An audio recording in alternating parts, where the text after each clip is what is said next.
Chapter 1. Awakening. Welcome to New York. Lin Chen awoke, finding himself enveloped in darkness. As he reached out, his hands brushed against wooden planks. Am I in a coffin? He pondered, bewildered. He pushed against the lid with all his strength, but it did not budge. Is anyone there? He called out, his voice hoarse. A sound emerged from outside, followed by a click of a lock. Creak! The coffin lid was shifted aside. Light flooded in, causing Lin Chen to squint. Several faces loomed over him, peering down with curiosity. An elderly woman adorned with a pointed hat and lined skin. A burly man with red skin and horns. A handsome man with pointed ears and golden hair. Two young men in black suits, their faces ashen, stood behind them. Who are you? Lin Chen croaked, his throat dry. The old woman spoke first, her voice rasping. Young master, you have finally awakened. Young master? Who are you referring to? Lin Chen propped himself up on his hands. Referring to you, the old woman replied, her eyes gleaming peculiarly. I am Syndra, the witch who has served you for a millennium. She gestured to the others beside her. This is Baal, the demon. That is Elrose, the elf. The two behind are your blood servants. Lin Chen's mind swirled in confusion. Wait, where am I? Are you filming a movie? A chaotic surge of memories suddenly flooded his mind. A blazing sun, a stone city, a tall man in black attire, a beautiful woman with silver hair and crimson eyes, and a voice calling out, noon? Right now. The balance of yin and yang. Two negatives make a positive. Then came the pain, followed by darkness. And then, it seemed he had slept for an eternity. Lin Chen cradled his head. Oh my, young master? Syndra leaned closer. Have you remembered? Lin Chen lowered his hands, gazing at her. My father is a zombie? Indeed, from the lineage of the great Xia, the strongest bloodline, the most formidable kind. And my mother is a vampire? Yes, a direct descendant of the Western Caine, a vampire prince of ancient Rome. They truly believed that nonsense, creating me in broad daylight? Yes. And I passed out? 1,237 years. Syndra counted on her fingers. Now we are in America, New York. Lin Chen was stunned. He gazed down at his hands. Pale, devoid of color. He lifted them to the light. Beneath his skin, there seemed to be a peculiar energy. Sounds floated in from outside. Wailing, it was a police siren. Faint music, murmurs, car horns filled the air. Lin Chen inhaled deeply. There was a distinct aroma. The scent of gasoline, perfume, fast food, and a deeper, more chaotic smell that tightened his throat. Where's this place? He inquired. Syndra stepped forward. You see, young master, this land where you slept 1,200 years ago was nothing. Only trees, rivers, and beasts. Lord Jiang Chen chose this location not for its bustle. Quite the opposite. It was chosen for its seclusion, its tranquility, free from disturbance. She paused, but he left behind a saying. Lin Chen regarded her intently. What did he say? A flicker of light glimmered in Syndra's eyes. He said, 1,000 years hence, this place will transform into the center of the world. Let my son awaken here to behold what a world governed by capitalism truly means. Lin Chen fell silent for a few seconds. He gazed out at the towering buildings, the twinkling lights, and the bustling crowds below. He was indeed correct. Syndra nodded. Later, the Dutch arrived and named it New Amsterdam. Then the British seized it and renamed it New York. Eventually, it became the largest city in America. The name has changed thrice, yet the land remains. Lin Chen withdrew his gaze. He scrutinized the peculiar people before him. So, I am now in New York? Correct. In America? Indeed. Lin Chen smiled. Very well. New York it is. Yes, yes. Syndra suddenly grew animated, her wrinkles quivering with excitement. Young master, this place is wonderful. Truly exceptional. Wonderful in what way? Lin Chen questioned her. It is perfect for your development. Syndra produced several sheets of paper from her bosom, rustling them eagerly. Look, I have it all planned out. She handed the papers to Lin Chen, who took them. The top line boldly read, Guide to the Sacred Warrior Initiative Draft. The smaller text below stated, to integrate into society, uphold justice, and spread love and peace. Lin Chen's mouth twitched. He flipped through the pages. The subsequent pages were adorned with clippings, gang shootout in Queens, Brooklyn robbery rates soar. Next to them, in red ink, it read, Immediate intervention required. Merit 1. Lin Chen lifted his gaze to meet Syndra's expectant face. What does this mean? He asked. Your mission, young master. Syndra's eyes sparkled. You are so unique, so powerful. You must set an example. Led this fallen city into the light. Lin Chen remained silent. He turned to Ball, the red-skinned demon. What do you think? Ball, who had been observing with crossed arms, grinned at the question. I think this old woman has lost her mind. He gestured dismissively toward the window. Young master, take a whiff. The air, the scent, sin, greed, violence, isn't it delightful? He smacked his lips. For beings like us, those who require nourishment, this place is akin to a buffet. Take what you wish, and no one will complain. Elrose, the elf, clicked his tongue softly. Crude. Yet he too regarded Lin Chen, his tone neutral. However, Bale's words carry truth. The rules here are lax, and morality is ambiguous. One can act with considerably fewer reservations. Lin Chen then turned his attention to the two men in black suits. And you two? The pale men exchanged glances. The one on the left cautiously spoke. Young master, the nights in New York are lively. Food is easily found, and generally, no one interferes. Lin Chen nodded. He slowly folded the papers in his hands, then folded them again. Young master, Syndra exclaimed, alarmed. What are you doing? Ignoring her, Lin Chen tore the folded papers into strips. Rip, rip, the sound echoed clearly in the quiet room. The fragments fell to the ground. Syndra gasped, speechless. Lin Chen stood, his bare feet touching the cold floor. He approached the window, grasped the heavy curtains, and yanked them open. Whoosh, the afternoon sunlight poured in, bathing his face. He squinted. It was somewhat blinding, but not scorching. Truly not scorching. He was unafraid of the sun. Indeed. Outside lay New York, skyscrapers pressing against one another, glass reflecting the light in the distance. The police car flashed blue and red lights, while the streets nearby bustled with people. Lin Chen turned around, his back facing the light. He gazed at the few people in the room. You've waited for me for over 1,000 years, he began. Just for me to awaken. He pointed at the pile of shredded paper on the floor. To do this? He scoffed. To play the role of a sanctified warrior? In this place teeming with ruffians, gangs, and deceivers, encouraging others to do good? He chuckled, shaking his head. Grandma Syndra. He approached the old woman, bending slightly. You've guarded that coffin for too long. Perhaps it has dulled your mind? Syndra's face turned pale. Ball burst into laughter, quickly turning his head, his shoulders shaking. Alos raised a hand to his forehead. The two blood servants stared intently at their toes. Lin Chen straightened up, rolling his neck. All right.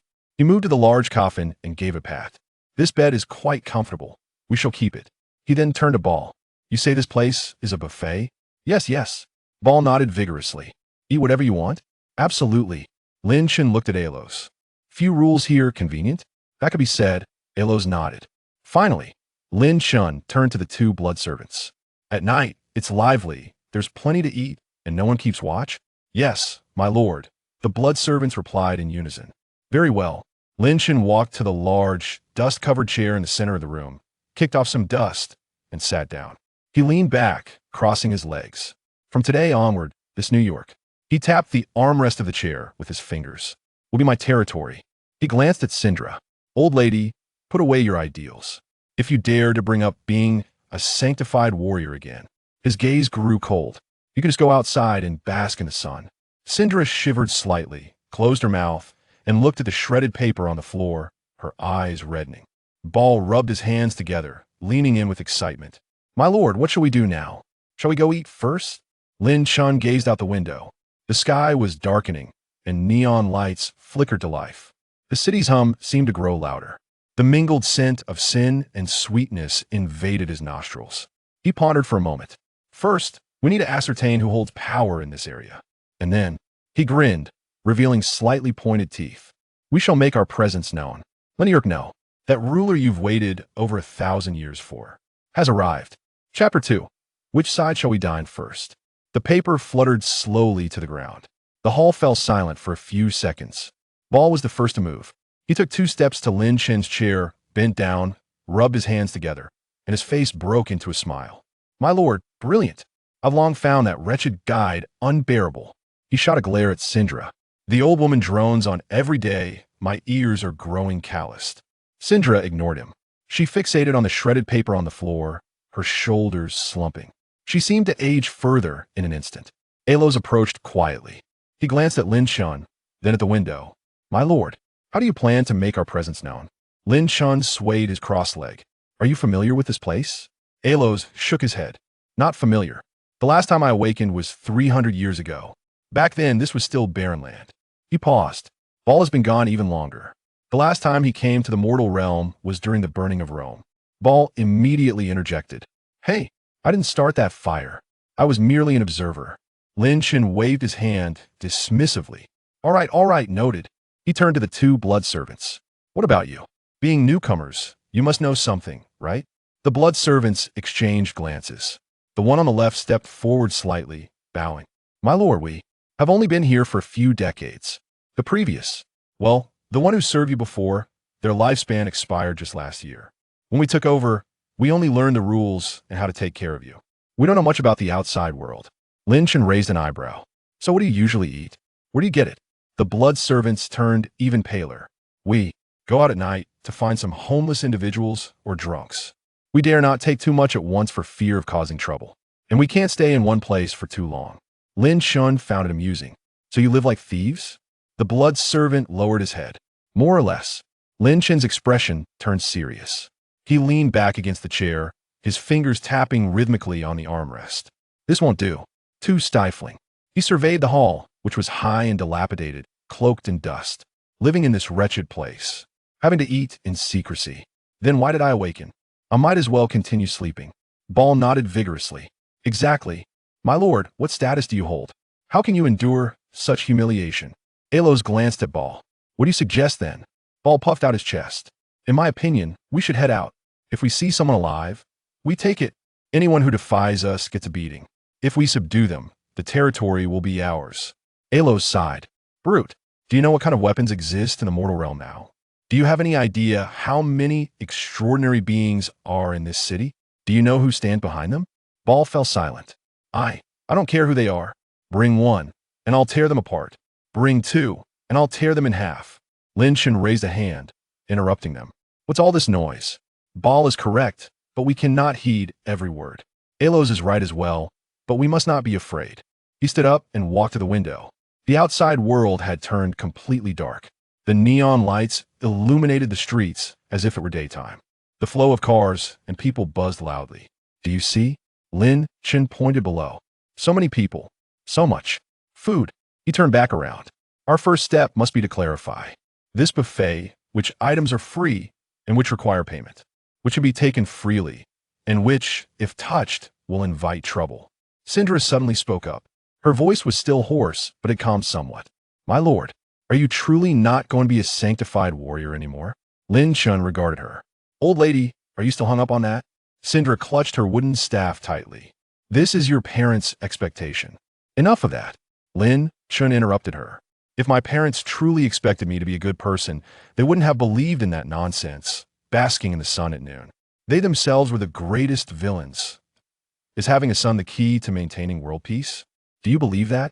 Syndra opened her mouth, but remained silent. Lin Chun returned to the side of his chair, choosing not to sit. He observed the 4 old servants before him and the 2 new servants.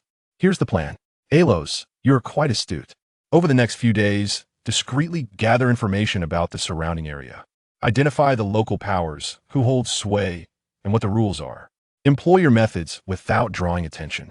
Alos offered a slight bow. Understood. Lin Chun then turned to Ball. You tone it down. Hold off on taking action for now. Stick close to Alos and ensure his safety. If he needs to inquire about matters, you are to keep watch. Ball grinned broadly. This is right up my alley. And you, young master? Alos inquired. Lin Chun smiled. As for me, I shall take a stroll first. Having slept for so long, it's time to stretch my limbs. Meanwhile, he licked his lips, eager to savor the essence of New York. His 2 blood servants appeared somewhat anxious. Young master, we shall accompany you, in case of danger. Lin Chun waved his hand dismissively. No need. You 2 stay behind to guard the place. He surveyed the dilapidated hall. Clean this place up. It's too filthy to live in. The blood servants nodded in agreement. Yes, young master. Syndra lifted her head. Young master, what about me? Lin Chen glanced at her. You? Do as you please. If you wish to study your guide, then continue your research. But do not disturb me. Cindra's gaze darkened, and she fell silent. Lin Chen stretched, the sound of his bones cracking echoing in the stillness.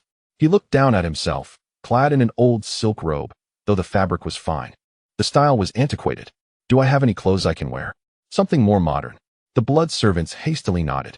Yes, yes. The previous master prepared some for you. Anticipating you might need them, they hurried to a door at the back of the hall.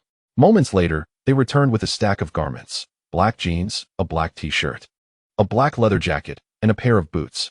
Lin Chen took them, feeling the unfamiliar fabric. They seemed comfortable enough. All right. He held the clothes and headed toward the back of the hall. I'm going to change. You two do what you must. I'll be out in half an hour. He paused, turning back to Eros and Ball. Remember, keep a low profile. We're here to dine, not to cause a scene. He smiled. At least, not yet. Lin Chen went to change. A few remained in the hall. Ball rubbed his hands together, excitement dancing in his eyes. We have work to do. Eros shot him a glance. Don't get too ahead of yourself. The young master wants us to keep it discreet. Do you understand? Of course. Ball exclaimed. We'll just gather intel quietly. Eros shook his head. It's about being cautious. He turned to Sindra. What do you think? Sindra remained silent for a while, bending to pick up the scattered pieces of paper from the floor, cradling them in her hands. The young master has chosen his path. She spoke softly. I am a witch. My duty is to serve, not to dictate. She lifted her gaze toward the window, her expression complex. Perhaps I am mistaken. Lord Jiang and His Highness have never adhered to the rules. Their son. She did not finish her thought, yet she slowly tucked the paper fragments into her robe's pocket. Eros nodded. That's good enough. He glanced at Ball. Let us go? Before the young master steps out, we should scout the area. Ball immediately followed. Let us go? Let us go? The two blood servants began tidying up the hall. Sindra leaned on her staff, slowly making her way to the window, gazing out at the illuminated city. She sighed softly. New York, you are in for trouble. Shaking her head, she turned and walked toward another direction in the hall, where a small door led to her room. The door closed behind her, leaving only the sound of dust floating in the air. Alongside the distant hum of the city, a colossal beast breathing in the darkness, awaiting a newcomer. Chapter 3. The taste of the first hunt. The clothes fit perfectly. Lin Chen stood before a dust-covered floor-length mirror, turning to admire himself. Clad in a black jacket, black t-shirt, black jeans, and black boots, he appeared entirely in black, accentuating his pale skin and dark eyes, like a blade unsheathed. He adjusted his collar and gazed into the mirror at his youthful, handsome face. The lines sharp, yet carrying a weight in his eyes that belied his age. He seemed to have seen much more than his 20-some years suggested. Not bad, he murmured to himself before stepping out of the room. The hall had transformed. Dust had been reduced significantly, and although still old, the floor's color was now visible. The two blood servants were polishing a massive candlestick. Upon seeing him emerge, they immediately ceased their activity. Young master. Lin Chen nodded. Where are Eros and Ball? They went out, said they would take a look around. And Sindra? She is in her room. Hasn't he come out? Lin Chen acknowledged with a hum and approached the grand entrance. Two heavy wooden doors adorned with intricate carvings, the latch thick and cumbersome. How long has it been since this door was opened? The blood servants replied, It hasn't been opened since we arrived. Usually, we use the back door for our comings and goings. Lin Chen reached for the cold latch, pulling it forcefully. With a creak, the latch moved, dust cascading down. And with another push, the door slowly swung open. The night breeze rushed in, carrying the scent of New York, gasoline, perfume, food, and a hint of restless sweetness. Lin Chen squinted, inhaling deeply before stepping outside. Behind him, he heard the voice of his blood servant. Young master, please be careful. The door closed behind him. Lin Chen stood on the steps, facing a narrow alley cluttered with garbage bins and walls adorned with graffiti. At the end of the alley, he could see the lights of the main street and hear the sound of traffic. He descended the steps, his boots making scarcely a sound on the concrete. The alley was short, and as he reached the main street, he paused, taking in the scene. Car headlights merged into a river of red, white, and yellow. Neon signs flickered on the towering buildings. Pedestrians hurried by, some laughing, others engrossed in their phones. Music drifted through the air from a nearby bar. Lin Chen stood for a few seconds before merging into the crowd. No one paid him any mind. He walked slowly, hands tucked into his jacket pockets. leisurely surveying the storefronts, advertisements, and the flow of people, as if browsing through a supermarket. After wandering 2 blocks, he frowned. Something was amiss. The scents were all wrong, too mixed. The aromas of alcohol, tobacco, cheap perfume, and greasy food overwhelmed the faint sweetness of human blood beneath. Moreover, these people, he observed a drunken man swaying by, a scantily clad woman with vacant eyes, and several tattooed youths clustered in the alleyway smoking, were far beneath his standards. Lin Chen halted, leaning against a lamppost, lighting a cigarette, Marlboro, prepared by his blood servants. The smoke ignited, and he took a drag. It was unfamiliar yet tolerable. Exhaling, he watched the smoke dissipate into the New York night. Vagrants? Drunks? He muttered softly, shaking his head. That's the caliber of blood slaves, not what I should consume. He recalled the sensation upon awakening, a discerning hunger that coursed through his veins, as if a voice were whispering, "What is your identity? You are the descendant of the Jiang family. You are a direct descendant of Caine. You are a once-in-a-millennium superhybrid. You are a top-tier predator. What you consume must be worthy of you." Lin Chen flicked the ash from his cigarette, scanning the street once more. This time, he observed more closely, not the attire or the exterior, but the aura surrounding individuals. Some walked with an air of authority, their eyes sharp, flanked by bodyguards. Others spoke with elegance, donned in tailored suits, stepping out of luxury cars. Even among the crowd, some radiated a distinct light, a quality that spoke of careful nurturing. Built upon an abundance of resources, Lin Chen's throat tightened. Yes, that was it. He did not need to sustain himself through blood alone. But he yearned to taste the essence of the elite of this era. Their blood carried ambition, power, wisdom, and desire. That was the true delicacy. Stars, celebrities, he murmured. Elites, politicians, scientists. As the cigarette burned down to the end, Lin Chen discarded the butt into a trash bin and turned away from the main street, veering into a quieter avenue. On both sides stood upscale apartment buildings, with artistic pieces displayed in the windows. Occasionally, luxury cars passed by. The streets were less crowded. Yet the atmosphere was more distinct. Lin Chen slowed his pace, akin to a hunter entering the hunting ground. He passed by a Michelin-starred restaurant, where warm lights illuminated patrons engaged in soft conversations and laughter. Lin Chen paused for a moment, his gaze sweeping over a table by the window. A middle-aged man, elegantly dressed, was conversing with a beautiful young woman, her golden hair and crimson lips framed by a professional smile. The man's wristwatch glimmered subtly in the light, a Patek Philippe. Lin Chen squinted. He perceived the man's aura, intense, complex, tinged with the scent of copper and the sharpness of power, accompanied by the fragrance of blood, robust and rich, reminiscent of fine ingredients, akin to aged red wine. Lin Chen's tongue flicked against the roof of his mouth, yet he remained still. It was not sufficient, not for tonight. He continued onward, passing a private club where a security guard stood in a black suit with an earpiece. A Bentley halted, and an elderly man with graying hair emerged. Leaning on a cane, his steps steady, followed by a young man resembling a secretary. The elder's aura was deeper and heavier, like ancient tree roots. Rich with the essence of blood, but still not what Lin Chen sought. He stood across the street for a few seconds before turning away. He understood what he desired. The first hunt must not be casual. It required a sense of ritual, worthy of his awakening. He needed to find someone truly substantial, someone memorable. By the time he returned to the main street, it was past midnight. The streets were quieter, yet the bar entrance remained lively. Lin Chen lit another cigarette, pondering as he walked. How to find? He could not simply sniff around. He needed information. Who in this city stood atop the hierarchy, whose blood was worth savoring? Just then, a commotion erupted from the street corner as a group of young people emerged from a club, dressed in trendy attire, their hairstyles extravagant, adorned with chains.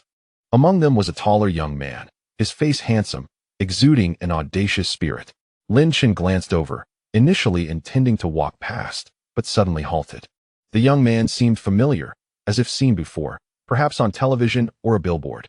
Lin Chen recalled, he was a celebrity, having starred in several films and sung songs. Quite popular. What was his name? Justin? Jaden? Irrelevant.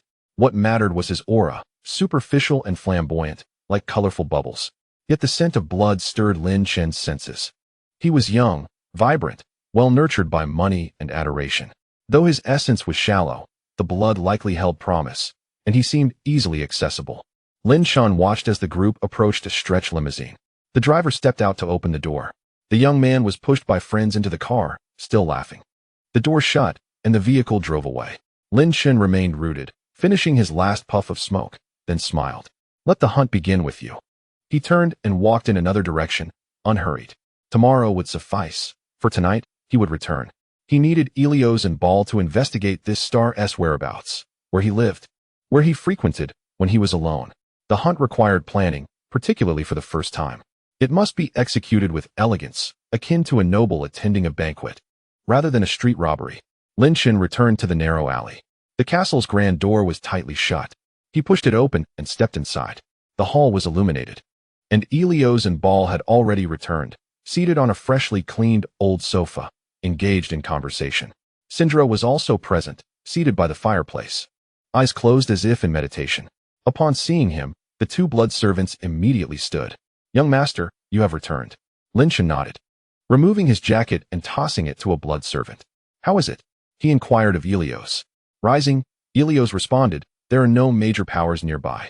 Two minor vampire clans control the nightclub businesses on a few streets. A small group of werewolves operates near the docks. There are some scattered supernatural beings, but none of significance. Ball interjected, Ilios and I checked. They're quite weak. I could take out 3 with a single slap. Ilios shot him a glare. The young master instructed us to be discreet. I know. Ball exclaimed, I was just saying. Lin Shun settled onto the sofa's edge. All right, noted. He paused. Help me look into someone. Who? Ilios inquired. Lin Shun described the young man's appearance and the stretch limousine. Find out where he lives, his itinerary, and frequent locations. The more detailed, the better. Ilios nodded. Understood. Ball leaned closer. Young master, are you planning to make a move on him? Lin Shun glanced at him. What? Is there an issue? No. Ball waved his hands defensively. I was just asking. Celebrities are great. Their blood must be delightful. Those fans pamper them. So they must be well fed. Lin Shun remained silent, leaning back against the sofa, closing his eyes. Hurry up. I'm hungry. Ilios and Ball exchanged glances. Yes, young master. They rose to attend to the task. Syndra suddenly opened her eyes, looking at Lin Shun. Young master, do you truly intend to drink a celebrity's blood? Lin Shun opened his eyes.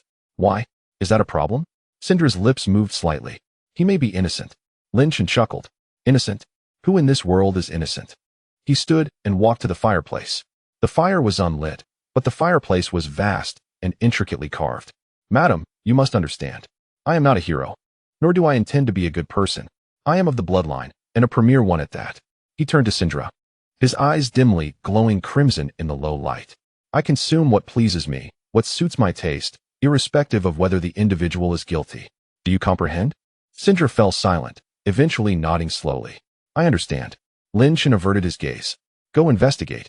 I am weary. He made his way toward the staircase, pausing midway to turn back. By the way, starting tomorrow, make this castle presentable. At the very least, it should appear like a noble's residence, not a haunted house. The blood servants promptly affirmed, yes. Young master. Lin Shun ascended the stairs, his footsteps fading at the top. Silence enveloped the hall. Ball nudged Ilios. Did you hear? A noble. Our young master has standards. Ilios ignored him, focusing on Syndra. Are you all right? Syndra shook her head, then nodded. I am fine. It's just, she gazed at the fireplace, her voice barely above a whisper. It's just that I need time to accept. Accept what? Ball asked. Accept. Syndra sighed. Accept that we serve not a saint, but rather. She left the sentence unfinished. Yet Ball interjected, but a discerning, elegant, top-tier predator who takes what he desires. He grinned. I think it's splendid. Much more thrilling than some holy warrior. Ilios remained silent, his gaze directed toward the staircase, eyes filled with complexity. Then he turned. Let us go. We have work to do. The young master is hungry. The two exited the hall, leaving Syndra alone by the fireplace, gazing at the empty hearth. After a long pause, she softly murmured, New York, your stars must beware. A discerning diner has arrived. Chapter 4. Moonlit solo the evening of the third day. Eros placed a document before Lin Shun on the oak table. He had done his research. Justin Hawk, 23 years old, a rising star in both singing and acting. This evening at 8 o'clock, he would host a birthday party at the Cloud Top Private Club, attended by industry insiders and a select few affluent businessmen. Lin Shun leaned back in his chair, his fingers lightly tapping on the table's surface. He had donned a new outfit today, a black velvet suit jacket, paired with a dark silver shirt, sans tie. His hair was also styled, dark locks casually swept back, revealing his forehead. He appeared ready for an elegant dinner rather than a hunt. Cloud top, Lin Chen repeated, pondering its location. In the city center, on the top floor, Arrows clarified. The venue is booked exclusively, with tight security. Ball, standing nearby, snorted dismissively. What of it? I could simply fly up and smash a window. Lin Chen shot him a glance. We are going for dinner, Ball, not to demolish the place. He picked up the document and flipped through it. Inside were photos of Justin, his itinerary, and a detailed floor plan of the club. Well done, Lin Chen remarked. Arrows bowed slightly. Additionally, he continued. I've gathered information on his recent health condition. How so? Lin Chen inquired. Continuous touring, lack of sleep, immense pressure. Yet he has been adhering to a diet prescribed by a nutritionist and regularly receiving legal blood transfusions to maintain his condition. Lin Chen raised an eyebrow. Blood transfusions? Indeed. Arrows affirmed, it's a trend among the wealthy, purported to combat aging. Lin Chen chuckled. Fascinating. His blood must be quite rich in nutrients. He set the document down and rose, moving towards the window. The sky darkened outside, city lights flickering to life. The party starts at 8, Lin Chen stated. We shall arrive by 9. Why an hour late? Ball asked. Let them have a few drinks first, Lin Chen replied with a smile, feeling relaxed. It will be more enjoyable. He turned to Arrows. You shall accompany me. Ball will stay behind to guard the house. Ball immediately sulked. Young master. I wish to go as well. Next time, Lin Chen said. Tonight requires discretion. Arrows can assist me in navigating the social scene. Your presence may incite direct confrontation. Ball muttered a few protests but refrained from arguing further. What of Syndra? Lin Chen inquired. In her room, Arrows replied. Shall I summon her? No need. Lin Chen shook his head, wishing to let her be. He approached the doorway. Let us proceed. It is time for the feast. The Cloudtop Club occupied the 58th floor, adorned with floor-to-ceiling windows offering a panoramic view of New York's nightscape. As Lin Chen and Arrows emerged from the elevator, the party was already in full swing. The music blared, the lighting dimmed, colored lasers danced across the crowd. The air was thick with the sense of perfume, alcohol, and sweat. Men and women mingled, dancing, shrieking, and laughing. Lin Chen paused at the entrance, surveying the scene. His gaze, sharp as a blade, sliced through the cacophony, landing at the heart of the revelry. Justin Hawk stood by the bar, encircled by several individuals. He wore a dazzling silver jacket, a streak of pink in his hair, raising his glass while laughing heartily. The people around him laughed in tandem, flattering and crowding close. Lin Chen observed for a few seconds before stepping inside. His movements were steady as he traversed the dance floor, sidestepping a collision with an unwitting partygoer. The action was fluid as water. The individual cursed, turning back only to meet Lin Chen's gaze, dark red and profound, reminiscent of a midnight lake. The person froze, forgetting their intended words. Lin Chen had already moved on. Arrows followed closely behind, a shadow. They made their way to the opposite end of the bar. Lin Chen took a seat and rapped on the countertop. The bartender turned, momentarily taken aback upon seeing Lin Chen. Sir, what may I get for you? Whiskey, Lin Chen replied. Neat. The bartender promptly poured a glass and slid it over. Lin Chen did not drink immediately. Instead, he picked up the glass, swirling the amber liquid under the light. Then he turned, facing away from the bar, directing his attention towards Justin's vicinity. Do you see him? He murmured. Arrow stood beside him. What? The people surrounding him, Lin Chen noted, are all draining his essence. Not literally, Arrows interjected. I understand, Lin Chen interrupted, but the nature is similar. Managers, producers, friends, fans. Each desires to take a bite of him. Fame, fortune, connections. He took a sip of his drink. Thus, tonight, I intend to liberate him. My approach is decidedly more direct. Arrows fell silent for a moment. What do you plan to do? Lin Chen set down the glass. Wait until he visits the restroom or the balcony. Wait for him to be alone. Just then, Justin made his move, exchanging a few words with those nearby before turning toward the restroom. Lin Chen stood up. The opportunity has arrived. He placed down his glass and strolled towards that direction, his pace unhurried, akin to a leisurely walk. The restroom lay at the corridor's end, guarded by 2 bouncers, clad in black suits and possessing imposing physiques. As Lin Chen approached, they extended their hands to block his path. Apologies, sir, this is a private area. Lin Shun regarded them, his eyes glimmering faintly under the dim corridor lights. I am aware, he said. I seek Mr. Justin. Mr. Hawk is unavailable right now. He will be, Lin Shun asserted, his tone calm, yet sending an unexpected chill through the bouncers. They attempted to speak again, but found themselves mute. Their bodies immobilized as if frozen. Lin Shun passed between them and pushed open the door. The restroom was spacious and lavishly decorated. Justin stood at the sink, adjusting his hair in the mirror. Upon hearing the door open, he turned around. Who let you? His words caught in his throat as he saw Lin Shun, his expression shifting to confusion. Who are you? Justin frowned. How did you get in? Lin Shun did not respond.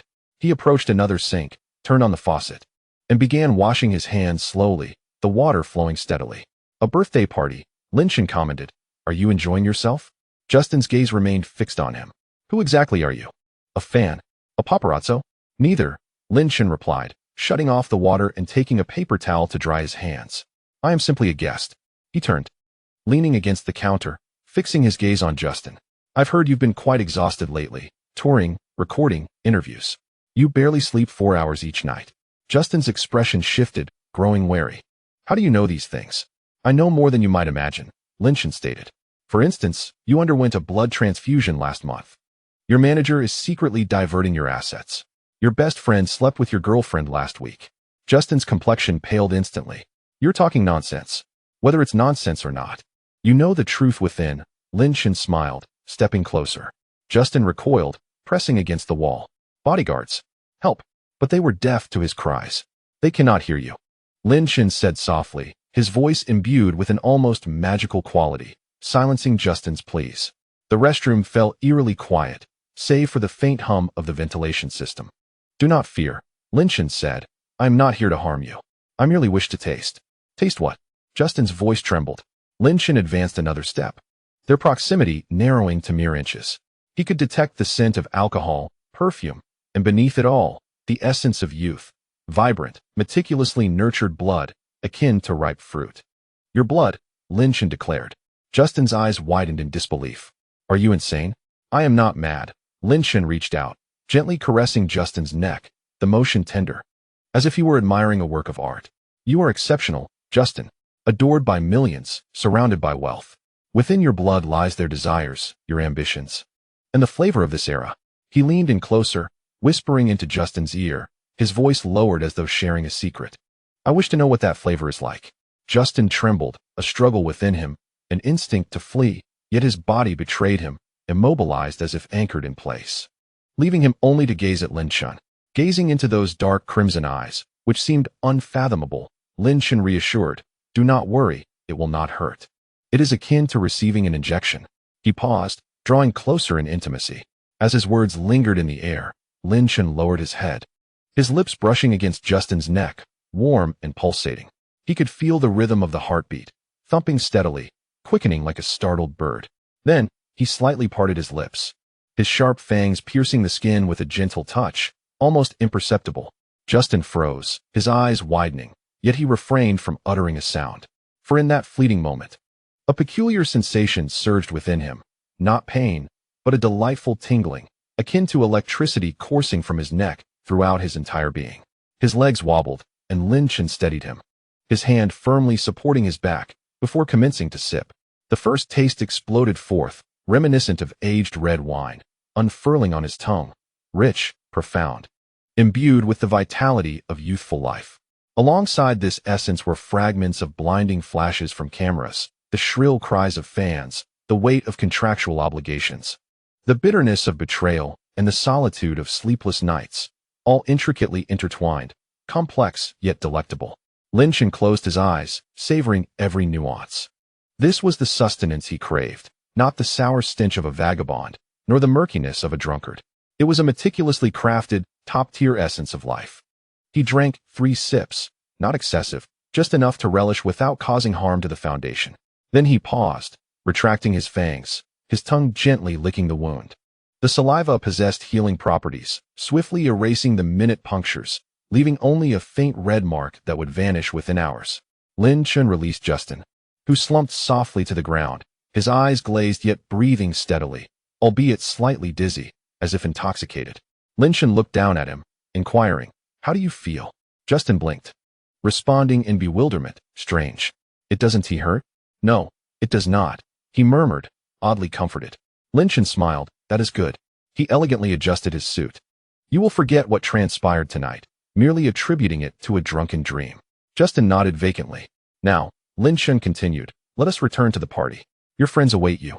He turned, striding towards the door, but paused momentarily, glancing back. Ah, happy birthday, Justin. With that, he swung the door open and stepped outside. In the corridor, two bodyguards remained frozen in place. As Lin Chen passed by, he snapped his fingers lightly. The sound jolted them back to action, exchanging puzzled glances. What just happened? I don't know. Seemed like we were dazed. They entered the restroom to investigate, discovering Justin sitting on the floor. Mr. Hawk, are you all right? Justin shook his head. Standing up. I'm fine, just a bit dizzy. Approaching the sink, he turned on the faucet, splashing water on his face. Looking up at the mirror, he saw nothing amiss. Only a slight flush, perhaps a remnant of the alcohol. I've had too much to drink, he told his bodyguards. Let us head back. They escorted him out of the restroom and back into the vibrant party, where the music blared and the lights flickered. Justin quickly rejoined the crowd, laughing as if nothing had transpired. Lin Chen exited the venue, where Ilios awaited by the elevator. Was it successful? Indeed, Lin Chen replied, pressing the elevator button. The doors opened, and they stepped inside. How was the taste? Ilios inquired. Lin Chen pondered for a moment. Not bad, yet not of the highest caliber. The blood of a star is too volatile, tainted with impurities. He paused, contemplating. Next time, let us seek someone more composed. As the elevator descended, numbers flickered by. Lin Chen gazed at his reflection in the mirrored surface, noticing a trace of blood at the corner of his mouth.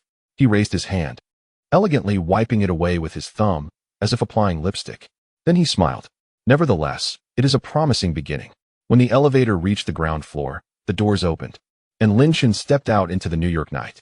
The wind greeted him with the city's essence, and he inhaled deeply before turning to Ilios. Let us return. I am weary. As they exited the building, the streetlights cast long shadows, resembling two elegant black streaks gliding through the sleepless city. Meanwhile, high above, on the 58th floor, the party continued unabated, the music thundering, with no one aware of what had just transpired. No one knew that a discerning connoisseur had just completed his initial hunt and was already anticipating his next meal. Chapter 5. Aftertaste and ripples in the grand hall of the castle. The fireplace crackled to life for the first time, the wood snapping and popping as flames danced, casting a warm golden hue across the aged space. Lin Chen sat in an armchair by the fire, cradling a glass of deep crimson liquid, not wine, but blood, contained within a crystal goblet. He gently swirled the glass, watching the dark red glimmer under the firelight before bringing it to his lips for a small sip, closing his eyes to savor the taste. Ball sat cross-legged on the carpet, watching intently. Young master, how does it taste? Lin Chen opened his eyes. It is satisfactory. He placed the glass on a small round table beside him. Young, full of vitality, yet too shallow, like soda, effervescent but lacking depth. Ilios, standing by the window, turned to him. So you are not pleased? It is not dissatisfaction, Lin Chen clarified, choosing his words carefully. It lacks fulfillment, akin to dining at a renowned restaurant, ordering the signature dish, taking a bite, only to find it underwhelming. Not unpalatable, but not worthy of the anticipation. Leaning back in his chair, he lightly tapped his fingers on the armrest. I require something with greater depth. Ball scratched his head. What do you mean by depth? Older? Lin Chen shook his head. It is not a matter of age. It pertains to experiences, status, the tangible weight they truly possess. Justin Hawk, what does he have? Fame. That is granted by fans. Easily withdrawn. Wealth? Managed by his agency, and he may not even have full control over it. The flavor of his blood is superficial. Like a balloon, appearing grand but bursting with a mere poke. Ilios approached, taking a seat in another chair. You seek someone truly in power. Exactly, Lin Chen affirmed. Politicians, tycoons, esteemed scholars, those whose words can influence millions. Their blood should possess a different quality. He paused, contemplating. It should be richer. Ball's eyes lit up. Then let us seek them out. New York is abundant with such individuals. Tomorrow, I shall loiter on Wall Street, seizing anyone I encounter. Lin Chen cast a sidelong glance at him. Ball, we are aristocrats, not kidnappers. Dining requires decorum. We must allow them to willingly take a seat at our table. Ball appeared bewildered. Willingly? Who would voluntarily let us drink their blood? Lin Chen chuckled softly, refraining from answering. He turned to Ilios. Is there any follow-up regarding Justin? Ilios nodded. I left a trace of connection. He slept heavily after returning home, waking this morning with no recollection of what transpired in the restroom last night, merely believing he had drunk too much. The mark on his neck has faded, raising no suspicions. Excellent, Lin Chen remarked, lifting his glass to take another sip, this time more slowly, savoring it before setting the glass down. However, this blood does possess one advantage. What is it? Ball inquired. Freshness, Lin Chen replied. Exceptionally fresh. At 23, with a rigorous fitness regimen, strict diet, and regular blood donations, from a health perspective, it is top tier. Yet, the weight of the soul remains insufficient. He rose and walked to the fireplace, extending his hand to warm himself. The flames danced upon his face, casting sharp contours. Thus, I pondered. Perhaps we could adopt a different approach. Eros regarded him with curiosity. What sort of approach? It need not commence from the pinnacle. Lin Chen turned, suggesting instead to start from the mid-tier. Those who are ascending, ambitious, and ruthless, yet have not yet truly reached the summit. Their blood ought to possess an upward momentum, akin to an arrow poised to soar. The flavor may indeed prove more intriguing. Ball was perplexed. Young master, your demands seem rather excessive. You desire health, youth, ambition, and status. Where shall we find such a combination? Lin Chen chuckled. Precisely why we must seek it. The thrill of the hunt lies half in the pursuit and half in the consumption. He returned to his chair. Eros, let us expand the scope of our investigation starting tomorrow. Not merely celebrities. I wish to know of individuals aged 30 to 50 across various industries in New York who are currently on the rise. Finance, technology, law, healthcare, media. Select the most exceptional few from each field and compile the information for me. Eros nodded. Understood. How long will it take?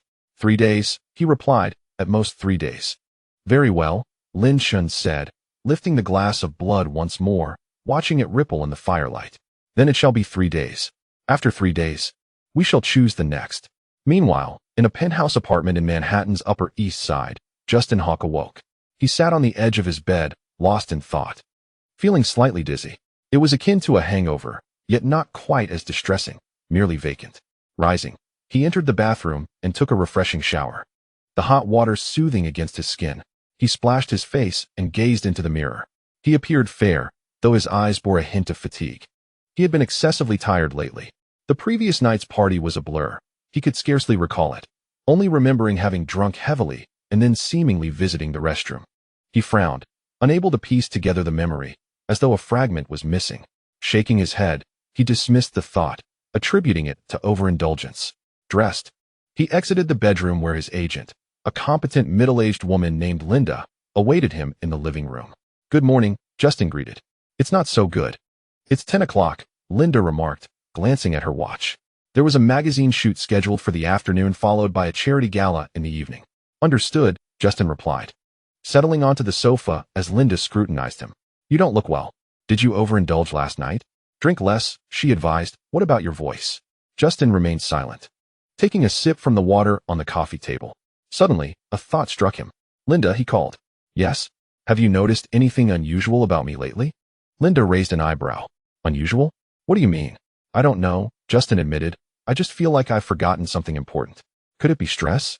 The tour just ended, and you're preparing for a new album without any rest. Perhaps, he conceded, though a nagging feeling lingered within him, as if something intangible had been taken away. By the way, Linda shifted the subject. Someone captured a photo of you with that new model at the party. Which one? The blonde, Lily. Justin frowned. I hardly spoke to her. Photos don't care about conversation, Linda replied. I've already had someone manage it. Whatever, Justin said, feeling a touch irritable as he moved to the window, gazing at the New York skyline. The sunlight was bright, yet he felt inexplicably cold, an unsettling chill. He wrapped his arms around himself. What's wrong? Linda asked. Do you think, Justin hesitated, are there people in this world who are truly special? You see them once and can never forget, yet you can't quite articulate what makes them so. Linda chuckled. Have you fallen in love? Not quite. Justin shook his head. It's not that kind of feeling. It's dangerous yet alluring. Linda studied him. Are you sure it's just the alcohol? Justin paused, contemplating. Perhaps. He turned away. I need to change clothes. What time is the shoot? 2 o'clock, Linda replied. The driver will arrive at 1:30. Got it, Justin said, returning to his bedroom and closing the door. Leaning against it, he took a deep breath, fragments of memory flashing in his mind, dim lighting. The sound of water at the sink, and a pair of eyes, dark red and deep as night. Shaking his head, he muttered, I must be losing my mind, before heading to the closet. 3 days later, in the hall of a castle, Eros placed a stack of documents before Lin Chen. As per your request, I have filtered 12 candidates, 2 from each field, all around 40, currently at the peak or in an explosive phase of their careers. Lin Chen picked up the files, scanning through them. The first, a hedge fund manager in finance, aged 42, with a 9-figure annual income. The second, a founder of an AI company in technology, 38. Just completed a new funding round with a valuation of $10 billion. The third, a partner at a top law firm, 45, specializing in litigation for the affluent. Lin Chen perused swiftly, each file containing photographs, resumes, recent activities, and even health reports. How did you procure this information? He inquired. Eros smiled slightly. Elves have their ways, and witches have their channels. Lin Chen raised an eyebrow, glancing at the elderly lady, Sindra, seated by the fireplace. She had been notably quiet these days, mostly retreating to her room, yet occasionally emerging to sit and stare into the flames. Did you assist? Lin Chen asked. Sindra looked up. A little. Just some simple information-gathering magic. No harm done. Lin Chen nodded. Thank you. Sindra appeared taken aback, as if surprised by his gratitude. No need to thank me. Lin Chen resumed examining the files, pausing at the 8th document. The photograph depicted a woman with black hair, dark eyes, and well-defined features, clad in a sharply tailored suit. She appeared to be in her early 40s, exuding a poised demeanor. Isabel Ross, Eros stated, CEO of a media conglomerate, age 43. Her father is a media tycoon, yet she did not ascend through family connections.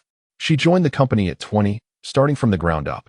At 30, she took over a nearly bankrupt subsidiary and turned it around within 3 years. By 35, she was promoted to vice president, and at 40, following her father's retirement, she officially assumed the CEO role. She is known for her toughness and keen insight, having orchestrated the acquisition of 2 competitors last year.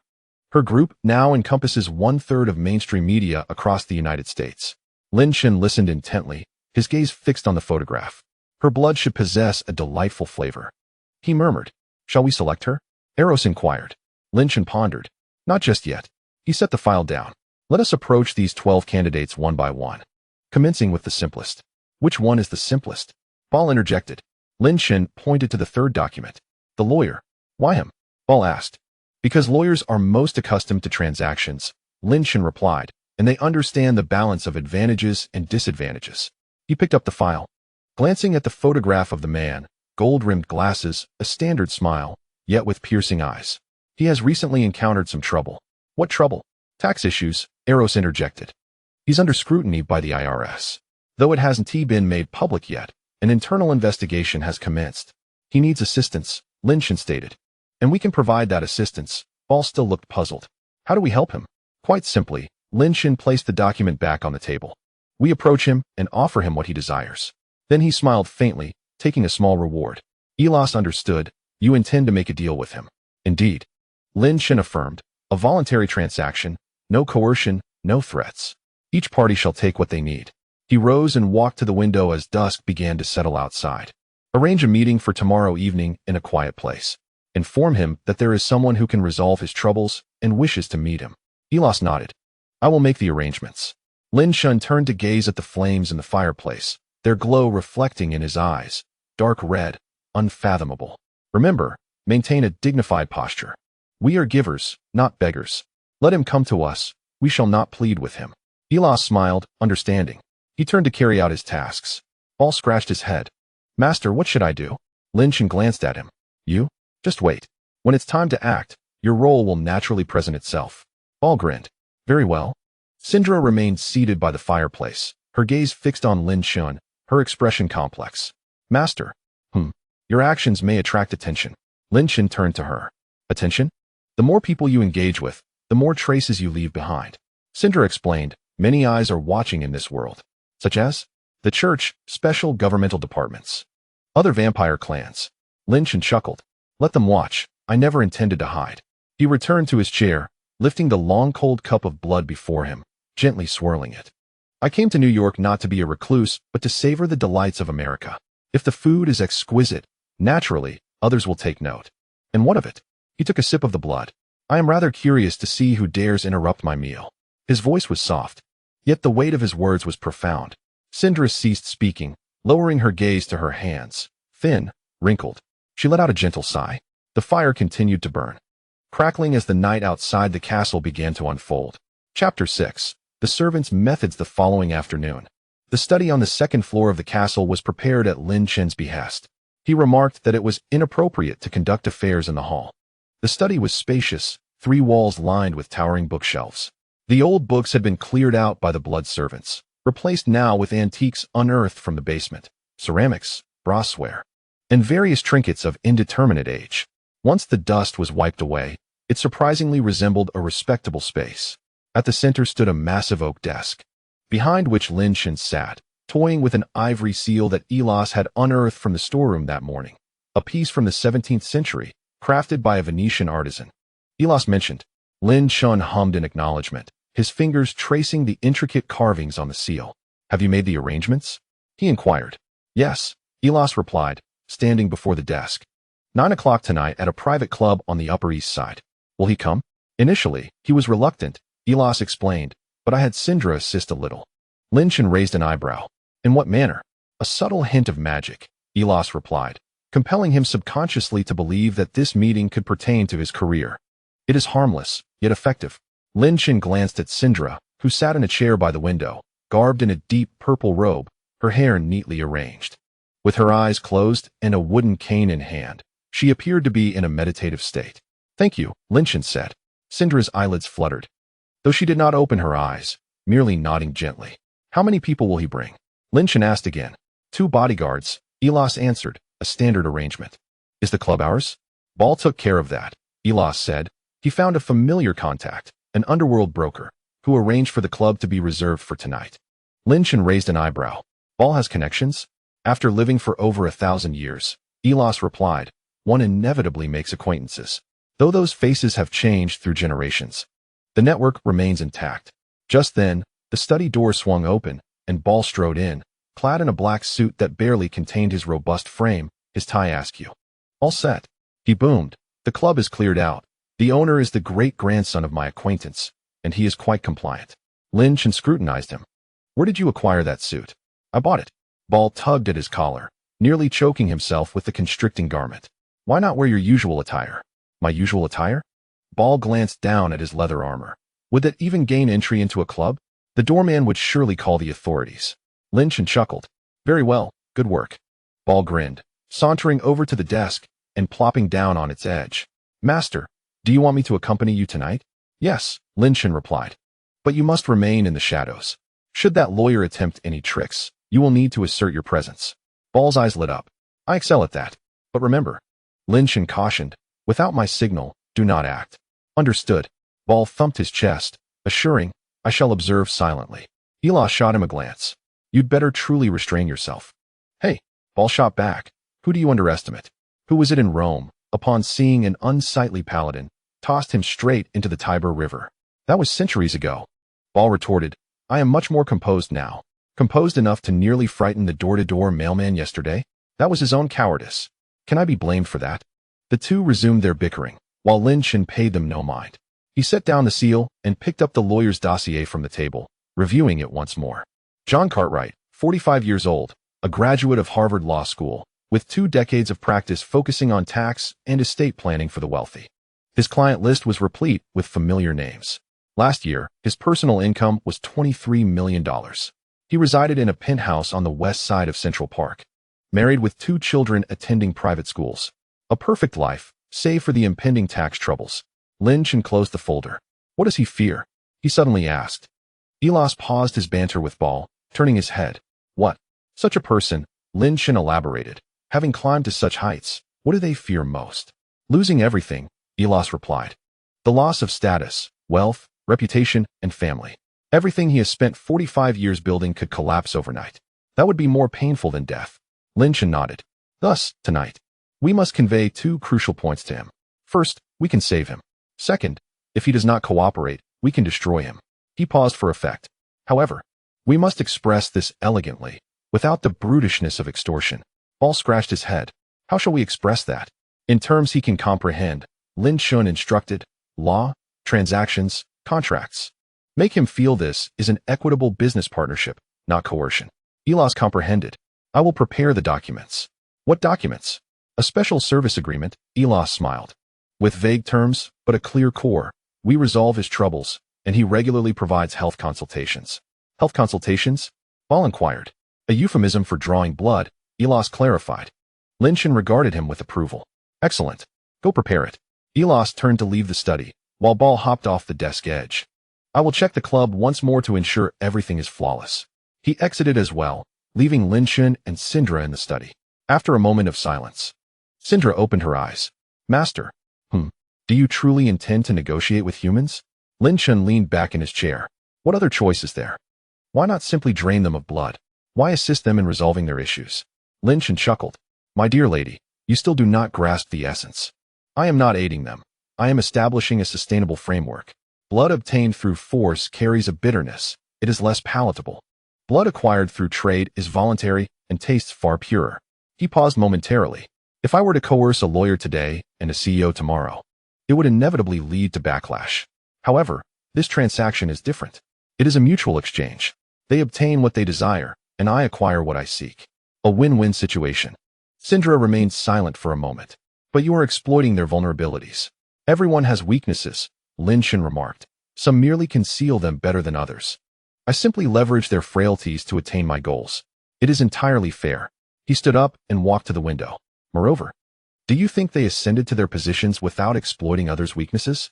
In the business realm, the courtroom, and the political arena, it is all the same. I merely play this game in a more straightforward manner. Syndra ceased to speak. She gazed at Lin Chen's silhouette, youthful and poised, but the words he uttered were seasoned and unervingly astute. This is the offspring of a minister and a vampire prince, innately understanding the game of power. Chapter 7. The agreement at 8:30 in the evening, at the Oak Club in the Upper East Side. The facade was understated, with a dark wooden door and a brass plaque. Inside, the decor was vintage, featuring dark leather sofas, crystal chandeliers, and oil paintings adorning the walls. Ball stood at the entrance, resembling a doorman, though he appeared more like someone ready to disrupt the scene. Lin Shun and Elos arrived first, seated in the innermost booth, where drinks were already prepared on the table. At 9 o'clock sharp, the door swung open. John Cartwright entered, looking more capable in person than in his photographs. With gold-rimmed glasses, a tailored suit, and a briefcase in hand, he was followed by 2 bodyguards, their suits bulging, clearly armed. Ball intercepted the bodyguards. I'm sorry, gentlemen.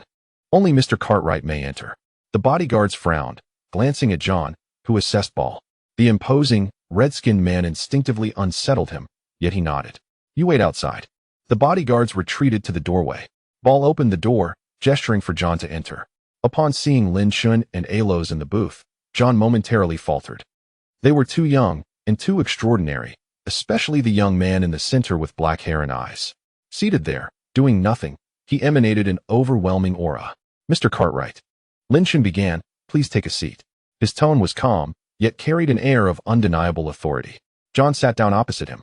You are Mr. Lin? Lin Shun. He replied. This is my advisor, Elos. Elos inclined his head slightly. John scrutinized them. I'm not accustomed to such clandestine meetings. Is there anything that cannot be discussed in my office? Some matters are unsuitable for the office, Lin Shun stated. He lifted his glass and sipped. Especially when it concerns personal health issues. John's expression sharpened. I don't understand your meaning. You haven't been sleeping well lately, Lin Shun said. You awaken at night, experiencing palpitations and night sweats. Your medical reports indicate everything is normal, yet you sense something amiss. John's hands, resting on his lap, tightened slightly. How do you know this? We know many things, Elos interjected, such as the trust fund you established in the Cayman Islands 3 years ago, and the $8.5 million you transferred through that fund last year. Not to mention the investigation the IRS is currently conducting into that account. John's complexion shifted. Who are you? FBI? SEC? Neither, Lin Shun set his glass down. We are your lifeline tonight. I don't need it. You do, Lin Shun interrupted. Your law license, your clients, your family, all of it hangs by a thread. And that thread is about to snap. John fell silent. removing his glasses to clean them with his shirt, then putting them back on. What do you want? Very simply, Lin Shen replied, a long-term health consultation agreement. What? Regular blood draws and analyses. Alo slid a document across the table for medical research. John picked up the document, flipping through it quickly. The terms were professionally articulated, but the core message was clear, a monthly provision of 200 cc of blood. In return, the other party would ensure his tax issues were resolved adequately and provide continuous health monitoring and risk alerts. This is absurd, John said. Blood draws? Why? You don't need to know why, Lin Shen stated. You only need to understand that signing it will eliminate your troubles. If I refuse, Lin Shen smiled, then we will be very regretful. Your tax issues will grace the front page of the Wall Street Journal next week. Your clients will flee. Your wife will receive a detailed report regarding your assistant in Los Angeles, and your children will face ridicule at school. And you, he paused, will lose everything. John's hands trembled, not from fear, but from anger. You are threatening me. No, Lin Shen replied, we are stating facts. Sign or do not sign. The choice is yours. John stared intensely at the document for a long while before lifting his gaze. How do I know you can truly resolve this? Alo's produced a piece of paper from his briefcase and slid it across the table.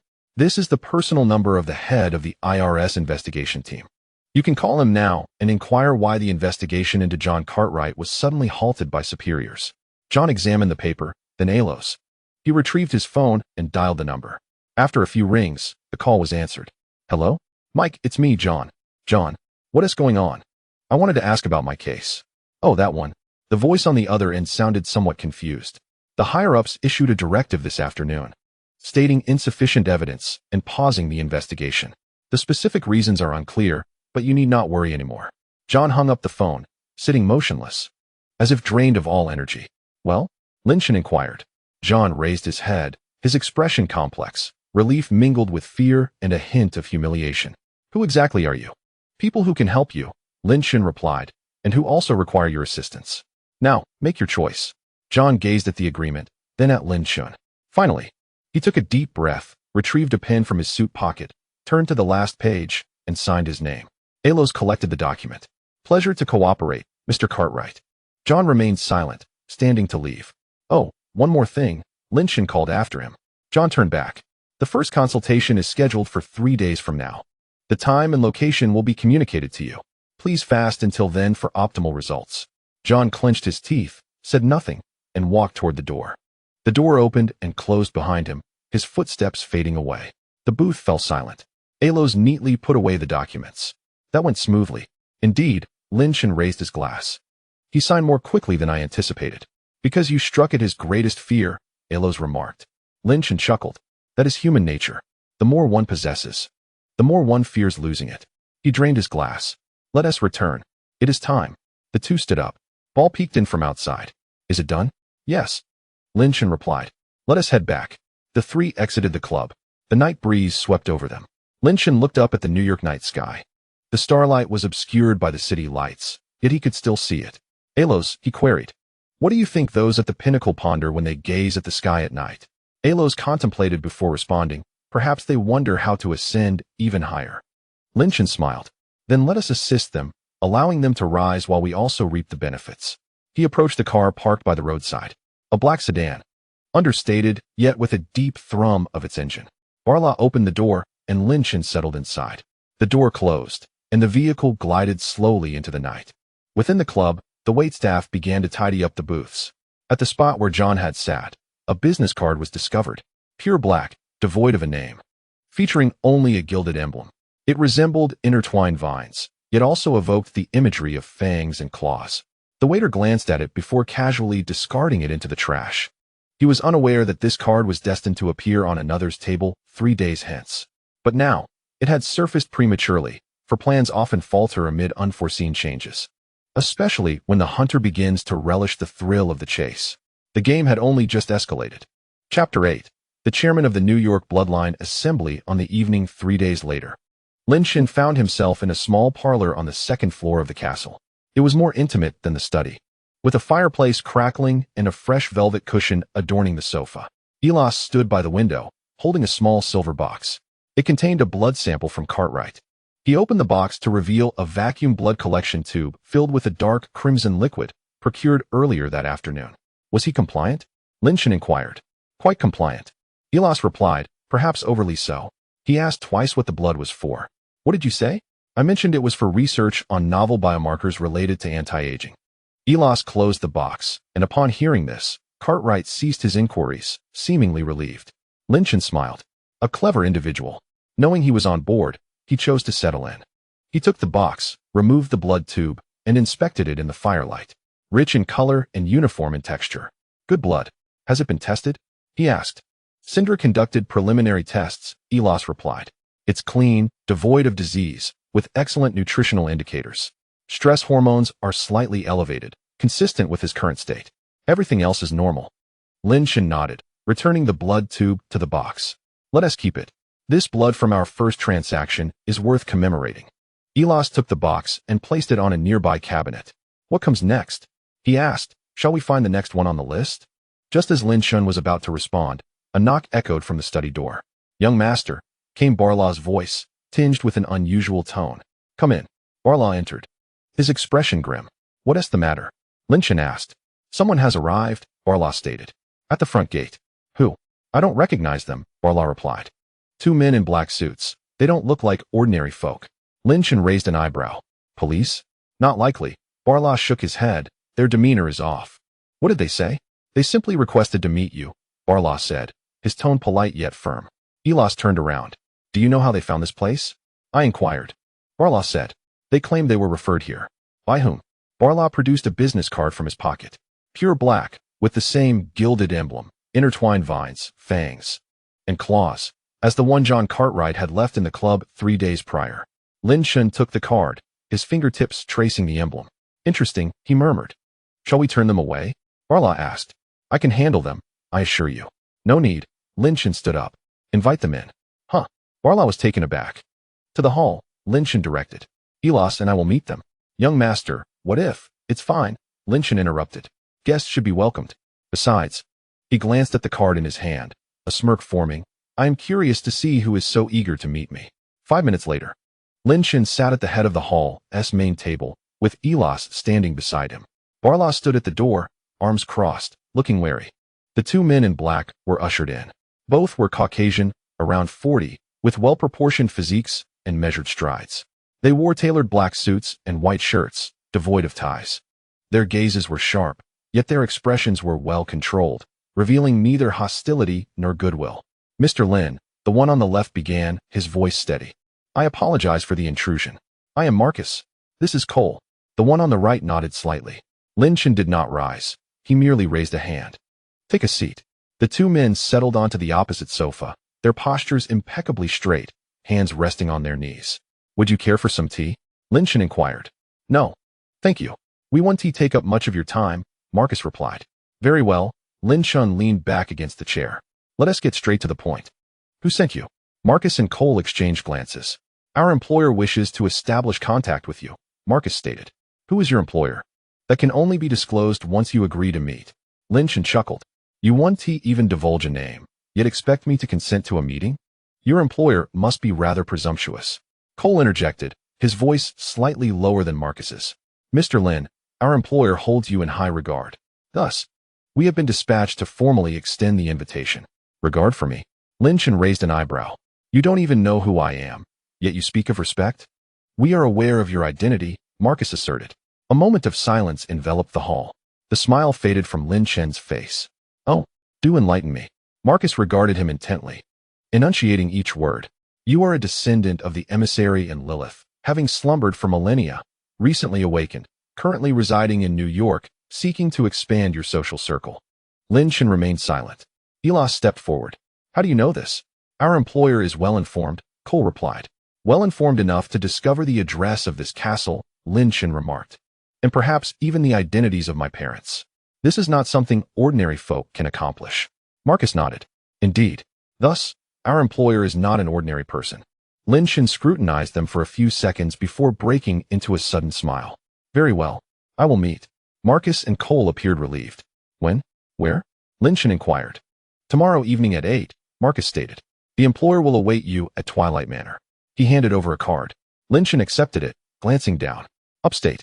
Westchester County, a rather remote location. Only you may attend, Cole added. Barlaw immediately interjected. No way. Marcus turned to him. This is the employer's request. If Mr. Lin is uncomfortable, we can understand, but the meeting cannot proceed otherwise. Lin Chen raised a hand to silence Barlaw. I will go alone. Young master, Barlaw exclaimed, distressed. It's fine. Lin Chen reassured him. Since it's a formal invitation, it should adhere to protocol. He turned to Marcus. Return and inform your employer. Tomorrow at 8. I shall arrive punctually. Marcus stood, and Cole followed suit. We appreciate your trust. They both inclined their heads slightly before turning to leave. Barlaw escorted them out, leaving Lin Chen and Elos in the hall. Are you truly going? Elos asked. Of course, Lin Chen replied. They came to me. It would be discourteous not to attend. It's too perilous. I am aware, Lin Chen said. But danger also presents opportunities. If they can uncover my background, it implies that this employer is not to be trifled with. They might be an adversary or a potential ally. He rose, moving toward the fireplace. Moreover, I am curious about what else remains concealed in New York that I am yet to discover. Elos paused for a moment. Do you require me to prepare anything? Indeed. Lin Chen turned. Investigate Twilight Manor. And also, look into Marcus and Cole. Although they are adept at concealing themselves, I sense a subtle difference in their essence. What essence? The scent of the bloodline, Lin Chen replied. Faint, yet undeniably present. Are they of the bloodline? Not entirely, Lin Chen shook his head. But they are certainly connected to it. Just then, Barlaw returned, his expression discontented. They're gone, young master. You truly cannot go alone. What if it's a trap? Lin Chen patted his shoulder. Barlaw, I ask you, if it truly is a trap, do you think they can stop me? Ball paused for a moment, then broke into a grin. Of course they cannot.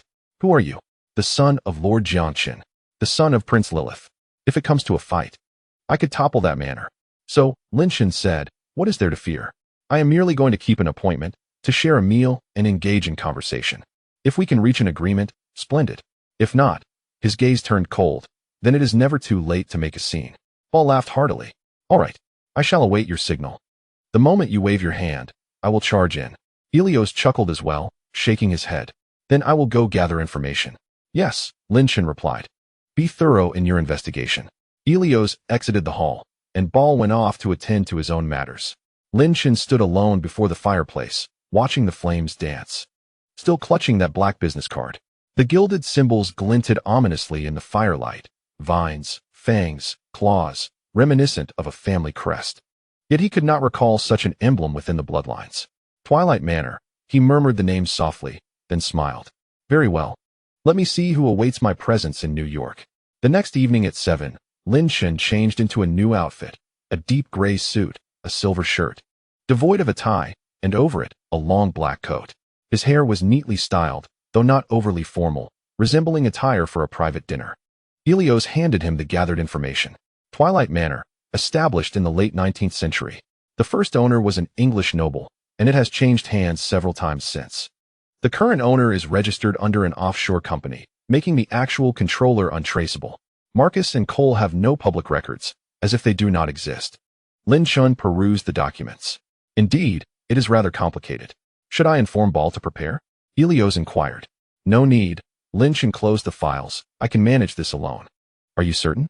Quite, Lin Chen affirmed. If they harbor ill intentions, it matters not how many I bring. If they are benign, my solitary presence conveys sincerity. He donned his coat. I leave the house in your care. If I have not returned by morning. He did not finish his sentence, but Helios understood. I shall come looking for you. Let us hope it will not come to that. Lin Chen smiled faintly.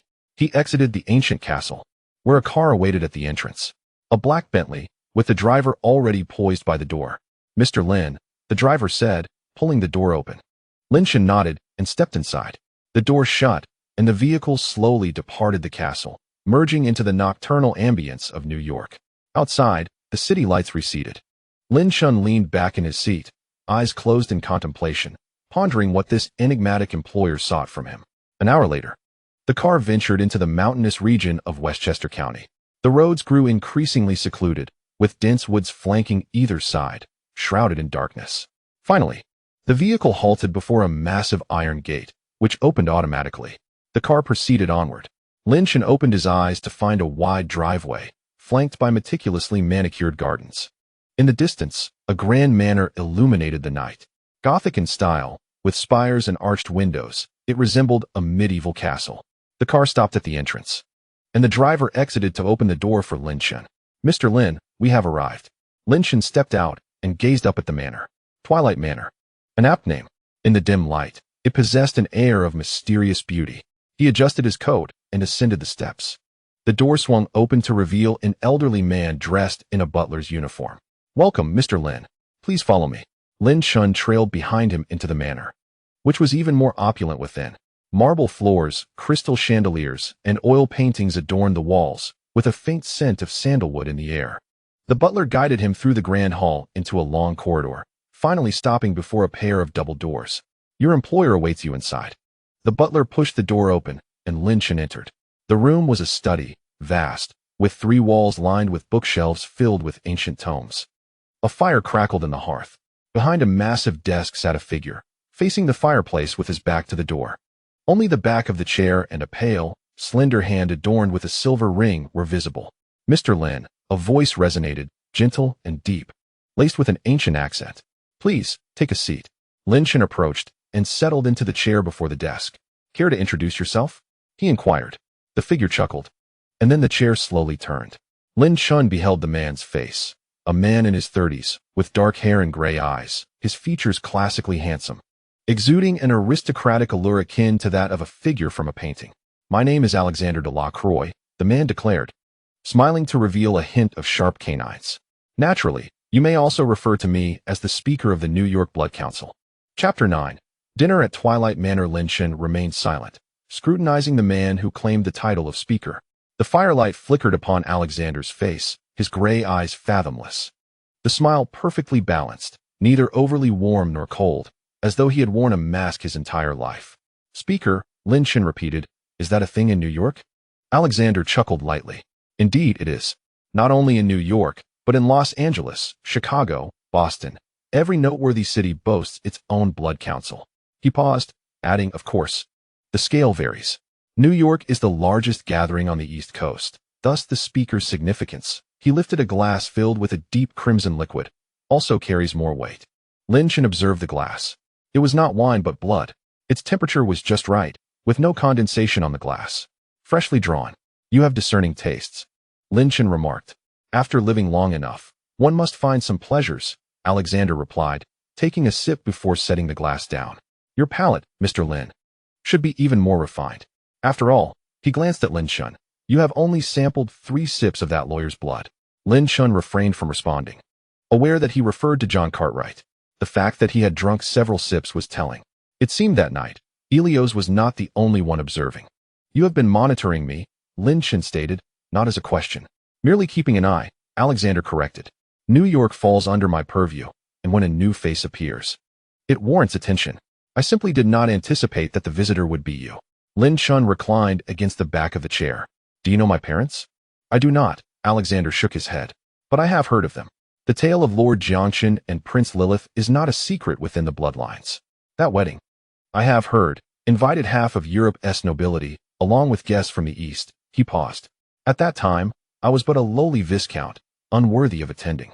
I merely heard the elders speak of it." Lin Chen listened intently. "And then? Then came you," Alexander continued, "the sole offspring of Jiang Chen and Lilith, burdened with the prophecy of being born to right the wrongs, yet falling into slumber at the moment of arrival." He paused again. "And so you slept for 1,200 years." Silence enveloped the study, broken only by the crackling of the firewood. Lin Chen gazed at him. "So you invited me here merely to recount family history?" "Certainly not," Alexander laughed. "I am here to discuss a collaboration." "Collaboration?" "Indeed."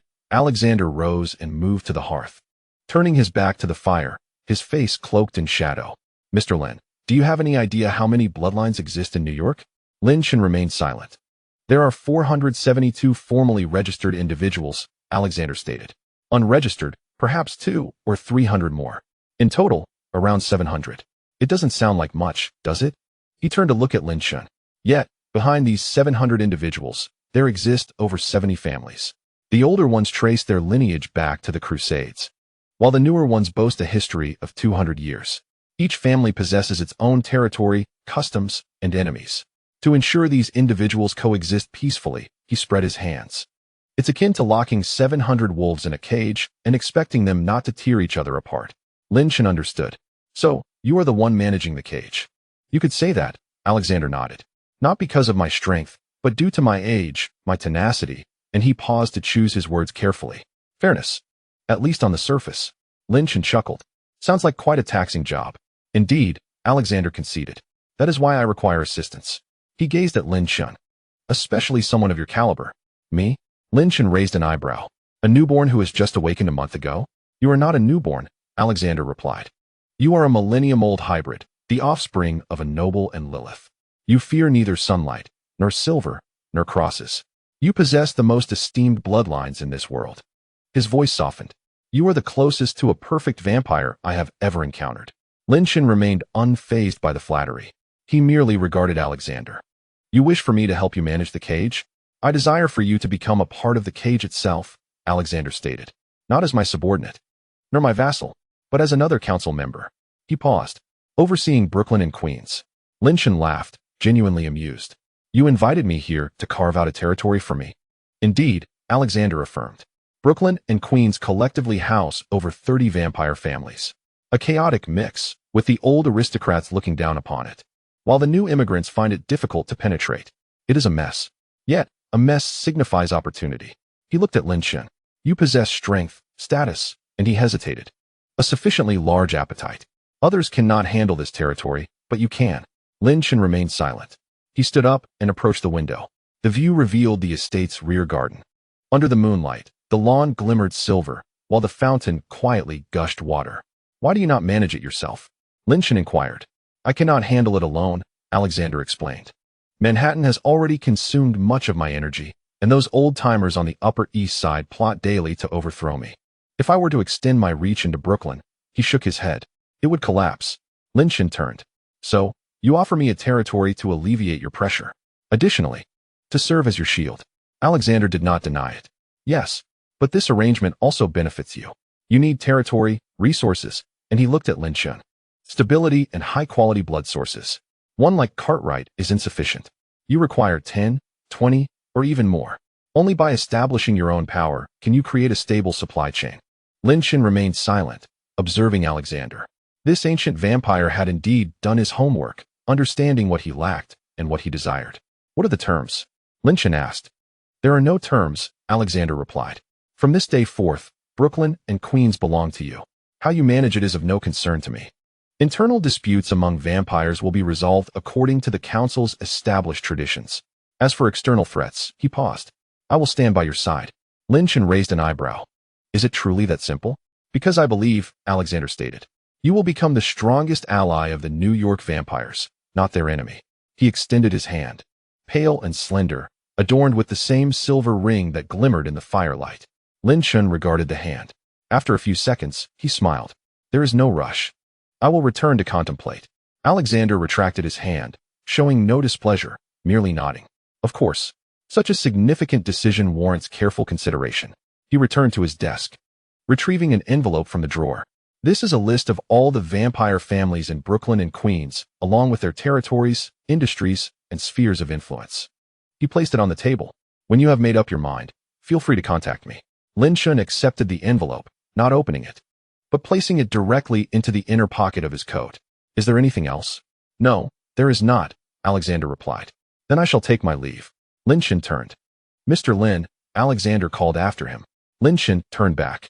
Are you not curious? Alexander asked. Curious about what? About the prophecy concerning your parents. Who informed them? Why were they so certain that a union at noon could produce a child unafraid of sunlight? Lin Chen regarded him. You know? I do not. Alexander shook his head. I merely find it too coincidental.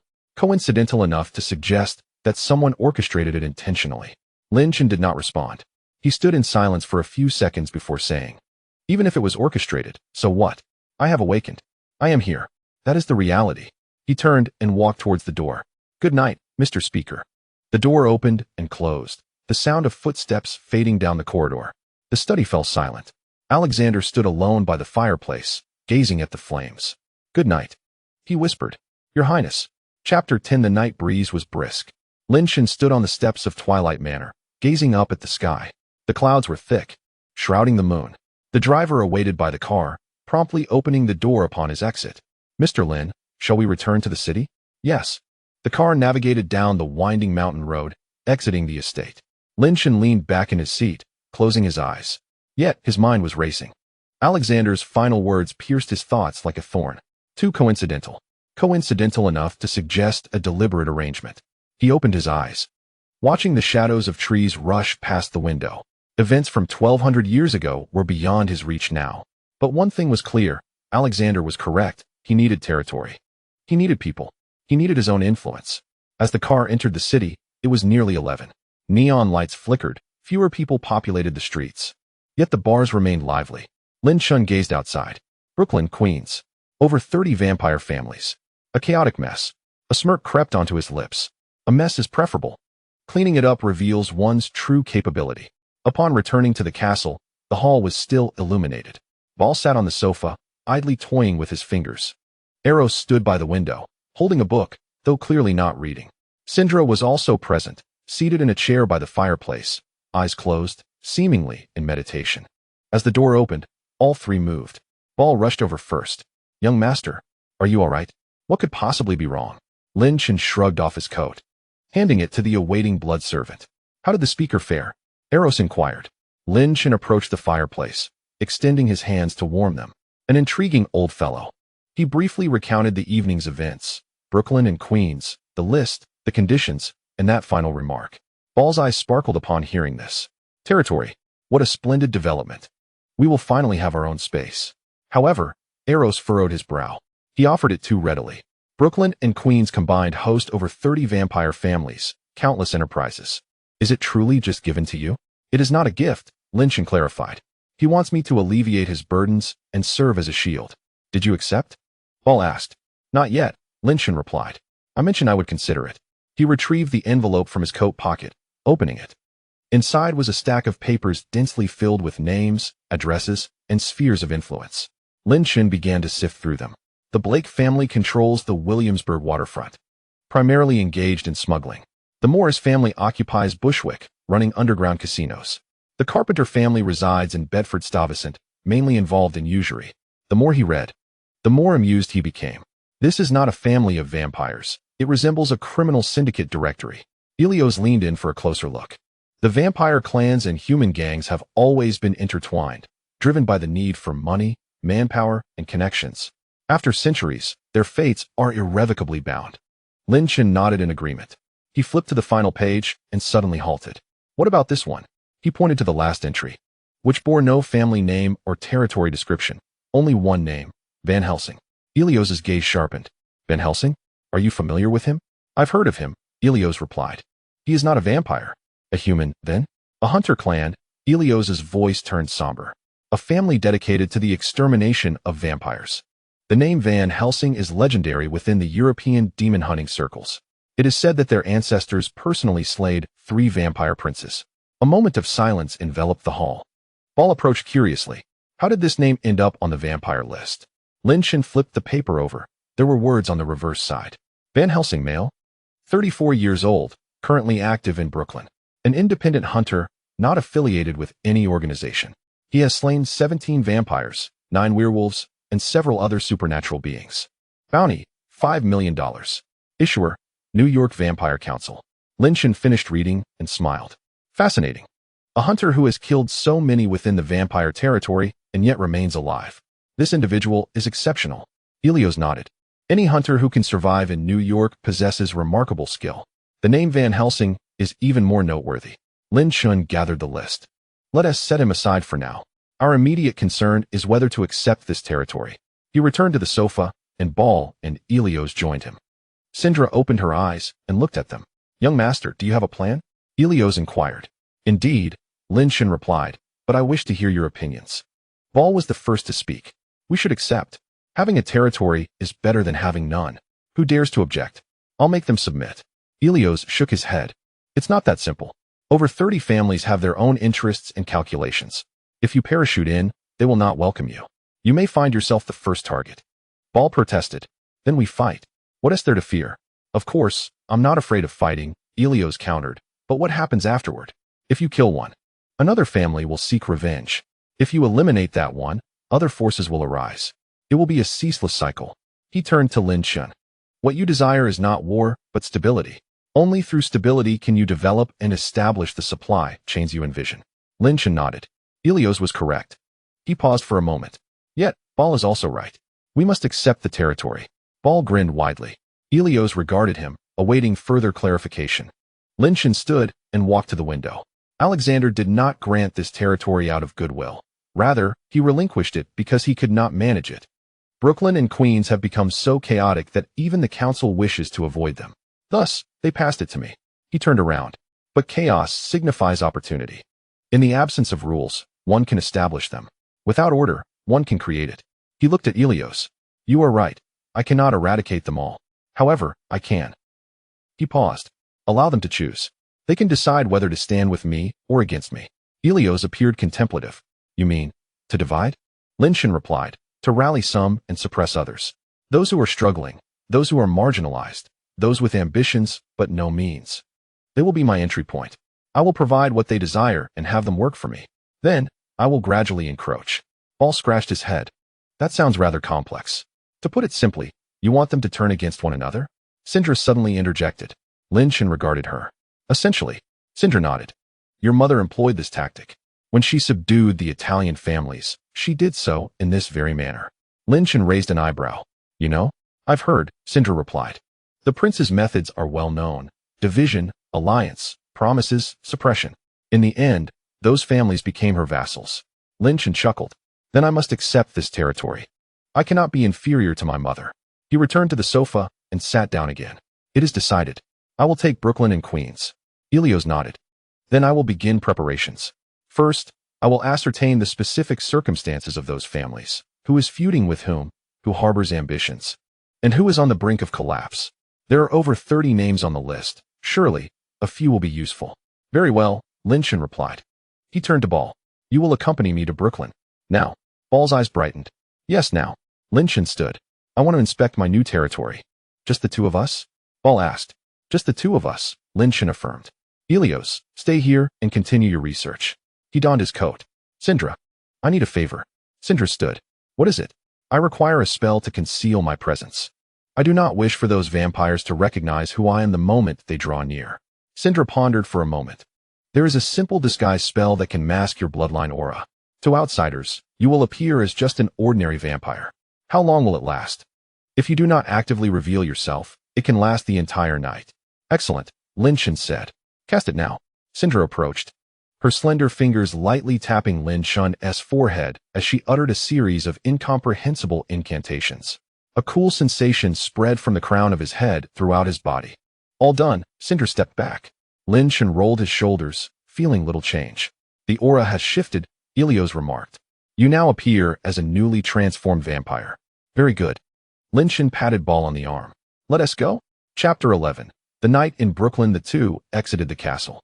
The night breeze swept in, carrying the essence of the city. Ball inhaled deeply. Brooklyn, here I come. Lin Chen glanced at him. Remember, tonight is merely for observation. No fighting. He hesitated. Unless someone else strikes first. Ball grinned. Understood. The two vanished into the night. Inside the castle, Ilios had already begun making phone calls.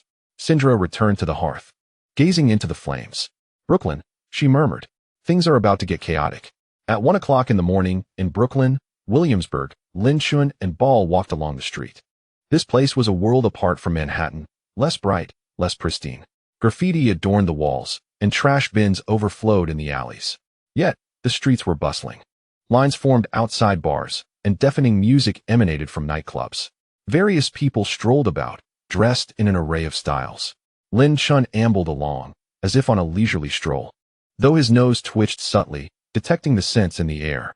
There were human odors, but also others, the scents of vampires, werewolves, and some indescribable essence. Do you sense it? He whispered. Ball nodded. So many. Just on this street, at least 3 vampires, 2 inside that bar, and 1 in the building across. Lin Chen acknowledged with a hum. Continuing forward, they passed the bar, where flickering lights and dancing silhouettes were visible through the windows. In a corner, a man clad in black leather conversed with a blonde woman. The man's face was pale, his gaze sharp. The woman beamed brightly, though her eyes appeared vacant. Lin Chen glanced briefly before averting his gaze. That vampire is hunting, Ball remarked. Indeed, Lin Chen replied. Normal. Should we intervene? Intervene? Why would I? Lin Chen looked at him. It's not my territory. Oh, right, Ball scratched his head. Not yet, at least.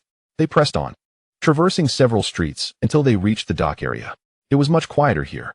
Containers towered like mountains, and cranes loomed in the night like colossal beasts. The air was thick with the briny scent of the river and a hint of blood. Lin Chen halted. Do you smell that? Ball sniffed the air. There's blood. Fresh.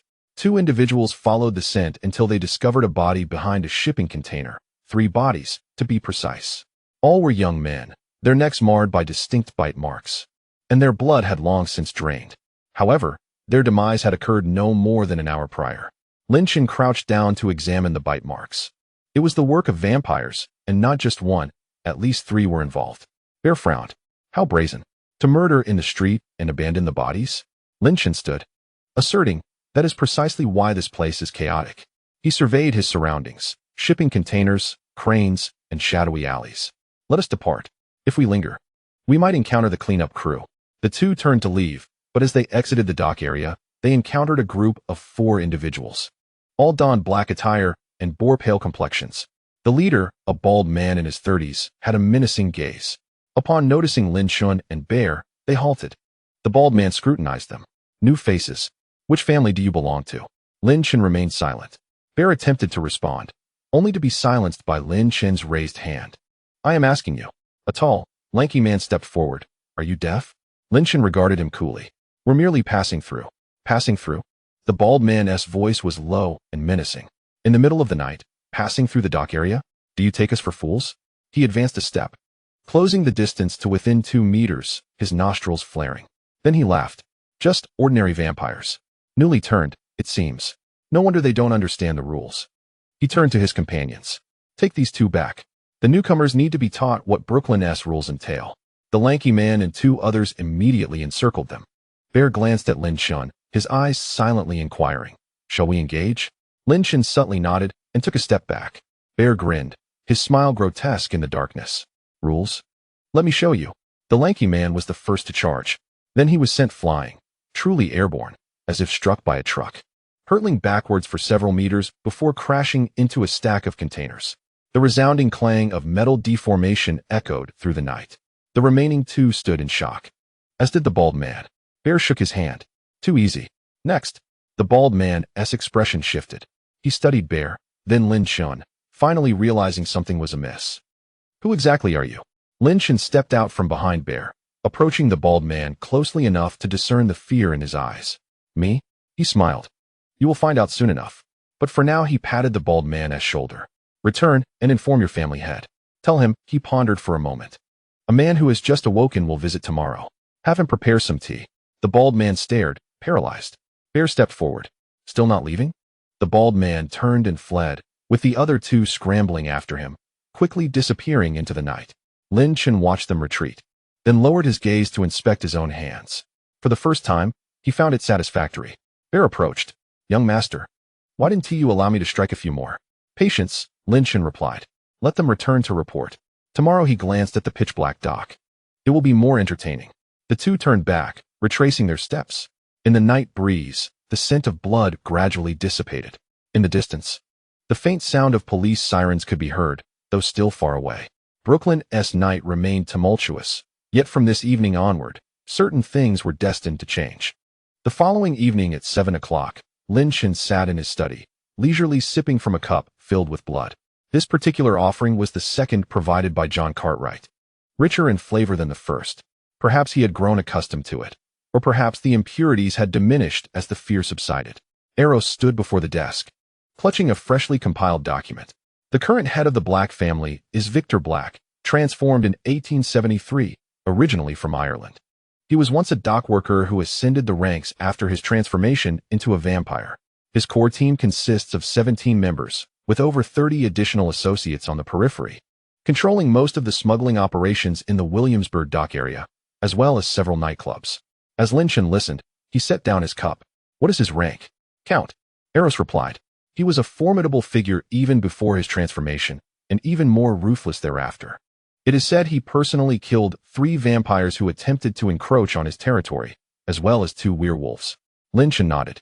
Does he have any weaknesses? Indeed. Eros flipped a page. He has a daughter named Lillian, born before his transformation, who was also turned. She has only been a vampire for 20 years. But Victor dotes on her, treating her like a precious gem. Lin Chen chuckled. A daughter, how delightful. He stood and walked to the window. Outside, darkness had fallen, and the city lights twinkled to life. The bald man must have returned to report. Yes? He did, Eros confirmed. After you let him go last night. He hurried back to the Black family's stronghold.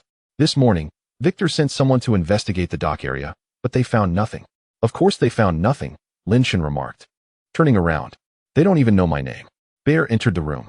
Young master, the car is ready. Is it the same one as last night? No.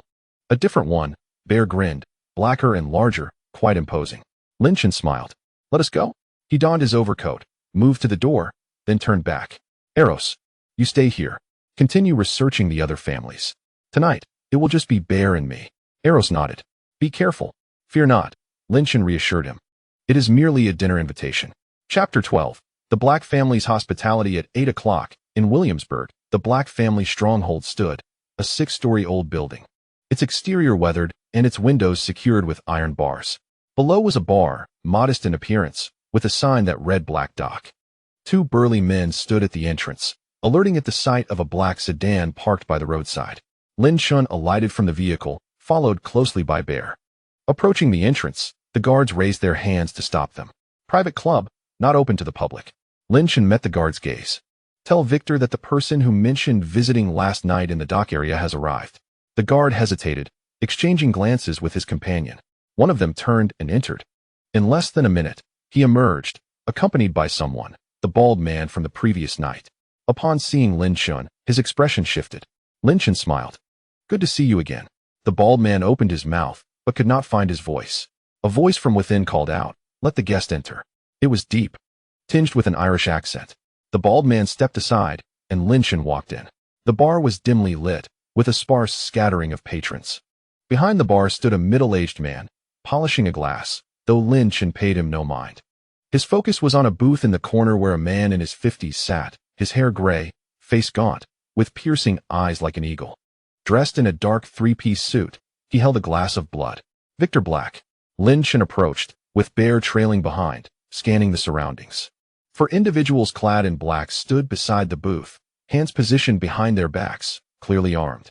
Lin Chen seated himself opposite Victor Black, while Bear stood protectively behind him. Victor regarded Lin Chen in silence. Lin Chen returned the gaze, and they locked eyes, the atmosphere thick with tension.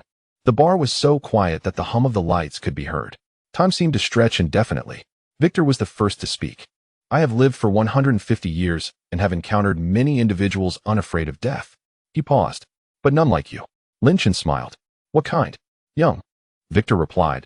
Just recently transformed, yet you dare to sit directly before me and even request tea. The corners of his mouth twitched, not quite a smile. My tea is not for everyone. Lin Chen leaned back against the plush seat. I drank it. Last night, your subordinate mentioned teaching me the rules. I did not learn them, so I came today for your personal instruction. Victor's gaze shifted. He looked at Lin Chen and then at Ball, finally settling his eyes back on Lin Chen's face. You are not an ordinary vampire. Lin Chen did not deny it. I concealed my presence. Why? I wanted to see just how chaotic this place truly is. And now that you have seen? I have seen, Lin Chen said. Your subordinate killed 3 people in the dock area and left them there unattended. The police will inevitably investigate. Victor scoffed. The police? In this place, they do not intervene. Then who does? No one, Victor replied. This is Brooklyn. That is why I came, Lin Chen said. Victor scrutinized him. Who exactly are you? Lin Chen did not respond directly. He reached into his pocket and placed an object on the table. It was the black business card given to him by Alexander. Its embossed golden symbol gleaming dimly in the subdued light. Upon seeing the card, Victor's expression shifted. He picked it up, examined it closely, then looked up with a complicated gaze. You are one of the council? No, Lin Chen replied. Then how do you possess this? Alexander gave it to me. Victor fell silent for a few seconds. He placed the card back on the table. What does the esteemed speaker want? He wants me to manage Brooklyn, Lin Chen answered. You? Victor laughed, this time genuinely. You, a mere boy, to oversee Brooklyn? What, Do you dispute this? Victor remained silent. He leaned back into the seat, raised his hand, and gestured lightly. The four individuals standing beside him immediately drew weapons, guns. The dark muzzles were aimed at Lin Chun and Ball. The few patrons at the bar also stood up, brandishing their weapons. The bald man at the bar's edge wore a vicious grin. Victor gazed at Lin Chun. I do not care who sent you or your relationship with the speaker. Brooklyn is my territory. I have survived here for 150 years, having killed more than you have ever seen. You, a wet behind the ears boy, think you can come here with a diploma and command me? He tossed the card onto the table. Go back and tell Alexander to send someone more sensible. Lin Chun remained unmoved. He even chuckled. 150 years, he mused. Is that a long time? Victor frowned. When my parents married, Lin Chun continued, your great-great-great-grandfather was still in Ireland planting potatoes. Victor froze. Lin Chun stood up. The moment he moved, the four gunmen tensed, fingers poised on triggers. Lin Chun did not look at them. He fixated on Victor. I am Lin Chun. My father is Jiang Chen, and my mother is Lilith. I slept for 1,200 years and just awoke last month. Alexander invited me to Twilight Manor for tea, then handed me this card, saying Brooklyn belongs to me. He paused. I did not agree, nor did I refuse. I merely wished to take a look first and see if this place is worth my while. Victor's expression changed completely. Jiang Chen, Lilith. These names were known to every vampire. They were legendary. His lips quivered. You are that. Yes, Lin Chun affirmed, that one. He stepped forward. The four gunmen instinctively took a step back. Lin Chun gazed at their guns. These things may work on ordinary vampires. But to me, he reached out and grasped the nearest gun barrel, squeezing gently. The sound of metal deforming was jarring. The barrel crumpled under his grip. The man dropped his weapon in fright. Lin Chun shook his hand. Useless. Silence enveloped the bar. Victor sat motionless in the booth, staring at Lin Chun. His expression filled with shock and fear. After a long pause, he stood up and walked toward Lin Chun. Then, he bent down. The Blake family is at your service. Chapter 13, Recruitment. Lin Chun looked down at him. Rise. Victor straightened but remained slightly bent, adopting a lowly posture. Lin Chun returned to the booth and sat down again. Sit. Victor took a seat opposite him, this time sitting upright. Lin Chun studied him. You mentioned living here for 150 years and killing many. You established this territory. Victor nodded. Indeed. I do not intend to usurp yours, Lin Chun stated. Victor was taken aback. What? I said. I do not intend to usurp yours, Lin Chun repeated. Brooklyn is vast, with over 30 families. I cannot manage it alone. I need someone to assist me. He looked at Victor. You are sufficiently ruthless, experienced, and knowledgeable about this place. Are you willing to help me? Victor remained silent, studying Lin Chun's youthful face, seeking some revelation. Yet, he found only tranquility, an unfathomable calm. What do you require of me? He inquired. Continue managing your docks, Lin Chun replied. Smuggle as needed. Operate your businesses. From today onward, you will heed my commands. When I require manpower, you will provide it. When I need information, you will deliver. When I need, he paused, blood sources, you will assist me in finding them. Victor understood. This was not a takeover. It was a recruitment. The territory remained his. The business remained his. Only a new authority figure was added above him. He pondered. What about the others? What? The other families, Victor said. Do you intend to recruit them in the same manner? It depends, Lin Chun replied. Those willing to collaborate with me will receive the same treatment as you. Those unwilling. He did not finish, but the implication was clear. Victor swallowed hard. Which family do you intend to start with? Lin Chun regarded him. What do you think? Victor contemplated. The Morris family. They are entrenched in Bushwick, running underground casinos. The patriarch, Old Morris, was transformed 20 years before me, and his subordinates outnumber mine. However, he has one flaw.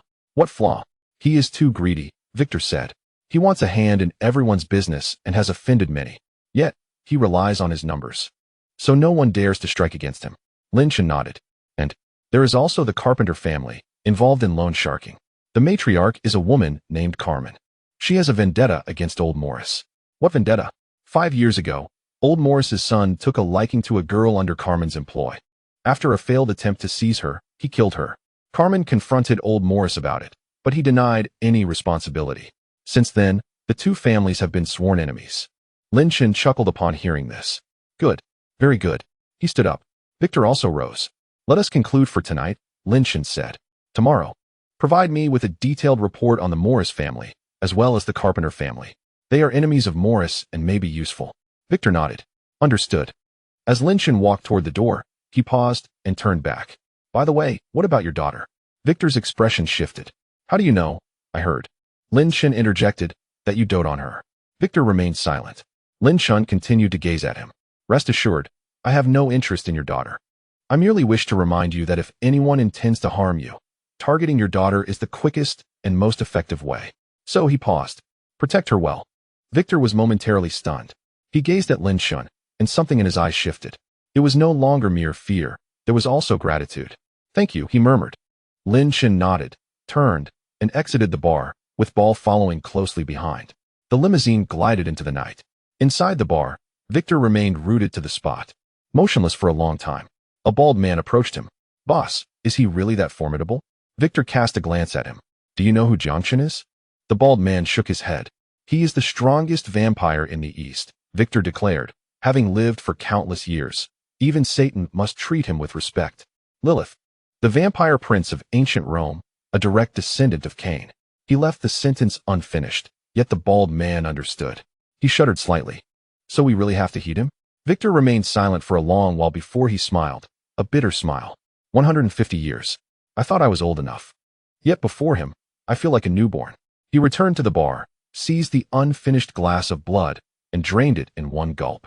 Let us listen to him. After all, he gazed out at the pitch-black night. He hasn't encroached upon our territory. He is far superior to those in the council. In the limousine, Ball sat in the driver's seat, grinning widely. Young master, you were incredibly impressive just now. With a squeeze, the gun was crushed. That bald man's face turned green. Lin Chen leaned back in his seat, eyes closed. It was acceptable. That Victor is more astute than I anticipated. He knows when to lower his head. Ball nodded. What shall we do next? Wait, Lin Chen replied. Wait for him to send over the information on the Morris family. Then he opened his eyes, looking out the window. We will meet old Morris and Carmen. Let us see if they are willing to collaborate. Ball chuckled. What if they are not willing? Lin Chen did not respond. Merely a faint smile gracing his lips. The car traversed the Williamsburg Bridge. In the distance, Manhattan sparkled with lights, while Brooklyn behind them lay silent in the night, like a slumbering beast awaiting to be awakened. Chapter 14. The master of the underground casino. The following night at 9 o'clock, Lin Chen sat in his study, perusing the information Victor had provided. It was quite detailed. The Morris family, entrenched in Bushwick, primarily operated underground casinos. Over 20 establishments dotted the eastern part of Brooklyn. The patriarch, Old Morris, was transformed in 1851, originally from Italy. In his youth, he had been a mob enforcer, and after being turned into a vampire, he gradually absorbed the original Italian mafia using the power of his kind. Now, he commanded a core team of 25 members, with over 50 on the periphery. His business had flourished significantly, having offended many along the way. Old Morris, Lin Chen mused, an Italian, over 170 years old, of count status. Helios stood nearby. Victor has provided another piece of information. What is it? Lin Chen inquired. Old Morris has recently been in contact with werewolves. Lin Chen looked up. Werewolves? Yes, Helios confirmed. There is a small group of werewolves on the eastern side of Brooklyn, numbering over 20, who have been seeking a patron. Old Morris aims to ally with them to confront the Kapiner family. Lin Chen smiled. How intriguing. A vampire collaborating with werewolves to combat another vampire? He closed the file. What about Carmen? What is her reaction? Carmen is aware as well, Helios stated. She has been reaching out to several smaller families that have enmity with Morris, hoping to form an alliance. However, those individuals are timid and dare not confront Morris directly. Lin Chen nodded. That is quite fortuitous. He stood up. Tonight, we shall meet Carmen. Let her know that someone dares to oppose. At 10:30 in the evening, in Bushwick, an underground fight club awaited. The facade was dilapidated. Windows boarded up, with two burly black men standing guard at the entrance. Lin Chen exited the car, this time accompanied only by Ball, while Helios remained behind to continue gathering intelligence on other families. The pair approached the entrance, where the bouncers intercepted them. What do you want? Looking for Carmen. Lin Chen replied. Sister Carmen is not someone just anyone can meet. Ball stepped forward. The bouncer instinctively stepped back, hand reaching for his waist. Lin Chen raised his hand to halt Ball. He looked at the bouncer. Tell Carmen that someone from Williamsburg wishes to discuss business. Williamsburg? The bouncer frowned. Are you from the Blake family? No, Lin Chen responded, but Victor sent me. The bouncers exchanged glances, and one of them turned to enter. After a few minutes, he returned. You may enter. Search them. Ball frowned. Lin Chen raised his hand, signaling him to remain still. The two were thoroughly searched and found to be unarmed. The bouncer swung open the iron door behind him, leading them straight down a staircase. Inside, a narrow corridor stretched before them, dimly lit, with walls in disrepair. Their footsteps echoed in the empty hallway. Upon reaching the end, they encountered a heavy iron door, behind which a faint clamor could be heard. As it swung open, a wave of noise washed over them. A vast underground space was packed with people. In the center stood a boxing ring where two bare-chested men grappled fiercely. Blood splattering onto the canvas as the crowd erupted with frenzied cheers, waving wads of cash. The mingling scents of smoke, alcohol, sweat, and blood filled the air. Lin Chen stood at the entrance, surveying the scene before making his way to the bar in the corner. Behind the bar stood a woman, appearing to be in her 30s, with black hair and dark eyes, clad in a simple black t-shirt and jeans. Yet her demeanor was striking, not beautiful, but formidable. Like a blade, she skillfully mixed drinks as Lin Chen approached the bar. The woman did not glance up. What would you like to drink? I am not drinking. Lin Chen replied. I am looking for someone. Who? Carmen. The woman lifted her gaze, briefly appraising him, then returned to her task. That's me. Who are you? Lin Chen settled onto a stool opposite her. Lin Chen. Victor sent me. Carmen paused momentarily, pushing the prepared drink to a nearby patron before turning her full attention to Lin Chen, her eyes sharp. That old dog Victor, what has he sent you to do? To discuss collaboration. Collaboration? Carmen laughed, not in amusement, but with skepticism. What could I possibly collaborate on with Victor? Not with Victor, Lin Chen clarified. With me. Carmen scrutinized him. You? Yes. And who are you? Lin Chen did not answer. He produced a black business card from his pocket and placed it on the bar. Carmen glanced down, her expression shifting. She picked up the card, examining it closely twice before looking up, her gaze now more complex. A card from the council. Where did you get this? From Alexander. Carmen fell silent for a few seconds, placing the card back on the bar. What do you want? To help you. Lin Chen stated. Help me with what? To deal with old Morris. Carmen's expression hardened. How do you know about my issues with old Morris? Victor told me. That old dog. When did he become so helpful? Since last night, Lin Chen replied. He now listens to me. Carmen was taken aback, studying Lin Chen as if he were a creature from another realm. Victor Black listens to you? Yes. That old dog has been a tyrant in Williamsburg for over a century. Even the council can't handle him. He listens to you? Lin Chen offered no explanation, merely maintaining his gaze on Carmen. You may not believe it, but old Morris is in contact with werewolves, you know? Carmen's expression shifted. What werewolves? The group on the eastern side of Brooklyn, Lin Chen explained. Over 20 individuals, without a patron, are likely to become old Morris's henchmen. He intends to use them against you. Carmen fell silent, her fingers lightly tapping the bar. How do you know? Victor investigated. Why did he investigate this? Because I asked him to. Carmen fixed her gaze on Lin Chen.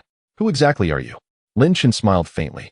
A newly awakened individual contemplated engaging in some activities within this establishment.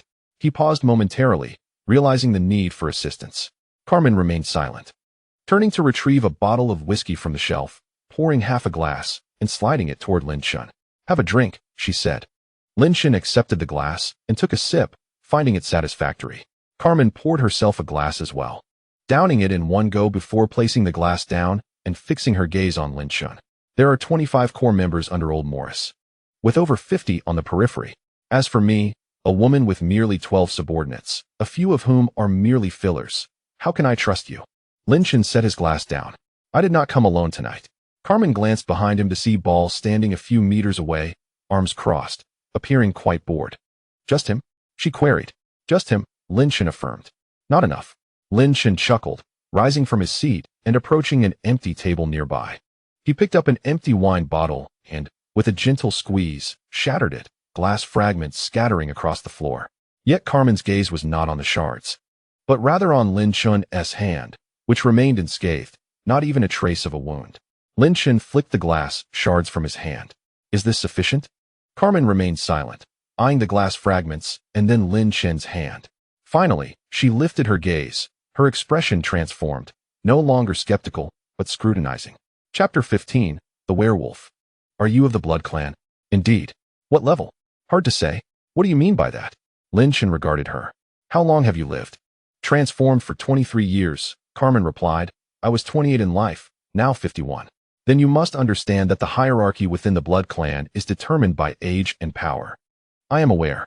What if I told you I have just awakened from a slumber of 1200 years? Carmen was taken aback, her mouth opening, but no words emerging. Lin Chen returned to the bar, reclaiming his seat. Thus, you need not worry about my capabilities. What you should be concerned about is old Morris. Carmen remained silent for a lengthy moment before pouring herself another glass of whiskey, this time sipping it slowly rather than downing it all at once. What do you want me to do? Continue your affairs, Lin Chen replied. Maintain your establishment. When the time comes, cooperate with me. Cooperate with you in what regard? To confront old Morris. How do we confront him? Lin Chen met her gaze. He possesses werewolves, you have me. He may have numbers, but I have. He paused. Something else. Carmen fixed her stare upon him. Is that all? That is all. You want to encroach upon my territory? I will not. You want to take my business? I will not. Then what do you desire? Lin Chen smiled, leaning forward. I want you to remember one thing. From this day forth, you have an additional ally. When the need arises, this ally will assist you. Correspondingly, when you are required, you must also assist him. Carmen understood. This was not an annexation, but an enlistment, akin to what Victor had done. After a moment's contemplation, she asked, what if I refuse? Lin Chen reclined against the back of his chair. Then you will continue to bear the burden alone. When old Morris arrives with the werewolves, you may fend for yourself. I will neither assist nor harm you. He stood. The choice is yours. When you have made your decision, have Victor convey the message to me. He turned and walked toward the door, with Ball following closely behind. As they reached the entrance, Carmen's voice called out, wait. Lin Chen turned back to find her behind the bar, observing him. Where are you headed now?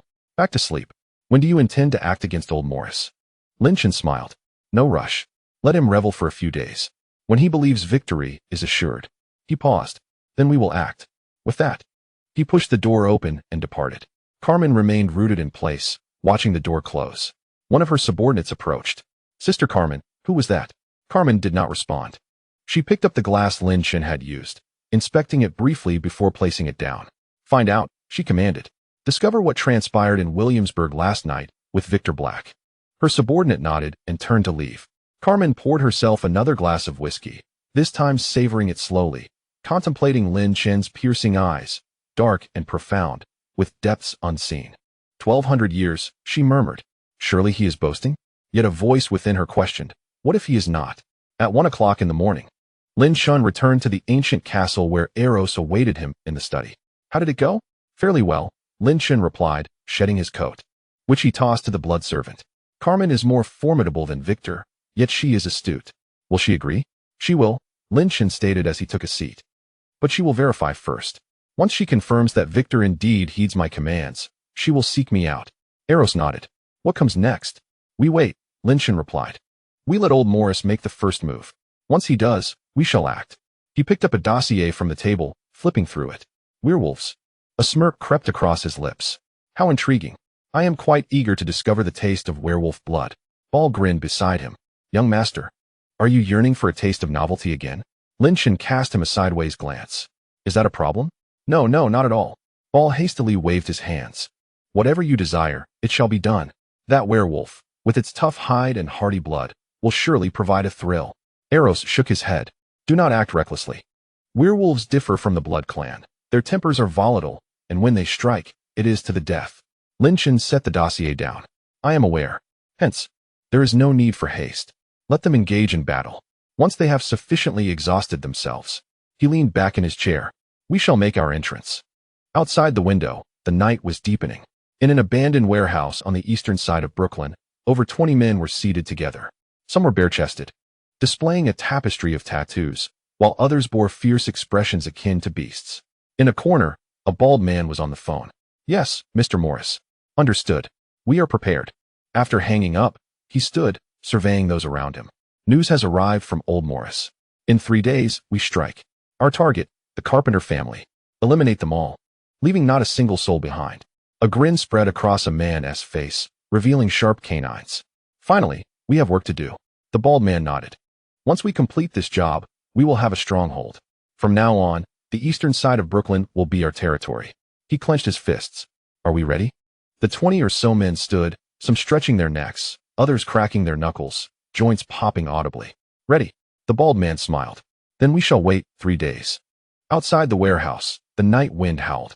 The moon peeked from behind the clouds, casting pale light upon the werewolves, their eyes glimmering with an eerie green hue, reminiscent of wild beasts. In 3 days, a bloodbath was imminent. Chapter 16, The Night of the Werewolves. 3 days later, at 2 a.m, in Bushwick's underground fighting club, business was unusually brisk. 2 robust men were engaged in a brutal match in the ring, their flesh tearing as the crowd erupted in frenzied cheers. Bills were tossed toward the ring like confetti. Carmen stood behind the bar, coldly observing the scene. Yet, the object in her hand was not a glass, but a gun, loaded with silver bullets. 3 days after Lin Chen's departure, she had ensured that all weapons were retrieved. Silver daggers, silver bullets, and several vials of holy water purchased at exorbitant prices from the black market. Her subordinates laughed at her apparent anxiety, but she remained unfazed. Old Morris, that cunning dog, would never merely resort to intimidation. If he was making moves to contact the werewolves, he would undoubtedly act. She just did not know when. Sister Carmen, one of her subordinates, approached, lowering his voice. Something feels off outside. Carmen's gaze sharpened. Something felt amiss. A few unfamiliar figures lingered at the street corner, moving restlessly but not entering. What manner of individuals were they? They bore an unsettling resemblance to anything but ordinary folk. Her subordinates hesitated, their eyes fierce. Carmen lowered her firearm. Prepare yourselves, she commanded. Her men nodded and vanished into the throng. Carmen surveyed the patrons within the establishment. Over 100 souls, predominantly human, mingled amidst a few familiar faces from the vampire clan, regulars who frequented the venue.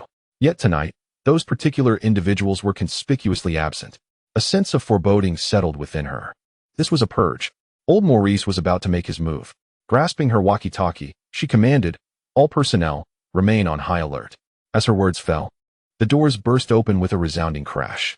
The iron gate flew outward, toppling several patrons. A cacophony of screams erupted as the crowd scattered in panic. More than 20 figures surged inside, not vampires, but werewolves. Moonlight flooded the entrance, casting an eerie glow upon them. Their eyes shimmered with a ghostly green light, drool pooling at the corners of their mouths. Leading them was a bald brute, grinning with a mouthful of sharp teeth. Carmen Carpenter. Old Maurice sends his regards. Carmen fired her weapon. Bang, bang, bang. 3 silver bullets struck true. 2 werewolves collapsed, smoke rising from their charred chests. Yet the bald leader evaded her aim. Darting with astonishing speed to the bar, he delivered a crushing blow, shattering the counter and sending glass and liquor flying. Carmen swiftly drew a silver dagger from her waist, aiming for the bald one's abdomen. He seized her wrist with a vice-like grip, crushing her bones. The dagger clattered to the ground. He lifted her effortlessly, as one might a mere chick. Is this all you've got? You dare oppose old Maurice? Carmen struggled and kicked, but it was futile. The werewolf's strength was overwhelming. Her men rushed to her aid, yet were ensnared by other werewolves. 12 against over 20, it was a hopeless fight.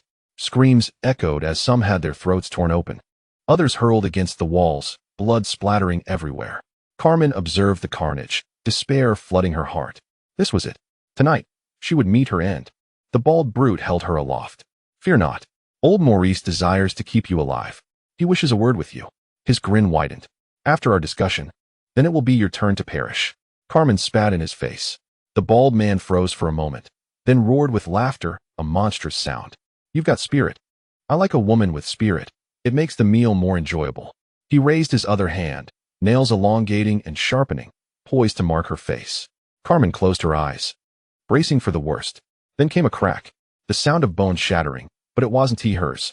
Carmen opened her eyes to see the bald man's hand suspended in midair, a pale hand gripping his wrist. With a gentle squeeze, the werewolf's bones crumbled. He howled in agony, releasing Carmen, who fell to the ground. She looked up to see Lin Chen standing there, clad in black, his expression serene as if he had just returned from a leisurely stroll. Who are you? The bald man demanded, clutching his wrist. Lin Chen ignored him, focusing instead on Carmen. Are you all right? Carmen opened her mouth, but found no words. Lin Chen nodded, then turned his gaze to the bald man. Werewolves, 23 of them. Quite the lively gathering. The bald man stepped back, sensing something was off. The man before him, merely standing there, sent a chill down his spine. as if a dreadful force had fixed its gaze upon him. "Who are you?" he stammered. Lin Chen remained silent, scanning the surroundings. Carmen's men, now only 5, were battered and encircled by the werewolves. The patrons had fled, leaving behind a scene of blood and shattered glass. "Ball," Lin Chen called. "Here." A rough voice bellowed from the entrance. The bald man turned to see a burly figure with red skin stride in, more robust than any vampire he had encountered. And the aura, his pupils dilated. It was not the scent of a vampire, it was that of a demon. A true demon.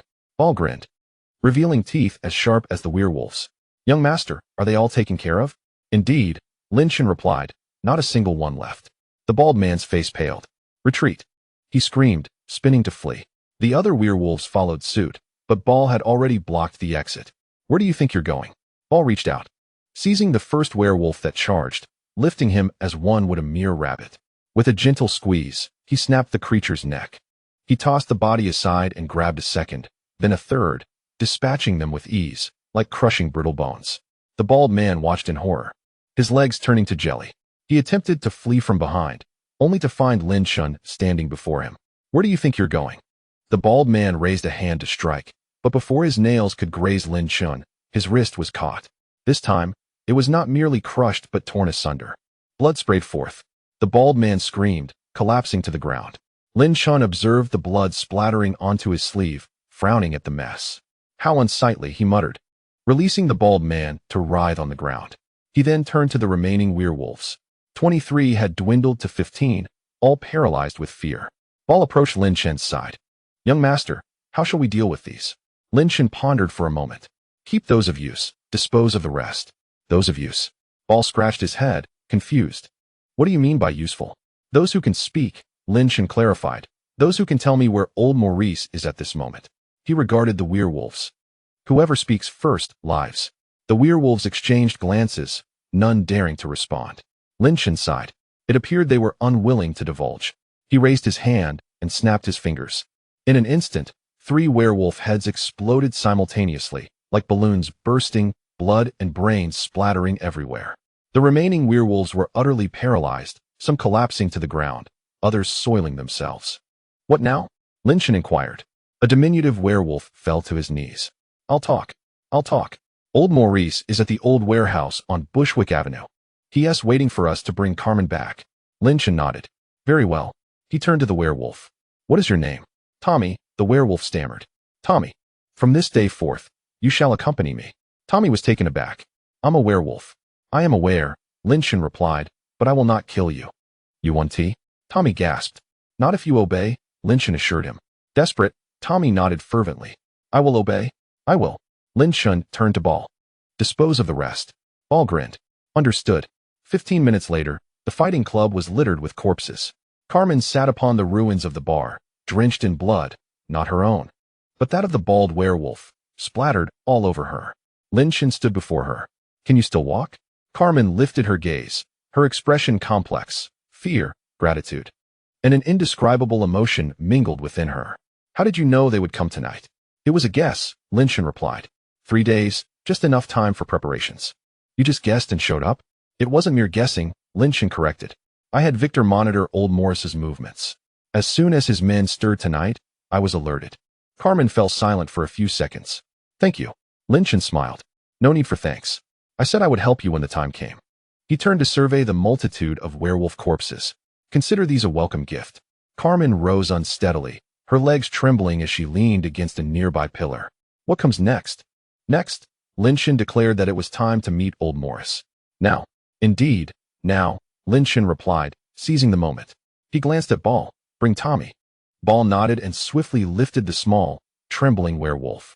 Lin Chen approached the door, then turned back to Carmen. "Are you coming?" Carmen was taken aback. "Me? Yes," Lin Chen affirmed. "Your vendetta, you must avenge yourself."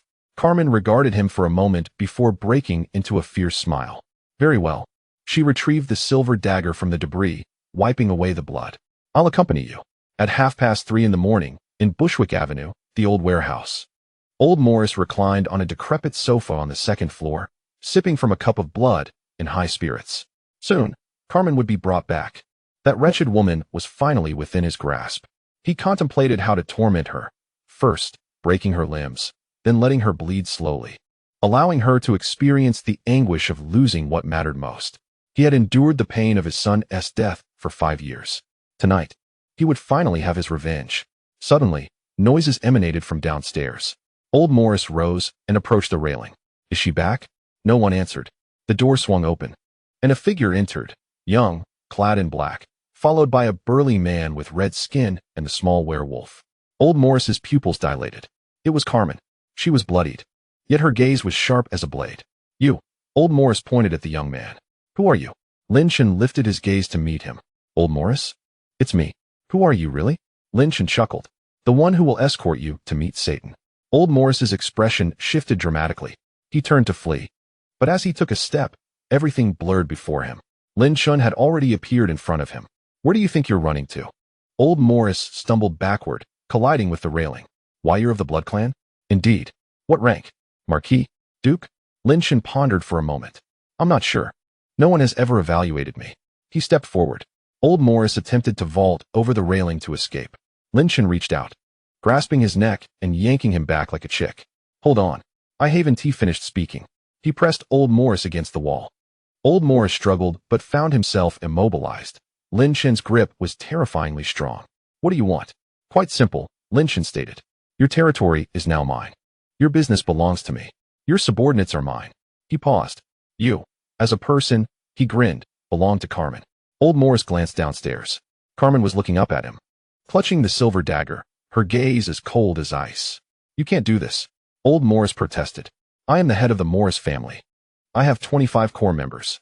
They're all dead, Lin Chen replied. Old Morris froze. What? Your 25 core members were just downstairs. I dealt with them effortlessly. Old Morris opened his mouth, but could find no words. Lin Chen released his grip. Old Morris collapsed to the ground, a heap of despair. Lin Chen looked down at him. 170 years. You've lived long enough. He turned and walked towards the staircase. Halfway up, he turned back to Carmen. It's your turn now. Carmen nodded, gripping the dagger tightly as she ascended step by step. Her footsteps echoed in the vast warehouse. Old Morris looked up at her. Fear, anger, and despair etched across his face. Why, you dare? Carmen remained silent, advancing to stand before him. She raised the dagger. Old Morris opened his mouth to scream, but no sound emerged. The dagger plunged into him, once, twice, thrice, until he lay still. Carmen paused, bloodied and panting heavily. Then, she smiled, tears streaming down her face. Mother, she whispered, little sister, I have avenged you. Outside the warehouse, the night wind howled.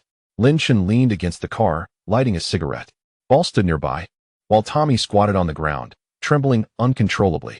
Moments later, Carmen emerged, drenched in blood, yet her eyes sparkled with unprecedented brightness. She approached Lin Chen and came to a halt. Then, she knelt on one knee. Carmen Carpenter, from this day forth, this life is yours. Lin Chen looked down at her, took a drag of his cigarette, and then smiled. Rise. From now on, you will heed my command. Not because I saved you, but because I can ensure your survival. Carmen stood, gazing at him. What comes next? Lin Chen looked toward the horizon where dawn was approaching. The eastern sky began to lighten. Next, he exhaled a puff of smoke. We shall pay a visit to Old Morris's associates. Someone must take responsibility on the werewolf side. He turned to Tommy. Do you know where their lair is? Tommy nodded vigorously. Yes, I know. Lead the way. Lin Chen opened the car door and sat inside, followed by Carmen and Ball. Tommy pointed the way, and the car drove into the night. Behind them, in the old warehouse, a lifeless body lay on the ground, eyes wide open, unblinking. Chapter 18. The Werewolves' Allegiance at 4 a.m. in the Eastern District of Brooklyn, an abandoned industrial area. The car halted before a row of dilapidated warehouses. Tommy, still trembling, pointed to the innermost building. It's over there. Lin Chen exited the vehicle, surveying the warehouse. 2 stories tall, its windows sealed with iron plates, debris cluttered at the entrance, and an eerily quiet ambience prevailed. Do they know something's amiss? Ball inquired. Uncertain, Tommy replied. But we have rules. We report back after completing a task. Since we Haven T returned, they must have sensed something. Lin Chen nodded. He turned to Carmen. Wait in the car. Carmen frowned. I can fight. I know, Lin Chen responded, but not tonight. He turned and strode toward the warehouse, with Ball dragging Tommy closely behind. Upon reaching the entrance, Lin Chen paused and raised his hand to knock. Knock, knock, knock. Silence enveloped the interior for a few seconds before a gruff voice emerged. "Who is there?" "A messenger," Lin Chen replied. The door creaked open slightly, revealing a single eye peering out. The eye widened upon recognizing Tommy. "Tommy, what are you?" Before he could finish, Lin Chen grasped the door gap and pulled with gentle force. The entire iron door, along with its frame, was ripped away. Boom. The man behind the door was thrown to the ground with a scream. Lin Chen stepped inside. Within the warehouse, over 20 werewolves were gathered, some sharpening knives, others drinking. Upon hearing the commotion, they all rose to their feet. At the forefront stood a bald, burly man with a scar across his face, glaring at Lin Chen with ferocity. "Who are you?" Lin Chen remained silent, scanning the expansive warehouse cluttered with debris, where several animal corpses lay in the corners. The air was thick with a mix of blood and the scent of wild beasts. 27, he murmured. Ball tossed Tommy aside and positioned himself beside Lin Chen. "What is the plan, sir?" "No rush," Lin Chen replied, eyeing the scarred leader. "Are you the head?" "That I am." The scarred man stepped forward. "What have you done to my men?" "I killed them," Lin Chen stated matter-of-factly. The scarred man's expression shifted drastically. 23, all of them, including your bald brother. Instantly, chaos erupted within the warehouse. The werewolves roared, baring their fangs, eyes glowing green. The scarred man raised a hand to silence them. He fixed Lin Chen with a glare that seemed capable of tearing him apart. "A Blood Clan member dares to come alone to my territory and kill my men? How bold!" Lin Chen chuckled. "Alone?" He pointed at Ball. "He is not human." Bar grinned, revealing his fangs. Scarface's pupils constricted. "A demon." He sensed it. The aura emanating from the red-skinned brute was neither that of a vampire nor a werewolf, but something far older and more terrifying. "What do you intend to do?" Scarface inquired. Lin Chen gazed at him. "How long have you wolves been lurking in Brooklyn? What business is it of yours?" Came the response, though it carried an undeniable air of intimidation. Scarface clenched his jaw. "Over a decade." He continued, "For 10 years. You've been holed up in this dilapidated warehouse, without even a proper territory, surviving as hired muscle." Lin Chen shook his head. "What a dismal existence." Scarface's face flushed with anger. "Don't get ahead of yourself." Lin Chen interjected, "I am here to assist you." Scarface was taken aback. "Assist?" "Indeed," Lin Chen affirmed. "From this day forward, you shall follow me. You will have a territory, food, and no longer need to be someone's lackey." After hearing this, Scarface laughed, a laugh born of indignation. "You come into my territory, slaughter 23 of my brothers, then expect me to follow you?" He stepped forward, fists clenched. "Are you out of your mind?" The surrounding werewolves surged forward. Bar moved as well. Lin Chen raised a hand to halt him. He regarded Scarface. "You refuse?" "Refuse what?" Scarface retorted, throwing a punch with astonishing speed, the air slicing around it. Yet, his fist halted just 10 centimeters from Lin Chen's face, not due to a lack of desire to strike, but rather an inability to do so. Lin Chen effortlessly grasped his fist, holding it gently. Scarface struggled to pull away, but to no avail. With increasing desperation, he tried again, yet remained immobilized. His expression shifted. Lin Chen observed him. "Is this all the strength you possess?" Scarface roared in fury, unleashing a blow with his other hand. Lin Chen similarly captured it, rendering both of his hands restrained. Scarface writhed and kicked, but Lin Chen remained unyielding. The surrounding werewolves attempted to advance, but Bar stepped forward, exuding a pressure that felt as though it came from the depths of hell, freezing them in their tracks. Lin Chen addressed Scarface once more. 150 years? You are exceedingly weak." With that, he released his grip. Scarface stumbled back, collapsing onto the ground. He glanced at his hands, where 2 bruised imprints marked his wrists, evidence of Lin Chen's hold. Lin Chen looked down at him. "Now, are you willing to converse?" Scarface panted heavily, raising his gaze to Lin Chen. His eyes reflected a blend of fear and anger, but predominantly shock. This vampire's power was unfathomable. In his 150 years, he had never encountered anything like it. Who are you?" Lin Chen did not reply. Instead, he produced a black business card from his pocket and tossed it to Scarface. Scarface caught it and glanced down, his pupils dilating. "Not from the council?" he murmured. "No." Lin Chen replied, "It is mine." Scarface lifted his gaze. "You want us to follow you?" "Indeed." "On what grounds?" Lin Chen smiled, squatting down to meet Scarface's gaze. "On the grounds that I can ensure your survival. On the grounds that I can provide you with territory. By following me, you will no longer have to hide in this decrepit warehouse, scavenging leftovers and being someone else's dog." He paused. On the grounds that I could have wiped you all out just now, but chose not to. Scarface fell silent, staring into Lin Shen's eyes, black and deep, unfathomable, yet devoid of malice. At least for now. He turned to look at his brothers. 27 remained. With the deceased included, they had once numbered over 50. If they continued in this manner, they would inevitably be consumed by other forces. He turned back to Lin Shen. Will you keep your word? Lin Shen stood. I never deceive. At least not those of value. Scarface pondered for a long while before rising to one knee. Werewolf Alpha, Rex O'Brien. At your service. Chapter 19, Madam. You finally see the light. The other werewolves stared in astonishment at this scene before one by one kneeling as well. In the warehouse, over 20 werewolves knelt in submission. Lin Shen looked down at them. Rise. Rex stood, followed by the others. Lin Shen regarded him. How many of you are there? Alive, 28, Rex replied. Originally, there were 53, including the deceased. How did they die? Murdered, Rex explained, by demon hunters, vampires, and other werewolf tribes. We fled from Europe, hoping to find a place to settle, but New York is far too challenging. Lin Shen nodded. From today forward, it will no longer be difficult. He fixed his gaze on Rex. You will continue as the leader. Manage your pack, and do not cause me trouble. When I need you, I will reach out. Rex nodded. Understood. Lin Shen turned to leave the warehouse. After a few steps, he paused and looked back. By the way, old Maurice is dead. Rex was taken aback. What? He had you kill Carmen, promising you what in return? Territory, Rex said, the east side of Bushwick, 2 streets. That is gone, Lin Shen stated. Rex opened his mouth to respond. Lin Shen continued, but now you have me. The territory I speak of is far greater than those 2 streets. The benefits I offer surpass what old Maurice could provide. He paused. So do not entertain thoughts of vengeance. Understand? Rex nodded vigorously. Understood. Understood. Lin Shen acknowledged with a grunt and exited the warehouse. Bar followed closely behind. After a few steps, he turned back to Rex. Kid, you're fortunate. Our master typically does not accept the useless. He grinned. Do well. With that, he strode off to catch up with Lin Shen. Inside the warehouse, the werewolves exchanged glances. A young werewolf approached.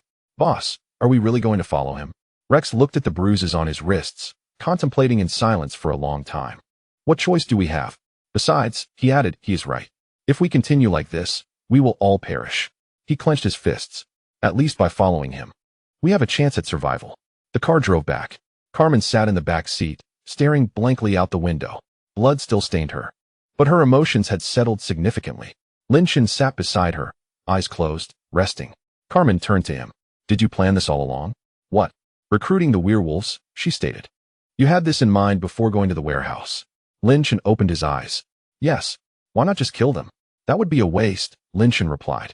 Over 20 capable fighters, just what we need. Carmen fell silent for a few seconds. Aren't you afraid they might turn on you? What is there to fear? Lin Shen responded. Rex is a clever man. Clever individuals know that following me is better than going solo. As long as I remain stronger than them, they will continue to follow. Carmen nodded, refraining from further inquiries. The car crossed the Williamsburg Bridge. In the distance, Manhattan's lights sparkled brilliantly. Lin Shen gazed out the window. How many did you lose? Carmen hesitated. 7. Of the remaining 5, 2 are severely injured. I don't know if they will pull through. Lin Shen nodded. Return and assess the situation. Determine how many more are needed and what supplies are lacking. Make a list for Victor to deliver. Carmen was taken aback. Victor? Yes, Lin Shen affirmed, from now on. Your 2 factions will support each other. When needs arise, help one another. If conflicts occur, come to me, and I will mediate. Carmen regarded him. Aren't you worried we might clash? Not at all, Lin Shen replied. If conflict arises, I'll just deal with all of you. He chuckled lightly. So, it's best not to fight. Carmen shared a wry smile, tinged with resignation. You are truly a terrifying individual. Thank you, Lin Shen remarked. The car continued its journey forward. At 5 in the morning, within the ancient castle, Lin Shen stepped into the hall where Eros awaited. Was everything smooth? It went reasonably well, Lin Shen replied, shedding his coat and tossing it to the blood servant, who caught it, while the werewolf accepted it too. Old Morris is dead. Eros raised an eyebrow. 3 factions in one night. Quite efficient. Lin Shen settled onto the sofa. What about Victor's side?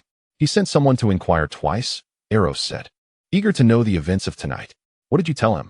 I mentioned you were busy and would inform him once you were done. Lin Shen nodded. Have him come by tomorrow. Also, Carmen. Let us convene a meeting.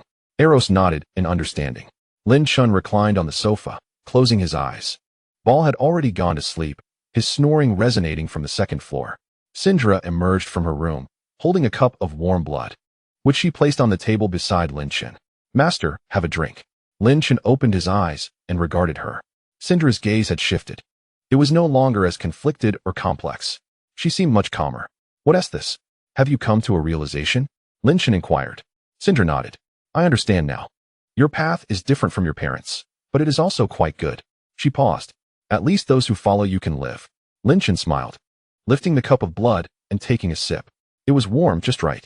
Madam, you have finally seen the light. Syndra said nothing, merely smiling faintly before turning and returning to her room. Lin Chen finished the cup of blood, stood up, and headed towards the staircase.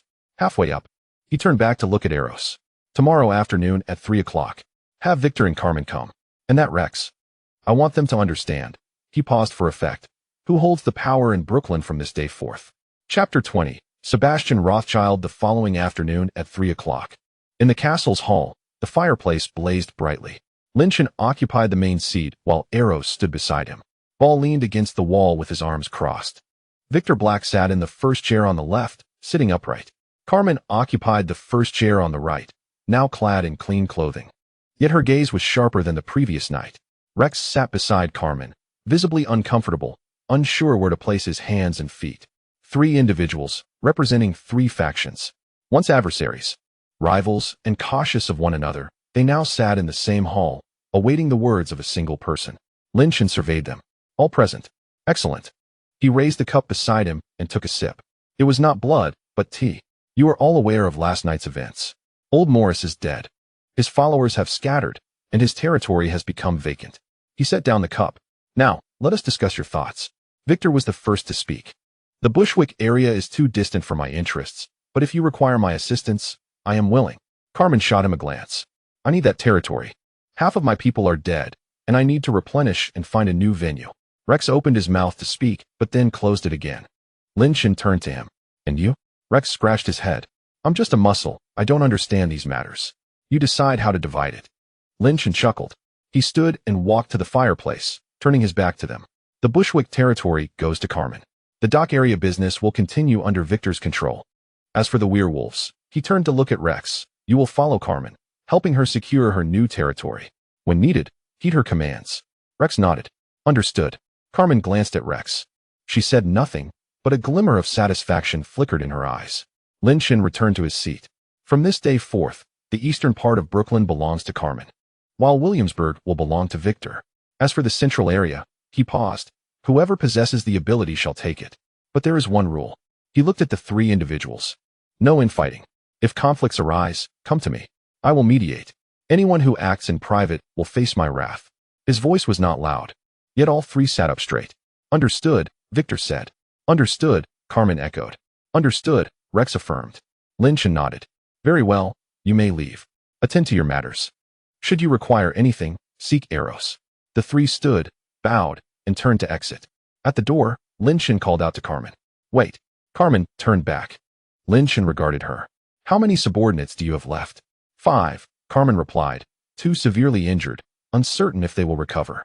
Lin Chen pondered for a moment. Choose 10 werewolves from Rex's side to serve as your guards until you recruit new personnel. Carmen was taken aback. Rex was also astonished. Master, Rex began. What? Are you unwilling? It's not that I'm unwilling, it's just, what is it? Rex glanced at Carmen and then back at Lin Chen.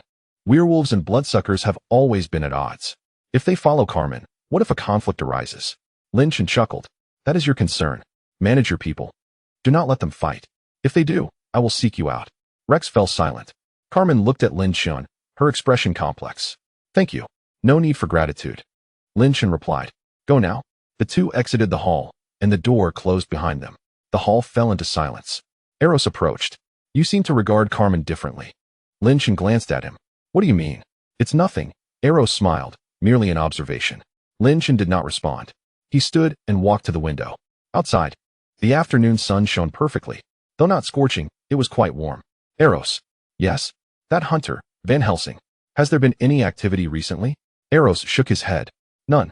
Since the last list, he has not appeared again. He may have left Brooklyn. Lin Chen nodded. Keep a close watch. A hunter capable of slaying 17 bloodsuckers will not vanish without reason. Understood. Lin Chen gazed out the window, sunlight casting a glow on his face as he squinted. The affairs of Brooklyn had reached a temporary resolution. However, New York was just beginning. In Manhattan, there were still hundreds of bloodsuckers, along with that old fox Alexander and Van Helsing.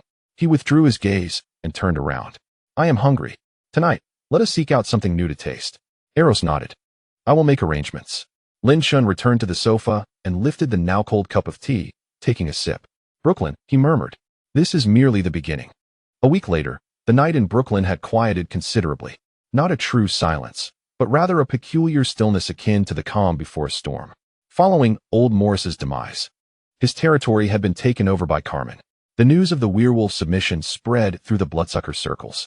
Some whispered that the newcomer was mad for mingling with werewolves. Others claimed he was merely fortunate to have stumbled into a bargain.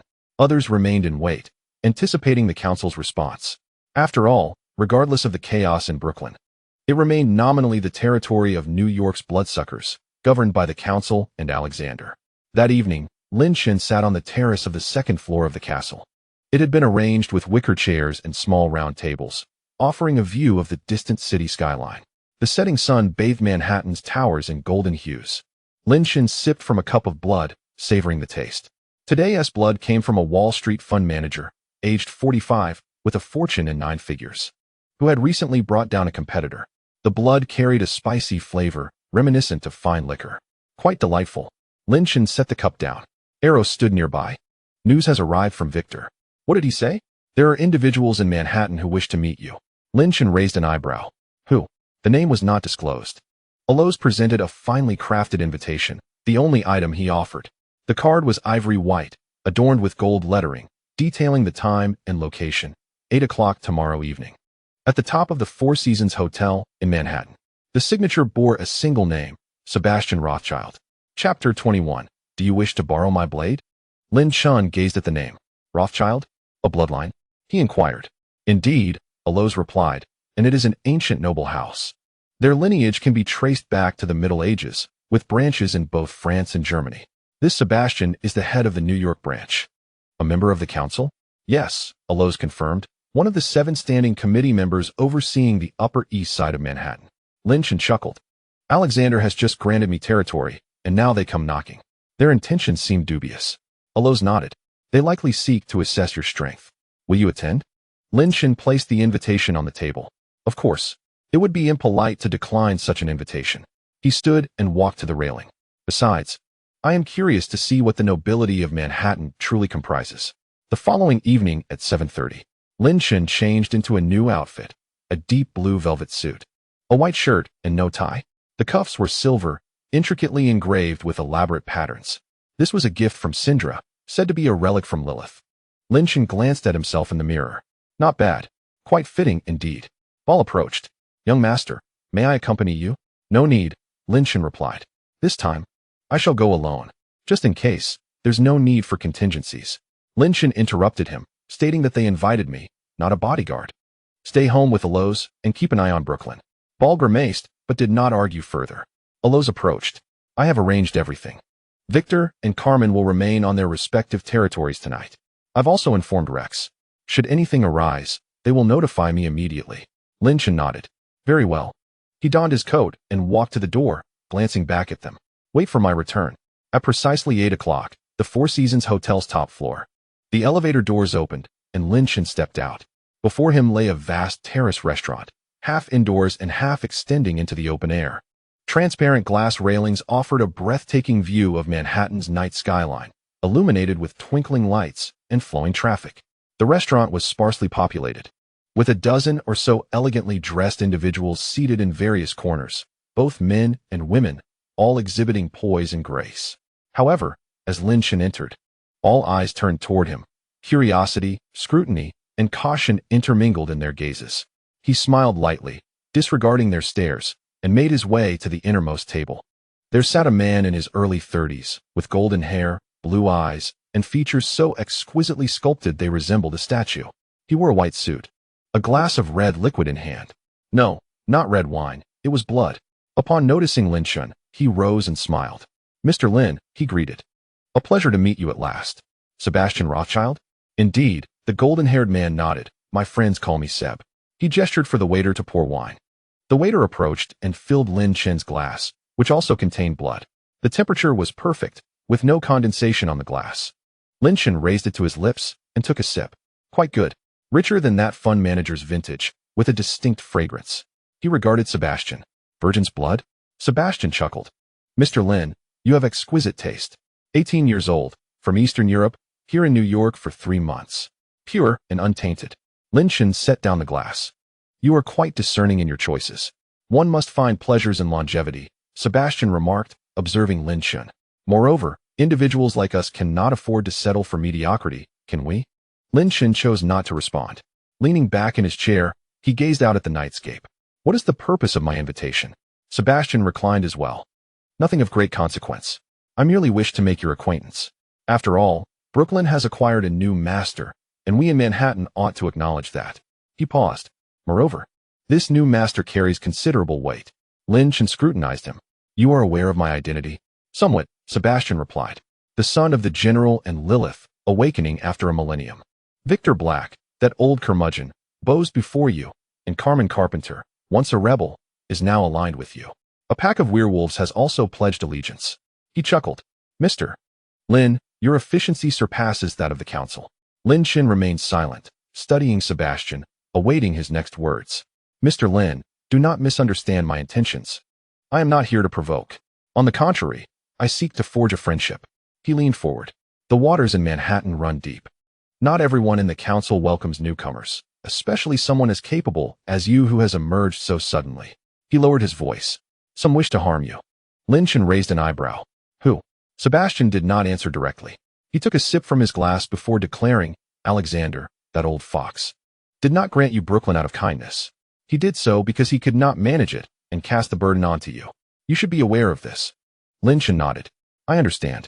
Are you also aware that there are those in the council who wish to use your hands to eliminate Alexander? Lin Chen's expression shifted. Continue. Sebastian set down his glass. The 7 standing committee members. While Alexander is the chairman, there are 6 others overseeing different regions of Manhattan. My relationship with 3 of them is amicable, but the other 2 have long sought to unseat him. He paused. One is Elizabeth Bathory from the Upper West Side. The other is Victor Frankenstein from Midtown.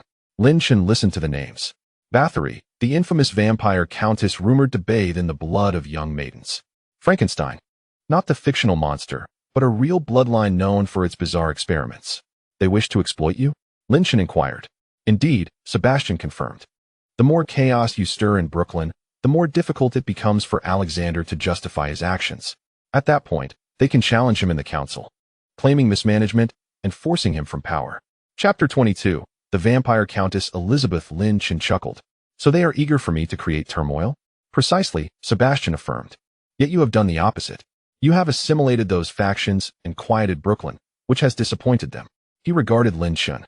Thus, they may need to devise a new strategy. What sort of strategy? Sebastian did not answer immediately. He glanced around before lowering his voice. Elizabeth has reached out to Rex. Lin Chen's expression hardened. What? 3 days ago, Sebastian explained. Her associates visited a warehouse, attempting to recruit werewolves to turn against you and incite chaos in Brooklyn. Lin Chen fell silent for a few moments. What did Rex say? He declined, Sebastian replied. At least for now. However, Elizabeth's people indicated that the terms could be negotiated. He looked at Lin Chen. Mr. Lin, the werewolves are not bloodlines. They follow you because of your strength. But if someone offers them more. He left the thought unfinished, yet the implication was clear. Lin Chen lifted his glass, slowly finishing its contents before setting it down. He locked eyes with Sebastian. Why are you sharing this with me? Sebastian smiled. Because I do not wish to see that madwoman Elizabeth ascend to power. If she becomes chairman, Manhattan will truly become a bloodbath. We, too, would face dire consequences. He leaned forward. Mr. Lin, I have stated that I seek to be friends, not allies, not subordinates, just friends.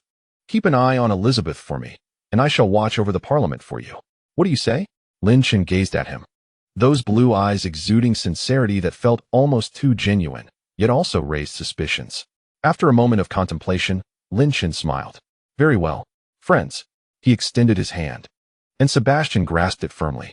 Both hands were pale, yet their grip was resolute. Upon releasing, Sebastian stood. I shall not linger any longer. Mr. Lin, remember what I just said. Be cautious of Elizabeth. Also, be wary of those around you. With that, he turned and stepped into the elevator, the doors closing behind him. Lin Chen sat alone on the terrace, gazing out at the nocturnal scenery, his mind racing. Elizabeth Bathory, Victor Frankenstein, two individuals conspiring to topple Alexander. One seeking to entice the werewolves, and Sebastian, this seemingly amicable acquaintance. How genuine was he? Lin Chen lifted the empty glass, swirling it gently. A dark crimson ring lingered on the glass's rim. He chuckled softly. Intriguing. Rising, he made his way toward the elevator. At 10 o'clock that evening, in the castle, Lin Chen recounted the events of the night to Eros. Upon hearing, Eros furrowed his brow. Sebastian de Rothschild. This individual is known for his diplomatic finesse within the parliament. He neither offends nor befriends anyone. His overtures of goodwill are rather unusual. Lin Chen nodded. I am aware. Yet, the information he provided should be credible. Elizabeth has indeed sent someone to engage with Rex. This can be verified. Eros nodded in agreement. I shall investigate at once. He turned to leave. But Lin Chen called him back. Wait, have there been any irregularities on Rex's side lately? Eros pondered for a moment. None. He remains diligently in the warehouse, training his men. Occasionally, he assists Carmen in maintaining order, but he has not stirred any trouble. Lin Chen acknowledged with a hum. Continue to monitor him. Also, alert Victor and Carmen. If Elizabeth's people appear again, notify me immediately. Eros nodded and departed. Lin Chen settled back into the sofa as Ball approached. Young master, should I take care of that Elizabeth? He mimicked a throat-slitting gesture. Lin Chen shot him a glance. Why the haste? She has yet to make her move. Let us wait until she does. He reclined into the sofa. Moreover, I wish to ascertain whether Rex is truly trustworthy. The following evening, in the warehouse, Rex sat atop a pile of old tires, smoking a cigarette, his mind troubled. 3 days prior, a woman clad in a black suit had visited him, introducing herself as Elizabeth Bathory. She claimed she could offer the werewolves better conditions, territory, wealth, sustenance, anything they desired, provided they turned against the Lin boy. He had declined at the time, but she left a business card, stating he could reach out whenever he was ready. Rex concealed the card beneath his shoe's insole, sharing the information with no one. Tonight, her words echoed in his mind. What is Lin Chen?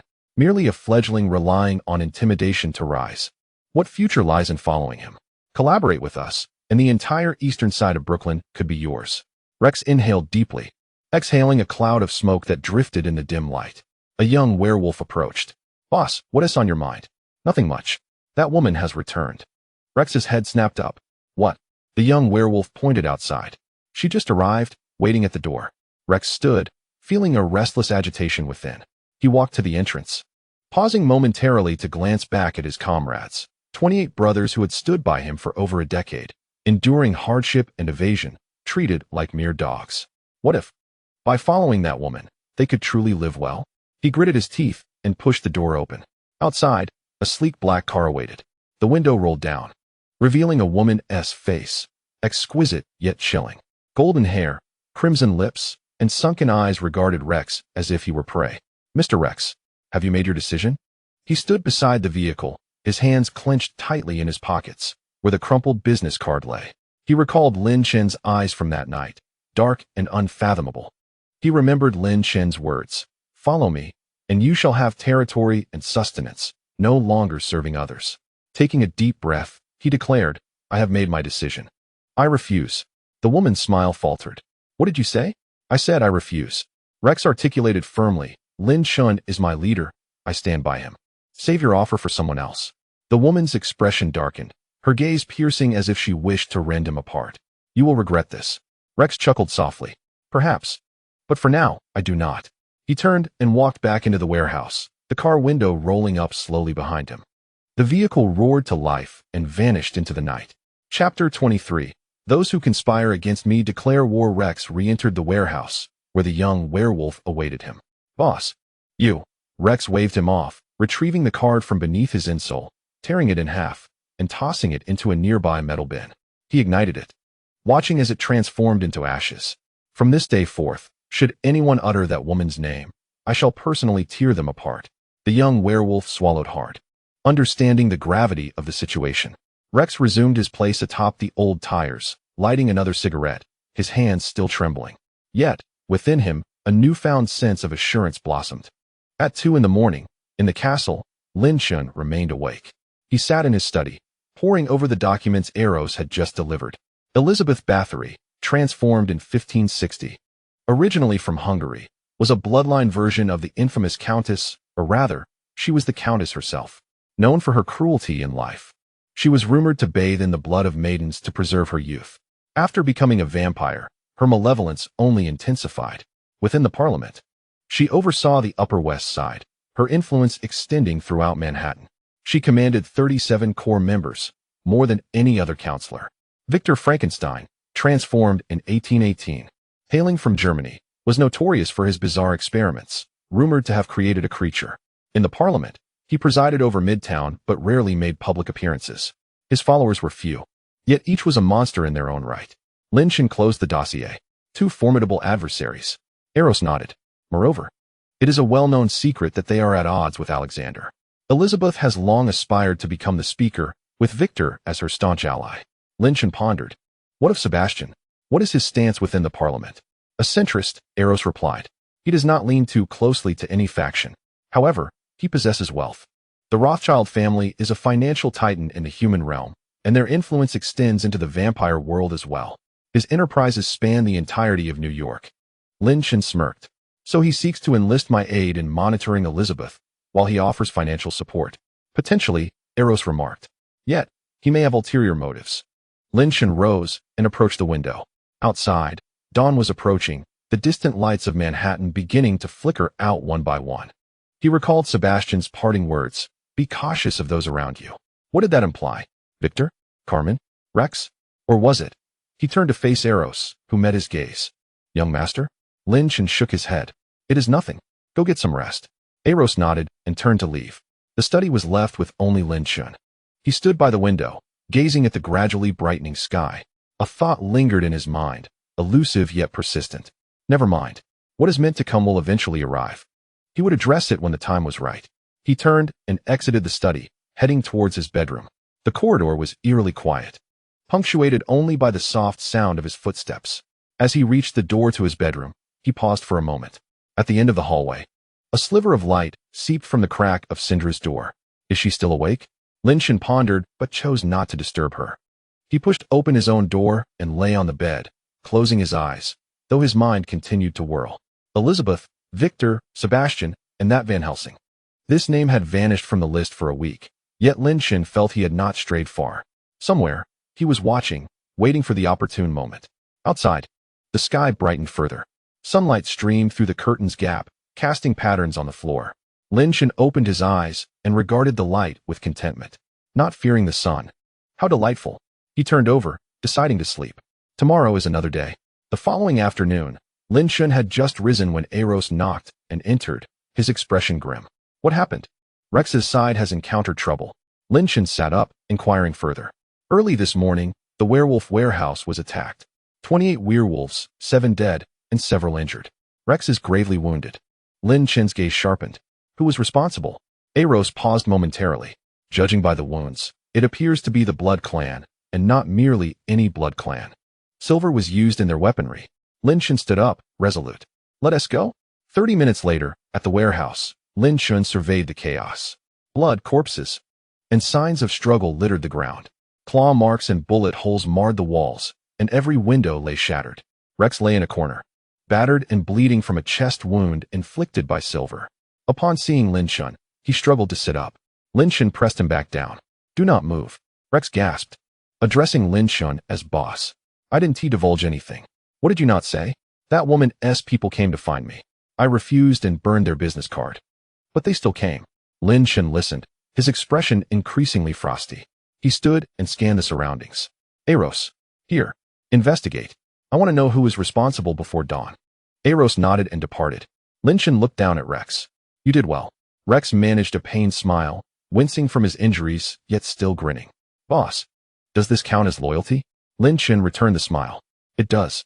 He rose and surveyed the remaining 21 werewolves in the warehouse. Though injured, their eyes reflected not fear, but anger and anticipation. They looked at him expectantly. Lin Chen spoke. I will remember tonight's events.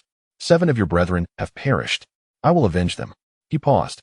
Not merely because they rejected the bribe, but because he glanced at Rex. "Now, you are mine." The warehouse fell silent for several seconds before a young werewolf knelt, followed by a second, a third, until all 21 werewolves knelt before him. Lin Chen regarded them. "Rise. Guard this place. Await my instructions." He turned and exited the warehouse. Outside, dusk was settling in. Night was approaching once more. Lin Chen stood by his car, lighting a cigarette. He inhaled deeply before exhaling, the smoke dancing in the night breeze. He looked towards the distant lights of Manhattan and softly uttered, "Elizabeth Bathory, you are courting death." Chapter 24, Alliances 3 days. A full 3 days. Lin Chen remained motionless. The castle was as silent as a true tomb. Ball was pacing in the living room like a caged beast, anxious. Eros came and went daily, bringing various news and issuing directives. Syndra sat by the fireplace, silent, occasionally glancing at Lin Chen. Lin Chen remained in the study, reading and sipping tea. Occasionally, he would stand by the window, gazing at the distant Manhattan skyline, his expression inscrutable. The more composed he appeared, the more anxious Ball became. Having followed Lin Chen for so long, he understood his master's temperament. When he was calm, it was the sign of impending trouble. "Master." Ball could no longer contain himself and burst in. "When are we going to take action?" Lin Chen turned a page of his book without looking up. "What is the rush? How can there be no rush?" Ball's voice boomed like thunder. "That woman killed 7 of us. Rex is still bedridden. I am aware." "So you are waiting?" Lin Chen finally raised his gaze to meet Ball's. Ball found himself at a loss for words, swallowed by the depth of Lin Chen's eyes. Calm as a winter lake, unfathomable and chilling. "Ball, how long have you been with me?" Over 1,000 years. "In all that time, have you ever seen me lose?" Ball shook his head. "No." "Then why are you anxious?" Ball opened his mouth, but could not articulate a response. Lin Chen lowered his head and resumed reading. "Wait. When the time comes, I will act." Ball exited, gently closing the door behind him. In the corridor, Eros stood waiting. Ball glanced at him. "What is the master thinking?" Eros did not respond, merely gazing at the closed door, softly murmuring, "He is contemplating how to make that woman suffer dearly." At the same time, in Manhattan's Upper West Side, an unassuming old townhouse belied its opulent interior, resembling a royal palace. Crystal chandeliers, oil paintings, and antique furniture adorned the space, with a rich aroma permeating the air, the scent of blood. Elizabeth Bathory reclined in a massive bathtub filled not with water, but with warm, fresh blood, just drawn from a human body. She closed her eyes, reveling in the sensation of the blood enveloping her skin. Her complexion grew paler and more youthful, akin to a 20-year-old maiden. Nearby stood a man in a black suit. Head bowed, too timid to look up. Elizabeth spoke, her voice languid, reminiscent of a cat waking from slumber. "Is there any news from over there?" "No," the man replied. "Lin Chen's people have not taken any action these past few days. They merely guard their territory without any retaliatory measures." Elizabeth opened her eyes. "None." "Indeed." She furrowed her brow. "This is peculiar. They killed his werewolves and injured Rex, yet he does not retaliate? Is he afraid? Or—" She sat up, blood cascading down her body. "What does Victor say?" "Mr. Frankenstein suggests you wait a little longer. He believes Lin Chen is not one to suffer in silence, and is surely plotting something." Elizabeth laughed. "Plotting? What could a mere fledgling possibly scheme?" She rose, stepping out of the bathtub. A maid immediately offered her a bathrobe, which she donned before approaching the window. Outside, the night view of Central Park was breathtaking. She enjoyed standing there, gazing into the darkness, as if surveying her domain. "Tell Victor that I do not care what Lin Chen is plotting. In 3 days, I shall send him another grand gift. At that time, let us see if he can still endure." The man nodded. "Understood." He turned to leave. "Wait," Elizabeth called after him. "The werewolf, Rex. How severe are his injuries?" "Grave." The man replied, "But he will not die." "A pity," Elizabeth mused. "I had hoped for his demise. Nonetheless, it will suffice. Living, he will come to understand the meaning of regret." She smiled, a captivating sight. But it also evokes a chill. The 4th day, early morning. Brooklyn, Carmen's Fight Club. Business was thriving tonight. The ring was alive with action, and the crowd was in a frenzy. Carmen stood behind the bar, clutching a glass, her gaze fixed on the entrance. Sleep had eluded her these past few nights. She had heard of the demise of the 7 werewolves. She was aware of Rex's severe injuries. There had been no word from Lin Chen, leaving her anxious. He was not the type to endure in silence. Surely, he was waiting for something. Waiting for what? The door swung open. A stranger walked in. Carmen's eyes narrowed. He was unfamiliar, clad in a suit that was almost unnaturally white. A vampire. Moreover, not one from Brooklyn. The man approached the bar and took a seat. Carmen Carpenter? Carmen studied him. Who are you? My name is Lucas, he replied with a smile, and I bring a message from Lady Elizabeth. Carmen's grip on the glass tightened. Speak. Lady Elizabeth wishes to invite you to Manhattan for a discussion about a potential collaboration. Collaboration? Carmen scoffed. What could I possibly collaborate with her on? Lucas lowered his voice. What future do you have following Lin Chen? A mere fledgling, devoid of power and allies. Lady Elizabeth is different. She is a member of the council, overseeing the entire Upper West Side. Associate with her, and you can obtain whatever you desire. He paused, far superior to following that fledgling. Carmen regarded him, her expression icy. Is that all? Lucas nodded. That's all. Then you may leave. Lucas was taken aback. What did you say? Carmen leaned forward, locking her gaze with his. I said leave. Go back and inform your mistress that I owe my life to Lin Chen. If she seeks to buy me over, she should abandon that notion. Lucas's expression shifted. He stood, staring at Carmen. You will regret this. Carmen chuckled. Perhaps. But right now, if you do not leave, I shall ensure you do regret it. She raised her hand. Behind the bar, several guns were simultaneously aimed at Lucas. The dark muzzles pointed menacingly at him. Silver bullets. Lucas clenched his jaw and turned to leave. The door slammed shut. Carmen lowered her hand, and the guns were put down. She lifted her glass and drained it, her hand trembling slightly. It was not fear, it was rage. How dare that woman attempt to buy her? Who did she think she was? Carmen took a deep breath and picked up the phone, dialing Eros. Inform Lin Chen. Elizabeth's people just came to see me. Chapter 25. Strike the castle. Lin Chen hung up the phone, his expression still unreadable. Ball, who had been listening nearby, was wide-eyed. That woman wants to buy Carmen? Indeed. Is she out of her mind? Lin Chen remained silent as he rose and walked to the window. Outside, dawn was approaching, the eastern sky turning pale. Eros entered the room. Victor has also reported in. What did he say? Elizabeth's people sought him out as well, offering terms even more generous than those proposed to Carmen. Lin Chen turned. What was Victor's response? He declined, Eros replied, and expelled them from his presence. However, he mentioned that before they left. They left him with a parting remark. What was it? They said if they returned, it would not be for negotiation.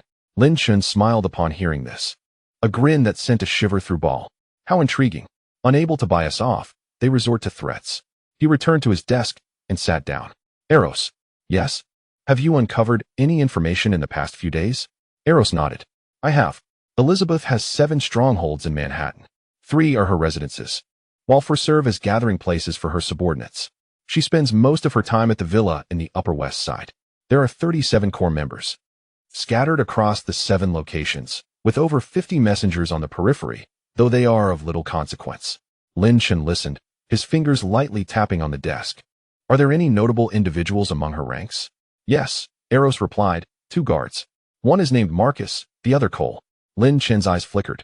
Marcus, Cole, are they her men? Indeed, Eros confirmed. They were the same 2 who came to invite you to meet Alexander. Lin Chen paused for a second before breaking into genuine laughter. How delightful.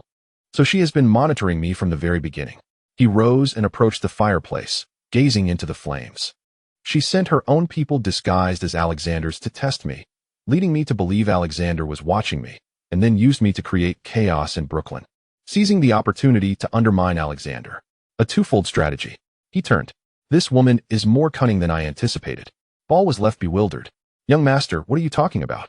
Lin Chen offered no explanation. He looked at Eros. Does Alexander know? He likely does not, Eros replied. Marcus and Cole have concealed their identities well. If it weren't for this investigation into Elizabeth, I would not have discovered it. Lin Chen nodded. Good. He returned to his desk, took up a pen, and wrote a note. After folding it, he handed it to Eros. Deliver this to Alexander. Personally. Eros accepted it. Glancing at the note that bore only a single line. There are those among you who serve her. Eros looked up. Lin Chen met his gaze. Let him investigate on his own. If he uncovers it, it will be his own achievement. If he does not, he chuckled, then it is of no concern to me. Eros nodded and departed. The study was left with Lin Chen and Ball. Ball scratched his head. Young master, when shall we make our move? Lin Chen regarded him. Tonight. Ball's eyes brightened. Really? Indeed. So how shall we proceed? Lin Chen did not answer. He walked to the wall, studying the map of New York. The location of the villa in the Upper West Side had been circled in red by arrows. She wishes to offer a gift? Then I shall accept it. He pressed down on the red circle. With interest, I shall repay her in full. Ball leaned closer. Young master, do you have a plan? Yes. What is it? Lin Chen turned to him. You will notify Carmen and Victor. Instruct them to gather everyone at the warehouse by midnight. Everyone. Ball blinked. Including the werewolves? Yes. But that pack is depleted. Many are injured or dead, and only a few can still fight. That's sufficient, Lin Chen asserted. What I require is not their ability to fight, but their capacity to observe. Observe what? Lin Chen did not respond. He gazed out the window. Dawn had arrived. Sunlight streamed in, illuminating his face. To witness how their enmity is avenged. At 11 o'clock at night, the warehouse. 21 werewolves stood at attention. Rex had also arrived. His chest bandaged, limping slightly, yet standing straighter than anyone else. Victor stood to the left with his 10 most capable subordinates, while Carmen stood to the right with her remaining 5 followers. 3 groups, 3 factions. Together, they numbered fewer than 50. Yet their gazes were unified, fixed on the door, awaiting that individual. At 11:30, the door opened.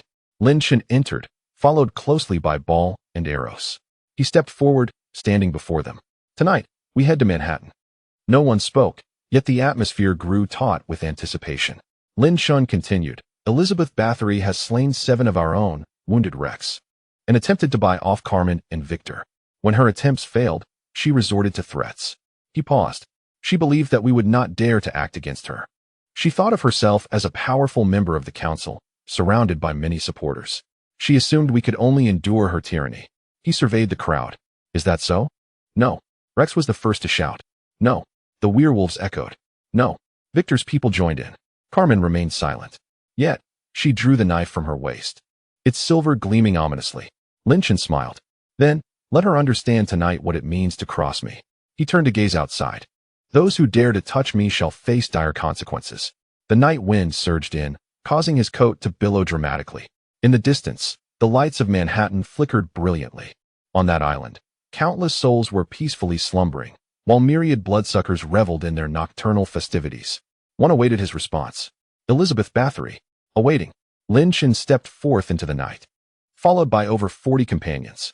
Their footsteps echoed in the night sky like war drums, like the tolling of a death knell. Chapter 26. 537 years? I outlast you in years at 1 o'clock in the morning, in Manhattan's Upper West Side. The ancient villa was ablaze with light. Elizabeth was hosting a party tonight. Among the guests were her most trusted allies and several visitors from Europe. In the grand hall, the bloodsuckers gathered in small groups, toasting with their goblets filled with fresh blood, engaging in lively conversation. Elizabeth sat at the head of the table, adorned in a deep crimson gown that accentuated her pale shoulders, a sight both breathtaking and intimidating. Ma'am, Marcus approached, bowing slightly to whisper in her ear, Lucas has returned. Elizabeth raised an eyebrow. Let him in. Lucas strode in briskly, his expression grim. Elizabeth scrutinized him. What troubles you? Was it not smooth in Brooklyn? Lucas lowered his gaze. Carmen refused. Victor also rejected. Elizabeth's smile faltered momentarily. Both declined. Yes. She fell silent for a few seconds, then chuckled lightly. How amusing. What benefits could a newly awakened pup possibly offer them? Lucas remained silent, too fearful to respond. Elizabeth lifted her goblet and took a sip. And the werewolf? Rex? He too has refused, Lucas replied, and he burned the card you provided. Elizabeth's eyes turned icy, the temperature in the hall seemingly dropping several degrees. The surrounding guests fell silent, apprehensive. After a lengthy pause, Elizabeth set down her goblet. Since they are so loyal, let us eliminate them all. She stood and moved to the window, gazing out at the nightscape. Marcus, gather 30 men and head to Brooklyn tomorrow night. Bring back the heads of Carmen and Victor. And that werewolf, Rex, let him die slowly. Marcus nodded, understood. Elizabeth turned back to the hall, her smile re-emerging, radiant. Continue drinking. Tomorrow promises a grand spectacle. Just as the words left her lips, the heavy wooden door of the villa flew open, quite literally. The entire door, along with the frame, was smashed inward from the outside, toppling 2 individuals at the entrance. Dust and smoke filled the air. Everyone stood, goblets crashing to the ground amidst screams. Elizabeth fixed her gaze on the entrance. Through the haze, a figure emerged, clad in black, with raven hair and a pallid visage, eyes shimmering with a dark crimson glow in the dim light. Following him was a burly man with red skin, and behind them loomed a mass of shadowy figures, bloodsuckers and werewolves intertwined. Elizabeth narrowed her eyes. Lin Chen. He came to a halt, fixing her with an unwavering stare. Elizabeth Bathory. A pleasure to finally meet you. Elizabeth smiled genuinely, a real smile, not a facade. How intriguing. I was just about to seek you out. And here you are, presenting yourself at my doorstep. She stepped forward gracefully, her gown trailing behind her like an elegant waltz. How many do you bring? About 30. Lin Chen replied. 30. Elizabeth laughed. I currently host over 50 within these walls, and there are 200 outside. You think 30 can confront me? Lin Chen chuckled in return. 200? Did you count? Elizabeth's smile faltered. Suddenly, outside, screams erupted, one after another in a relentless chorus. Marcus's expression changed as he rushed to the window. Upon looking out, he froze. Outside the villa, the 200 bloodsuckers that were once in hiding were now in disarray. Some were ablaze, others fleeing, and some turned to ashes amidst their agonized cries. Marcus noticed something soaring through the night sky. It was fairies, blonde-haired, pointy-eared, armed with bows and arrows. With each arrow loosed, another bloodsucker fell.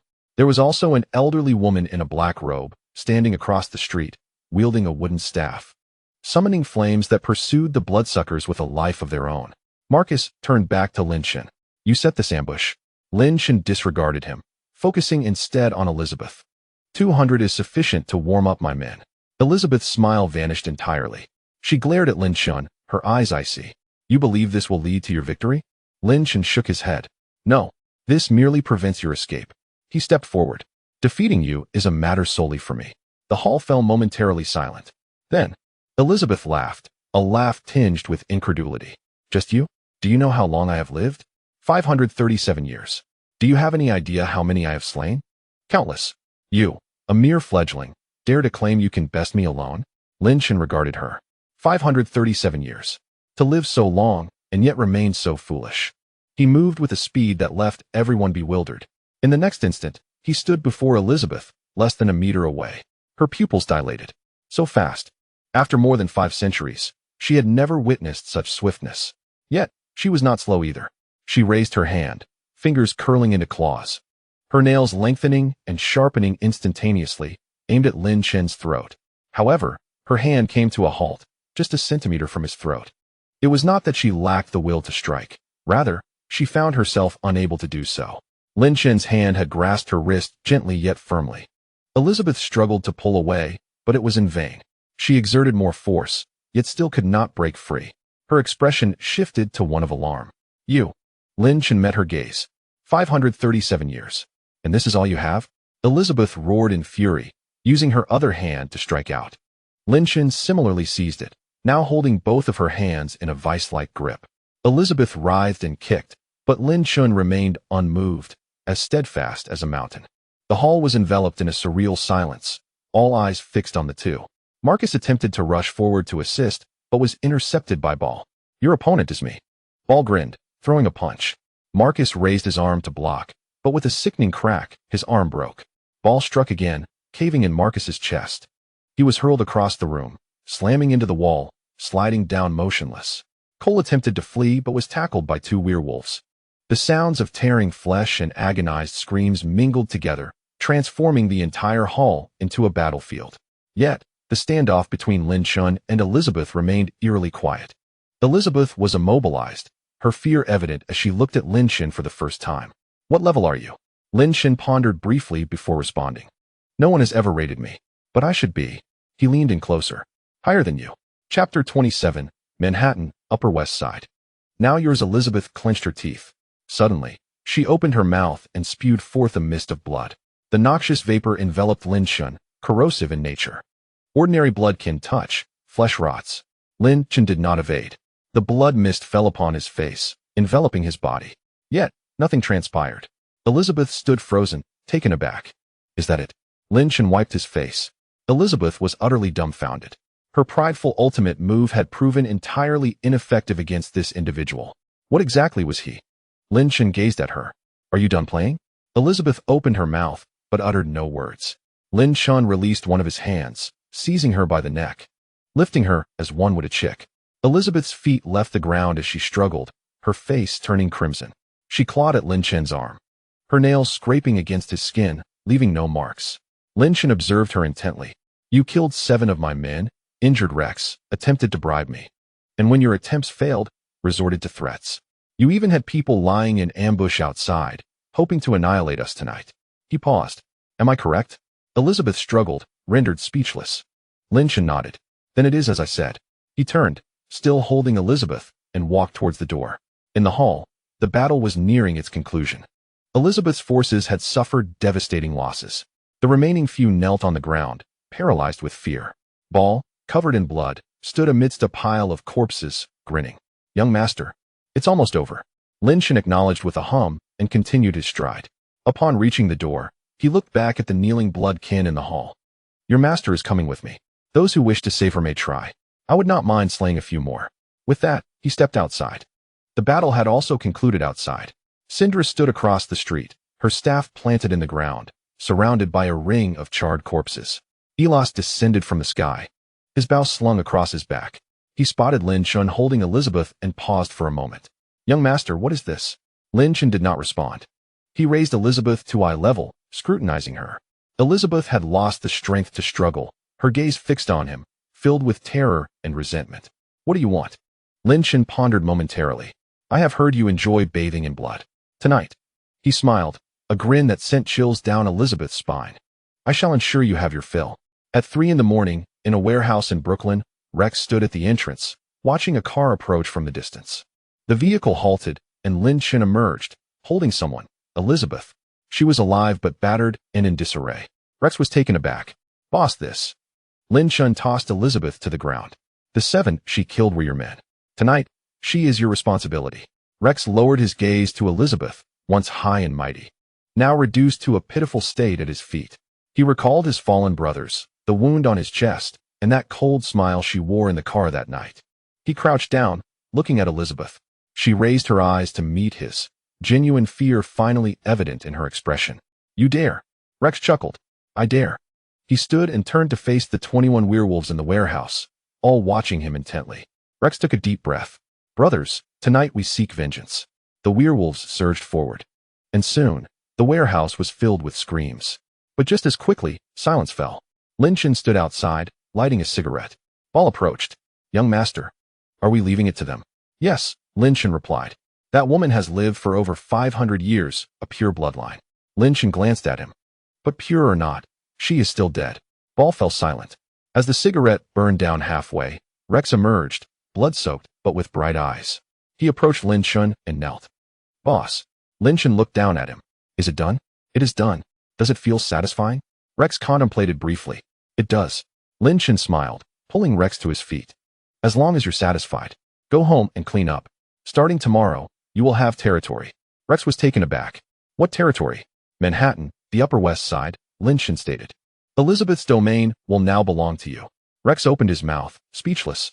Lin Chen patted his shoulder and turned to enter the car. The vehicle rolled into the night. Rex remained rooted in place for a long while. Behind him, the werewolves surged forth. Boss, boss, that woman is dead. We avenged ourselves. Boss, are you crying? Rex wiped his face. Nonsense. It's just smoke. In the castle, at 5 in the morning, Lin Chen sat in his study, holding a cup of blood. This particular cup was from Elizabeth's collection, said to have come from a holy nun. He took a sip. It was passable, but nothing extraordinary. Elos entered. It's all cleaned up. Elizabeth's 7 strongholds have been taken down. 87 bloodkin are dead. Over 100 have surrendered. How should we proceed? Lin Chen set his cup down. Those who wish to follow me may stay. Those who do not, let them go. Allow them to return and inform others. He paused. From today onward, Manhattan will no longer be under their control. Elos nodded. Victor and Carmen have contributed significantly this time. Especially Carmen. Her people may be few, but they fight fiercely. Lin Chen acknowledged with a hum. Rewards will be given. Territories, money, blood sources, all will be divided. Let them settle their own scores. Elos took notes and inquired. Any news from Alexander? Oh, he sent a letter. Elos handed over an envelope. Lin Chen took it, opened it, and read the single line. I have cleared her people. Thank you. After reading, Lin Chen tossed the letter into the fireplace. Flames leaped up, instantly turning it to ash. Old fox. He rose and approached the window. Outside, dawn was approaching, the lights of Manhattan extinguishing one by one.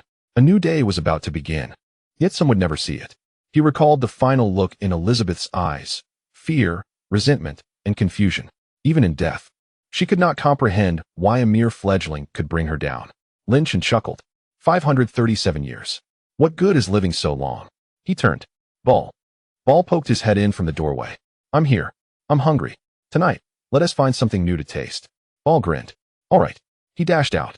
Lin Chen returned to his chair, lifted the warm blood cup, and drank it down in one go. Chapter 28. Media tycoon Lin Chen did not awaken until the following evening. Sunlight streamed through the gaps in the curtains, casting a slender golden line upon the floor. He lay in bed, observing that beam of light. It was not glaring, but rather warm. This sensation was quite extraordinary. After having slept for 1,200 years, he had long forgotten the feeling of sunlight on his face. Now, he could witness it every day. He sat up, stretching his neck. A satisfying crack echoed. Then he descended from the bed and entered the bathroom. Hot water cascaded down, steam enveloping the room. He closed his eyes, allowing the water to wash over him, while his mind replayed the events of the previous night. Elizabeth was dead. Her power had dissipated. The Upper West Side of Manhattan now lay as an unclaimed prize. The council should see Alexander taking over, but would that old fox allow him a share? It was uncertain. He opened his eyes, gazing into the mirror. The steam blurred the surface, revealing only his silhouette. Young, tall, with defined features, yet his eyes bore a weight, an echo of 1,200 years. He wiped the mirror clean, scrutinizing his face. Take your time, he murmured softly. There is plenty of it. Dressed and ready. I descended the stairs, noting it was already 6 in the evening. In the grand hall, Elas was engaged in a phone conversation, while Ball languidly occupied himself by toying with his fingers on the sofa. Sindra remained by the fireplace, eyes closed, seemingly in a meditative state. The blood servants busily attended to the spoils from the previous night, meticulously unpacking several exquisite chests filled with antiques and artworks, Elizabeth's collection. As I approached, I casually picked up a small silver statue, its Renaissance style and intricate craftsmanship catching my eye. After a brief inspection, I set it down. Such items could be stored for display later. The blood servants nodded in acknowledgement. Once Elas concluded his call, he approached me. Sir, we have news from Alexander. What did he say? I inquired. He expressed gratitude for your assistance last night. He will take over Elizabeth's territory, but mentioned that 2 streets in the Upper West Side are to be left for you. I raised an eyebrow. Which streets? The 2 blocks west of Central Park, to the south. A prime location, inhabited by the affluent. A smile crept upon my face. The old fox knows how to negotiate. I settled onto the sofa. And who will oversee those 2 streets? Elas pondered. You will need to send someone to keep an eye on it. After all, that area is Manhattan, not Brooklyn. I nodded. Let Carmen handle it. She's ruthless and clever enough. A perfect opportunity for her to hone her skills. Elas noted my instructions. There is one more matter. Speak. Victor's crew also made significant moves last night. 3 of his men were killed, and 5 were injured. He inquired about your promised reward. I contemplated for a moment. He will no longer need to contribute a share for the dock area business. The remainder is his to keep. Additionally, select a few valuable items from Elizabeth's inventory to send him. Elas nodded in agreement. What about Carmen? The same applies to her, I replied. Her numbers may be few, but they are formidable. Assign her 2 capable werewolves as her personal guards, and have Rex send a few men as well. Elas took note and looked up. And what about you, sir? Me? I'm used. You mentioned wanting to find someone new to sample. Do you have a target? Leaning back into the sofa, I considered. Indeed. Rising, I walked to the window, observing the cityscape now shrouded in darkness, the skyline illuminated by countless lights. Do you still have that previous list? Yes, Elas responded.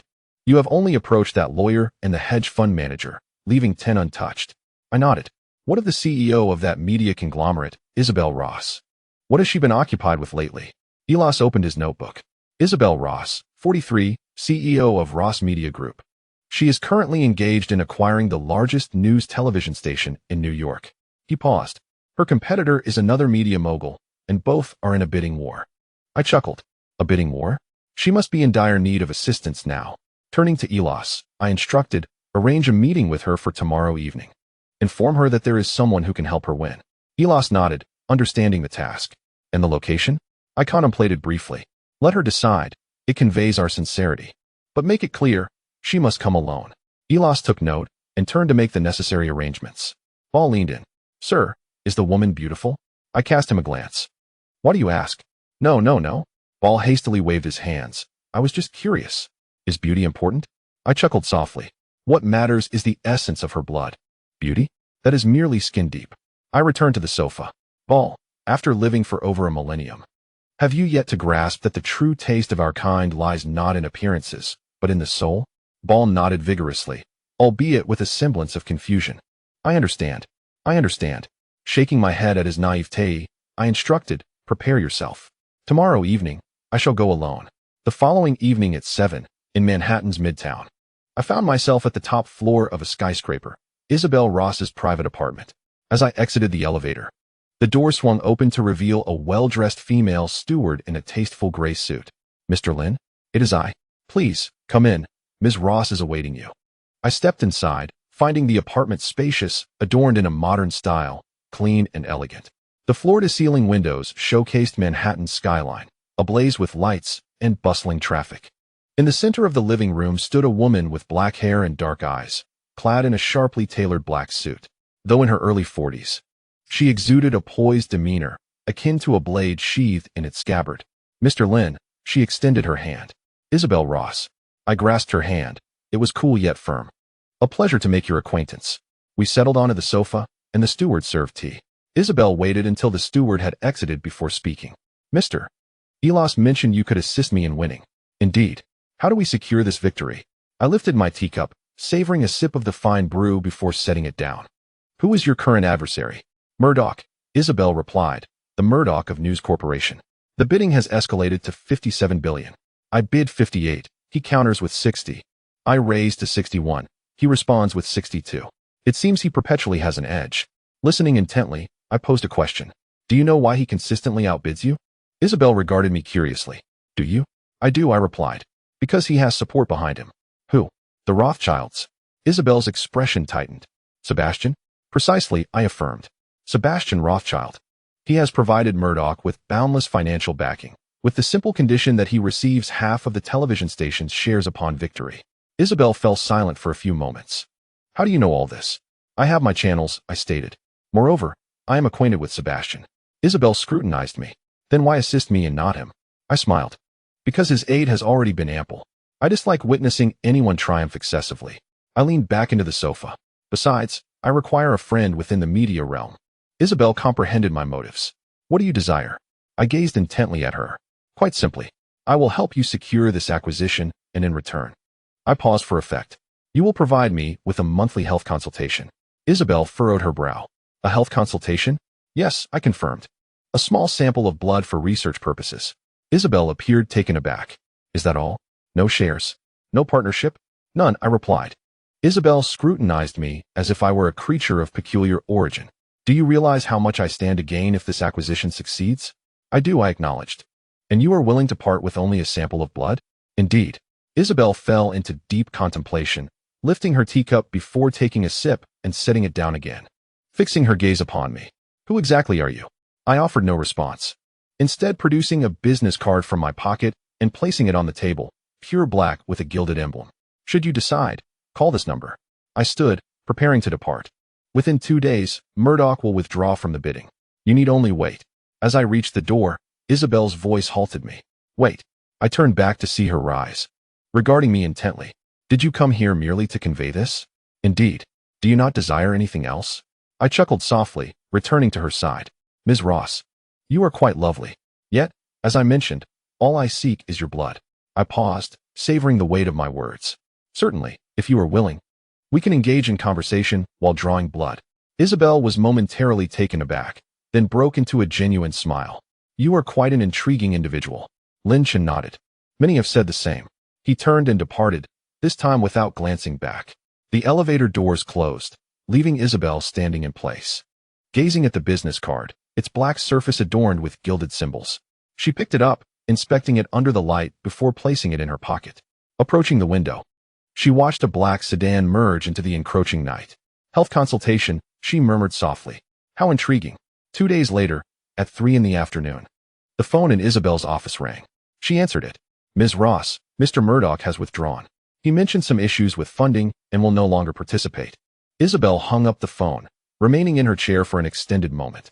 Then she retrieved the business card and dialed the number inscribed upon it. Hello? A gentle voice answered. I am looking for Mr. Lin. Please hold. After a brief pause, that familiar voice returned. Ms. Ross. It is I, Isabel replied. You mentioned you would call when you were ready. Indeed, I have made up my mind. Silence lingered for a second before the voice chuckled. Excellent. 8 o'clock tonight. At your place. I will send someone to collect. Isabel nodded. All right. She ended the call, leaning back in her chair and gazing out at the sunset.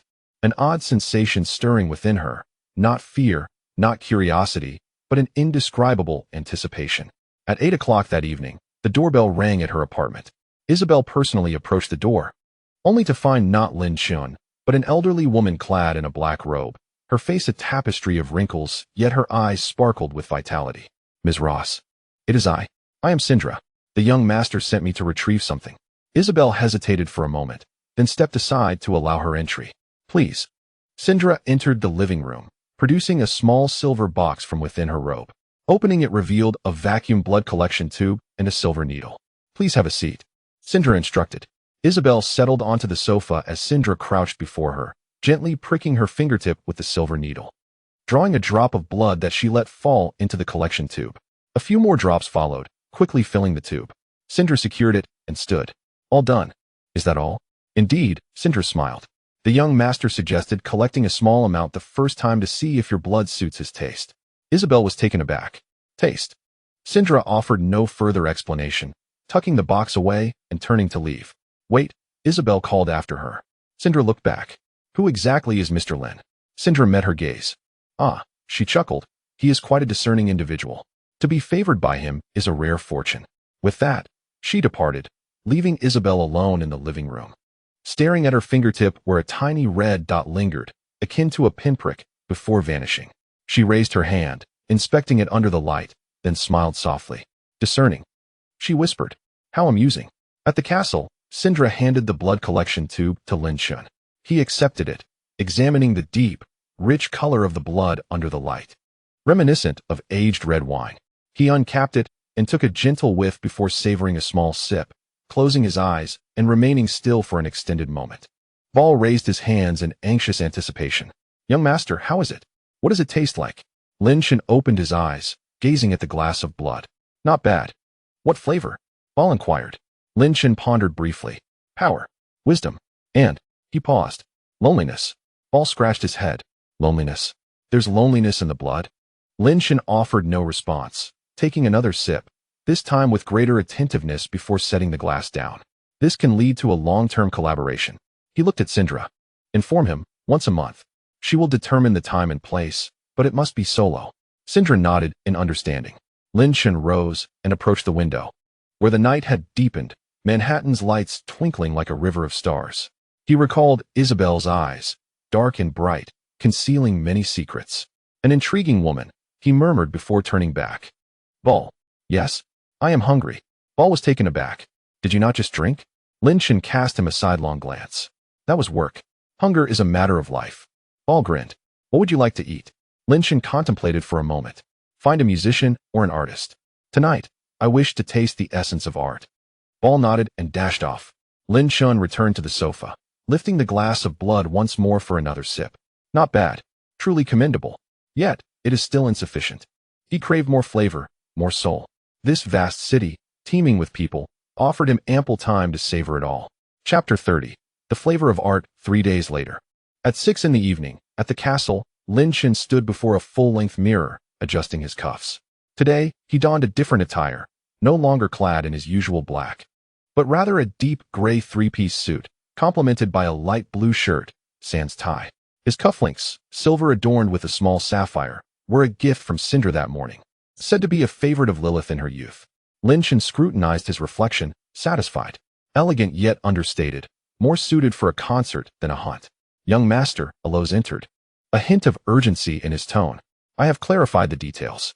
The individual is Adrian Clare, 45 years old, of British nationality. He is the most sought-after contemporary classical pianist, with tickets for his global tours nearly impossible to procure. He performs solo at Carnegie Hall tonight, and after the concert, he will return to a nearby hotel. Lin Chen listened intently, remaining silent. Allows continued, his blood should meet your requirements. Why is that? Lin Chen inquired. Due to his life experiences. He began piano lessons at 3, performed on stage at 7, and was admitted to the Royal Academy of Music at 12. At 20, he won the Tchaikovsky International Piano Competition, ascending to the pinnacle of success. However, at 35, he suffered a car accident. Lin Chen raised an eyebrow. A car accident? Yes. Allows confirmed.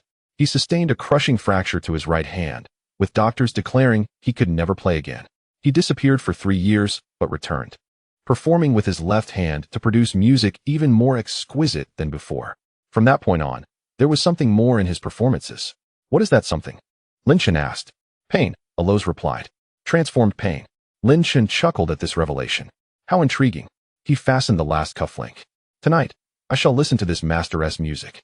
At Carnegie Hall, 8 o'clock found the venue packed to capacity. Lin Chen sat in the center of the second row. Allows had secured the tickets. VIP seats at 3 times the usual price, yet it was worth every penny. The Steinway grand piano on stage glimmered under the lights, casting a shadowy glow. The audience fell silent as Adrian Clare emerged, of average height, graying hair, dressed in a black tailcoat. He approached the piano, seated himself, and raised his hands. The audience held its breath, and then the first note resonated. Lin Chen closed his eyes as the music flowed, like water, like wind, like night. Yet it was more than that. Within the melody lay something profound, akin to a wound that had scabbed over yet still throbbed with pain. Like tears that had run dry, but left the eyes still red. Lin Chen understood. 3 years have passed since that tragic car accident. It is the story of a shattered right hand, countless sleepless nights spent alone in the practice room, relearning the piano with the left hand. It embodies despair and rebirth. Lin Chen opened his eyes and gazed at the figure on stage. Adrian kept his eyes closed, fingers dancing over the keys, his face devoid of expression. Yet he radiated an ethereal glow. As the piece concluded, thunderous applause erupted throughout the hall. Adrian stood, offering a slight bow before resuming his seat for the next composition. Lin Chen leaned back in his chair, gently clapping, a thought forming in his mind. Tonight was fortuitous. The concert concluded at 10:30. Lin Chen exited the concert hall and stood at the entrance, lighting a cigarette. Eros approached from the side. He returned to the hotel, he said. Alone? Yes, Eros replied. He has a habit of not allowing anyone to accompany him after a performance. Lin Chen nodded. The address? Just across the street, the Ritz-Carlton. Room number? 2718. Lin Chen extinguished his cigarette. Await my message. At the Ritz-Carlton, the 27th floor was eerily quiet. Lin Chen arrived at the door of room 2718 and knocked. Silence enveloped the space for a few seconds before the door creaked open. Adrian Clare stood there, clad in a bathrobe, his hair still damp. Clearly just out of the shower. He was momentarily taken aback upon seeing Lin Chen. You are Lin Chen. Lin Chen replied, I attended your performance tonight. It was magnificent. Adrian offered a polite smile. Thank you. You are here too. I wish to have a conversation with you. Now, Adrian glanced at the clock. It was already 11. I am aware, Lin Chen said, but some matters are best discussed at night. He paused. Concerning your right hand. Adrian's smile faltered. He regarded Lin Chen, his expression shifting. How do you know? I know many things, Lin Chen replied, such as how you have endured those 3 years. How you attempted suicide twice. How you vowed, in your darkest moments, to pay any price to play the piano again. Adrian's complexion paled. He stared at Lin Chen as if he were a ghost. Who are you? Lin Chen smiled. Someone who can help you fulfill that wish. Not entirely, but... He paused. At the very least, I can let you know that someone has borne that price for you. Adrian remained silent for a long moment before stepping aside. Please, come in. The room was simple. An electric piano stood by the window. Sheet music sprawled across the stand. Adrian poured Lin Chen a glass of water and settled onto the sofa. What you just mentioned, what does it mean? Lin Chen took a seat across from him. The vow you made, someone has honored it. That is why you can continue to play the piano. Those 3 years were not endured solely by you. Something has been assisting you. Adrian was taken aback. Something? Yes, Lin Chen affirmed. You must have sensed it. During some nights over those 3 years. Did you not feel as though someone was watching you? Adrian's expression shifted again. How do you know? Lin Chen did not respond, merely maintaining his gaze. Have you considered why your left hand plays better than your right? Why your music possesses an essence that others lack? Adrian remained silent. After a prolonged pause, he spoke. I always believed it was talent. It is talent, Lin Chen acknowledged, but behind that talent lies a cost. What cost? Lin Chen's eyes bore into him. Once a month. You experience a day of profound weakness, do you not? Adrian's pupils constricted. How do you on that day? A portion of your blood is drawn to nourish the entity that aids you. Adrian's mouth opened slightly. I had always thought it was due to my health. It is not, Lin Chen clarified. It is a contract. Your vow was honored, and now, each month, you are repaying that debt. Adrian fell silent, covering his face with his hands, remaining motionless for an extended period. Then he lowered his hands and looked at Lin Chen. What do you intend to achieve by telling me this? Lin Chen met his gaze. It is quite simple. I wish to taste your blood. Adrian stared at him as if he were mad. What? Just a taste, Lin Chen insisted. Your blood carries the essence of that entity. And I yearn to understand what it is. Chapter 31. The pianist Adrian scrutinized him as though he were a lunatic. Who are you? Lin Chen chuckled. Rising to approach the window, he drew the curtains aside, gazing at the nightscape outside. He turned to face Adrian, am one who has also made a vow. However, my promise was fulfilled on behalf of another. Adrian remained silent for a long while before standing and stepping towards Lin Chen. What will you do? Lin Chen replied. It is simple. Sit back, relax. It will be over quickly. Adrian took a deep breath and returned to the sofa. Lin Chen moved closer, bending down to his neck. He could feel the pulse thrumming steadily. Adrian did not flinch. Instead, he closed his eyes. Lin Chen's lips brushed against his skin, sharp fangs piercing gently. Adrian's body trembled, then froze, surprised by the absence of pain, replaced instead by a peculiar sensation, akin to electricity coursing from his neck throughout his body, a sensation of comfort. The first sip. The flavor exploded, deeper and more intricate than Isabel's. It carried the notes of the piano, the lights of the stage, the thunderous applause, the fragrance of flowers, and the shadows of 3 years of darkness. There were shattered bones, tears of despair, the hesitation before a suicide, the tranquility following rebirth, and something else, a faint, nearly imperceptible flavor, reminiscent of ancient contracts, distant echoes, and the mark left by some existence. He drank 3 sips, then paused, retracting his fangs and lightly licking the wound. The injury healed, leaving only a slight blush. Lin Chen straightened, observing Adrian, who remained with his eyes closed, resting against the sofa, breath steady, as though asleep. After a moment, Adrian opened his eyes, confusion etched across his features. What just happened? Nothing, Lin Chen reassured him. You merely relaxed. Adrian sat up, feeling his neck. There is nothing. You drank my blood? Indeed. What was it like? Lin Chen pondered. It was beautiful, akin to listening to a magnificent piece. Adrian was momentarily stunned. Then a genuine smile broke across his face, one he hadn't worn in ages. You are quite peculiar. Many have said as much, Lin Chen replied. Moving towards the door, he turned back to Adrian. By the way, that entity will not return. Adrian was taken aback. What? The contract has been nullified. You will no longer experience monthly weakness. Adrian rose. How did you accomplish that? Lin Chen smiled. Because I am stronger than it. With that, he opened the door and stepped out, closing it behind him. Adrian stood in place, motionless for an extended period. He raised his right hand, the one that had once been shattered, now whole again. He clenched his fist, feeling its strength. Approaching the piano, he seated himself, lifted his hands, and pressed the first key. The note rang out, clear and full, just as before, yet something felt different. He lowered his gaze to his hands, tears streaming down his face for reasons unknown, perhaps joy, or perhaps something else. He continued to play, one piece after another, until dawn broke. In the ancient castle, at 1 o'clock in the morning, Lin Chen sat in the study, cradling a cup of warm water. He had not consumed blood that night. The essence of that pianist runs deep, requiring time to digest. Ball approached. Young master, what about tonight? Lin Chen pondered for a moment. It is different.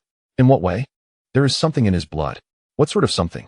Lin Chen remained silent, recalling that faint yet distinct flavor, reminiscent of an ancient existence, leaving behind its mark. This entity had aided Adrian and taken his blood, once a month, much like what Lin Chen was currently engaged in. A smile crept across Lin Chen's face. How intriguing. There are others in this world, akin to me. Ball was taken aback. What kind of people? Lin Chen gazed at him. Picky eaters. Ball scratched his head, not comprehending, yet dared not inquire further. Lin Shen set down his cup and rose, making his way to the window. Outside, the night was thickening. In the distance, Manhattan's lights continued to shimmer brilliantly, yet his gaze was fixed on a far-off place. The east, the direction of Europe. The flavor of that mark originated from there, ancient and potent. A smirk played at the corners of Lin Shen's mouth. Well then, having a rival makes it all the more interesting. He turned around. Eros. Eros entered from outside. Yes. Investigate Europe. In the past millennium, has there been any notable bloodline that favors trading with artists? Eros nodded. Understood. He turned to leave. Wait, Lin Shen called. Eros glanced back. Lin Shen considered for a moment. Let us not rush. I will inform you once I have thought it through. Eros nodded and exited. Lin Shen resumed his gaze out the window. The essence of that mark lingered on his tongue, subtle yet unmistakable, as if whispering, I am here. Come find me. Lin Shen chuckled. No need to hurry. We shall take our time. New York has yet to be fully explored. He returned to his desk, picked up the list, and turned to the next page. It read, Anna Schmidt, 41 years old, of German descent, the most expensive contemporary abstract painter. Her works are collected by major art museums, each piece selling for over 10 million. She lives alone, reclusive, never participating in social activities. Eros had noted a line in smaller print beside it. Her paintings possess a strange beauty, as if painted with blood. Lin Shen regarded that line and smiled. A painter using blood as pigment. How fascinating. The next subject shall be her. Chapter 32. Healing 2 days later, at 6 o'clock in the evening, in the castle. Lin Shen stood by the window, gazing at the sunset outside. The Manhattan skyline was bathed in golden-red hues, resembling a vast oil painting. Exquisite. He recalled the name from the list. Anna Schmidt, the woman who painted with blood. Eros, he spoke. Eros approached. Have you found out everything? Yes, Eros replied, handing over a document. Anna Schmidt, 41, of German descent. She arrived in New York 20 years ago and has lived in solitude ever since. Her studio is located in a derelict factory in Brooklyn. She is reclusive, has no friends or family. Lin Shen perused the document. The woman in the photograph had deep features and cold eyes. In black and white, her colors were indiscernible, yet her aura was distinctive, like a blade concealed within its sheath. What about her paintings? Lin Shen inquired. I brought 2. Eros said, they're in the adjacent room. Lin Shen raised an eyebrow. Let us take a look. The adjoining room, once empty, had transformed into a temporary studio. 2 abstract paintings adorned the walls, vibrant blocks of color with wild brushstrokes. The hues were striking, red to the point of being blinding. Lin Shen approached the first piece, unable to discern its form, yet that red was peculiar, not mere paint. He leaned in, gently inhaling. There was a faint scent of rust, blood. Indeed, it was blood. Stepping back, he scrutinized the entirety of the painting. The reds were uneven, some deep, others shallow, with certain areas appearing to flow while others had already congealed. The entire artwork evoked an odd sensation, as if one were gazing upon a wound. Lin Shen turned to the second piece, which was even more abstract, almost entirely red, with only a hint of black at the edges. Yet that red was not uniform. It varied from dark to bright, even approaching orange, reminiscent of flames, like blood igniting. Lin Shen observed for a long while, then turned. Arrange a meeting with her. Now. Yes. In Brooklyn's East District, a dilapidated factory loomed. Its exterior was weathered, windows shattered, resembling a haunted house. Yet, parked outside was a sleek black sedan. Lin Shen exited the vehicle, surveying the structure. This is the place? Indeed, Eros confirmed. She resides on the top floor. Lin Shen nodded and entered. Inside was dim, cluttered with debris and dust. The iron staircase creaked underfoot as he ascended to the 4th floor, where a heavy iron door awaited. Lin Shen knocked. No response. He knocked again, still met with silence. Grasping the doorknob, he gently pushed. The door swung open. Inside was a vast space, the ceiling soaring high, moonlight filtering through the skylight. Everywhere were stacks of canvases, paints, and brushes. In the center stood a massive blank canvas, while beside it stood a woman, her black hair cascading down, clad in a paint-splattered white smock, holding a knife. Not a palette knife, but a real one. A fruit knife with traces of red on the blade. She fixed her gaze on Lin Shen, her expression wary, like a wild beast. Who are you? Lin Shen regarded her calmly. I am Lin Shen. How did you get in? The door was unlocked. The woman fell silent for several seconds, then lowered the knife. Turning to a table in the corner, she poured herself a glass of water and took a sip before turning back to Lin Chen.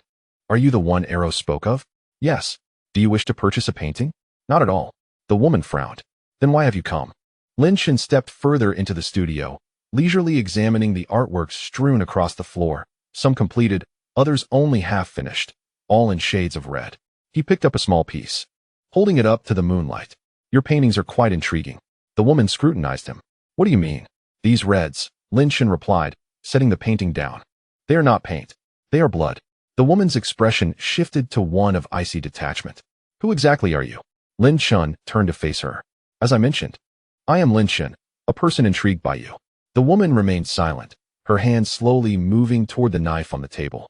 Lin Chen noticed, but did not react, merely smiling. There is no need to be alarmed. I am not here to capture you, nor to expose you.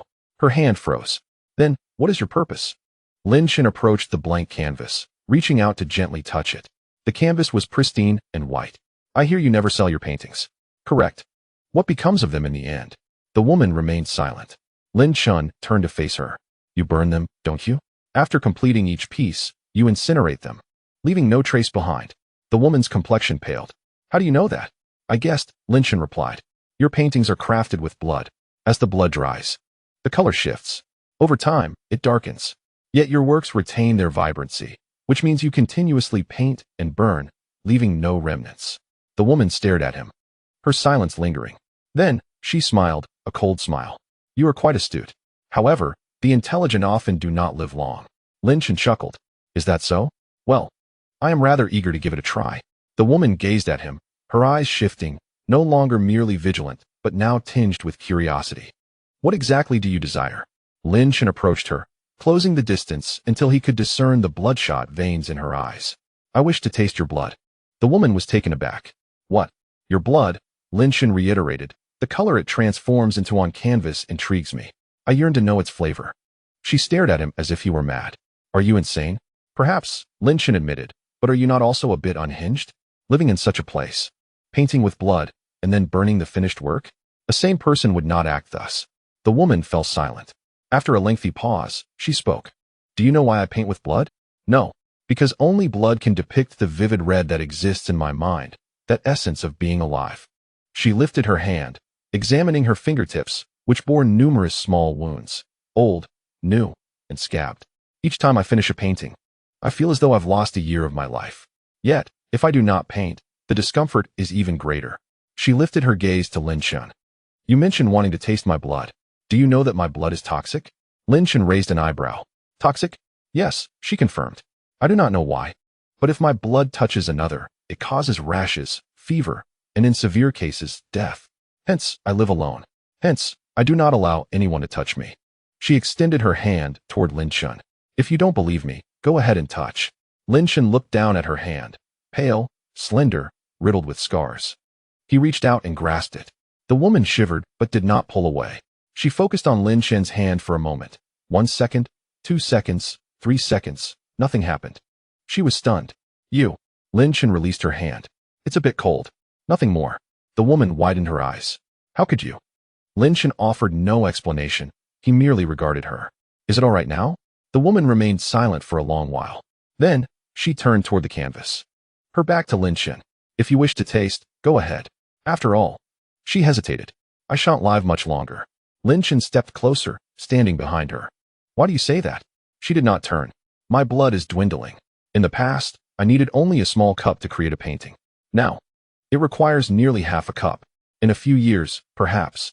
She left her thought unfinished. Lin Chen understood. She was using her own blood to create art. With each piece, she was consuming a portion of her life. Those paintings, burned away, were not merely colors. They were fragments of her essence. Lin Chen gently swept aside the hair at the nape of her neck, revealing her fair skin where the bluish veins were visible. He leaned in, his sharp teeth piercing lightly. The woman's body stiffened momentarily before relaxing, for it did not hurt. Rather, it produced a peculiar sensation, as if something were flowing out of her body, yet it felt oddly pleasant. The first sip, the flavor burst forth, unlike anything before. It was not the taste of power, nor of art, but rather the essence of combustion, like flames, like a candle nearing its end, like the final glow of twilight. It was bright, intense, yet fleeting. He could sense her life gradually waning. Each painting was a fragment of her being. She had poured herself into her work and then incinerated it. Lin Chen drank 3 sips before halting. He withdrew his fangs and licked the wound, which healed seamlessly. The woman remained motionless. After a long silence, she finally spoke. Is it over? Yes. What does it feel like? Lin Chen pondered for a moment. Like witnessing a sunset. The woman was taken aback, then a genuine smile broke across her face. You are quite peculiar. Many have said so. Lin Chen turned to leave, but paused at the door, glancing back at her. You need not burn your paintings. She turned around. Why? Because your blood has been remembered. He paused. I remember it. With that, he exited, the sound of his footsteps fading down the stairs.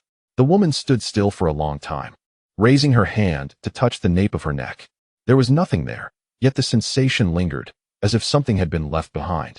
She turned to face the blank canvas, contemplated for a moment, then picked up a brush, dipped it in paint, and began to create. Not in red, but in another hue, a color she had not used in a long time. Blue. Chapter 33. The Stain in the Ancient Castle. Early morning, Lin Chen sat in the study, cradling a cup of warm water. Ball approached. Young master, how is that woman tonight? Lin Chen contemplated. Different. How so? Her blood is running low. Ball was taken aback. Running low? What do you mean?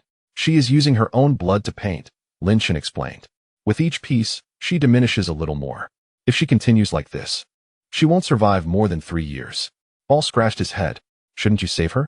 Lin Chen cast a sidelong glance at him. How would one save her? Ball opened his mouth, but found no words. Lin Chen set down the cup. If she wishes to paint, let her do so. It is her choice. He rose and moved to the window. Outside, dawn was approaching.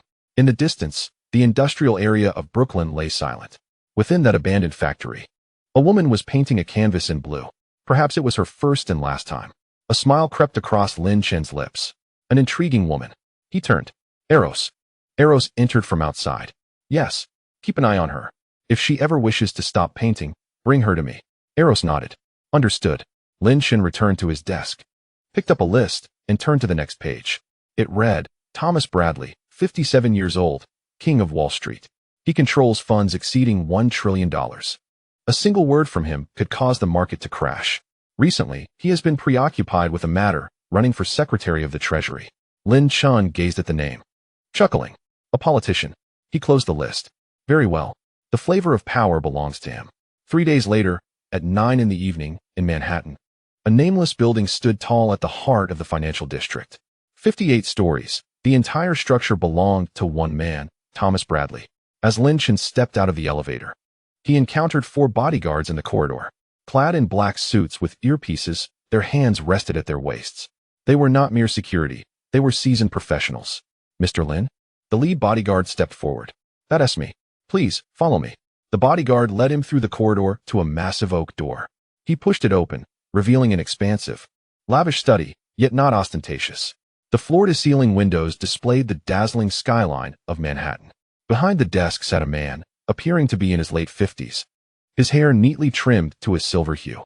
His face was lean, and his eyes sparkled. He wore a deep blue cashmere sweater with the sleeves rolled to his elbows, gripping a pen as he signed documents. He glanced up at Lin Chen. Mr. Eros mentioned you are Lin Chen. Indeed. Chinese? Half. Thomas nodded. Mr. Alrose inquired. Can you assist me? Assist with what? Thomas stared intently at him, scrutinizing for several seconds before breaking into a smile. Young man, do you know who I am? Thomas Bradley, founder of Bradley Capital, the King of Wall Street. I command assets exceeding $1 trillion, and my acquaintances range from presidents to popes. You think I need your help? Lin Chen chuckled as well, reclining into his chair and crossing his legs. Then why did you summon me? Thomas fell silent for a moment before rising and moving to the window, turning his back to Lin Chen. Because this time is different. Different how? Lin Chen queried. The opponent this time is not human. Lin Chen raised an eyebrow. Not human. Thomas turned to face him. Do you understand that there are certain things in this world that money cannot procure? I do. And do you realize that there are some matters that even power cannot confront? I am aware. Thomas returned to his desk and sat down. What I am currently facing is one of those matters. He retrieved a document from his drawer and slid it across to Lin Chen. Lin Chen took it and began to peruse it. It was a medical report, Thomas's medical report. All indicators were normal, even superior to those of his peers. However, the final page contained a photograph of his right hand, which bore a dark spot on the back. It was small, about the size of a fingernail, but its shape was peculiar, not resembling a typical age spot or a skin ailment. Lin Chen squinted. It resembles a symbol. What is this? I don't know. Thomas replied. It appeared 3 months ago. At first, it was only the size of a grain of rice, but now it has grown to this. I have consulted renowned doctors worldwide, yet none recognize it. I sought the church, and they claimed it as a curse. I consulted individuals like yourself, he said. Glancing at Lin Chen, they told me I have been marked. Lin Chen examined the photograph. The symbol indeed appeared strange, neither a mark of the blood clan, nor that of werewolves, nor something that could be rendered by human hands. It bore a resemblance to the faint mark in the blood of a certain pianist. Different, yet with a similar aura, an echo of some ancient existence. Have you offended anyone? Lin Chen inquired. Thomas pondered. The individuals I have offended could line up from here to Brooklyn. Recently, any particular incidents? Thomas remained silent for a few seconds before responding. 3 months ago, I declined a business proposition. What kind of business? Someone sought to launder a significant sum of money through me. An exorbitant amount, far beyond reason. However, I could not trace the source of those funds. If I cannot trace it, I will not touch it. Thus, I refused. And then, that individual vanished. Yet, his partner left me a message. What message? Thomas looked at Lin Chen. He said, you will regret this. Lin Chen chuckled upon hearing this. Is that all? Thomas frowned. You believe that insufficient? Indeed, Lin Chen replied. Such threats are commonplace. You could receive a dozen daily. But that mark is real. Thomas raised his right hand, examining the dark spot. It grows larger each day. The doctor said I have 3 months left. He lowered his hand and gazed at Lin Chen. Mr. Auro said you could help me. How can I assist? Lin Chen contemplated. I need to meet that person, the one who left the message. Thomas shook his head. I cannot locate him. He has vanished as if he never existed. Lin Chen rose and approached the window, gazing out at the night scene. The lights of Manhattan spread beneath him like a golden sea. Let me see that mark. Chapter 34. The puppet. Thomas approached and extended his right hand. Lin Chen lowered his gaze to the dark spot, now close enough to discern its intricate surface patterns. It indeed resembled a symbol, yet it was not painted on. It appeared to be something that had emerged from within, like a brand. He raised his hand and touched it gently. Suddenly, the dark spot shifted as if alive, writhing slightly. Thomas gasped, and Lin Chen halted, for in that instant, he sensed an ancient aura emanating from the mark. It was neither of the blood clan nor a demon. It was something else, more ancient, more. He withdrew his hand and looked at Thomas. You have been marked. Thomas's complexion paled. What does that mean? Someone has implanted something within you. This entity is siphoning your life force. In 3 months, you shall perish. Thomas stared at him. Can you save me? Lin Chen considered. Yes. Thomas's eyes brightened. What are your terms? Lin Chen regarded him. The terms are simple. You must provide me with a small amount of blood each month. Thomas was taken aback. Blood? Yes, just that. Thomas remained silent for a few seconds before breaking into a bitter smile. I anticipated you would demand my money or my power, yet you only require blood? Lin Chen chuckled as well. I possess wealth. Power? I do not need it. I only desire your blood. Your blood carries the essence of Wall Street. Upon hearing this, Thomas was momentarily stunned. Then he shook his head. You are indeed a peculiar individual. Many have remarked as such. Lin Chen replied as he returned to the desk and picked up a pen. He scribbled a line on a sticky note and handed it to Thomas. Tomorrow night, go to this location. Someone will assist you in dealing with that mark. Thomas accepted it and glanced at the address, a place in Brooklyn. What kind of person? A witch. Lin Chen stated. She has lived for over 1,000 years and understands these matters better than anyone you have encountered. Thomas tucked the note away and looked up at Lin Chen. Thank you. Lin Chen nodded, turned, and made his way to the door. Upon reaching it, he turned back to gaze at Thomas. By the way, I will help you look into that vanished individual. No need, Thomas replied, bewildered. What? Lin Chen smiled. He will come looking for me. Such individuals can scarcely tolerate when someone disrupts their affairs. If I am compromised, he will inevitably arrive. He fixed his gaze on Thomas. At that time, I shall handle it. With that, he pushed the door open and stepped outside, closing it behind him. Thomas stood still for a considerable time, staring at the dark spot. It remained, yet it seemed less dark. He shook his head, dismissing it as an illusion. The following night, in Brooklyn, In the room of Sindra, the elderly woman examined the dark mark on Thomas's hand, furrowing her brow. This is troublesome. A wave of despair washed over Thomas. You cannot save me. I can save you, Sindra replied, but it requires time. How long? 3 days. Thomas exhaled in relief. Sindra continued to observe him. During these 3 days, you must remain here. You cannot leave. This mark will attract that entity. If it comes, I cannot guarantee your safety. Thomas nodded. Understood. Sindra turned, retrieving various bottles and jars from the cabinet as she began to concoct a remedy. Thomas sat in a chair, watching her silhouette, pondering Lin Chun's words from the previous night. He will come looking for me. What exactly is that person? 3 days later, in the castle, Lin Chun sat in his study, perusing the materials recently provided by Alros. He had uncovered the identity of the vanished man, Carlos Mendez, of Hispanic descent, aged 45.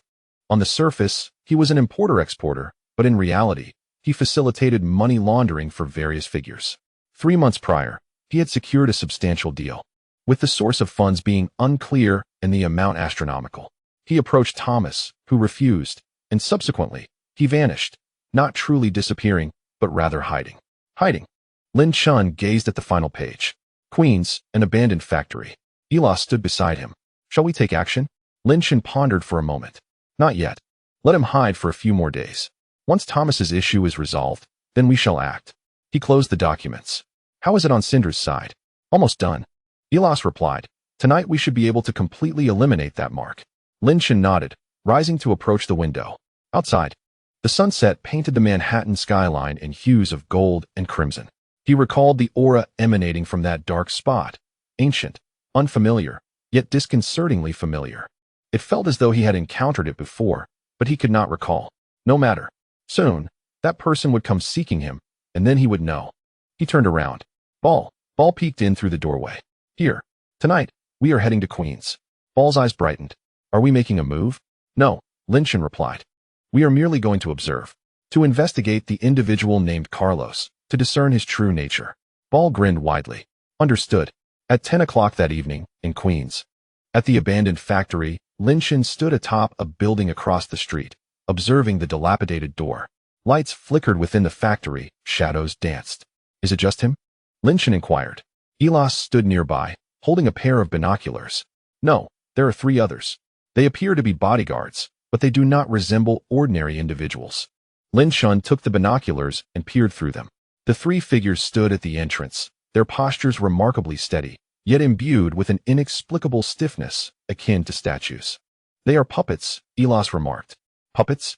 Yes, Elos affirmed, controlled by someone else. They are not living beings. Lin Chun narrowed his eyes, returning the binoculars to Elos. Intriguing. It seems Carlos has someone backing him. He contemplated briefly. No action tonight. Let us return. Ball was taken aback. Return? We are not going to investigate further?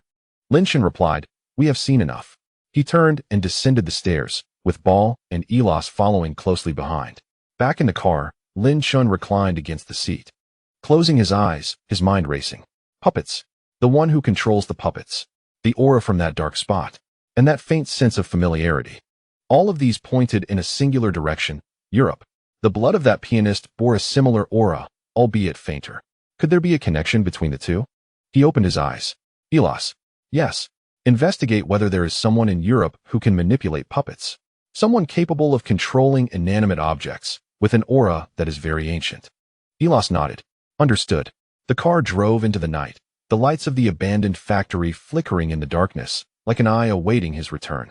Chapter 35. The Curse in the Castle Study. Lin Chun leaned back in his chair, clutching a small fragment he had found near the factory's perimeter.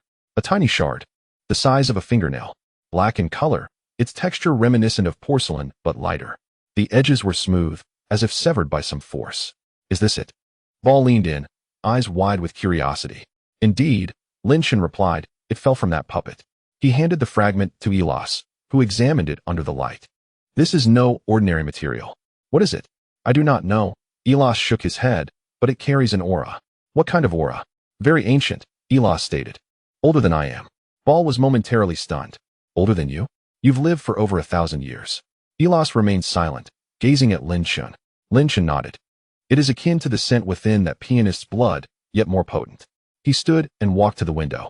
Outside, Dusk had settled, the city's lights beginning to twinkle.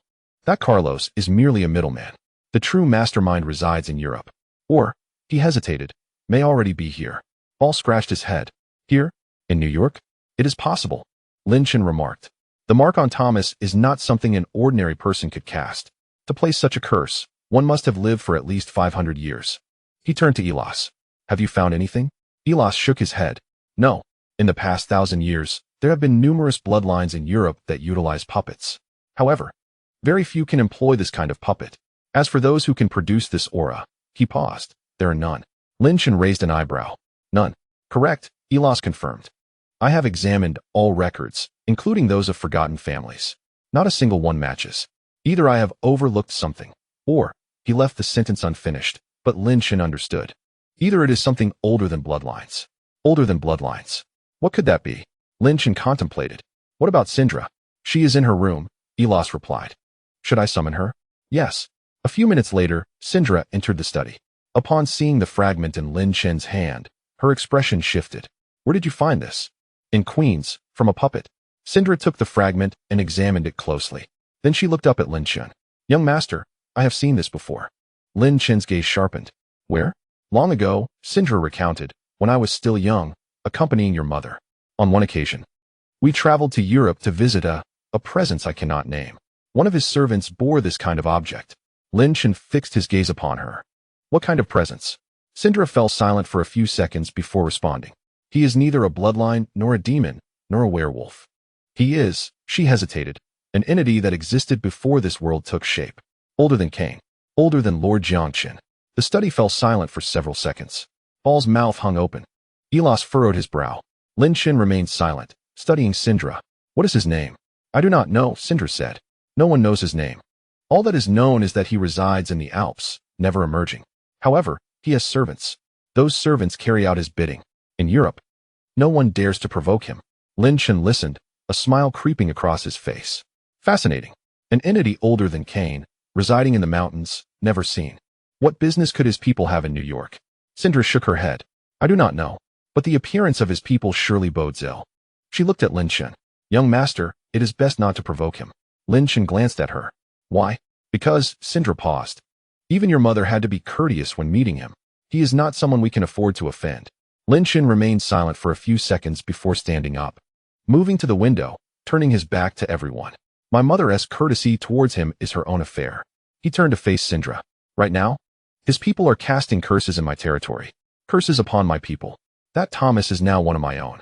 Syndra opened her mouth, but could not find the words. Lin Chen returned to his desk and sat down. Elas. Present. Is that Carlos still at the factory tonight? Yes, Elas confirmed. He has not moved. Good. Lin Chen picked up the shard, inspecting it closely. Tonight, I shall pay him a visit. Ball's eyes lit up. I want to go too. Lin Chen shot him a glance. Of course, you may accompany me. But remember, do not engage. Ball was taken aback. Why not? Because I wish to see what that puppeteer truly intends. He stood up, donning his coat. If he truly wished to strike, he would have acted by now. Yet he has not. He merely dispatched a middleman, attempting to launder money through Thomas. When that failed, he cast a curse upon him. This does not seem like a murder plot. Rather, he mused, it feels like a warning or a test. He walked to the door. This evening, I decided to investigate further, to discern his true intentions. At 10 o'clock, in Queens, within an abandoned factory, Lin Chen stood atop the roof of the previous building. Across the way, the factory's lights still illuminated the surroundings. However, tonight, there were not merely 3 puppets at the entrance. There were 6, 3 more than before. As Alos had mentioned, Lin Chen nodded in understanding. He comprehended the implication. They were aware of my prior visit. After a moment's contemplation, he declared, let us proceed. Bear was taken aback. Proceed? Aren't we going in? We shall enter, Lin Chen stated, but with utmost transparency. He turned and descended the stairs, striding directly to the factory's entrance. The 6 puppets simultaneously turned their heads to fixate upon him, their hollow eyes exuding an unsettling pressure.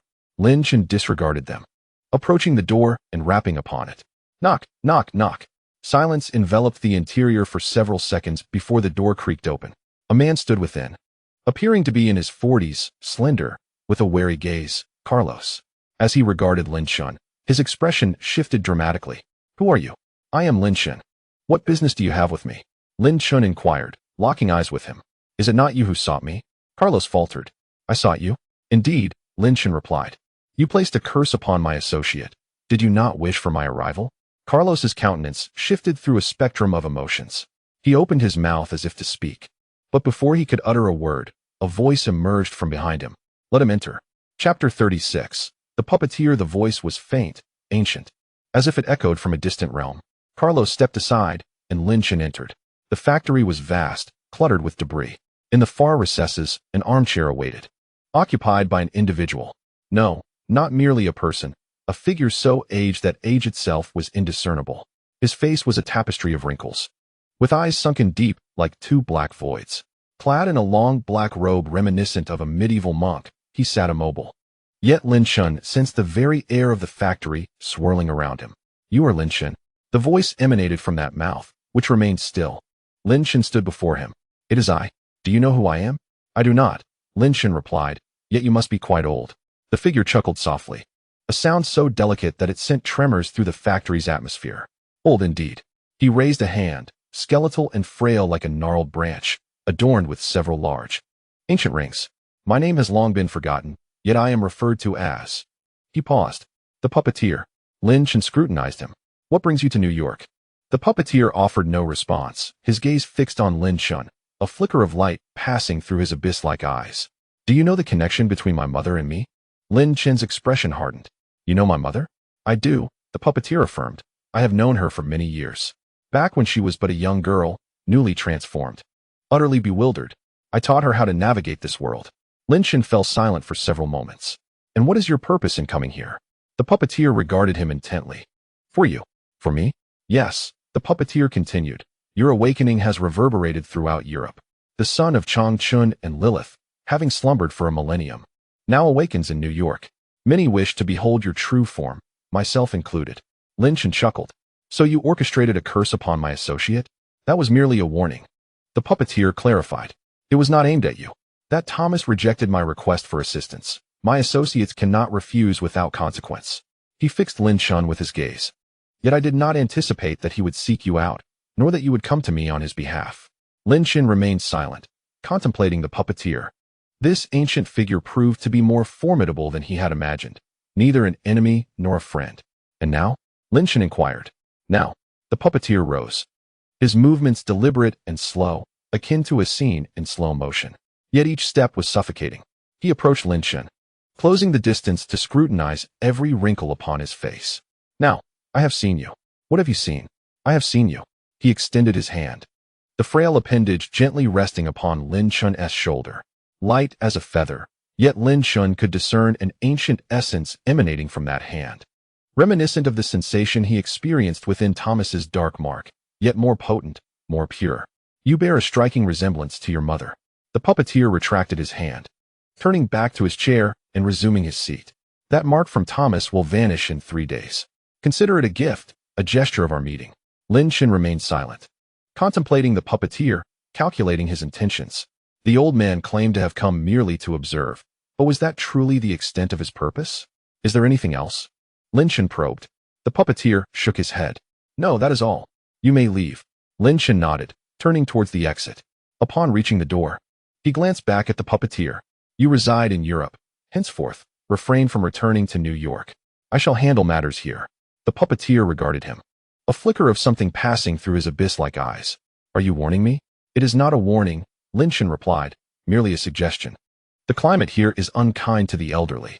With that, he pushed the door open and stepped outside. The door closed behind him, and silence enveloped the factory once more. Carlos stood nearby, hardly daring to breathe. The puppeteer remained seated, unmoving. After a long pause, he chuckled softly. An intriguing child. Rising, he instructed, let us return to Europe. Carlos was bewildered. Return? What of New York? We shall not interfere, the puppeteer stated. This territory is his to govern. He approached the exit, glancing back at the dilapidated factory. Lilith's son is far more fascinating. With that, he disappeared into the night, 6 puppets trailing behind him like shadows, swiftly vanishing into the darkness. Outside the factory, Lin Chen stood by the car, lighting a cigarette. Heir approached him. Sir, what did that old man say? He said nothing of consequence. Then why does your expression betray discontent? Lin Chen cast him a sidelong glance. Does it? Bear nodded vigorously. Lin Chen inhaled from his cigarette. Remaining silent, preoccupied with the puppeteer's final words. You bear a striking resemblance to your mother. What did that imply? He recalled what Syndra had said. Your mother is always courteous around him. Yet now, that old man had willingly retreated, relinquishing Thomas to him, labeling it a gift. Why? Was it solely due to his connection with Lin Chen's mother, or was there something more? Extinguishing the cigarette, Lin Chen commanded, let us return. Inside the car, Lin Chen leaned back in his seat, closing his eyes, his mind racing. The puppeteer, Europe, the mark of the pianist, Thomas's dark blemish. All these elements intertwined.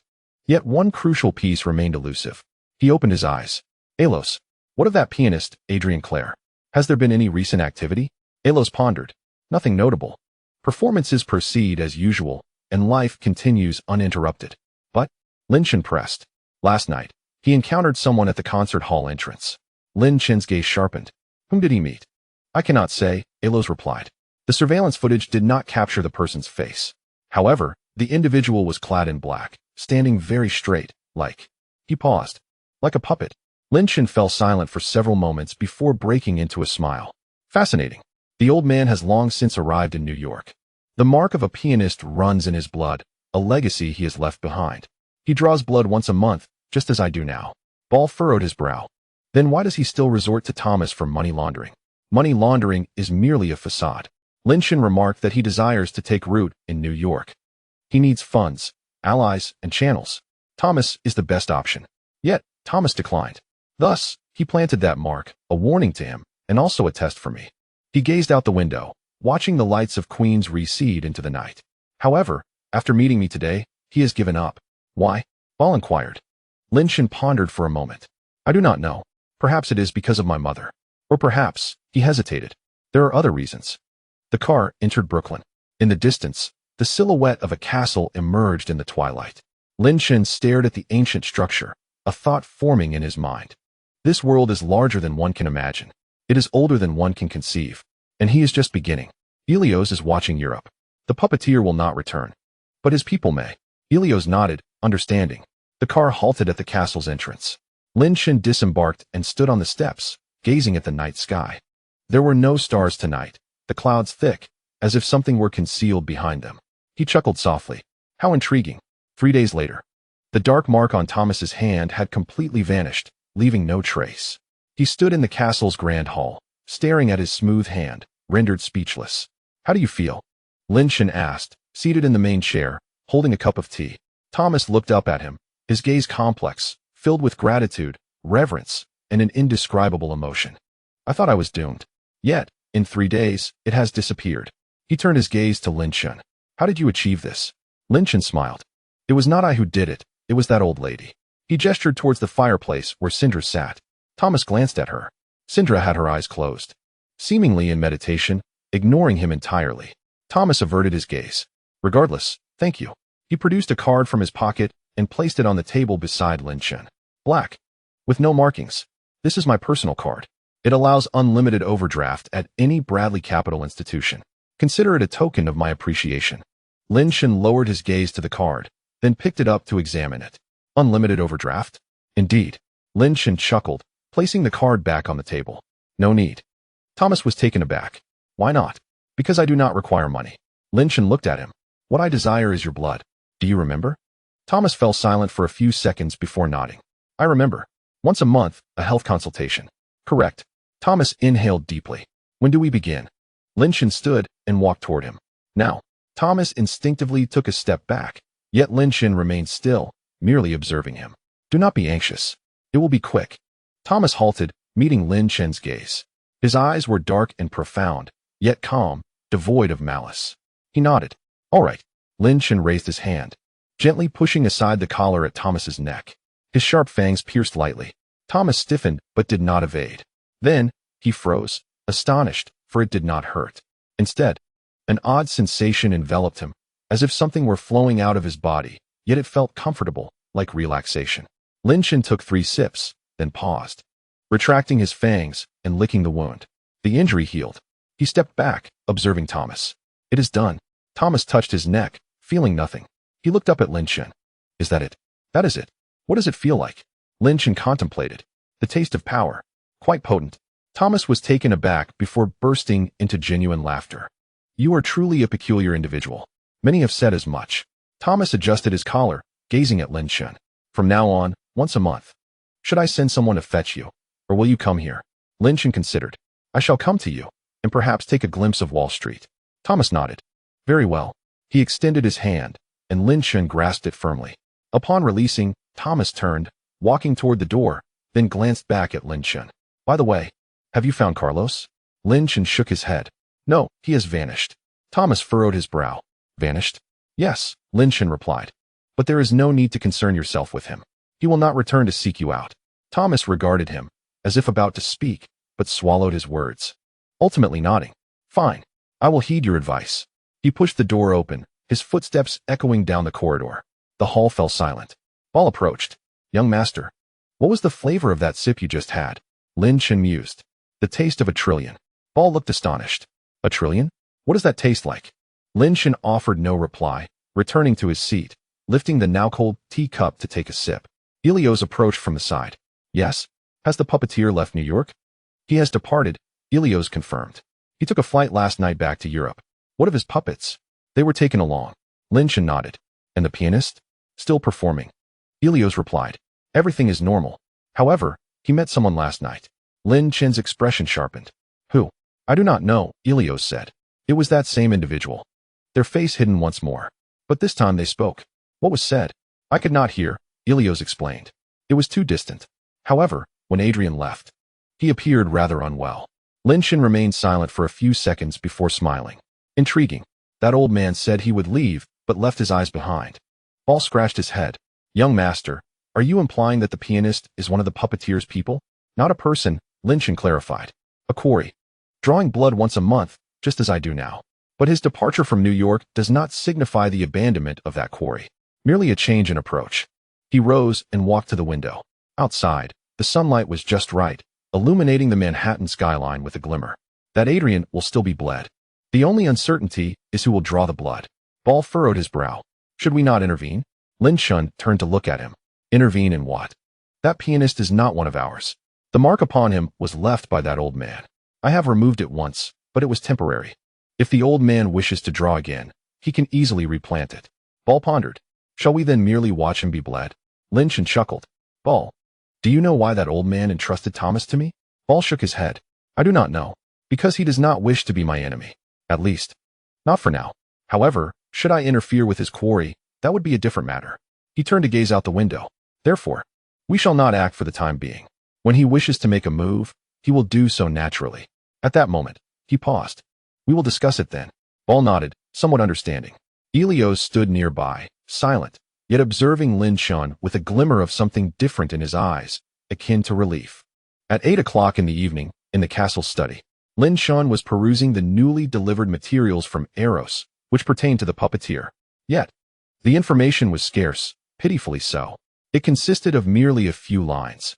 Nameless, faceless, no one knows his origins. It is said he existed before human civilization, residing in the Alps and never venturing out. However, he has servants scattered throughout Europe, performing tasks on his behalf. Most of these servants are either transformed bloodsuckers or humans, having lost their identities and become mere puppets. Lin Chen gazed at these few lines. Lost self, become a puppet. He recalled Adrian, the pianist who could still play, perform, and converse with others. Yet, the mark within his blood remained, drawing a sample each month. Did he still consider himself whole? Chapter 38. The shell without a soul. Lin Chen closed the dossier, rose, and walked to the window. Outside, the night was deepening. In the distance, the Carnegie Hall blazed with light. Tonight, Adrian was performing. Lin Chen pondered. Eros entered the room. Are there tickets left for tonight's performance? Eros hesitated for a moment before nodding. Yes, there are VIP seats available. I'll take one. Lin Chen donned his coat, intent on witnessing the pianist once more, to see if he would recognize him. At 9 o'clock, Lin Chen sat in the center of the third row, occupying the same position, viewing from the same angle. On stage, Adrian was playing, still at the same Steinway, with those same hands.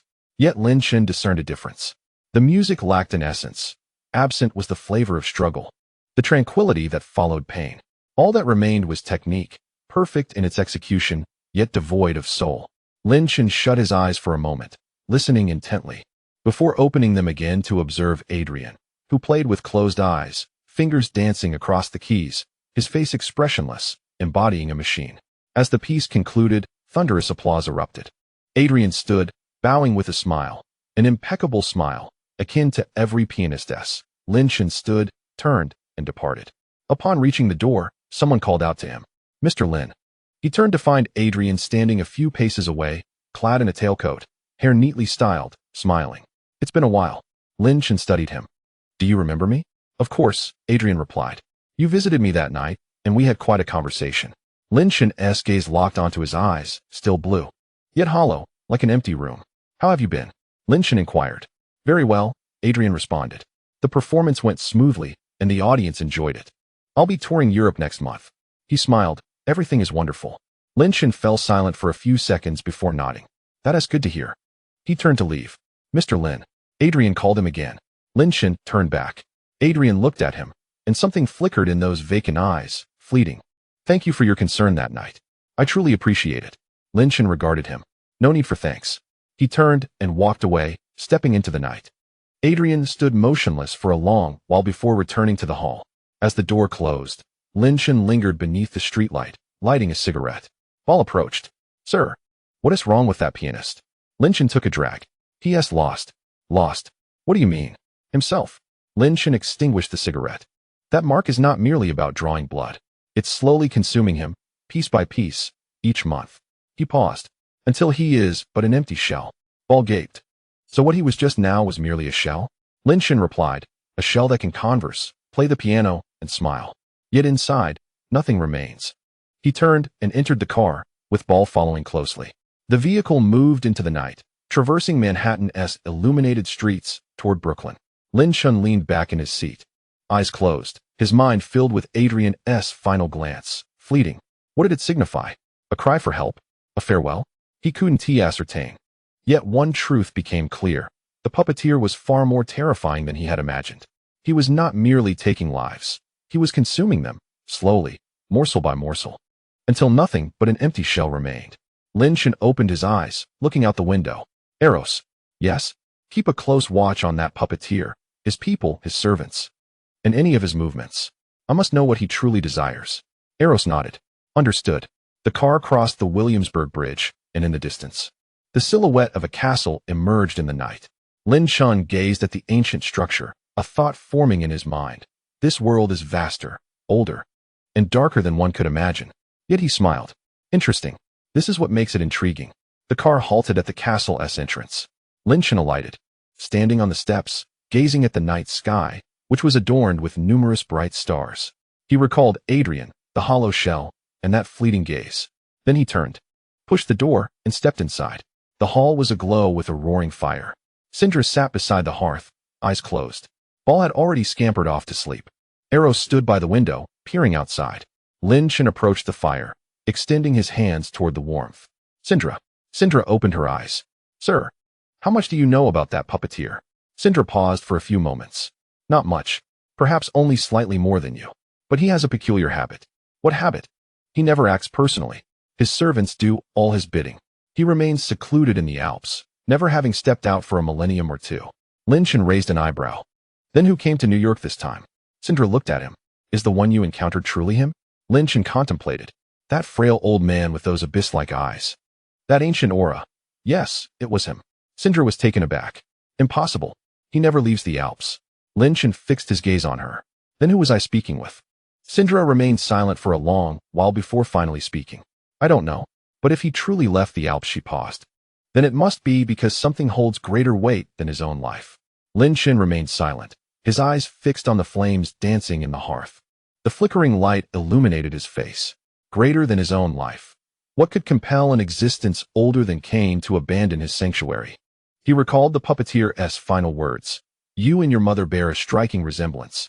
And that gaze, those abyss-like eyes that had briefly reflected something, neither hostility nor kindness, but rather scrutiny, as if observing a work of art. Lin Chen pivoted. "Eros." "Yes?" "Investigate my mother. What was her relationship with the puppeteer during her lifetime?" Eros nodded. "Understood." Lin Chen returned to his study, seated at his desk, picking up the list and flipping to the next page. Yet he did not read it. His mind wandered elsewhere: puppeteer, mother, Europe, and the empty shell of the pianist. All these elements intertwined, yet one crucial piece remained absent, the most vital piece. He set the list aside, stand up, and walked to the window. Outside, the night is thickening. In the distance, the lights of Manhattan continue to sparkle brilliantly. Yet his gaze is not fixed there. He looks further afield, to the east, towards Europe. What is it that you truly desire? He whispers. The night breeze offers no reply, only the stars twinkling above, like countless eyes observing him. Chapter 39. Hell's Kitchen. Lin Chen sat in his study, cradling his third glass of blood for the night. Thomas's glass had already been drained. The taste of the King of Wall Street lingered on his tongue for half an hour before gradually fading. This glass, however, belonged to a 41-year-old Broadway actress who had won the Tony Award twice and been married 3 times, each husband reportedly both wealthy and influential. Her blood bore a complex flavor, one imbued with the heat of the spotlight, the hollowness of applause, and the indescribable solitude of returning to a mansion alone in the dead of night. Lin Chen savored it with a delicate sip. Ball entered, carrying a stack of papers. Sir, Heir sent me with this. He placed the papers on the table. Lin Chen cast a glance. It was a list, but different from the previous ones. What is this? A list of, special individuals in New York. Ball scratched his head. Heir mentioned that you seem a bit weary of ordinary people, and that it might be time to change your palate. Lin Chen raised an eyebrow. He set down his glass and picked up the list. The first page. Matt Murdock, Daredevil, Vigilante of Hell's Kitchen. Abilities: heightened senses, echolocation. Notes: a lawyer by day, a costumed fighter by night. Heritage: pure human, though his senses have been enhanced by chemicals. Lin Chen chuckled. Daredevil? He turned to the second page. Jessica Jones, private investigator. Hell's Kitchen. Abilities: superhuman strength, near flight. Notes: has a foul temper, drinks heavily, and runs an agency called Alias Investigations. Heritage: human, injected with experimental chemicals following a car accident. The third page. Luke Cage, Harlem. Abilities: bulletproof skin, immense strength. Notes: previously incarcerated, now owns a bar and occasionally helps others. Heritage: human, with experimental skin enhancements. The fourth page. Danny Rand, Iron Fist. Abilities: summons the power of the Iron Fist, a master martial artist. Notes: heir to a vast fortune. Returned after many years of disappearance, firmly believes in his fighting prowess. Heritage: human, trained in Kunlun. Lin Chen continued to peruse the list. He recognized each name from Heir, from Victor, and from the whispers of New York's nightlife. In Hell's Kitchen, there existed a group of individuals clad in tight suits, constantly at odds with the mob. They were not formidable figures like the bloodline clans that had lived for centuries, nor were they demons from the depths of hell. They were merely ordinary people. Chemically altered ordinary people. But their blood. Lin Chen licked his palate. Intriguing. Ball leaned closer. Which one catches your eye, sir? Lin Chen offered no reply and continued to flip through. The fifth page revealed not an individual, but an organization. The Hand, a ninja group originating from Japan. Rumored to have its headquarters in the depths of New York.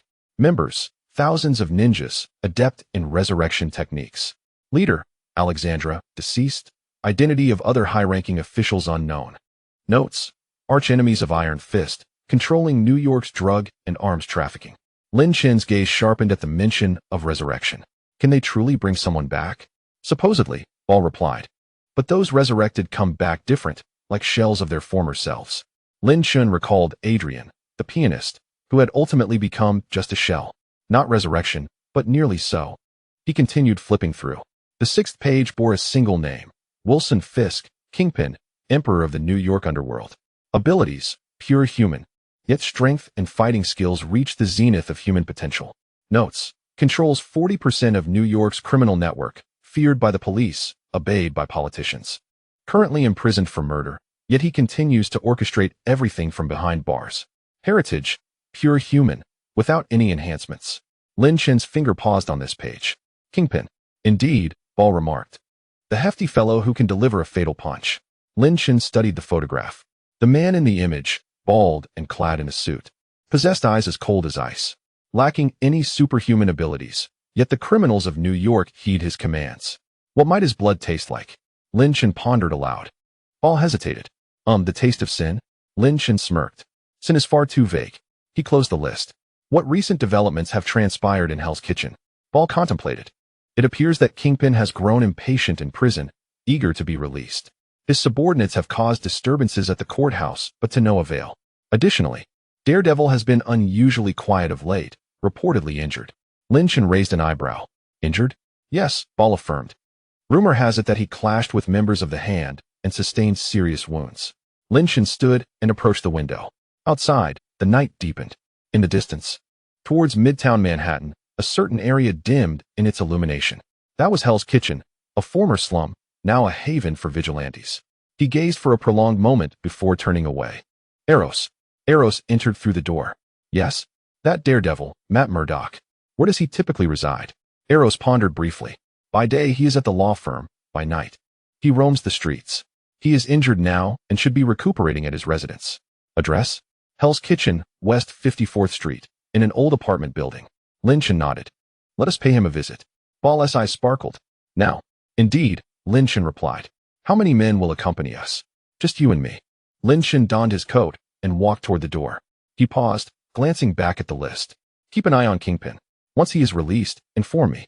Eros nodded. Understood. Hell's Kitchen, West 54th Street. At 2 in the morning, the streets lay silent, occasionally interrupted by the swaying figure of a drunken passerby. Lin Chen stood across from an old apartment building, gazing up at the illuminated 6th-floor window. Is this the place? He inquired. Ball nodded. Yes, 6th floor, apartment B. Lin Chen scrutinized the building. The door lock appeared antiquated, the hallway lights flickered erratically, and graffiti adorned the walls. A capable vigilante resides in such a place? Ball shrugged. He is reportedly quite poor, donating all his earnings as a lawyer. Lin Chen chuckled softly. He crossed the street and entered the apartment building. The hallway was indeed dark, the stairs creaking underfoot. Upon reaching the 6th floor, he stood before apartment B. 3 locks secured the door, ordinary locks that could not deter anyone. He raised his hand and knocked. Knock, knock, knock. Silence enveloped the room for a few seconds before a hoarse voice emerged. Who is it? Lin Chen. Not familiar. Now you are. Silence ensued once more before the door creaked open. A man stood in the doorway, 20-something, dark-haired. His eyes Lin Chen noticed that his gaze lacked focus. A blind man, yet he faced Lin Chen confidently, poised like a coiled panther. Who are you? Lin Chen met his gaze. I am the one seeking you. What do you want? To see how the guardian of Hell's Kitchen has fared after suffering such grievous wounds. Matt's expression shifted. His hand tightened slightly. How do you know I'm injured? Many are aware, Lin Chen replied, but they lack the courage to approach. He paused. I do not. Matt fell silent for a few seconds before stepping aside. Come in. The room was modest. A bed, a bookshelf, a table, a few chairs. The walls were bare, save for a corner housing fitness equipment. Matt sat down in a chair, facing Lin Chen's direction. Speak. What is it that you truly desire?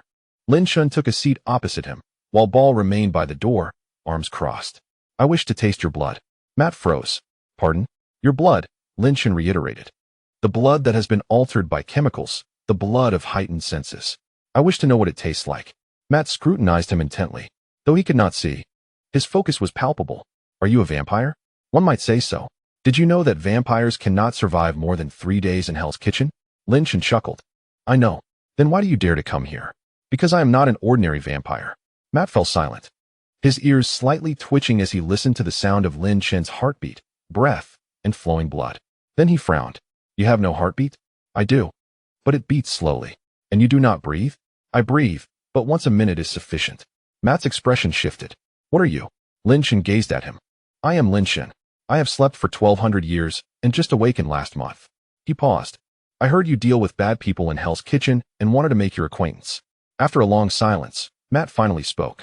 What do you mean by taking a taste? It is quite literal, Lin Chen replied. Just a bite, a sip of blood. And then I will leave. You do not kill? I do not. Matt fell silent once more, weighing his options. This man exuded no malice, yet neither did he radiate goodwill. He was simply calm, like a lake at midnight.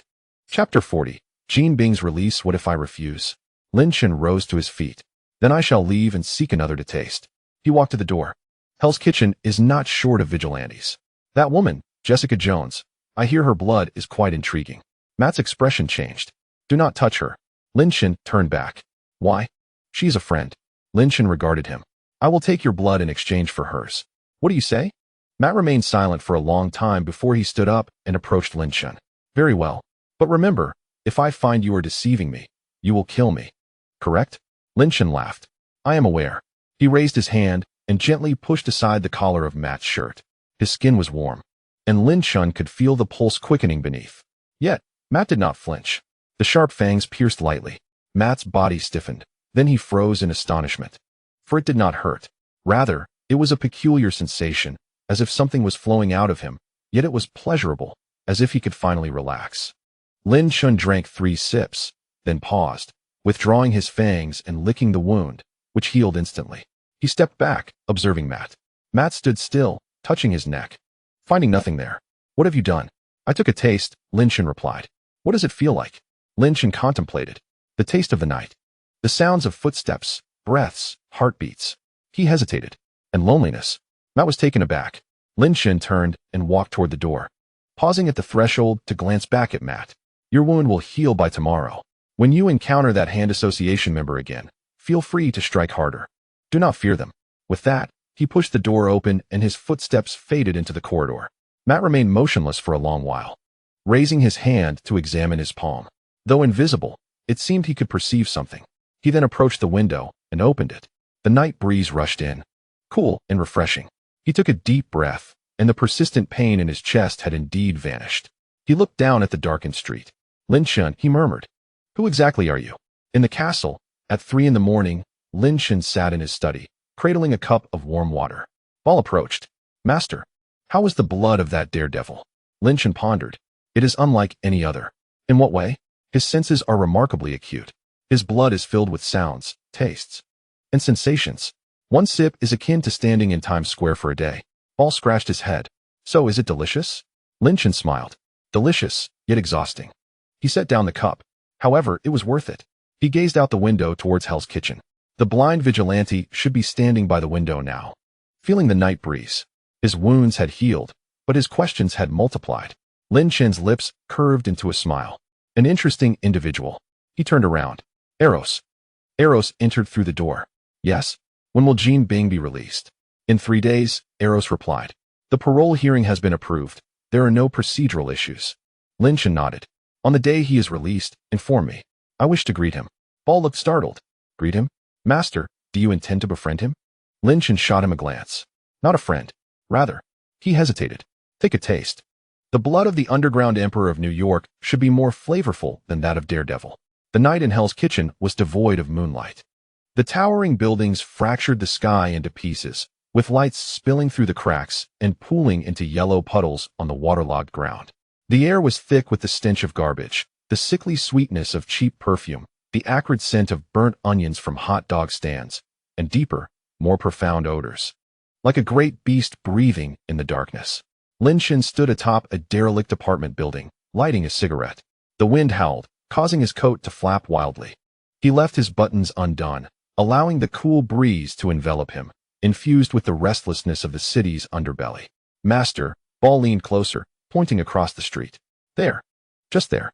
Across the street was the release area of Rikers Island Prison. A drab building loomed, its harsh lighting casting a pale glow. With 3 black SUVs parked at the entrance. A dozen burly men in black suits stood by the cars, each clearly armed beneath their jackets. At the forefront was a woman, in her 40s, with tightly coiled blonde hair, revealing a sharply defined face. She wore a tailored black suit and stiletto heels, standing among the hulking figures like a knife thrust into a mass of iron. Vanessa, Ball's voice crackled through the earpiece. Jean Bing's wife. On the surface, she is an art dealer, but she manages a significant portion of his business. This woman is formidable. Her hands are stained with at least 17 lives. Lin Chen inhaled deeply. And Jean Bing? Not out yet. The parole hearing was passed, but there are still some procedural matters to finalize. It should be soon. Lin Chen remained silent, his gaze fixed on the iron gate, his mind swirling with information about the man listed, Wilson Fisk, 53 years old, standing at 2 meters and weighing 230 kilograms, lacking any superpowers, yet possessing strength and combat skills at the pinnacle of human capability. He once killed a hitman who dared to shoot at him with a single punch, collapsing the brick wall behind the man. He controlled 40% of New York's criminal network, involved in everything from drug trafficking to arms dealing, money laundering to assassination, any profitable venture. He had a hand in it. 3 years ago, he was incarcerated for murder, sentenced to 30 years. Yet even in prison, he had not been idle. Remotely controlling his empire while eliminating 2 Italian rivals who dared to encroach on his territory in his absence. Lin Chen flicked the ash from his cigarette. What might his blood taste like? Ball hesitated. The taste of sin? Sin is too vague, Lin Chen retorted. There are many varieties of sin. The sins of street thugs are filthy, the sins of Wall Street wolves are greasy, and the sins of politicians are foul. He paused. I wish to know what this man's sin tastes like. The iron gate creaked open. A group of individuals emerged, and the one at the center resembled a moving mountain. With blonde hair and a bald head, he wore a custom deep blue suit. The fabric was exquisite, yet on his frame, it resembled a bear in a tight wrap.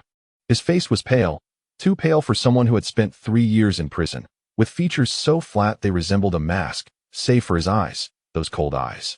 Not the menacing kind of cold, but a different sort. Like the deep sea, like a frozen lake that had been still for ages, devoid of any emotion. He stepped out, standing on the steps, glancing up at the sky. There was no moon. He withdrew his gaze and descended the steps. Vanessa approached. The two of them halting at a distance of a single step apart. Silence enveloped them as Vanessa gazed at him, and he, in turn, fixed his eyes upon her. Then, Jean Bing extended his hand, lightly brushing her face. A gesture so delicate it seemed improbable for hands capable of delivering lethal blows. You've lost weight, he murmured, his voice low, akin to distant thunder rumbling underground. Vanessa remained silent, yet the contours of her face softened for just a fleeting moment. In the next instant, she turned aside, opening the door of the SUV parked in the middle. Jean Bing bent down and entered. The door shut, and the 3 SUVs roared to life. Gliding away, Lin Chen stood atop the building, watching the vehicles vanish into the night. The cigarette burned down to his fingertips, searing him. He released it, and the butt fell from the rooftop, disappearing into the darkness below. Sir, shall we follow? Ball asked. No, Lin Chen replied, a smile gracing his lips. I waited 3 hours just to catch a glimpse. A glimpse? Of this person, is it worth my while? Ball scratched his head. Is it worth it? Lin Chen pondered briefly. Yes. He turned and made his way toward the staircase. When I looked at Vanessa, I perceived something. What did you see? Humanity. Ball was taken aback. Humanity? That rotund man possesses humanity? The less humanity one has, the more valuable the remaining vestige becomes, Lin Chen stated, and the more intriguing. His footsteps faded as he descended the stairs. Ball stood still, contemplating for a long moment, unable to comprehend, before he hurried after him. Sir, wait for me. Chapter 41. Vanessa's art exhibition. The castle, study. Lin Chen reclined in his chair, perusing the materials just delivered by Eros. Every detail of Jean Bing's itinerary post-release was meticulously documented here. On the first night, he returned to his penthouse in the Upper East Side, spanning the top 3 floors of the building, which had undergone renovations costing a staggering $80 million. He remained inside for 4 hours without emerging. He then proceeded to an abandoned warehouse in Queens, where a dozen of his former subordinates awaited him. They stayed there for 2 hours, but when they left, 3 among them did not return. The following day, he visited an office building in Midtown Manhattan, a part of his legitimate enterprises, the Fisk Building. He occupied the top floor for the entire day, meeting numerous individuals, lawyers, politicians, merchants, and some who appeared ordinary but possessed extraordinary eyes. That evening, he ventured into Hell's Kitchen. Lin Chen's gaze lingered on these words. Hell's Kitchen? Eros nodded. Indeed. He dined at a restaurant called Cleopatra's Needle. What sort of place is that? A Russian stronghold, Eros explained. Outwardly, it's a high-end restaurant, but in reality, it's a hub for the Russian mob. The owner, Anatoly, nicknamed the Butcher, was once part of a special forces unit, but turned to crime. During Jean Bing's 3 years of incarceration, he seized several of his territories. Lin Chen raised an eyebrow. Jean Bing dined in his domain. Yes, Eros confirmed, and he did so alone. Alone? Yes. No bodyguards. No subordinates, just himself. Lin Chen fell silent for several seconds before breaking into a smile. Interesting. He rose and moved to the window. Outside, the sun sank lower, painting Manhattan's skyline in shades of deep crimson. This is a declaration of war, Eros nodded. It seems so. What was Anatoly's reaction? Reportedly disbelief, Eros replied. When Jin Bing arrived, he was dining with his men and laughed for a long while, saying that the fat man was seeking death upon his release. He then sent 20 men to intimidate Jin Bing. And then, those 20 men are still in the hospital. Lin Chen chuckled. And Jin Bing? He went inside and spoke privately with Anatoly for 10 minutes. When he emerged, Anatoly personally escorted him to the door, bowing and nodding. Lin Chen remained silent, his gaze fixed on the darkening skyline. His thoughts were not on Jin Bing or Anatoly, but on Vanessa, that day at the prison gate. The way Jin Bing looked at her, and those words, "You've lost weight." Just 2 words, yet they carried profound meaning. Eros, have we done a background check on that Vanessa? Eros opened his notebook. Vanessa Fisk, born Mariana, 41 years old, of Serbian descent. She came to America at 20, studying art history. At 26, she met Jin Bing at an auction and married him 6 months later. After their marriage, she ostensibly became an art dealer, managing a gallery while secretly overseeing most of Jin Bing's legitimate enterprises and a few illicit ones as well. Is there anything particularly noteworthy? Yes, Eros replied. She disapproves of Jin Bing's activities. Lin Chen turned to him. Disapproves? Indeed. According to those close to her, she never inquires about the details of his business and refrains from engaging in any violent endeavors. She manages the finances, the accounts, the clean aspects. Then why does she stay with him? Eros considered for a moment. There are 2 theories. Go on. The first suggests love, Eros said. They have been married for over 20 years, and Jin Bing treats her exceptionally well. To what extent?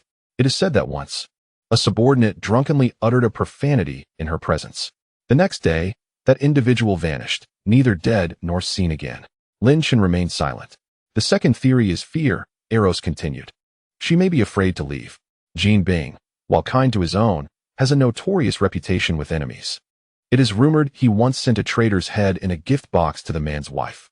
Upon opening it, she went mad. Lin Chen listened, contemplating in silence for a long while.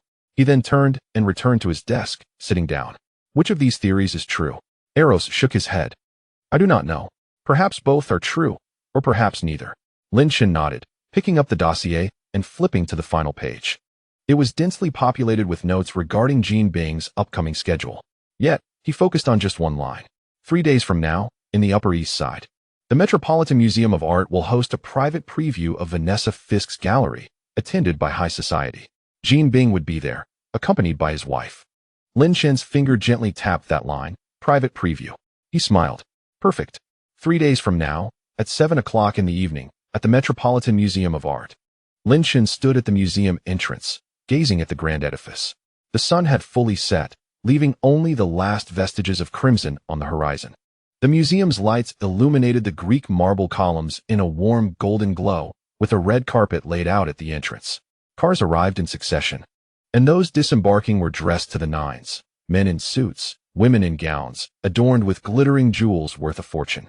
Lin Chen too wore a suit today, black, impeccably tailored, accentuating his pale complexion and dark eyes. He had foregone a tie, leaving the collar of his shirt unbuttoned. His cuffs were silver, embellished with a small sapphire gifted by Syndra, said to be a relic from Lilith's youth. He stood there, doing nothing, yet already attracting attention. A woman in a red dress, linking arms with her partner, cast glances in Lin Chen's direction. He did not return her gaze, but instead focused on the street corner, where a black Rolls-Royce was making the turn. The vehicle came to a halt, and the door swung open. Vanessa emerged first, clad in an emerald green gown that revealed her shoulders and collarbone. Her hair was elegantly pinned up, and she wore 2 emerald earrings the size of pigeon eggs.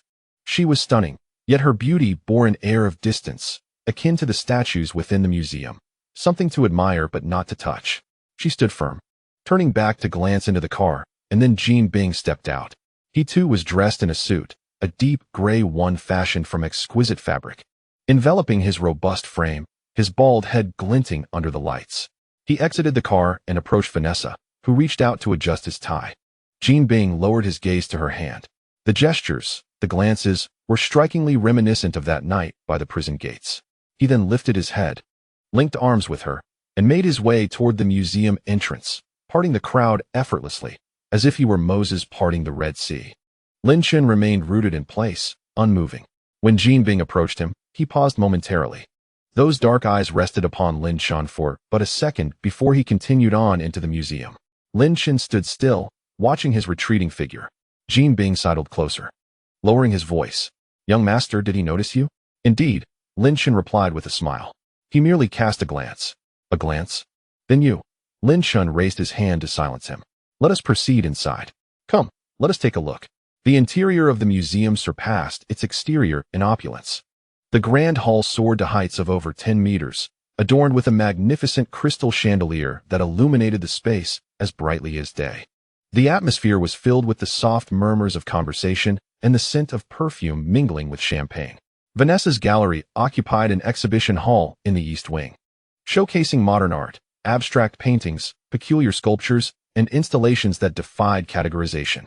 Lin Shen found little interest in the artworks. His curiosity lay with the people instead. Chapter 42.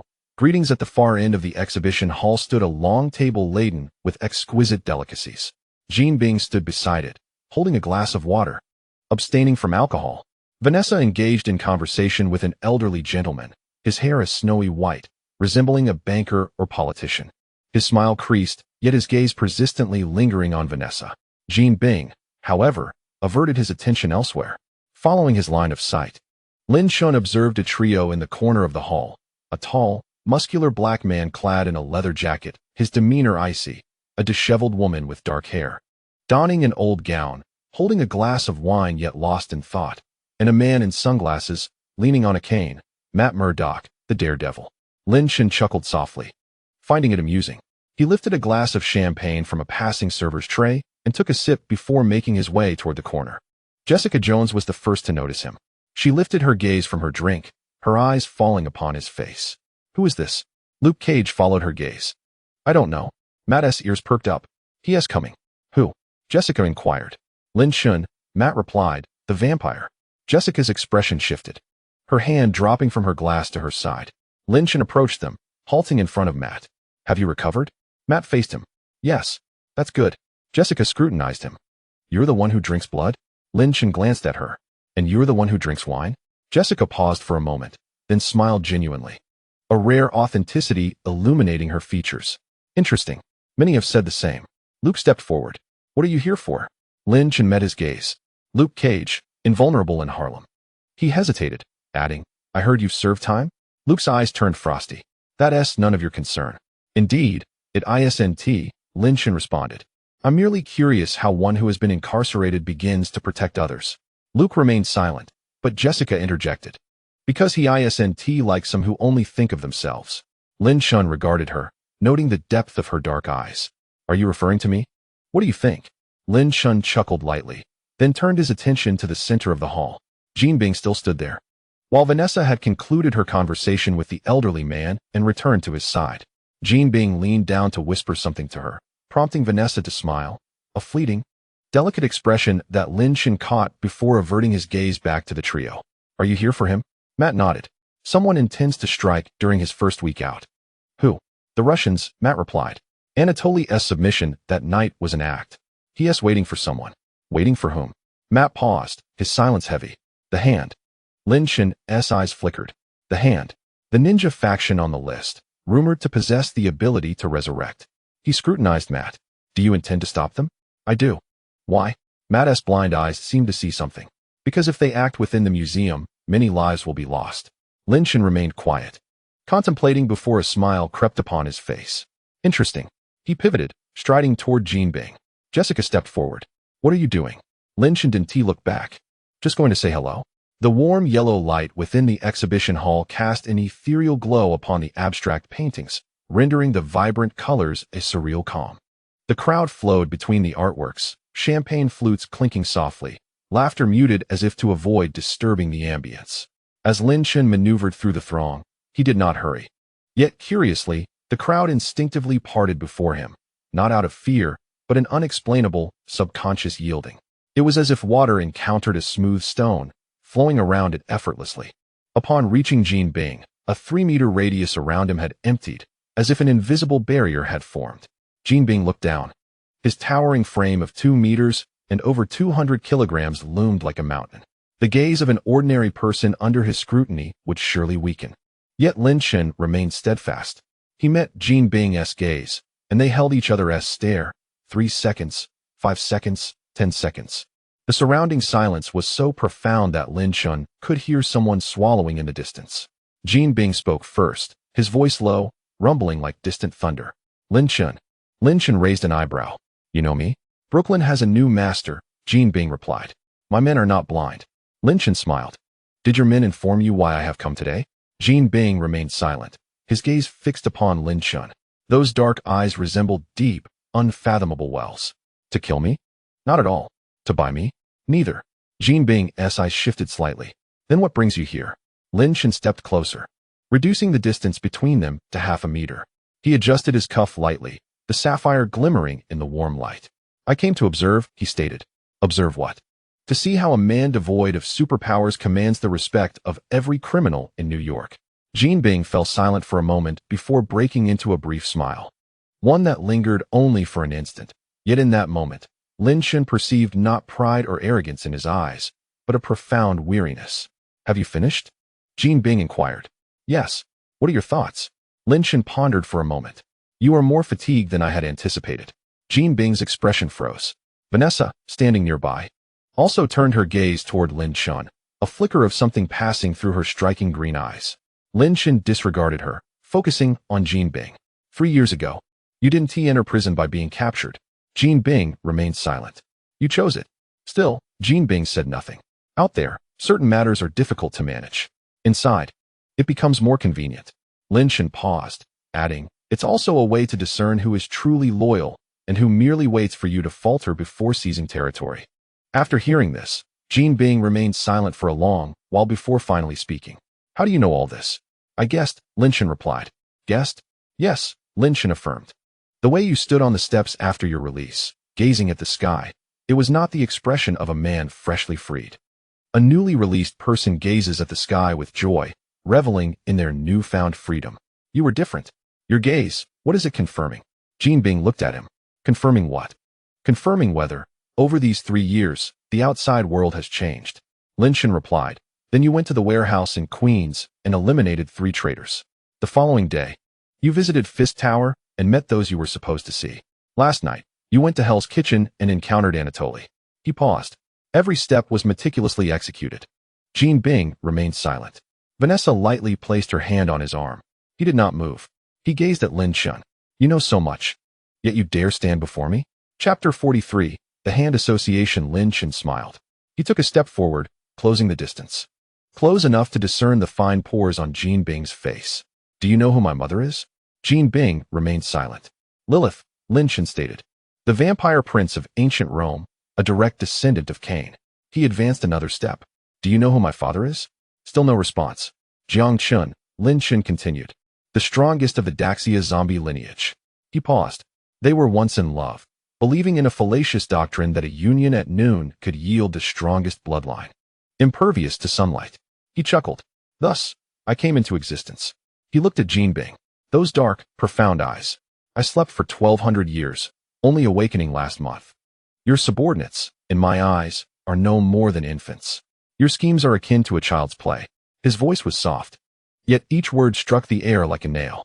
Jin Bing remained motionless, but the muscles in his arm tensed. Vanessa sensed it. She withdrew her hand from his arm and stepped back. Jin Bing looked at her, his expression complex, but only for a fleeting moment. Then he turned back to Lin Chun. What do you want? Lin Chun regarded him. I said I came to see. Have you seen enough? Yes. Then you may leave? Lin Chun chuckled. He stepped back and turned to walk towards the door. After taking 2 steps, he turned back. By the way, someone intends to kill you tonight. Jin Bing's expression hardened. The Russians, Anatoly, have contacted the Hand Association. They've prepared 30 ninjas, waiting for you to enter your vehicle at the museum. He paused. Your bodyguards are insufficient. Jin Bing looked at him. Why are you telling me this? Lin Chun pondered for a moment. Because I wish to see if you are worth my effort. With that, he turned and walked away, this time without looking back. Jin Bing stood still, watching his figure vanish into the crowd. Vanessa returned to his side. Wilson. Jin Bing raised a hand to silence her words. He gazed towards the entrance. Something stirring within his deep-set eyes, akin to fish swimming beneath ice. Is what he said true? Vanessa whispered. I'll have someone investigate. No need to investigate. Jin Bing replied, it is true. How do you know? Jin Bing did not answer. He continued to watch the entrance. This person, he left his sentence unfinished. But Vanessa understood. She had seen that gaze once before, over 20 years ago, when Jean Bing first met her. The gaze of a hunter. Corner of the exhibition hall. Jessica stared at Lin Chen's retreating figure, furrowing her brow. What did he say to Jean Bing? Matt's ears perked up. He said someone intends to kill him tonight. Who? The Russians and the Hand Association. Jessica paused for a second, then cursed under her breath. Did he inform Jean Bing? He did.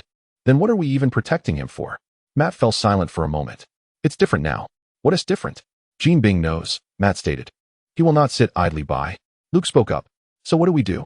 Matt contemplated. Wait. Wait for what? Matt pointed in the direction Lin Chen had disappeared. Wait for him to come out. Outside the museum.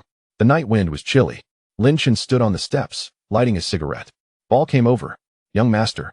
What did you discuss with Jean Bing? Nothing much. Then why did he have that expression? What expression? The kind that looks like he has been seen through. Lin Chen chuckled. He took a drag from his cigarette. Because I told him someone intends to kill him tonight. Ball was taken aback. Doesn't that ruin his plans? Ruin what plans?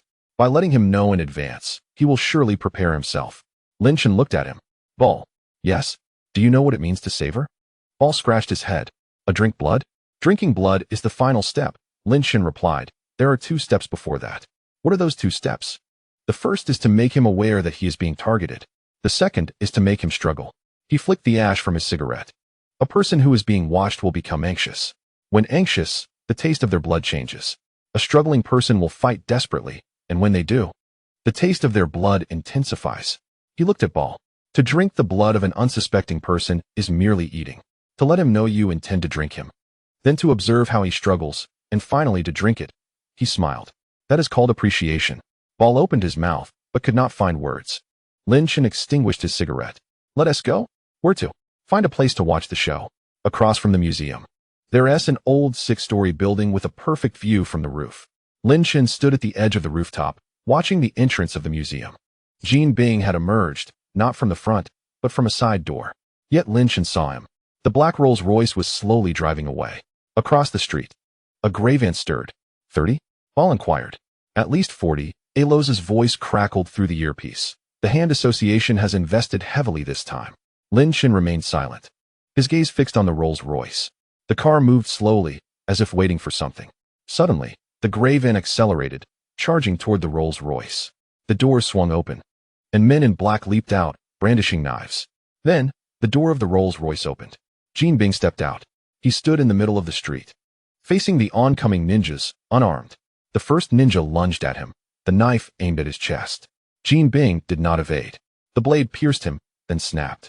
Jean Bing reached out, grasping the ninja's head, and with a gentle twist, snap, the corpse fell. The second, third, fourth, Jean Bing moved like a machine, delivering a punch and a kick to each. The ninjas before him were as fragile as paper. Yet more kept pouring in from all directions. Lin Chen observed this scene.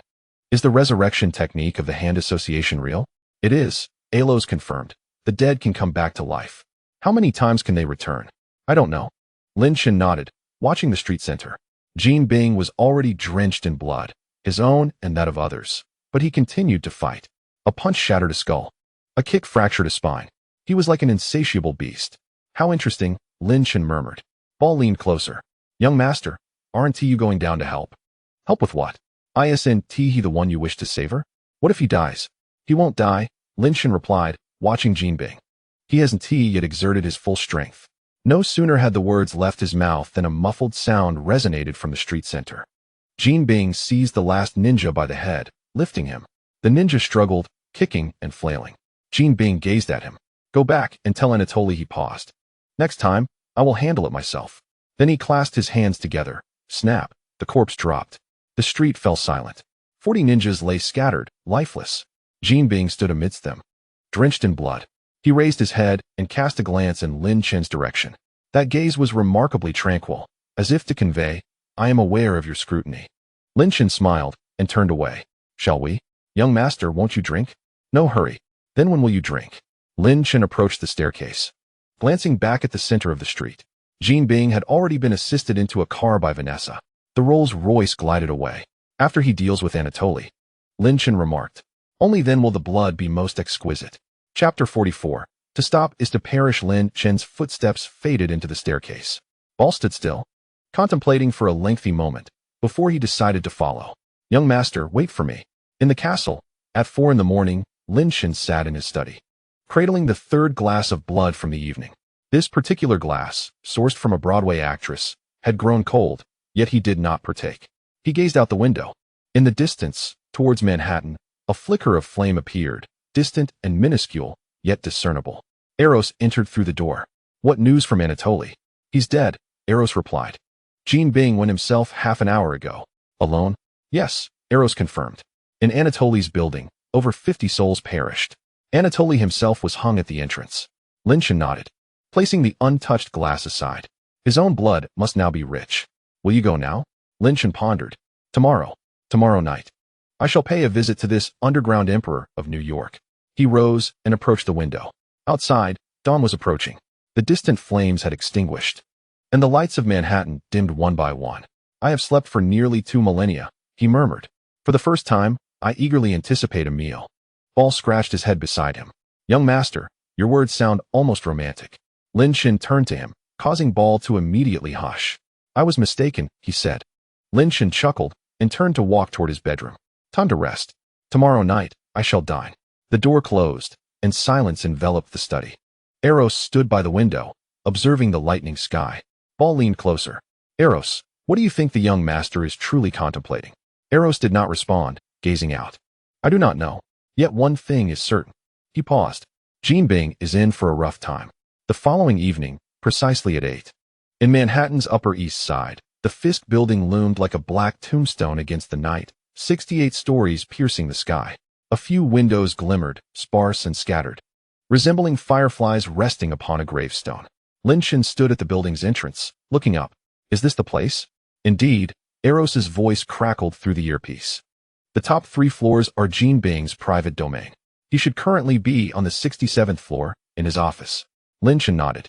He had donned a new outfit, a tailored black 3-piece suit, adorned with an ancient silver brooch resembling a bat in flight, yet upon closer inspection, it resembled something else entirely. It was a gift from Syndra, said to have once belonged to Lilith in her youth. His shirt was a dark silver, unbuttoned at the collar, and his polished shoes made a soft tap against the marble floor. 4 burly security guards stood at the entrance, their suits bulging, concealing firearms. Upon catching sight of Lin Chen, they momentarily froze, not due to his appearance, but rather his extraordinary presence. The leading guard stepped forward. "Sir, this is a restricted area." Lin Chen met his gaze. Just a glance. The guard's words lodged in his throat as he beheld Lin Chen's calm, dark eyes, serene like a midnight lake. Yet he sensed something lurking beneath the surface, something he could not see, but knew was there. "I seek Wilson Fisk," Lin Chen stated. His voice soft, yet each word resonated like ice cubes clinking in a glass, crisp and cold. "Do you have an appointment?" Lin Chen smiled. "I do not." He took a step forward, prompting the guard to instinctively retreat. "But your boss is expecting me." The guard opened his mouth, but no words emerged. A deep voice crackled from the intercom behind him. "Let him through." The guard exhaled in relief, stepping aside to clear the way. Lin Chen passed by him. Upon reaching the elevator, he glanced back at the guard. "You performed admirably." The guard stood dumbfounded as the elevator doors closed. The ascent was swift, the numbers ticking from 1 to 67. Lin Chen leaned against the elevator wall, eyes shut, his mind occupied with Jean Bing's bloodied visage from the previous night at the museum entrance. Lin Chen opened his eyes as the elevator arrived. The door slid apart to reveal a long, wide corridor, adorned with a deep red carpet. Paintings lined the walls, masterpieces, including recognizable portraits by Rembrandt, Monet's Water Lilies, and a self-portrait by Van Gogh. At the corridor's end stood a massive oak door, ajar, emanating a warm yellow glow.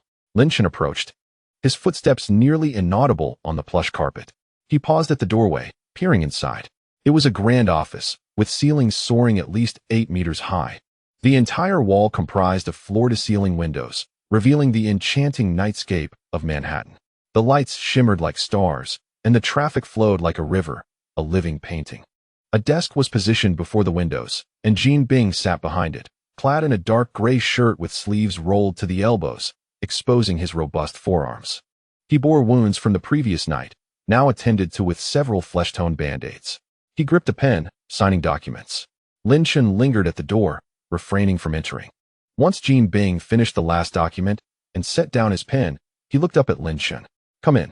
Lin Shen walked in and settled into the chair opposite the desk. The chair was comfortably cushioned, genuine leather, slightly sinking under his weight. Jin Bing regarded him. Just as Lin Shen regarded him, silence enveloped them, the distant flicker of lights outside interspersed with the occasional sound of sirens from afar. After a prolonged silence, Jin Bing broke it. You were aware of last night. Indeed, Lin Shen replied. Then why did you not come? What purpose would it serve? Jin Bing paused for a second. To kill me? Not at all. To save me? Neither. Jin Bing's gaze shifted slightly. Then why are you here? Lin Shen leaned back in his chair, fixing his gaze on Jin Bing. I came to witness what a man becomes after he has slain 40 ninjas. Jin Bing remained silent. Lin Shen continued. In Anatoly's case, over 50 were slain. Adding the 40 from last night, you nearly extinguished 100 lives in a single evening. He paused. Are you weary? Jin Bing's expression grew intense, his dark eyes revealing a flicker of something beneath the surface, akin to fish swimming beneath ice. You inquire if I am weary? Indeed. Jin Bing remained silent for an extended moment before rising, turning to face the window, his back to Lin Shen. Gazing out at the nocturnal panorama. I am 53 this year, he spoke, his voice low, like thunder rumbling beneath the earth. For 53 years. I have either taken lives or had my own taken. He paused again. Am I weary? A chilling laugh escaped him.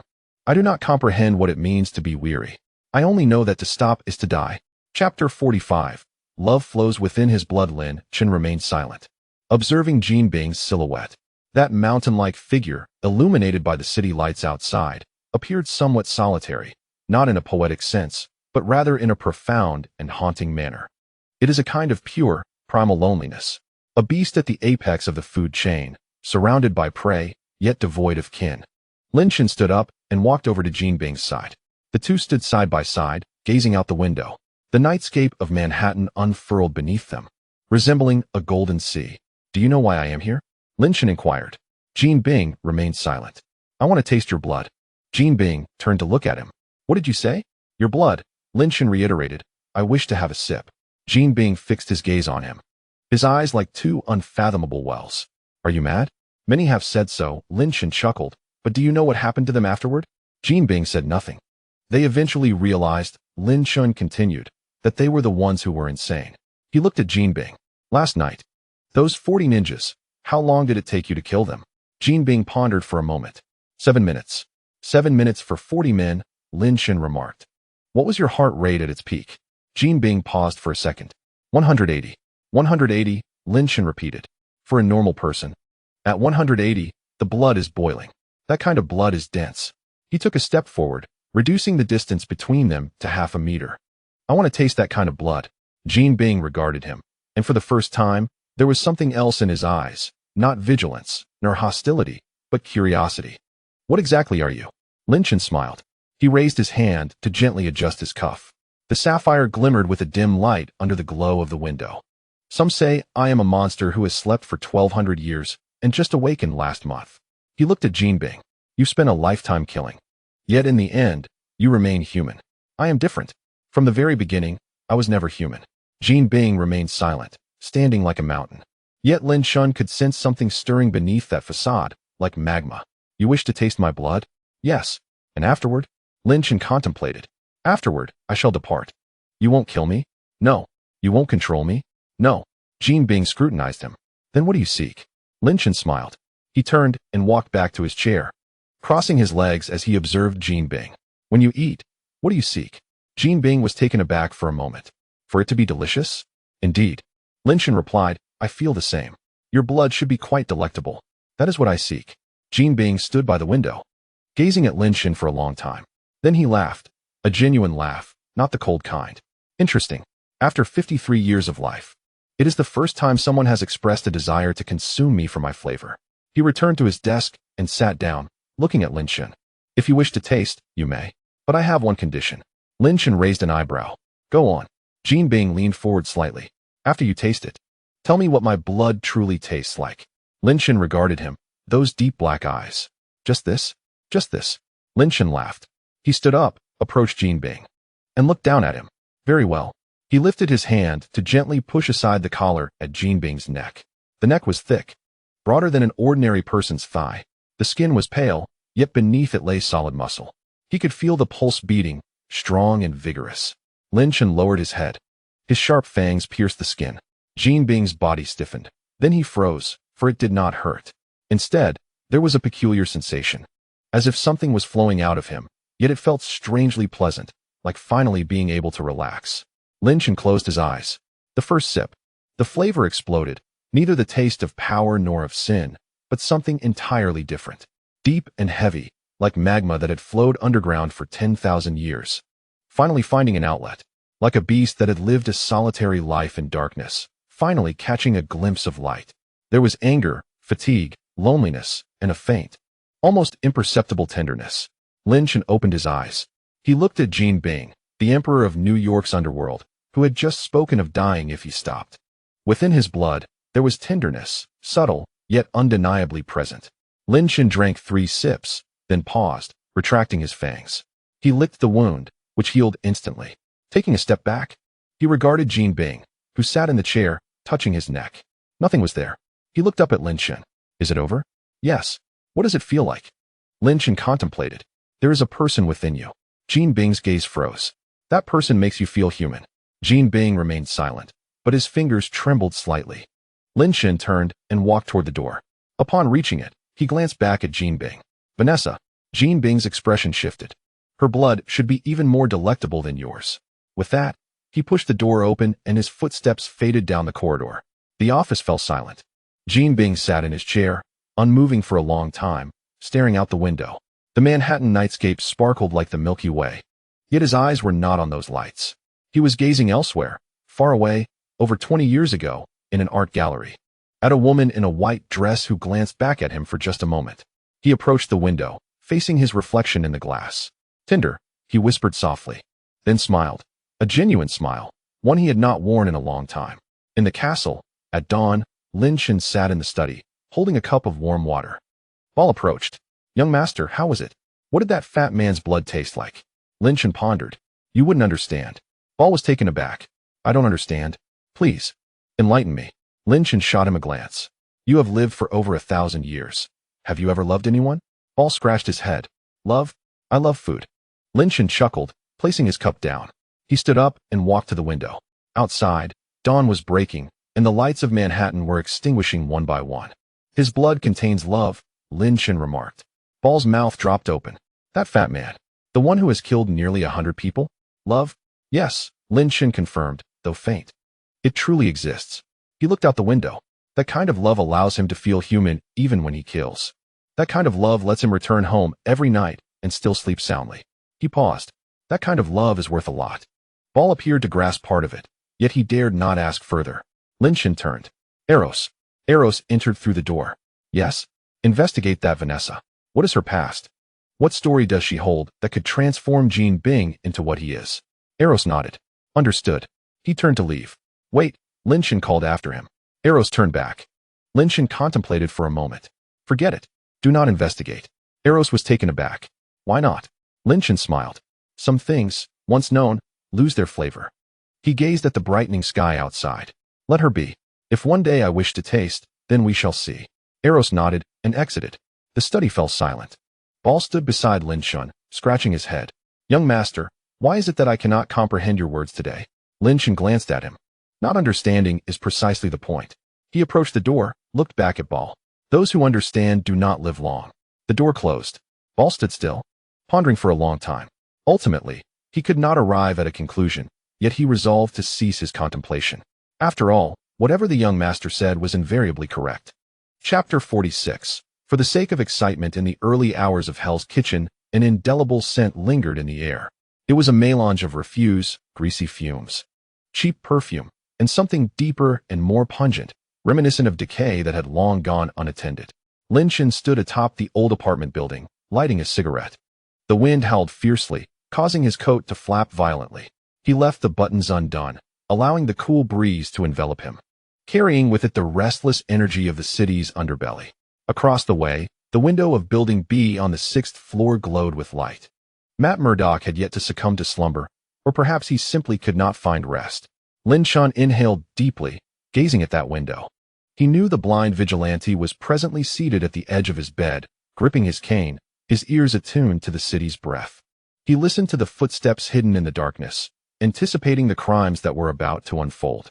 Yet tonight, the city was unnaturally quiet, a stillness that felt eerie. "Young master," Ball interjected, inching closer. "Why are you here at this hour, gazing at that blind man?" Lin Shen remained silent, flicking the ash from his cigarette. "Eros, is there any activity from the hand?" he asked. A voice crackled through the earpiece. "Yes, there will be movement tonight." "Target?" "Matt Murdock and his associates." Lin Shen smirked. "Is this due to the incident with Fisk?" "Indeed.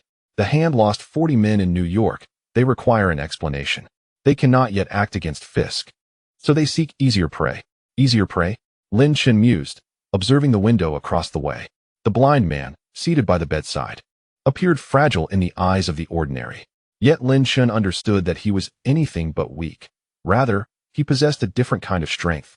Akin to bamboo, seemingly slender but unbreakable. "How many men has the hand dispatched?" 30. "They will arrive in half an hour." Lin Shen nodded, extinguishing his cigarette and stepping back from the building's edge. "Let us proceed." "Where to?" Ball inquired. "To knock on a door." The door swung open. Matt stood there, clad in a worn gray t-shirt and sweatpants, cane in hand. His gaze lacked focus, yet seemed directed toward Lin Shen, as if he could see him. "You've come again," he remarked. "What blood do you seek this time?" Lin Shen chuckled, stepping into the room and taking a seat. Ball remained at the threshold, resembling a guardian statue. "Tonight, I am not here for blood," Lin Shen clarified. "I come bearing news." Matt closed the door and returned to his bedside. "What news?" "The hand will arrive in 30 minutes. Matt's brow furrowed slightly. "How many?" 30. Matt fell silent for a moment, then picked up his phone and dialed a number. After 2 rings, someone answered. "Jessica, bring Luke over here. Now, we have guests." He hung up and placed the phone beside him, fixing his gaze on Lin Shen. "Why tell me?" Lin Shen leaned back in his chair. "Because I wish to observe." "Observe what?" "To see how you, clad in your tight suits, deal with those who have died, yet continue to live." Matt's expression shifted. "You are aware of the hand's resurrection techniques?" "I know a bit," Lin Shen replied. "To die and live again, only to die once more. Yet with each resurrection, something is irrevocably lost." He scrutinized Matt. "Do you understand? Those who have been revived possess a changed essence. Their blood carries a different scent." "What scent?" "Empty," Lin Shen stated, "like a house stripped bare. Walls, windows, doors, yet devoid of substance." Matt remained silent, clenching his cane. "Have you encountered such individuals?" "Yes," Lin Shen responded. "A pianist, nurtured by an old soul for years, ultimately reduced to a shell." He paused. "If you vigilantes were captured by the hand and resurrected a few times, you too would become like that." Matt remained quiet as hurried footsteps echoed from outside. The door was flung open. Jessica Jones burst in, followed closely by Luke Cage. Upon spotting Lin Shen, she hesitated for a moment. "What are you doing here again?" Lin Shen regarded her. Tonight, she donned an old leather jacket, her hair in disarray, as if she had just risen from slumber. "I come bearing news," he replied. "What news?" Matt answered for Lin Shen. "The hand will arrive in 30 minutes. 30 of them." Jessica's expression shifted. She fixed her gaze on Lin Shen. "Are you with them?" Lin Shen laughed, rising to approach her. He stood close enough to discern the bloodshot veins in her eyes. "If I were with them, would I come here alone?" Jessica remained silent, studying his eyes, dark and profoundly calm, an unsettling tranquility. "Then what do you seek?" she inquired. Lin Shen contemplated, for the sake of excitement. Chapter 47. Ninjas and Night. Lin Shen's response elicited a furrowed brow from Jessica. "Excitement?" "Yes," Lin Shen affirmed. "Having been in New York for some time, I have yet to witness a battle between ninjas." He turned, returning to his chair and crossing his legs, observing the 3 of them. "You fight. I shall merely watch." Jessica opened her mouth, but found no words. Luke frowned. "You intend to sit and watch?" "Indeed. Not assisting?" "Not assisting." Luke stepped forward. "Then what purpose do you serve?" Lin Shen met his gaze. Luke Cage, impervious to blades and immensely strong. "Do you believe there exists anything in this world that can overpower you?" Luke paused, caught off guard. "Now there is. The Hand-S ninjas," Lin Shen said. "You may fell one with a single punch, yet they shall rise again to confront you. They will rise again, over and over. How long can you endure?" Luke fell silent. Lin Shen continued. "Jessica Jones, capable of flight and combat. But can you sustain flight throughout the night?" He turned to her. Matt Murdock, with heightened senses, can detect their approach. Yet can you discern them amidst the chaos? 30 of them, from all directions. The room fell silent. The three stood, contemplating him. Lin Chen reclined against the chair's back. Thus, I say, I wish to observe. To see how you fight, and how they perish. Outside, the night deepened. The wind stilled. The street lay as quiet as a grave. Matt's ears twitched. They have arrived. Jessica and Luke tensed instantly. Lin Chen remained still, his gaze fixed on the doorway. Moments later, the door burst open, and dark figures surged inside, blades glinting. Jessica was the first to charge, throwing a punch that sent one flying. Luke shielded Matt, enduring the strikes as blades clanged harmlessly against him. Matt wielded his cane, each strike precise and effective against the joints of his adversaries. Lin Chen sat in his chair, motionless. A ninja lunged toward him, blade aimed at his chest. He did not flinch. The blade pierced his clothing, then halted, not by his doing, but by the ninja's own hesitation. The ninja gazed into Lin Chen's eyes, which were dark and unfathomable. The hand gripping the knife began to tremble. Lin Chen fixed his gaze upon him. How many times have you been revived? The ninja remained silent, yet Lin Chen saw it, the emptiness in his eyes, akin to a house stripped of all contents. 3 times? Lin Chen inquired. 4 times? The ninja took a step back. Lin Chen chuckled. Leave. The ninja turned and fled. Lin Chen observed him depart, then rose from his seat. He approached the window and flung it open. The night breeze swept in. Below, the street was teeming with shadows, 30 in total, not a single one missing. Jessica had already taken down 5, yet more continued to pour in. Luke, covered in cuts, remained unharmed, charging forward like a bulldozer. Matt stood in the corner, his ears alert, cane swinging, each blow felling an opponent. Yet they fell only to rise once more, an unending cycle. Lin Chen watched for a while. He sighed. Ball peeked in from the doorway. What is up? Go help them. Ball's eyes lit up. Didn't you say to just watch and not get involved? Lin Chen glanced at him. I've changed my mind. Ball grinned and stepped into the room. The ninjas stared at him for a moment, just a moment. Then Ball sprang into action. He seized one ninja by the head and twisted gently. Crack. The body collapsed. He grabbed another and slammed them against the wall. Bang. A hole appeared in the wall. The 3rd, 4th, and 5th fell like wheat being harvested. The ninja's blade struck him, leaving no mark. Jessica stood by, stunned. Luke paused as well. Matt listened to the sounds, a peculiar expression on his face. 3 minutes. 30 ninjas lay defeated. Ball clapped his hands and returned to Lin Chen's side. Young master, it's done. Lin Chen nodded, observing the bodies on the ground. Some had begun to stir. Fingers, eyelids, lips. They were resurrecting. Interesting, he murmured. He approached the nearest ninja, crouching down to examine the pale face. The eyes slowly opened. Empty. Truly empty. Lin Chen reached out, gently brushing his fingers over the ninja's neck. His nails broke the skin, and a drop of blood oozed out. He touched it to his tongue and closed his eyes. For a long time. Then he opened his eyes, stood up, and looked at Matt. Their blood is lifeless. Matt was taken aback. Lifeless? Yes, Lin Chen replied. The blood of the living is warm, vibrant with life. Their blood is cold, like meat that has been left too long in the refrigerator. He paused. The resurrection technique of the Hand Alliance does not truly revive. It merely preserves. The room fell silent.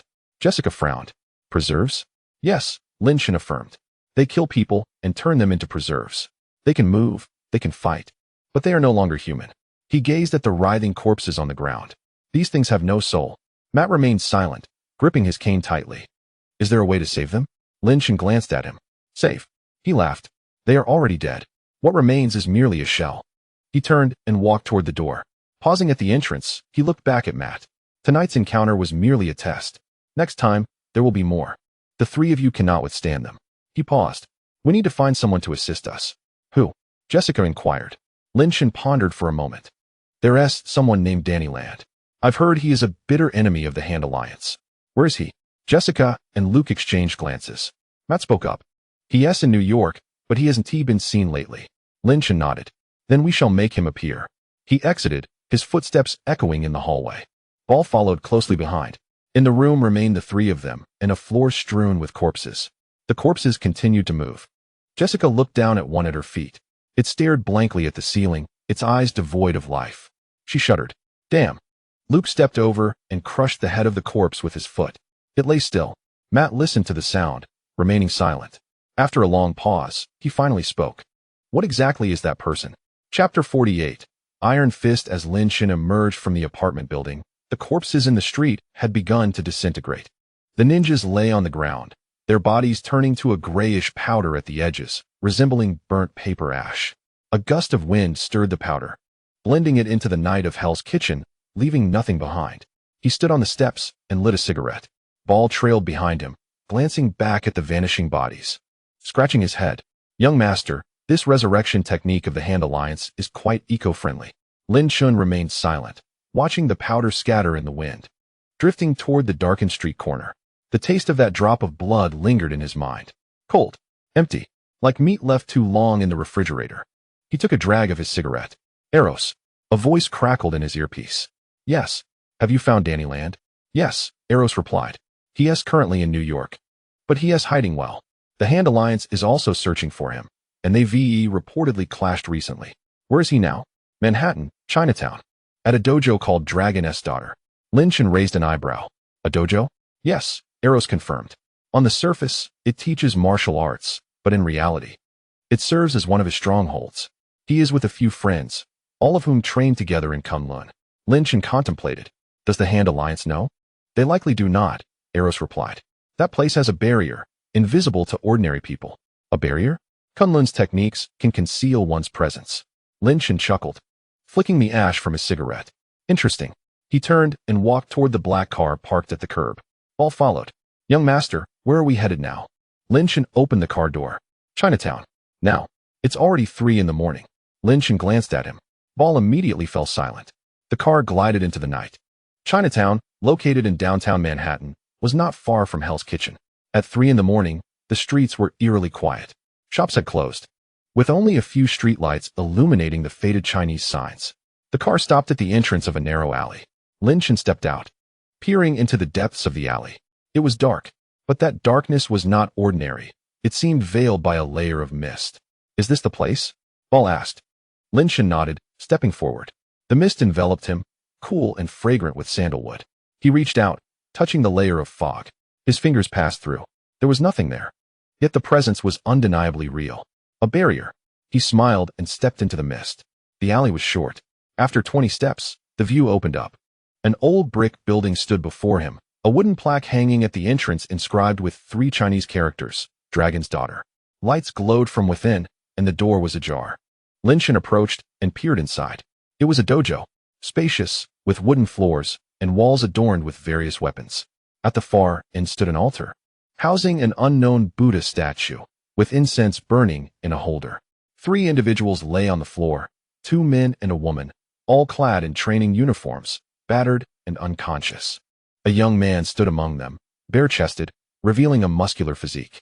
On his chest was a tattoo, not an ordinary one, depicting a design resembling a burning flame or an outstretched dragon's claw. He clenched his fist, which radiated a golden glow. That light was bright, illuminating the entire dojo as if it were daytime. He regarded Lin Chen with a wary expression. Who are you? Lin Chen stepped inside, glancing at the 3 on the floor. Friends? Danny Land did not respond, his gaze fixed on Lin Chen. How did you get in? Lin Chen found a chair, sat down, and crossed his legs, looking at Danny. I walked in. Danny's expression shifted. That barrier didn't stop me. He fell silent for a second, the golden light around his fist intensifying. Who exactly are you? Lin Chen met his gaze. Lin Chen, one of the Hand Alliance? No. Then why are you here? Lin Chen pondered. To see you. Danny was taken aback. To see me? Yes, Lin Chen replied. I heard you were Iron Fist. Someone who has survived against the Hand Alliance for so many years. I wanted to see what you look like. Danny scrutinized him, his eyes reflecting vigilance, confusion, and a hint of fatigue. Lin Chen noticed it. That weariness felt familiar. It existed in the blood of Jean as well. You're injured, Lin Chen remarked. Danny remained silent. Your friends have also been injured, yet they remained silent. The Hand has sought out Matt Murdock tonight. Danny's gaze shifted slightly. Daredevil? Indeed, Lin Chen replied. 30 ninjas aimed to kill him. What was the outcome? They failed. Danny fell silent, the golden glow emanating from his hands gradually dimming. He looked at Lin Chen. What is your relationship with them? None, Lin Chen stated. I merely passed by. Passed by? Correct. Lin Chen stood, approaching the 3 unconscious individuals, bending down to observe. curious about the legendary Iron Fist's true strength. Chapter 49. A recognition of path. Lin Chen lifted his gaze to Danny. It appears to be just as it is. Danny's expression grew cold. What do you mean? Lin Chen smiled as he returned to his chair. What I mean is, you cannot defeat the hand. Danny remained silent. Do you know why? Why? Because you are but a single person. Lin Chen explained. The hand possesses thousands of ninjas. They can perish and still live on.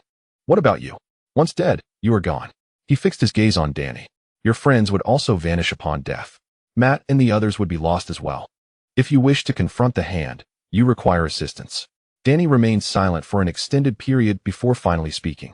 Are you willing to help me? Lin Chen chuckled, genuinely amused. Me? He stood, drawing closer to Danny, close enough to discern the bloodshot veins in his eyes. I never assist others. He paused. I only feast. Danny was taken aback. Feast? Yes, Lin Chen remarked. Your blood should be quite intriguing. He gestured toward Danny's chest, pointing at the tattoo. Blood imbued with Kunlun's essence. Along with that golden glow, he licked his lips. It should be quite nourishing. Danny stepped back, the golden light in his hands flaring back to life. Are you a vampire? One might say so. Do you not know that a vampire can be slain with a single punch in my presence? Lin Chen regarded him. Then try to land a punch. Danny glared at him, rage igniting within his eyes. He clenched his fists, the golden light surging. A punch came forth, swift as lightning. Yet it halted midair, just 10 centimeters from Lin Chen's face. It was not that he did not wish to strike. Rather, he found himself unable to do so. Lin Chen raised his hand, grasping Danny's wrist gently. Danny struggled to pull away, yet found himself unable to move. He exerted more effort, but still could not break free. His expression shifted. Lin Chen looked at him. Is this all? Danny roared in frustration, launching his other fist forward. Lin Chen seized that one too. Both wrists now under his control. Danny thrashed and kicked, yet Lin Chen remained utterly unmoved, akin to a mountain. Lin Chen bent down, locking eyes with him. Do you know what Kunlun is? Danny panted heavily. That is what your master informed you. Yet he did not tell you there is more beyond Kunlun. He released his grip, causing Danny to stumble backward and sit down hard on the ground. He stared at his wrists, two bruised imprints evident. He lifted his gaze to Lin Chen, a mixture of fear and anger in his eyes. Who are you? Lin Chen did not respond. He crouched down to Danny's level. I shall not taste your blood tonight. Danny was taken aback. Why? Because you are still of use, Lin Chen replied. You must handle matters concerning the hand. He stood, gazing down at Danny. Once you have dealt with them, I will seek you out. At that time, your blood should be even more delectable. He turned and walked towards the door, pausing at the threshold to glance back at Danny. By the way, Matt and the others have a base in Brooklyn. Should you require assistance, you may seek them out. Though they are weak, they can endure a few more blows than your friends. With that, he pushed the door open and exited. Danny sat on the ground, unmoving for a long while, staring at the closed door. His mind was filled with the image of those eyes from moments ago, black, deep, unfathomable, yet devoid of malice. Instead, there lay an indescribable essence. Outside the dojo, Lin Chen stood in the alley, lighting a cigarette. Ball approached. Young master, why did you not drink his blood? Lin Chen took a drag from his cigarette. It is too soon. Too soon? His blood is currently infused with fear, anger, and exhaustion. Lin Chen explained, these flavors are too muddled. They are unpalatable. He flicked the ash. Once he has dealt with the hand and emerges victorious, his blood will be filled with confidence. If he loses, it will carry a sense of unwillingness. Then it shall be truly delightful. Paul scratched his head. So, what was your purpose for coming tonight? Lin Chen smiled, glancing at the second floor of the old building where a window shone with light. A figure stood by the window, looking down. Though he could not discern the person's face, he felt a presence, faint yet ancient, reminiscent of that puppeteer, yet not entirely the same. He withdrew his gaze. I came to recognize the path. Recognize the path? Yes, Lin Chen affirmed, to familiarize myself with this place for future culinary explorations. He turned and walked towards the mouth of the alley, with Ball following closely. Young master, you previously mentioned that the Iron Fist's blood possesses a golden glow. What is that? Lin Chen pondered for a moment. I do not know, but it should be exquisite. He opened the car door and settled in. The vehicle drove into the night. Behind them, the figure at the window remained, watching the car vanish into the darkness for a long time, before finally turning to retreat deeper into the room. Chapter 50. The Path of the Sovereign in the Ancient Castle. At 5 in the morning, Lin Chen sat in his study, cradling his third glass of blood from the Broadway actress, now completely cold. Yet he did not drink. He gazed out the window, watching as dawn approached. In the distance, the Manhattan skyline began to brighten. His mind lingered on the faint essence from the second floor of the dojo, a subtle yet vivid presence, akin to some ancient warning or invitation. He placed the glass down. Eros entered from the doorway. Yes, investigate that dojo, the one called the Dragon Lady. Aside from Danny Rand, who else is associated with it? Eros nodded. Understood. He turned to leave. Wait, Lin Chen called out. Eros turned back. Lin Chen contemplated the essence. Never mind, he decided. Eros observed him. Young master, it is rare for you to exhibit such hesitation. Lin Chen smiled. Hesitation? He fell silent for a moment before standing and approaching the window, watching the sky brighten. It is not hesitation, it is respect. Eros looked taken aback. Respect? Yes, Lin Chen affirmed. That essence is ancient, older than my mother. He turned to face Eros. Such ancient entities do not appear lightly. When they do, there is invariably a reason. It is far more intriguing to let it act on its own than for me to investigate. Eros nodded and exited. The study fell silent once more. Lin Chen returned his gaze to the window. The sun was rising, golden light pouring in to envelop him, warm yet not scorching. He squinted, murmuring softly. This New York is becoming increasingly intriguing. The dojo's door was slightly ajar. As Lin Chen pushed the door open, he found the interior empty. The three individuals who had lain on the floor the previous night were gone, and the bloodstains had been cleaned, leaving only a faint scent of disinfectant mingled with sandalwood, creating an oddly pristine atmosphere. He stood at the entrance, not advancing further. Sunlight streamed in through the window behind him, casting a long shadow on the wooden floor. Have you arrived? A voice emanated from within, ancient as stone, as tree roots, as mountains. Lin Chen stepped inside. Traversing the great hall of the dojo and passing through a corridor adorned with weaponry, until he arrived at the innermost door, which stood ajar. Inside lay a quiet chamber. Modest in size, approximately 10 square meters. On the wall hung a calligraphic piece bearing the two characters for guard and one. The floor was covered with a grass mat, upon which sat an elderly man, so old that his age was indiscernible. His face was lined with wrinkles, reminiscent of parched earth, and his eyes were shut, deeply set in their sockets. Clad in a faded gray monk's robe, frayed at the cuffs, he remained motionless. Yet, Lin Chen could sense the air of the room swirling around him. Sit, the elder commanded. Lin Chen complied, taking a seat across from him. Separated by a small table that held a teapot and 2 cups, steam still rising from the tea. Do you know who I am? Lin Chen inquired.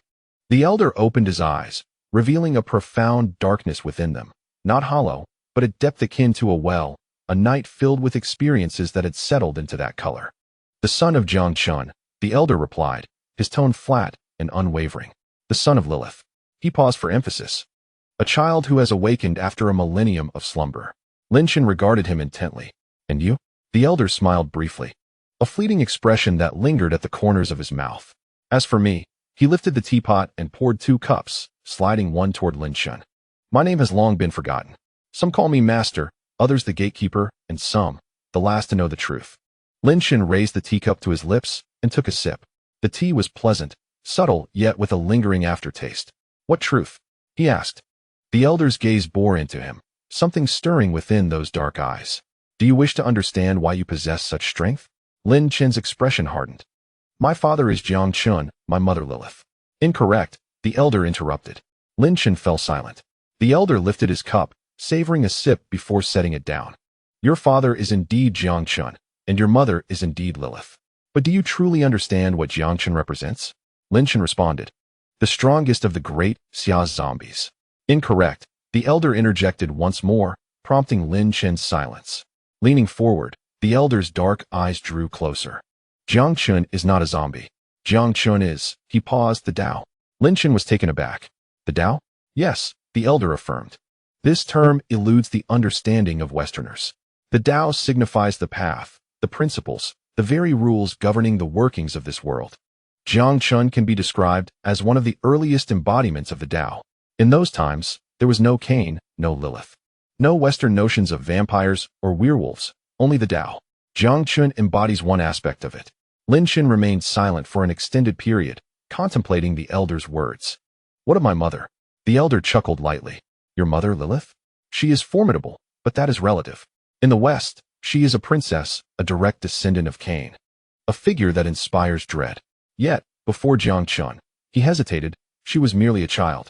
Lin Chen remained quiet. The elder continued. Do you understand why they fell in love? I do not, Lin Chen admitted.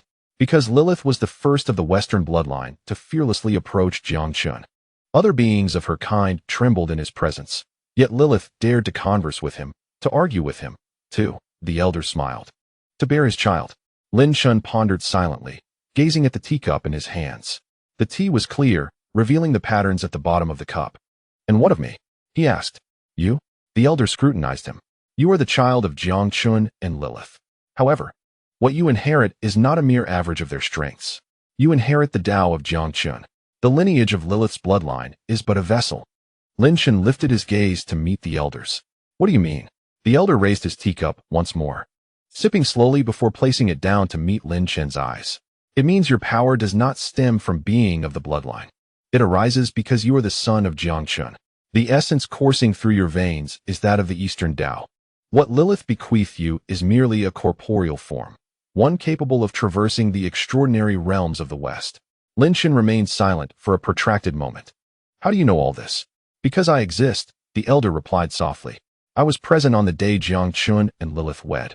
And I was there when you were born. Lin Chen's expression shifted. You? Yes, the elder confirmed.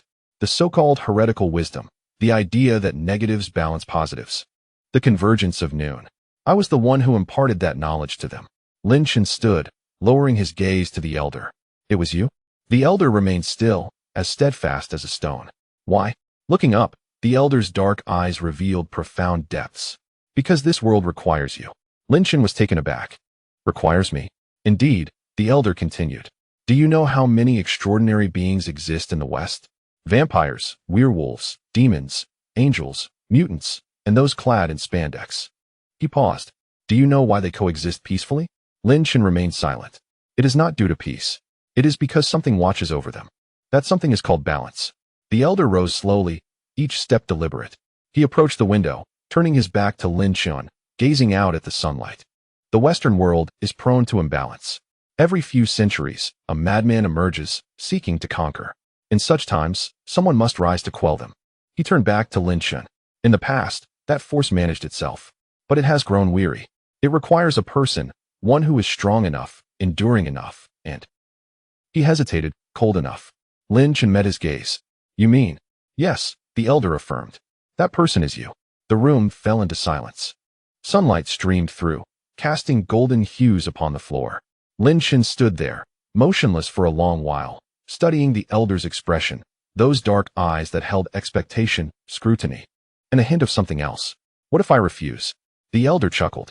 Then you shall continue to consume, to drink, and to exist as the scion of your bloodline. He returned to the grass mat, sitting down once more, lifting the teacup for another sip. As long as you live, that in itself is part of the balance. You need do nothing but exist. Lin Chen remained silent for a considerable time before he smiled, a genuine smile. He returned to sit across from the elder, lifting the now-cooled tea and draining the cup. Interesting, he remarked. What is interesting? The elder inquired, observing him closely. Lin Chen set down the cup. Having lived nearly 2 millennia, this is the first time someone has said my existence is a contribution. The elder laughed. Not a contribution. It is. He paused. Fate. Lin Chen rose, making his way to the door, then turned back to the elder. What is your name? The elder contemplated for a moment. Long ago. I lost recollection. However, millennia passed, someone called me. He paused. Zhang Jiao. Lin Chen paused in surprise, then nodded, turning to exit. His footsteps faded into the corridor. The elder remained seated, gazing at the closed door for a long time. Finally, he smiled softly. The son of Jiang Chen, he murmured. More intriguing than Jiang Chen himself. Outside the dojo, the sunlight was just right. Lin Chen stood in the alley, igniting a cigarette. Paul approached him. Young master, what did you discuss with that old man? Lin Chen inhaled deeply. We talked about my lineage. Lineage? Aren't you the son of Jiang Chen and Lilith? Indeed. Lin Chen replied, but it is more than that. Paul scratched his head in confusion. More than that?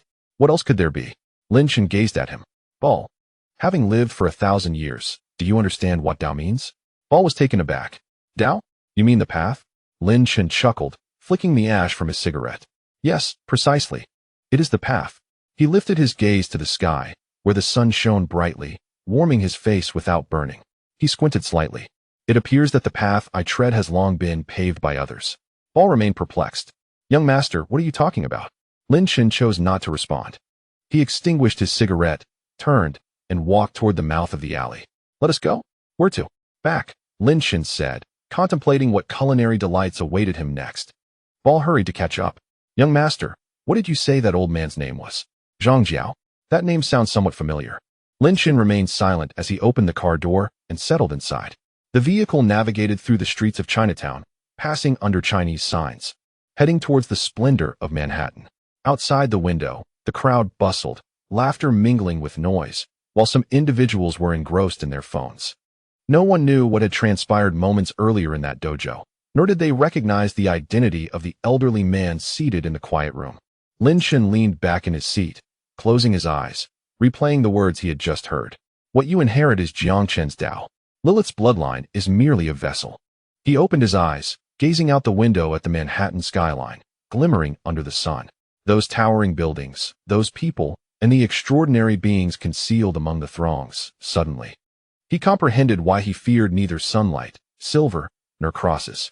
It was not due to his mixed heritage. Rather, it was because he was not a pure blood at all.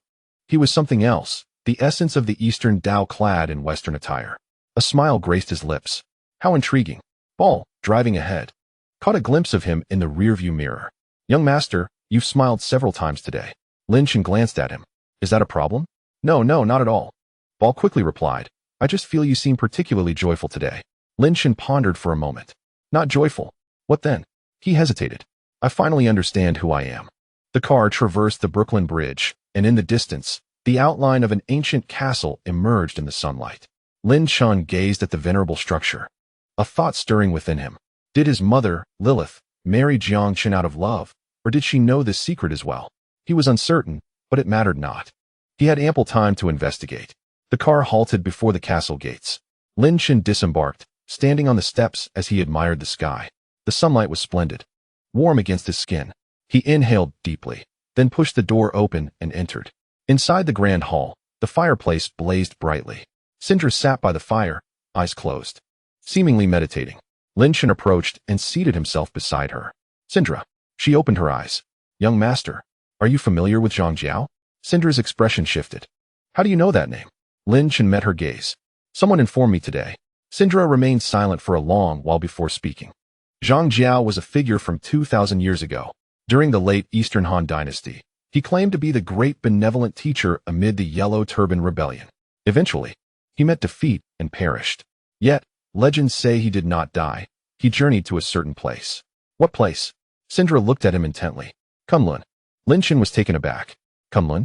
Indeed, Sindra affirmed. The same Kunlun where Danny Land practiced. However, Danny's Kunlun is merely an entrance. The true Kunlun exists beyond this world. Lin Chen fell silent, his gaze fixated on the dancing flames in the fireplace. The flickering light cast shadows upon his face. That Zhang Jiao is the man I just met. Sindra's hand trembled slightly. Is he still alive? Alive, Lin Chen confirmed, thriving. Sindra parted her lips, caught off guard. But no words emerged. Lin Chen rose, walking to the window, observing the sunlight outside. He also revealed something to me. What was it? He said. Lin Chen paused. That what I inherit is not Lilith's blood, but Jiang Chen's Tao. Sindra froze, her gaze fixed on Lin Chen's silhouette, the young, upright figure before her. Suddenly, she felt as though she had never truly known this person. Young master, Lin Chen turned to her. Do you know this truth after so many years with my mother? Sindra remained silent for an extended moment before shaking her head. I did not know. Truly unaware? Indeed, Sindra replied. All I know is that when Lord Jiang Chen married Princess Lilith, it was a significant event for the entire European bloodline. Everyone claimed it was a union of East and West, destined to produce the strongest offspring. She paused. Yet, no one truly understands what Tao means. Lin Chen nodded in understanding. He turned back to the window, sunlight warming his face. It is of no concern, he murmured. We shall take our time. There is plenty of time ahead. Chapter 53. Watching the play in the study of the castle, the fireplace burned brightly. Lin Chen sat at the desk, gripping the small piece of paper he had retrieved from the dojo. It was diminutive, the size of a fingernail, found beside the incense burner in the quiet room.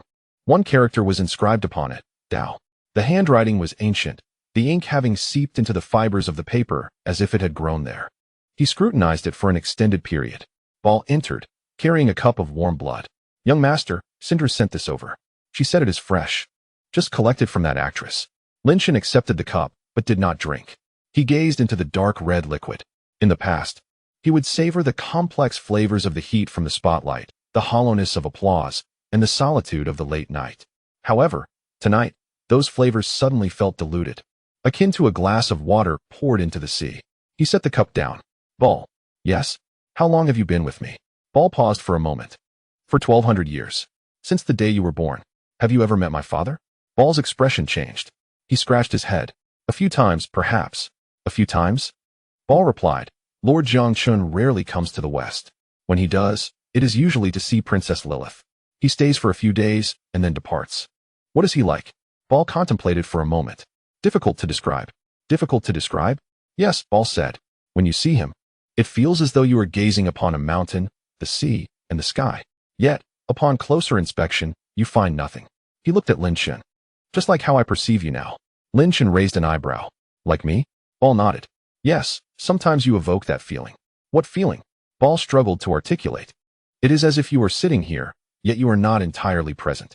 A part of you seems to exist elsewhere." Lin Shen fell silent, his gaze drifting to the window. The night deepened, and the lights of Manhattan twinkled in the distance. Zhang Jiao's words echoed in his mind. "What you inherit is not Lilith's blood, but Jiang Chen's Dao." What is Dao? He did not know. Yet, he sensed that since that day, something had shifted within him. It was not a change in power. Rather, it was a transformation in perspective. Previously, when observing someone, he would perceive the essence of their blood. Now, however, he saw something different. The blood of the Broadway actress, which he once found intricate and layered, now appeared simplistic, akin to a child's drawing. He rose and walked to the window. Outside the window, the night in Brooklyn lay enveloped in silence. In the distance, towards Hell's Kitchen, lights flickered intermittently. Matt and his companions must be busy tonight. The hand would not relent easily. Danny Rand should also be present. That iron fist, wielding the techniques of Kunlun, battling against thousands of ninjas. Lin Shen pondered for a moment before turning around. Eros entered through the door. "Is there any movement from the hand tonight?" "Yes," Eros replied. "They have assembled 80 individuals, preparing to launch a nighttime assault on the Dragon's Daughter." "When?" "At 2 in the morning." Lin Shen glanced at the clock on the wall. 11:30. 2.5 hours remained. He nodded. "Prepare the car." "Are you going?" "Yes." Lin Shen affirmed, to see how long that iron fist can endure. As the car rolled into Chinatown, it was precisely 1:30. The narrow alley remained shrouded in darkness. The barrier still faint. Lin Shen passed through the barrier and ventured deep into the alley. The dojo's door stood ajar, lights spilling forth. Danny Rand was stationed at the entrance, bare-chested, the dragon claw tattoo on his chest gleaming with a dark golden hue under the light. Upon seeing Lin Shen, his expression shifted. "You're back again." "Indeed," Lin Shen replied. "Are you here for a meal?" Lin Shen chuckled, taking a seat on the chair from the previous night, propping his legs up and gazing at Danny. "No. What brings you then?" "To watch you fight." Danny paused momentarily, a frown crossing his features. "Are you aware that someone is coming tonight?" "I am." "So you intend to watch?" "Yes." Danny scrutinized him. In his eyes flickered a blend of anger, confusion, and something else. "Who exactly are you?" Lin Shen contemplated for a moment. "A connoisseur of fine experiences." "And what will you observe?" "How you fight," Lin Shen replied. "And what flavor your blood takes after the battle." Danny fell silent, clenching his fists. The golden light glimmered on his knuckles. "What if I don't let you watch?" Lin Shen met his gaze. "Then I shall watch from outside." Danny froze, staring at Lin Shen. His black eyes were calm as a lake at midnight, devoid of malice or kindness, merely interest, as if witnessing a performance. Danny inhaled deeply and relaxed his fist. The golden light dimmed. "You've won." Chapter 54. The boundary of the way and blood. Danny turned and re-entered the dojo, with Lin Shen following closely. Inside, the 3 individuals were present again, 2 men and a woman clad in training attire, standing in the center of the hall. Upon noticing Lin Shen, their expressions turned vigilant. Danny raised his hand. "It's fine," he guessed. The 3 exchanged glances, remaining silent. Lin Shen found a chair in the corner and sat down, observing them. Danny approached the trio. "Are you ready?" The woman spoke first. Ready. 80 individuals, divided into 4 teams. We will guard from 4 directions. Danny nodded. Remember, do not engage recklessly. Fight if you can, retreat if you cannot. If we can hold out until dawn, they will withdraw on their own. Why? One of the men inquired. Because they fear the light, Danny explained. The hand-S resurrection technique slows under sunlight. The 3 nodded in understanding. Lin Chen listened, a smirk forming at the corner of his mouth. They fear the light. How intriguing. At exactly 2 o'clock, footsteps echoed outside the dojo, many and soft. Like the tread of cats. Danny stood at the entrance, fists clenched, golden light illuminating his hands. The door was forcefully thrust open, and shadowy figures surged in. Blades glimmered. Danny was the first to charge forward, delivering a punch that sent one ninja flying. The ninja spun twice in the air before crashing against the wall, sliding down, motionless. Yet, in the next moment, he stirred, rising to continue his assault. Danny pressed on, relentless like a machine, delivering one punch after another, one kick after another. The ninjas before him seemed as fragile as paper. Yet they were numerous, 80 in total. They died and revived and died. Danny's 3 companions also surged forward. 4 individuals, guarding 4 directions. Blades flashed, fists flew, and blood spilled. Lin Chen remained motionless in the corner. A ninja darted towards him, blade aimed at his chest. He did not evade. The blade pierced his clothing and then halted. The ninja looked up, meeting Lin Chen's gaze. Those eyes, black and profound, seemed to hold endless depths. The ninja's hand trembled around the hilt of his weapon. Lin Chen looked at him. How many times have you been revived? The ninja remained silent. But his eyes betrayed him, empty. Truly empty. 5 times. Lin Chen asked. 6. The ninja took a step back. Lin Chen chuckled. Leave. The ninja turned and fled.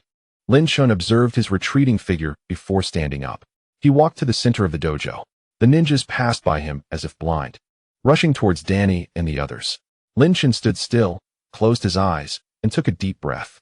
In that instant, the air within the dojo suddenly solidified. All ninjas froze, not by their own will, but rendered immobile, as if encased in ice. Danny stood in shock, his friends equally bewildered. The ninjas held various stances, resembling statues.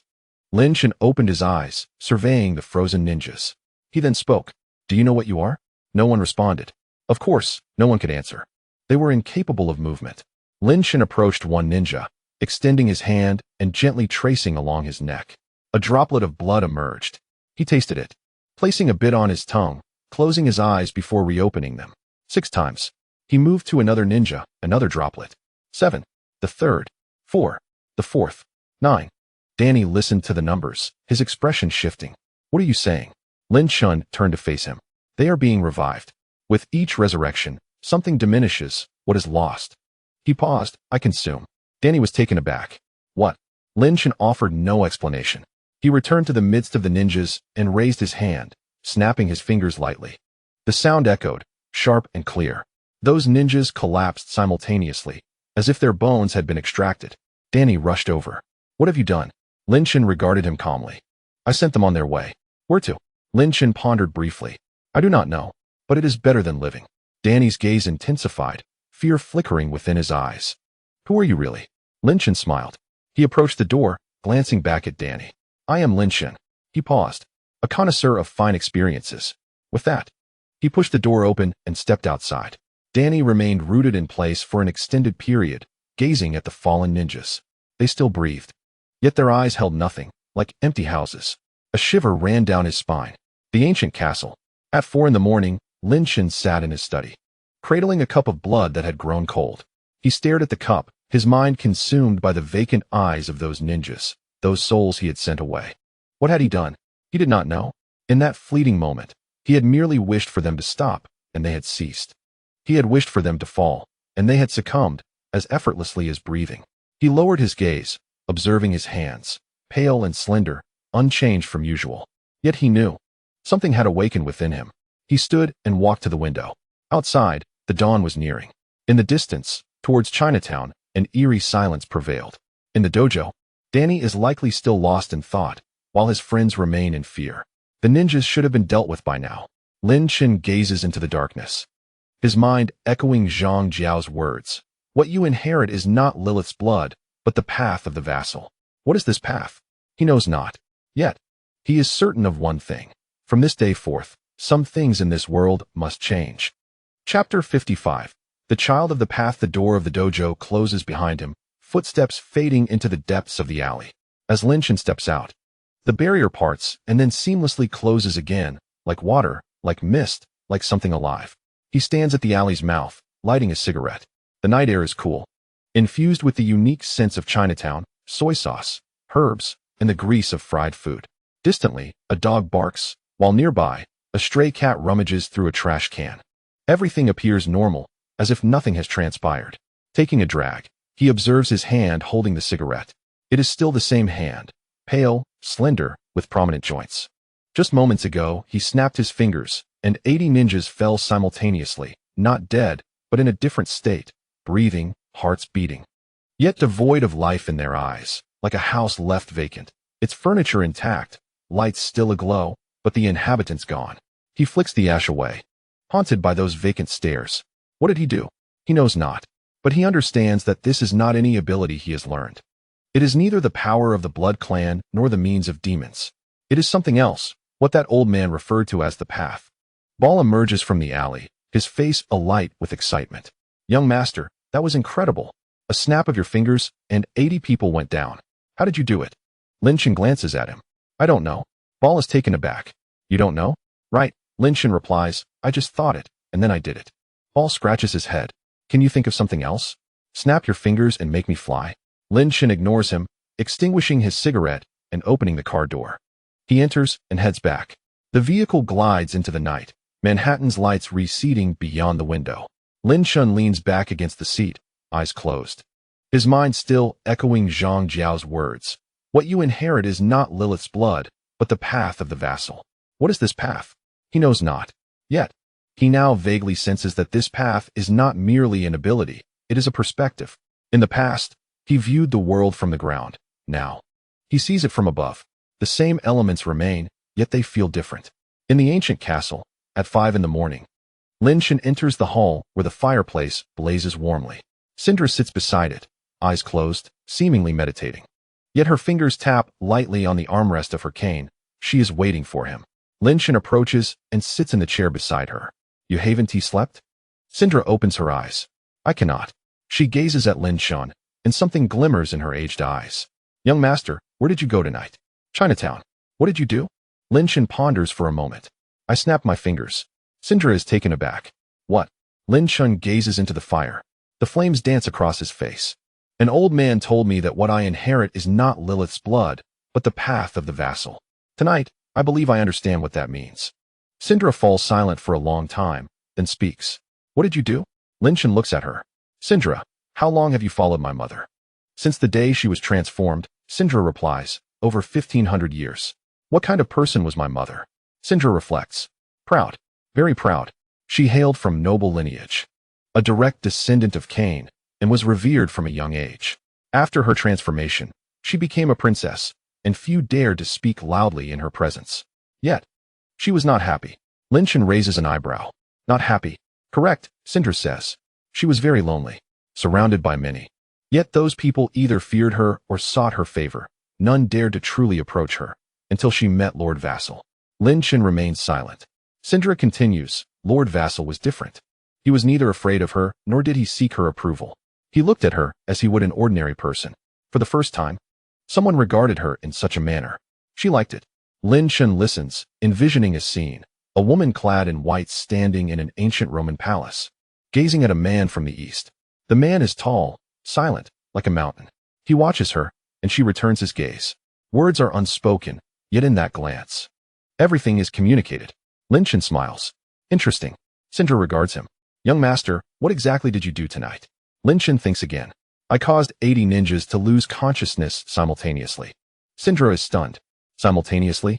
How did you manage that? Lin Chen observes his hand. I don't know. I just thought it. I wanted them to stop, and they did. Syndra falls silent, studying Lin Chen. Fear, reverence, and something else flicker in her ancient eyes. Young master. Yes. Do you know what this implies? What? Syndra inhales deeply. It means you need not lift a finger, nor exert force. You merely need to think. She pauses. This is the power of Lord Vassal. This is the path. Lin Shen remains silent, watching the flames in the fireplace. The firelight flickers as if something is awakening. At the same time, in Chinatown's Dragon's Daughter dojo, Danny sits in the quiet room before the old man, Zhang Jiao. The elder's eyes are closed, as if in slumber. Danny dares not speak, waiting for a long time. Finally, the elder opens his eyes. He has left? Yes, Danny replies. The elder nods. What did he do? Danny recounts the events of the night. 80 ninjas falling simultaneously. Those vacant eyes, the snap of his fingers. The elder listens in silence for a long while, then smiles. Interesting. Danny is bewildered. Interesting? Master, what does that mean? He opens his mouth, but cannot find the words. The elder gazes at him. Do you know what he is? Danny shakes his head. The elder rises and approaches the window, gazing at the brightening sky. He is the son of the vassal, yet he is more intriguing than the vassal. Danny frowns. Why? The elder turns to him, light gleaming in his dark eyes. Because the vassal embodies the path. He pauses, the child of the path. Chapter 56. The extension of night. Danny does not comprehend, yet he sees the significance in the elder's expression. Master, what should we do? The elder contemplates. Do nothing. Do nothing? Yes, the elder states. Let him walk his own path. He will reach where he is meant to go. Danny remains silent, gazing out the window as dawn approaches. In the distance, the Manhattan skyline begins to lighten. That individual named Lin Shen is likely somewhere in Brooklyn at this moment.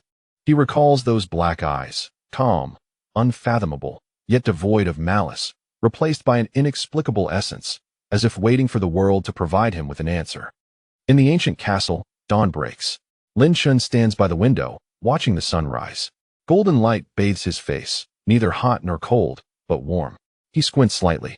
Behind him, Syndra has returned to her room, and Ball has gone to sleep. The hall is tranquil, only the occasional crackle of wood in the fireplace breaking the silence. He gazes outside. In his mind lingered those vacant eyes. 80 individuals. 80 souls resurrected far too many times. They existed, yet had ceased to be human. What had he done? He was unaware. However, one truth resonated within him. From this day forth, he could no longer snap his fingers casually. Not out of fear, but because it was far too effortless, too addictive. He recalled Zhang Jiao's words. This world needs you. For what purpose? To maintain balance? To serve as a judge? He did not know, but that was inconsequential. He had ample time to ponder it slowly. The sun ascended higher in the sky, its rays streaming into the hall and illuminating him. He turned and strode to the fireplace, where he took up the cup of cooled blood and drained it in one gulp. The taste had become indistinct. He set the cup down and exited the hall, traversing the corridor before pushing open the bedroom door. He lay upon the bed, closed his eyes, and the last image to flicker through his mind was those vacant eyes. Then he drifted into slumber, where nothing resided in his dreams, like those ninjas. Empty. Lin Shen was awakened by a fragrant aroma, not that of blood, but of coffee, bacon, and freshly baked bread. The scent of earthly delights wafted through the crack beneath the door, mingling with the perennial sandalwood and aged wood scent of the castle, creating a slight dissonance. He opened his eyes. Outside the window, the sun had begun its descent. The afternoon light, around 3 or 4 o'clock, bathed the floor in a lazy glow reminiscent of melted honey. He sat up, stretched his neck with a satisfying crack, then descended to the bathroom. As the hot water cascaded over him, memories of the previous night flooded back. Those vacant eyes, the snap of fingers, and Zhang Jiao's words. He closed his eyes, allowing the water to wash over him, yet his thoughts were not on those matters. Instead, a different question occupied his mind. What to eat tonight? Having changed his attire, he made his way downstairs. Now it was 4 o'clock in the afternoon. In the hall, Ball was seated on the sofa, half a hamburger in hand, his mouth smeared with grease. Eros stood by the window, holding a cup of red tea, exuding an elegance akin to a model in an advertisement. Syndra remained by the fireplace, eyes closed. The blood servants busied themselves in the corners, polishing the antiques moved from Elizabeth's collection. Lin Shen approached and seated himself on the sofa. Ball immediately set the hamburger down and wiped his mouth. Young master, you are awake. Are you hungry? The kitchen has fresh. Not hungry, Lin Shen interjected, his gaze fixed on Eros. Any developments since last night? Eros turned to him. Yes. He placed his teacup down and approached. The syndicate held a meeting this morning. Lin Shen raised an eyebrow. A meeting? Indeed, Eros affirmed. 80 ninjas turned into shells overnight. a phenomenon not witnessed in centuries. The higher-ups were furious, reportedly arguing for the entire morning. About what? About who was responsible, Eros replied. Some say it was us, others claim it was Kunlun, while others suggest new allies for the night demon. He paused. They ultimately decided to send someone to investigate. Lin Chen nodded. Who will they send? Unknown, Eros said, but it should not be ordinary ninjas. Lin Chen chuckled, leaning back into the sofa. Interesting. Ball leaned closer. Young master, should I keep an eye on them? If they dare to come, we will take care of them. Lin Chen cast him a glance. Why the rush? Let them investigate. If they uncover something, someone will inevitably come forward. He paused. At that time, we shall inquire about their intentions. Ball scratched his head. So we just wait. Indeed, we wait. Chapter 57. Dragonbone. Lin Chen stood and approached the window. Outside, Brooklyn basked in the afternoon sun. In the distance, Manhattan's skyline shimmered under the sunlight. He gazed at the tall buildings, his mind not on the syndicate, but on another matter. After that snap of fingers last night, he felt a faint connection, a delicate line extending from those ninjas to some distant, profound place. He squinted. Eros, where is the syndicate's headquarters? Eros pondered for a moment. It is said to be in Japan, near Kyoto, on a mountain called. He paused. Fog-hidden mountain. Lin Chen nodded, committing it to memory. At 8 o'clock that evening, Heir's kitchen, West 54th Street. The lights were on in that old apartment on the 6th floor. Lin Chen stood below, lighting a cigarette, with Ball trailing beside him. Young master, are we here to find that blind man again? Not him, Lin Chen replied. Then who? He did not answer. His gaze fixed on the window above. A silhouette moved within, not Matt, but someone smaller, thinner, a woman. He inhaled deeply and stepped into the apartment building. On the 6th floor, Unit B, the door opened. A girl stood at the entrance, appearing to be in her 20s, with black hair and Asian visage. Clad in an old t-shirt and jeans. Her eyes sparkled, yet deep dark circles hinted at sleepless nights. She stared at Lin Chen, momentarily stunned. Before her expression shifted to one of wariness, like a cat encountering a stranger. Who are you? Lin Chen met her gaze. Lin Chen, who are you looking for? You. The girl hesitated. Me? Yes, Lin Chen affirmed. You are a member of the syndicate. Her expression shifted dramatically. She stepped back, her hand reaching behind her. Lin Chen remained still, merely observing her. Don't be anxious. I am not here to fight. The girl's hand froze. She scrutinized Lin Chen, her eyes reflecting fear, confusion, and something else. How do you know I am? A guess, Lin Chen interjected. The syndicate sent someone to investigate last night. They dispatched a newcomer, female, young, inconspicuous. He paused. That must be you. The girl fell silent, her gaze fixed on Lin Chen, her black eyes calm like a lake at midnight. There was no malice. Yet she recognized the danger he posed. What do you want? Lin Chen contemplated for a moment. I would like to invite you to dinner. The girl blinked in astonishment. What? Dinner? Lin Chen reiterated. There's an Italian restaurant in Heir's kitchen that's quite good. My treat. The girl eyed him as if he were deranged. Are you crazy? Many have said so, Lin Chen chuckled. But you know what happened to them afterward? The girl remained silent. Lin Chen stepped closer. They realized they were the ones who were mad. He stepped aside, gesturing toward the doorway. Let us go? We can talk while we eat. 20 minutes later. In Heir's kitchen, at a restaurant called Little Italy, a rather unremarkable establishment adorned with red and white checkered tablecloths, Italian landscape paintings on the walls, and the air thick with the scent of garlic and tomatoes. Lin Chen and the girl sat by the window, while Ball occupied a nearby table, devouring a large plate of pasta without raising his head. The girl stared at her plate, not touching it. Lin Chen cut a piece of steak and savored it, then set down his knife and fork, turning his attention to her. Aren't you hungry? The girl fixed him with a stare. What exactly do you want? Lin Chen raised his wine glass and took a sip. The red wine wasn't from a remarkable vintage, but it was drinkable. What is your name? The girl hesitated for a moment. Erica. Erica, Lin Chen echoed, finding it pleasant. He set down his glass. What has the syndicate sent you to investigate? Erica's expression shifted. Do you think I will tell you? Yes, Lin Chen replied. Why? Because you already have. Erica was taken aback. I haven't said anything. You have, Lin Chen clarified. Your reaction just now revealed 3 things to me. Erica's gaze sharpened. First, you are a member of the syndicate. Second, your rank is not low. Third, he paused. You do not wish to come. Erica's fingers trembled slightly. Lin Chen noticed. He continued. The higher-ups of the Hand Association have sent you to investigate last night's incident. Yet you hesitate to come. Why? Erica remained silent for a long while, before finally speaking. Because I do not wish to die. Lin Chen gazed at her. Do you believe you will die? Erica nodded. Those 80 individuals became mere shells overnight. I have been with the Hand Association for 20 years and have never witnessed such a phenomenon. She looked at Lin Chen. It was you who did this. Was it not? Lin Chen said nothing. Erica fixed her gaze upon him, her eyes filled with fear, curiosity, and something else. What exactly are you? Lin Chen pondered for a moment. A connoisseur of fine cuisine. Erica was taken aback. What? A connoisseur of fine cuisine. Lin Chen stated, I enjoy exquisite delicacies. He looked at Erica. Your blood should be quite delightful. Erica's hand tightened around the knife, yet she did not move. She understood that resisting would be futile. This man had incapacitated 80 ninjas overnight. She alone would not suffice in a confrontation. Lin Chen observed her reaction and smiled. Do not be anxious. I did not come here to feast upon you.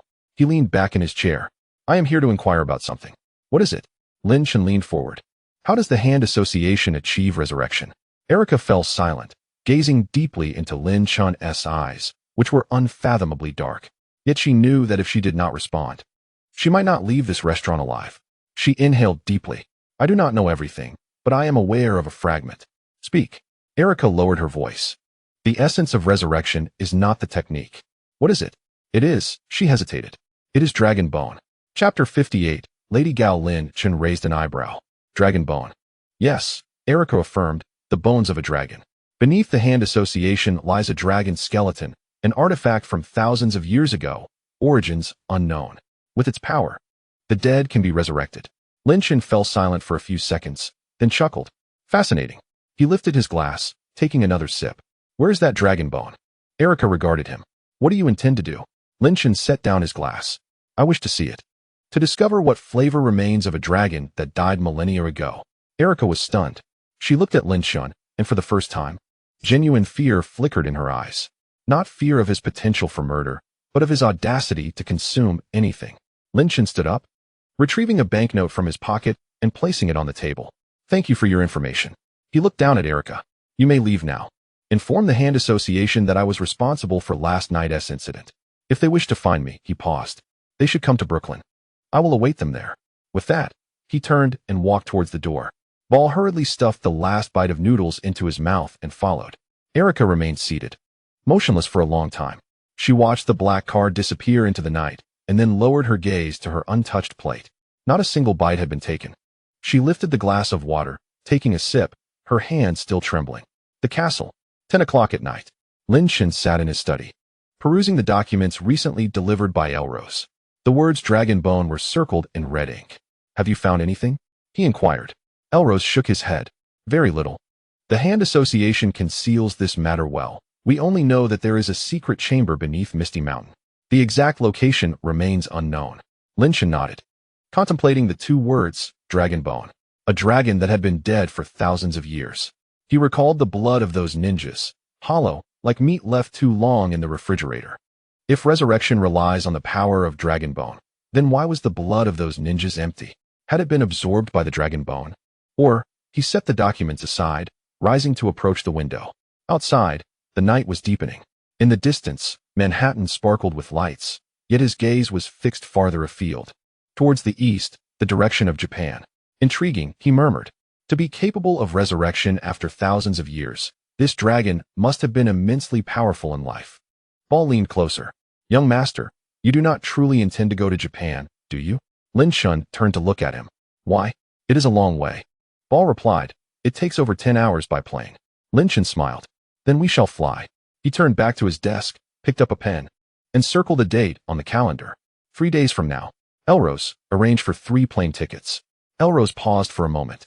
3 tickets? Yes, Lin Chen confirmed. Yumi and Ball. Sindra will stay behind to watch over things.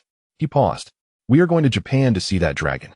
When the plane landed, it was 3 p.m. Tokyo time. Lin Chen stepped out of the cabin, greeted by a wave of humid air. Unlike New York, the breeze here carried the scent of the sea, with a faint hint of. He halted, squinting. Cherry blossoms?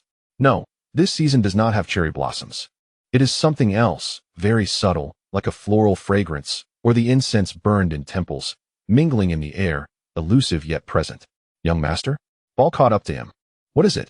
Lin Shen remained silent, inhaling deeply. The scent became clearer. It was not floral. It was dragon bone. He chuckled. How fascinating. I can smell it the moment I disembark. Ball was bewildered. Smell what? That dragon, Lin Shen replied, dead for thousands of years, yet still emanating a fragrance. He stepped forward. Let us go. It is time to meet it. At the airport exit, a black Toyota Alphard awaited them, arranged by Elrose. He was always meticulous in his arrangements. The three of them entered the vehicle, driving onto the streets of Tokyo. Outside the window, towering buildings and neon lights flickered. It was similar to New York, yet different. Lin Shen recognized the variant characters on the signs. Their meanings were largely the same. He leaned back in his seat, gazing outside, his mind occupied by that scent, subtle yet distinct, like a thread drawing him from a certain direction. Elrose, where is Misty Mountain? Near Kyoto, Elrose replied. Over 400 kilometers from Tokyo. How long does it take to drive? 5 hours. Lin Shen nodded. Where will we stay tonight? In Kyoto, at an inn called Tawaraya. Elrose stated, a 300-year-old establishment that has hosted many special guests. Lin Shen raised an eyebrow. Special? Yes, Elrose confirmed. Members of the Hand Association occasionally visit there. It is a neutral zone, a place where various factions agree not to cause trouble. Lin Shen laughed. How interesting. He reclined back in his seat. Then we shall go there and see what kind of inn the Hand Association members choose to inhabit. 5 hours later. Kyoto, Tawaraya Inn. The car stopped in front of an unassuming wooden door, wedged between two modern buildings, resembling a squashed antique. A wooden plaque hung above, inscribed with the two Chinese characters for Tawaraya. Lin Shen exited the vehicle, standing before the door, which was closed. Yet he could sense many presences behind it, some weak. Like ordinary people, others strong, akin to vampires. There was also he paused. That scent returned, stronger than at the airport. Dragon bone. It was nearby. Ball approached. Young master, shall we enter? Lin Shen remained silent, pushing the door open. Inside was a courtyard, small yet exquisite, with gravel paths, stone lanterns, and an old pine tree leaning gracefully. In the pond, koi fish of red and white hues swam leisurely. An elderly woman clad in a kimono stood at the entrance. Bowing slightly, Mr. Lin? Her voice was soft and aged. It is I. Please come in. She stepped aside, clearing the path. Mr. Lin entered, traversing the corridor until he reached a tatami room. Pushing open the door, he found a woman already seated inside. She appeared to be in her 40s. Donned in a deep blue kimono, her hair tightly coiled, revealing a graceful neck. Her complexion was pale, with striking features and fox-like, elongated eyes. She sat upright, a tea set arranged before her. Upon seeing Lin, she offered a faint smile. Mr. Lin, it's a pleasure to finally meet you. Lin took a seat across from her, while Ball and Arrow stood guard outside. The woman began to prepare the tea, her movements deliberate and steady. Hot water cascaded into the tea bowl, unfurling the leaves and releasing a fragrant aroma. She presented the bowl to Lin with both hands. He accepted it, took a sip, and nodded in approval. Quite pleasant, subtle, yet with a lingering aftertaste. He set the bowl down and gazed at the woman. Who are you? She smiled gently. Madame Gao. Chapter 59. Misty Hidden Mountain. Lin's eyes flickered. Madame Gao, one of the 5 fingers of the Hand Association, responsible for North American affairs. Did you know I was coming? Indeed, she replied. You instructed Erica to relay that we would wait for you in Brooklyn. She paused. But we could not afford to wait. Lin chuckled. So you sought me out? Precisely, Madame Gao stated. 80 ninjas turned to mere shells overnight. Such an occurrence has not befallen the Hand Association in centuries. She regarded Lin intently. Something gleamed in her fox-like eyes. We wish to understand how you accomplished this. Lin lifted the tea bowl once more and sipped. Do you believe I would share that with you? Madame Gao shook her head. No, but we can engage in discussion. About what? Leaning forward, she proposed, about collaboration. Lin raised an eyebrow. Collaboration? Yes, she affirmed. You possess great strength, while we have numerous resources. You have territory in New York, we hold businesses globally. A partnership would be mutually beneficial. Lin contemplated her words in silence for a few moments before breaking into a genuine smile. Do you know why I came to Japan? Madame Gao met his gaze. For the dragon bone? Lin's expression shifted slightly. You are aware? Indeed, she replied. Erica shared everything upon her return. She paused again. Yet, there remains much you do not know. Such as? Madame Gao rose and approached the window, turning her back to Lin. For instance, the dragon bone is not singular. It is fivefold. Lin's eyes widened in astonishment. 5. Yes, she confirmed, turning back to face him. The resurrection technique of the hand association relies on the power of the dragon bone. However, it comprises 5 parts: the head, the body, the claws, the wings, and the tail. Each segment possesses its unique strength. We have searched for millennia and found only 3. She fixed her gaze on Lin.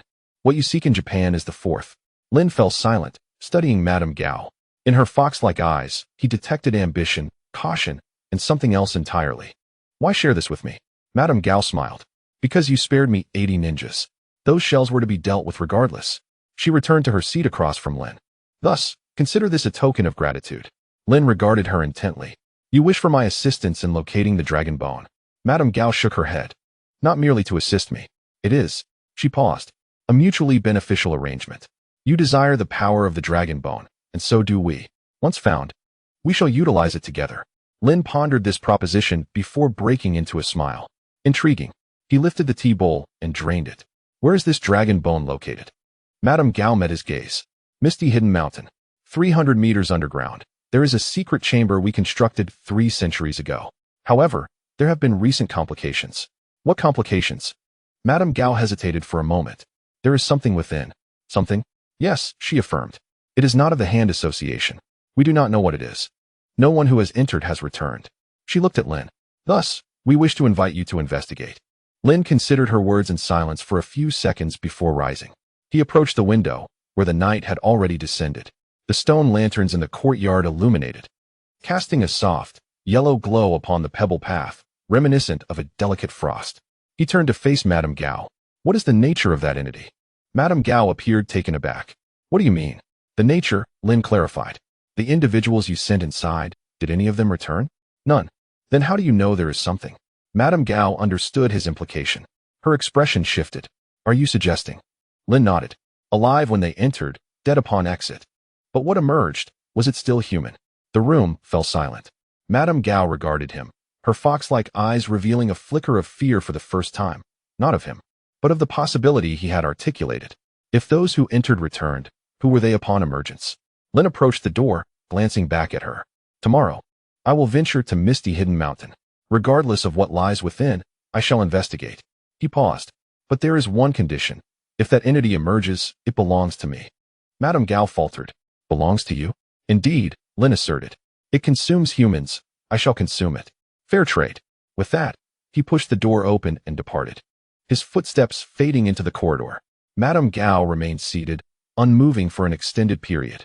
She stared at the closed door, her mind occupied with the memory of those piercing eyes, dark and tranquil, as serene as a midnight lake. Yet beneath the surface, something stirred.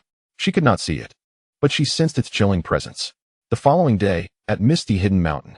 The mountain was not high, yet it was steep, cloaked in dense trees that obscured the sky. Above the midsection, mist swirled, concealing the summit.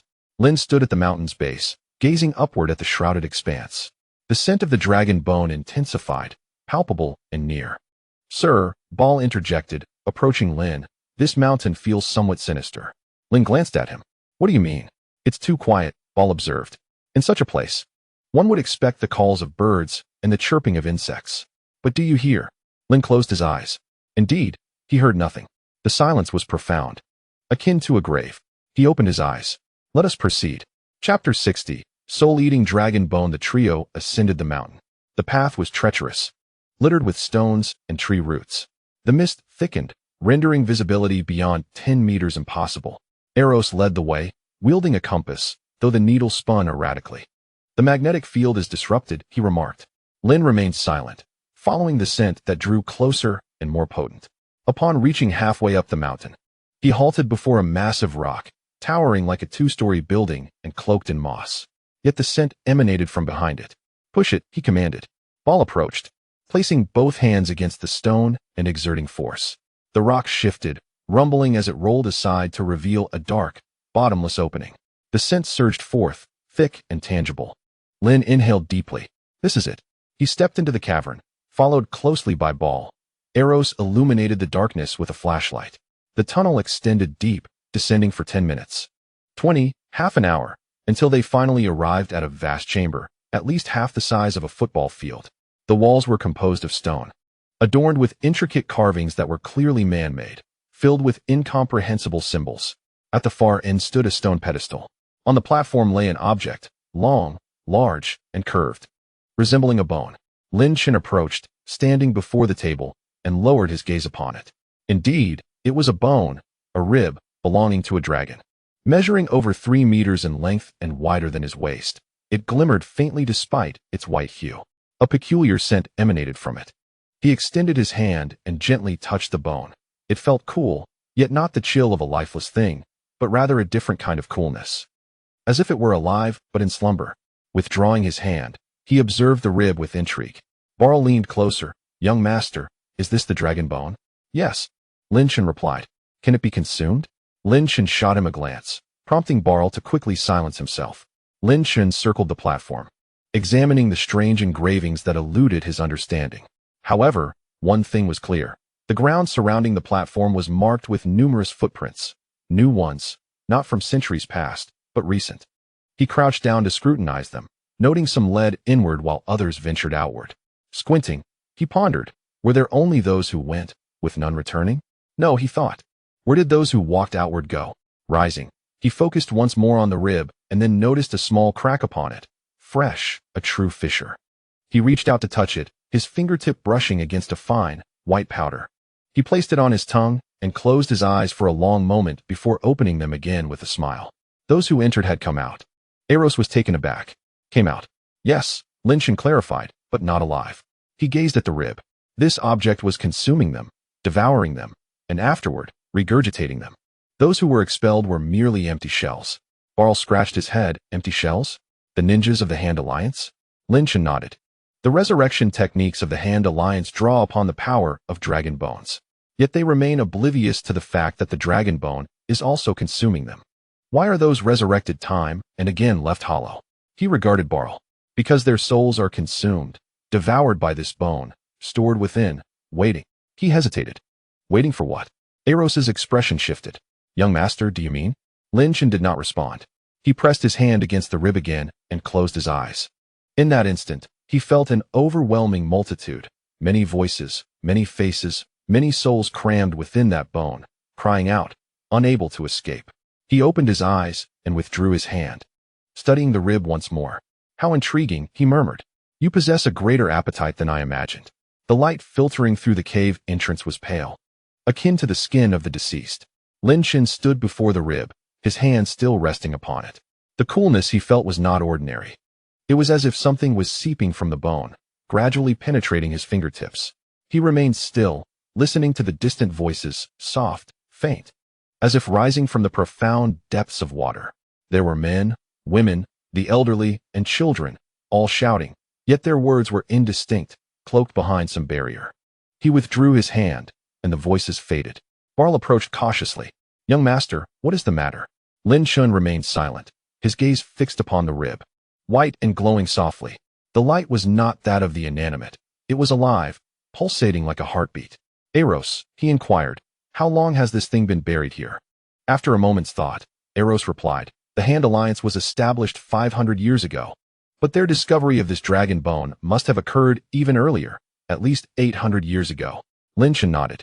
For 8 centuries, this bone has been consuming souls. The souls of the resurrected. What is it waiting for? He recalled the vacant eyes of the ninjas, like emptied houses. Now he understood where those souls had gone, trapped within this bone, clamoring, yearning to escape. He chuckled softly. How fascinating.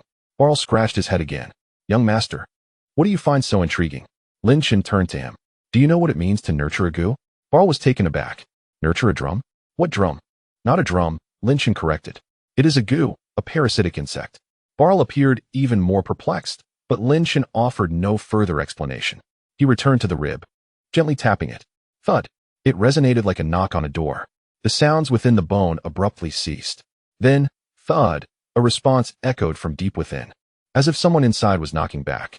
Barl stepped back, and Eros's expression shifted as well. Lin Chen remained motionless, his focus unwavering on the rib. Was it trying to emerge?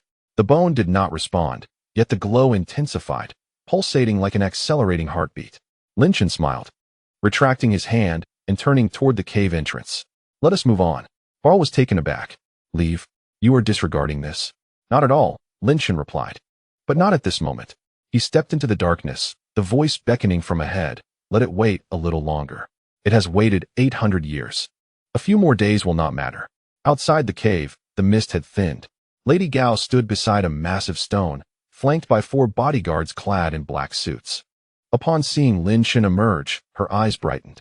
Mr. Lin, how did it fare below? Lin Shen approached and halted before her, lowering his gaze to meet hers. Her dark eyes were calm, serene like a midnight lake. The smile on Lady Gao's face slowly stiffened as she sensed a shift in his gaze. A change from the previous night. Mr. Lin? Lin Shen spoke. Do you know who I am? Lady Gao hesitated for a second. You are Lin Shen, from Brooklyn. Not that, Lin Shen interrupted, stepping closer, near enough to discern the minute pores on her face.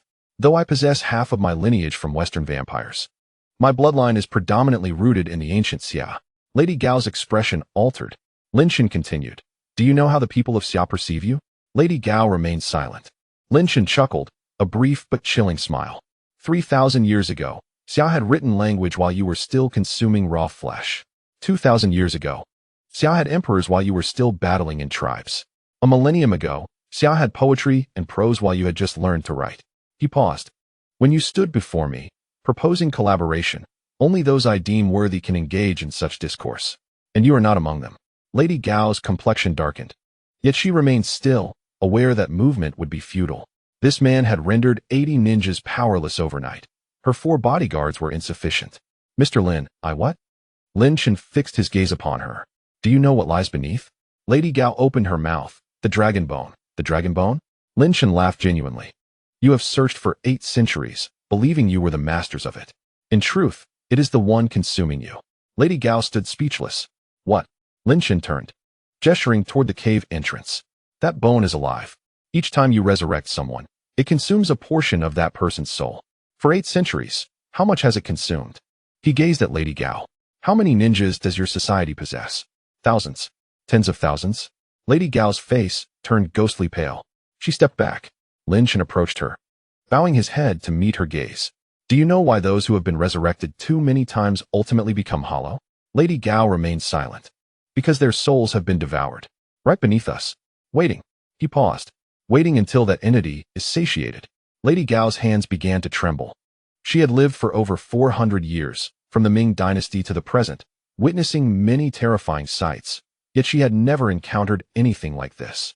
Every word spoken by the man before her pierced her deepest fears like daggers. Mr. Lin, her voice quivered. What do you intend to do? Lin Shen looked at her, his deep black eyes penetrating. What do I intend to do? He chuckled. I wish to savor exquisite delicacies. Lady Gao was taken aback.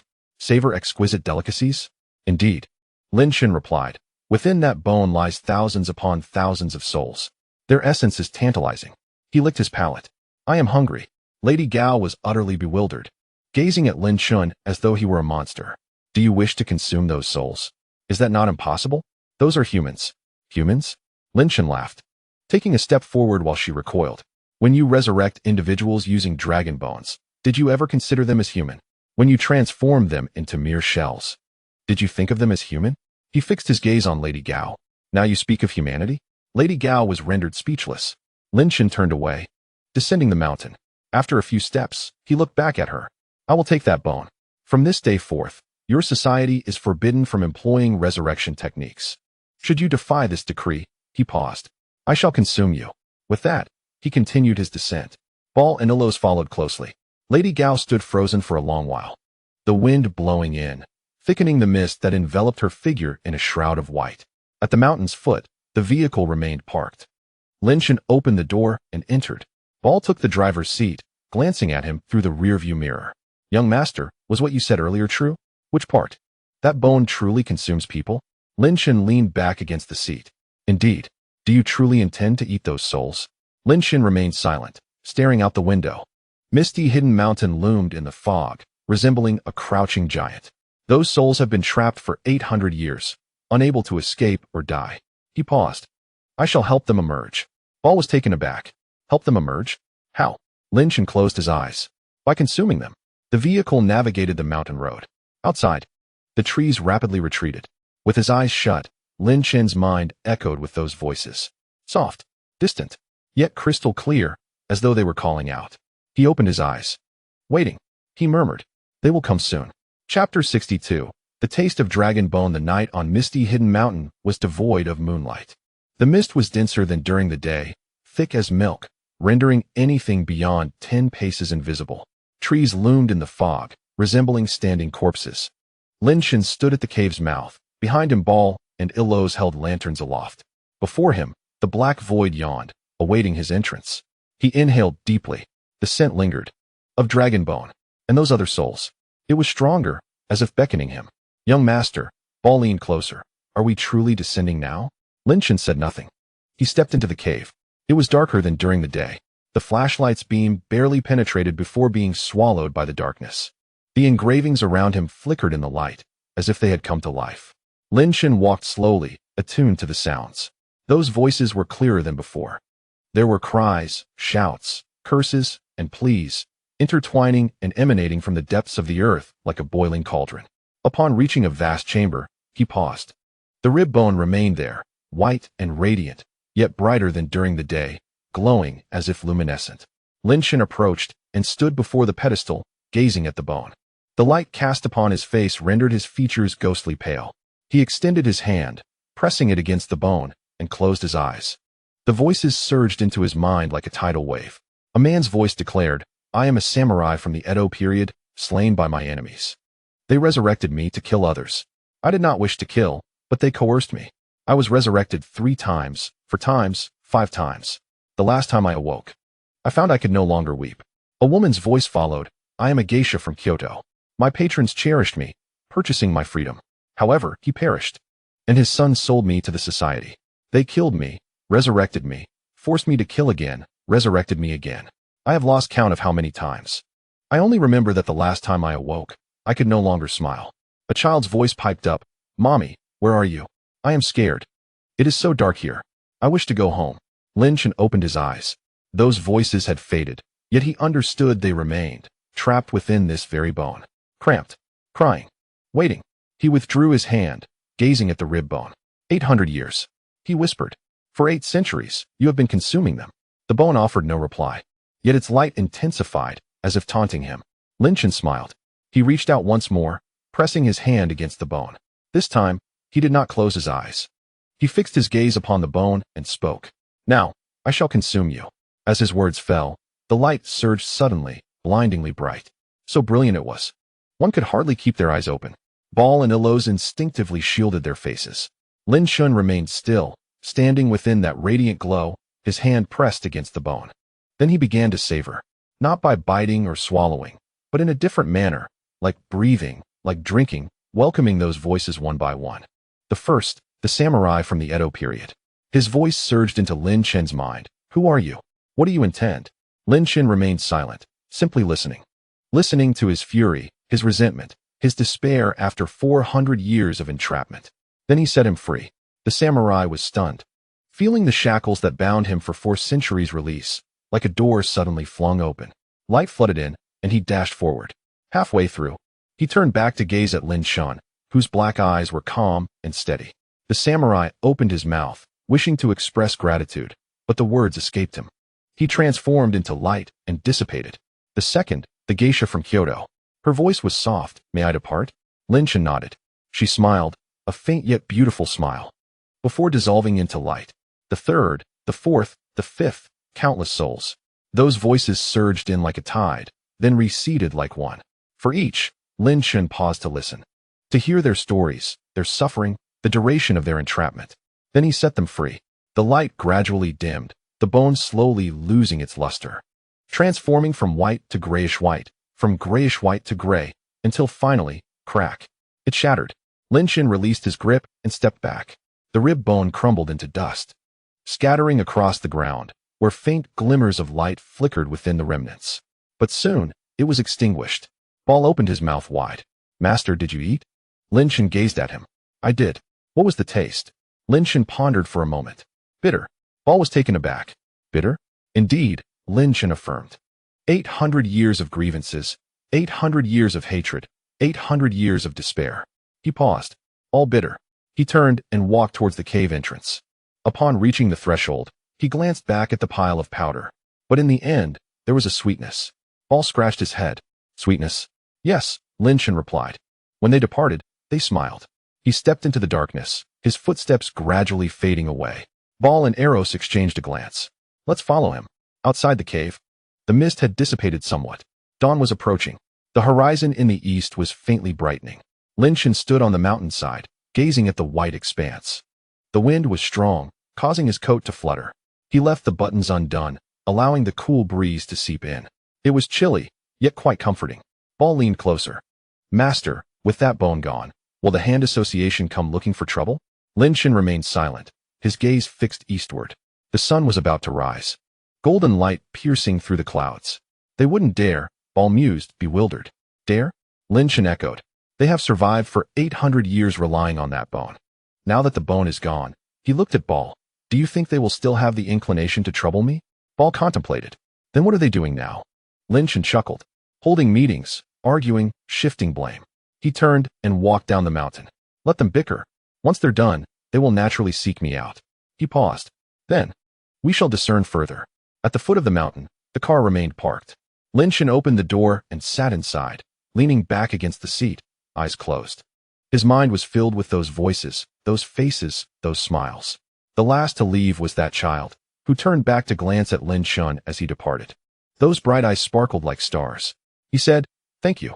Lin Chen opened his eyes, gazing out the window. The car navigated the mountain road. The misty hidden dragon mountain receding into the distance. The scent of the dragon bone had completely vanished, replaced by another aroma, subtle, yet distinct, reminiscent of morning dew. He smiled. Interesting.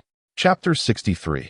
The target in the castle that morning. Sunlight streamed through the floor-to-ceiling windows, casting a golden hue upon the oak floor, resembling melted gold. Lin Chen sat in his study, holding a cup of tea. It was not blood, it was tea, called Yilu, brought back from Kyoto. Madame Gao had gifted it, claiming it was sourced from the finest tea garden in Uji, producing only a few dozen pounds a year. He had not declined it. The tea was exquisite, brewing into a clear green hue, with a hint of seaweed fragrance. Upon tasting, it was fresh and sweet, with a lingering aftertaste. He took a sip and set the cup down. Outside the window, the sky over Brooklyn was a brilliant blue. In the distance, the Manhattan skyline shimmered in the sunlight, resembling heaps of diamonds. Ball entered, carrying a stack of papers. Master, this is from Eros. He placed the papers on the table. Lin Chen glanced at them. It was a report, the latest news from the Hand Association. He picked it up and flipped it open. The first page read, Madame Gao has returned to New York. According to insider information, she was reprimanded at the Tokyo headquarters but retains her position as North America supervisor. The Hand Association held a 3-day meeting among its 5 fingers, arguing for 3 days, and ultimately decided to take no action against you for the time being. Lin Chen smiled. No action for the time being translated to they dare not move. He turned to the second page. The Hand Association's resurrection technique has completely failed. Ninjas across various regions have erupted into widespread panic. Some have committed suicide, others have defected, and some have attempted to attack the higher-ups. The Tokyo headquarters has ordered a retreat, suspending all external operations. The third page noted, it is rumored that the Hand Association is seeking new sources of power. Reports suggest they have their sights set on a certain location in New York, specifics unknown. Lin Chen's gaze flickered. A certain location in New York? He set the report down, gazing out the window, his mind racing through several possibilities. Hell's Kitchen? Harlem? Then he recalled Jean Bing's face. The rotund man, recently released from prison, was in the process of re-establishing his empire. If the Hand Association sought a new source of power in New York, Jean Bing's territory would be a prime candidate. He lifted the teacup, taking another sip. Eros, he called. Eros entered through the door. Yes? Has the Hand Association made any contact with Jean Bing recently? Eros considered for a moment. No, at least we haven't uncovered anything on our end. However, there is another matter. Speak. Last night, someone visited Jean Bing's Fisk Tower. Lin Chen raised an eyebrow. Who? Unknown, Eros replied. The surveillance was compromised, and nothing was captured. However, those inside the building reported that Jean Bing met with a guest for half an hour, and he personally saw them to the door. Lin Chen fell silent for a second. Jean Bing personally saw them off? That man does not extend such courtesy to just anyone. He set the teacup down. Can we ascertain the identity of that guest? We are looking into it, Eros said, but it is proving difficult. The individual is quite professional and left no trace. Lin Chen nodded. He stood and walked to the window, sunlight warming his face. He squinted. Interesting. Just as I wrap up matters with the Hand Association, a new guest arrives. Ball leaned closer. Master, could it be someone from the Hand Association? No, Lin Chen replied. The Hand Association is currently preoccupied with its own issues and lacks the focus to pursue Jin Bing. Then who could it be? Lin Chen did not answer. His gaze fixed outside. In the distance lay Manhattan. Fisk Tower stood prominently, 68 stories high, resembling a black tombstone. Jin Bing should be in his office now, handling paperwork and meeting guests. Who was that mysterious visitor? What were their intentions? He turned. Prepare the car. Where to? Fisk Tower. Right now? Yes, now. At 3 in the afternoon, Lin Chen stepped out of the elevator on the 67th floor of Fisk Tower. The corridor remained as long and wide as ever, adorned with a deep red carpet. The paintings on the walls had changed a few times, yet they still featured masterpieces by Rembrandt, Monet, and Van Gogh. The oak door at the end stood ajar. Jin Bing's voice drifted from within. Come in. Lin Chen entered. Jin Bing sat behind his desk, pen in hand, signing documents. He looked up, glancing at Lin Chen. You've arrived. Lin Chen took a seat opposite him. I have. Jin Bing finished signing the last document and set his pen down, leaning back in his chair, observing Lin Chen. I've heard about the situation in Japan. Lin Chen raised an eyebrow. You seem well informed. Jin Bing chuckled, a brief smile flickering across his face. New York is my territory. When someone on my turf stirs up such a commotion in Japan, how could I possibly remain oblivious? Lin Chen smiled in return, leaning back in his chair, crossing his legs. And what have you heard? Jin Bing regarded him. I've heard you destroyed the Hand Association's dragon bone. I've heard they are now in complete disarray. He paused. I've also heard that Madame Gao didn't dare utter a word in your presence. Lin Chen remained silent, his gaze steady on Jin Bing. Those dark eyes were calm, yet beneath that tranquility, something stirred, like a hunter eyeing prey, or prey sensing a hunter. What brings you here? Jin Bing inquired. Lin Chen contemplated. Last night, who visited? Jin Bing's expression sharpened for a fleeting second before he smiled. You seem well informed too. Lin Chen remained silent. Jin Bing stood and walked to the window, turning his back to Lin Chen, gazing out at Manhattan. The person who came last night. He paused. You do not know them, but I do. Lin Chen stared at him. Who? Jin Bing turned to face him. Some call me Jin Bing, while others refer to him as Target Eye. Chapter 64, The Elite Assassin. Lin Chen's gaze shifted. Target Eye. This name was not unfamiliar to him. It appeared on the list provided by Eros, denoting one of the most formidable assassins in America. It was said that with sufficient remuneration, he could eliminate anyone, employing any object, a stone, a pen, a piece of paper, capable of inflicting death. What was his purpose here? Jin Bing returned to his desk and took a seat. I'm here to seek employment. Lin Chen raised an eyebrow. Employment? Indeed, Jin Bing affirmed. He mentioned he has been facing financial difficulties and is looking for work. Did you hire him? Jin Bing shook his head. No. Why not? Jin Bing's gaze bore into him, something flickering in his deep-set eyes. Because I know he has someone backing him. Lin Chen remained silent. Jin Bing continued. Individuals like Target, I do not lack for money. His claim of financial strain is a ruse. He approached me under the pretense of scouting. Lin Chen understood. You wish for me to investigate? Jin Bing nodded. Yes. Why me? Jin Bing regarded him intently. Because you owe me a meal. Lin Chen was taken aback for a moment before breaking into a genuine smile. You remember? Of course, Jin Bing replied. You claimed you desired to sample my blood, and after you did, you departed. Now it is time for you to repay your debt. Lin Chen rose and moved to the window, standing alongside Jin Bing as they gazed out at the golden sea. What does he look like? Jin Bing pondered briefly. Caucasian. In his 40s, with very short hair and cold eyes. He has a fine scar at the corner of his left eye, resembling a knife cut. He tends to fixate on others' necks when speaking. Lin Chen nodded. Understood. He turned to leave, pausing at the door to look back at Jin Bing. If he returns, have him seek me out. Just tell him. He hesitated. There is someone waiting to sample him. With that, he pushed the door open and exited. Jin Bing remained seated, staring at the closed door for a long while before chuckling softly. Sample, he murmured. Interesting. The castle, 8 p.m. Lin Chen sat in his study, perusing the information Eros had recently provided. Target Eye, whose real name was Lester, is shrouded in mystery regarding his age and origins. All that is known is that he has been unhinged since childhood. At the age of 7, he used a slingshot to kill a bird resting on a power line. Not just one, but consecutively 10, each struck in the head. At 12, he used a sharpened pencil to pierce the palm of a school bully who tormented him. By 18, he enlisted in the military, joining the Navy SEALs. His training was exemplary, yet psychological evaluations deemed him too dangerous and unsuitable for teamwork. After his discharge, he became an assassin, having taken the lives of 237 individuals over 2 decades. His arsenal included firearms, knives, ropes, stones, chopsticks, toothpicks, playing cards, a coin, and even an apple core. His success rate stood at 100%, with his only failure occurring when the target succumbed to a heart attack 5 minutes prior to his attack. Lin Chen scrutinized the photograph. The man was Caucasian, in his 40s, with very short hair and cold eyes. A fine scar adorned the corner of his left eye, resembling a knife cut. He fixated on those cold eyes, not the kind one would expect from a killer, but rather a different, machine-like coldness, devoid of emotion. However, a machine's eyes are empty. And these were not. Something lay hidden deep within. Lin Chen set the photo down and lifted the wine glass before him. The blood tonight belonged to a Broadway actress and had already cooled. He took a sip, closing his eyes as the complex flavors enveloped him, the scorching brilliance of the spotlight, the hollow applause, and the solitude of the deep night lingered. Yet, compared to the anguish of the souls trapped within the dragon bone, these flavors suddenly seemed insipid, akin to water. He opened his eyes, placed the glass down, and moved to the window. Outside, the night was thickening. In the distance, Manhattan's lights dazzled.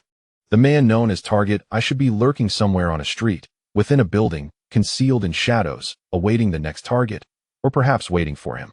At the Four Seasons Hotel in Midtown Manhattan, 9 p.m., the restaurant on the top floor was relatively empty. A handful of tables were occupied. Patrons scattered near the floor-to-ceiling windows, engaged in quiet conversation, occasionally interrupted by the crisp clink of cutlery. Lin Chen occupied a window-side table, the skyline of Manhattan twinkling beyond, traffic flowing like a river. The spire of the Empire State Building shimmered in the night, resembling a giant silver needle piercing the sky. Tonight, he wore a deep blue velvet suit, adorned with a bat-shaped silver brooch at the collar. The sapphires at the cuffs glimmered softly under the light. On the table sat a bottle of red wine, already uncorked and breathing in the decanter. Across from him sat a woman in her early 30s, blonde-haired and blue-eyed, clad in a black gown. The diamond necklace around her neck sparkled under the light, each stone the size of a fingernail. Her name was Victoria, an heiress from a European conglomerate, wealthy, leisurely, and cultured. Tonight marked their first meeting through a mutual acquaintance. She spoke animatedly about art, her collection, and her newly acquired apartment in Paris. Lin Chen listened attentively, occasionally nodding and sipping his wine, yet his gaze was not fixed on her. He was observing the building across the street.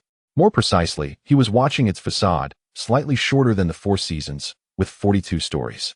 Its rooftop bore a massive neon sign advertising a particular fragrance, and behind that sign, a shadow lingered, faint but discernible. Lin Chen smiled, drawing his gaze back to Victoria. "I apologize," he interjected. Victoria paused, perplexed. "What?" "I must cut our dinner short this evening." Victoria furrowed her brow. "Why?" Lin Chen lifted his glass and took a sip. "Because a guest has arrived." He set the glass down, rose, and walked to the window, turning his back to Victoria as he gazed at the building across the street. The shadow remained, motionless, akin to a statue. Lin Chen raised his hand and gently tapped the window. Knock, knock, knock. 3 soft taps. The shadow across the way stirred, raising its object, a small item, perhaps a pen or a toothpick, aiming it toward this side. Lin Chen watched intently, then spoke, aware that despite the distance, the glass barrier, and the improbability of being heard, he knew the figure could comprehend his message. He conveyed a simple command: "Come down." Chapter 65, The Scent of Prey. The shadow paused for a moment before vanishing. Lin Chen turned to Victoria, expressing gratitude for her company that evening. "I'll cover the bill. The driver is downstairs to take you home." He retrieved his coat from the back of his chair and donned it, making his way to the elevator. Victoria opened her mouth as if to say something, but Lin Chen had already stepped inside, and the doors closed. Outside the Four Seasons, the night air was brisk. Lin Chen stood on the steps, lighting a cigarette. The street was sparsely populated, with the occasional taxi passing by. In the distance, the faint sound of police sirens echoed, reminiscent of the city's heartbeat. He inhaled deeply, waiting. 3 minutes passed. 5 minutes. 7 minutes. A figure emerged from the street corner, a Caucasian man in his 40s. With very short hair, clad in a black jacket. He walked slowly, each step deliberate, as if measuring his pace. Coming to a stop 3 meters away from Lin Chen, neither too far nor too close, perfectly within striking distance, Lin Chen scrutinized him. The face matched the photograph precisely, cold, with chilling eyes and an expression that exuded an aura of detachment. Like something freshly retrieved from the refrigerator, the target's gaze remained unbroken. The man said nothing. His eyes fixated upon Lin Chen, a flicker of something stirring within. "Do you know me?" Lin Chen inquired with a smile, taking a drag from his cigarette. "Yes," he replied. "Did Jean tell you?" "Indeed." The target's silence lingered for a moment. What else did he reveal? Lin Chen flicked the ash from his cigarette. "He mentioned you were seeking employment and that you have someone backing you," he continued, pausing slightly, "and that you wish to probe." The target's expression shifted imperceptibly, but Lin Chen noted it. "Who is your boss?" he asked. The target remained mute, his hands buried in his pockets. Lin Chen glanced at the bulging pocket, sensing something concealed within. "A toothpick?" he ventured. The target's gaze altered again, lingering this time. "You even know that?" Lin Chen chuckled, extinguishing his cigarette and stepping forward, narrowing the distance to 2 meters. "I know more than you can imagine," he asserted, meeting the target's penetrating black eyes. "For instance, you are contemplating whether to strike. You are calculating if a toothpick could be lethal. Or perhaps," he paused, "you are pondering if you could survive should you decide to act." The target remained silent, his cold stare now tinged with a hint of something new, an awareness, a genuine vigilance. "Who are you, really?" Lin Chen asked, his gaze unwavering. "Did Jean not inform you?" "He merely said a dangerous individual wished to meet you." "A dangerous individual?" Lin Chen laughed, a genuine laugh. He was correct. He moved closer, now just a meter away, close enough to discern the fine pores on the target's face. "I am Lin Chen. I reside in Brooklyn. Recently, I have been indulging in the company of intriguing individuals." He regarded the target. "Your blood should be quite exquisite." The target withdrew his hand from his pocket, revealing a toothpick, the kind commonly found in restaurants. Yet Lin Chen understood that this toothpick could kill. "You wish to sample me?" the target inquired. "Indeed. Then you must first capture me." As the words left his lips, the toothpick shot forth, swift as lightning, aimed directly at Lin Chen's left eye. Lin Chen did not flinch. The toothpick halted a mere centimeter from his eyeball, not merely stopping but suspended, as if an invisible barrier stood in its path. The target's pupils constricted. Lin Chen reached out, grasping the toothpick frozen in midair. He examined it.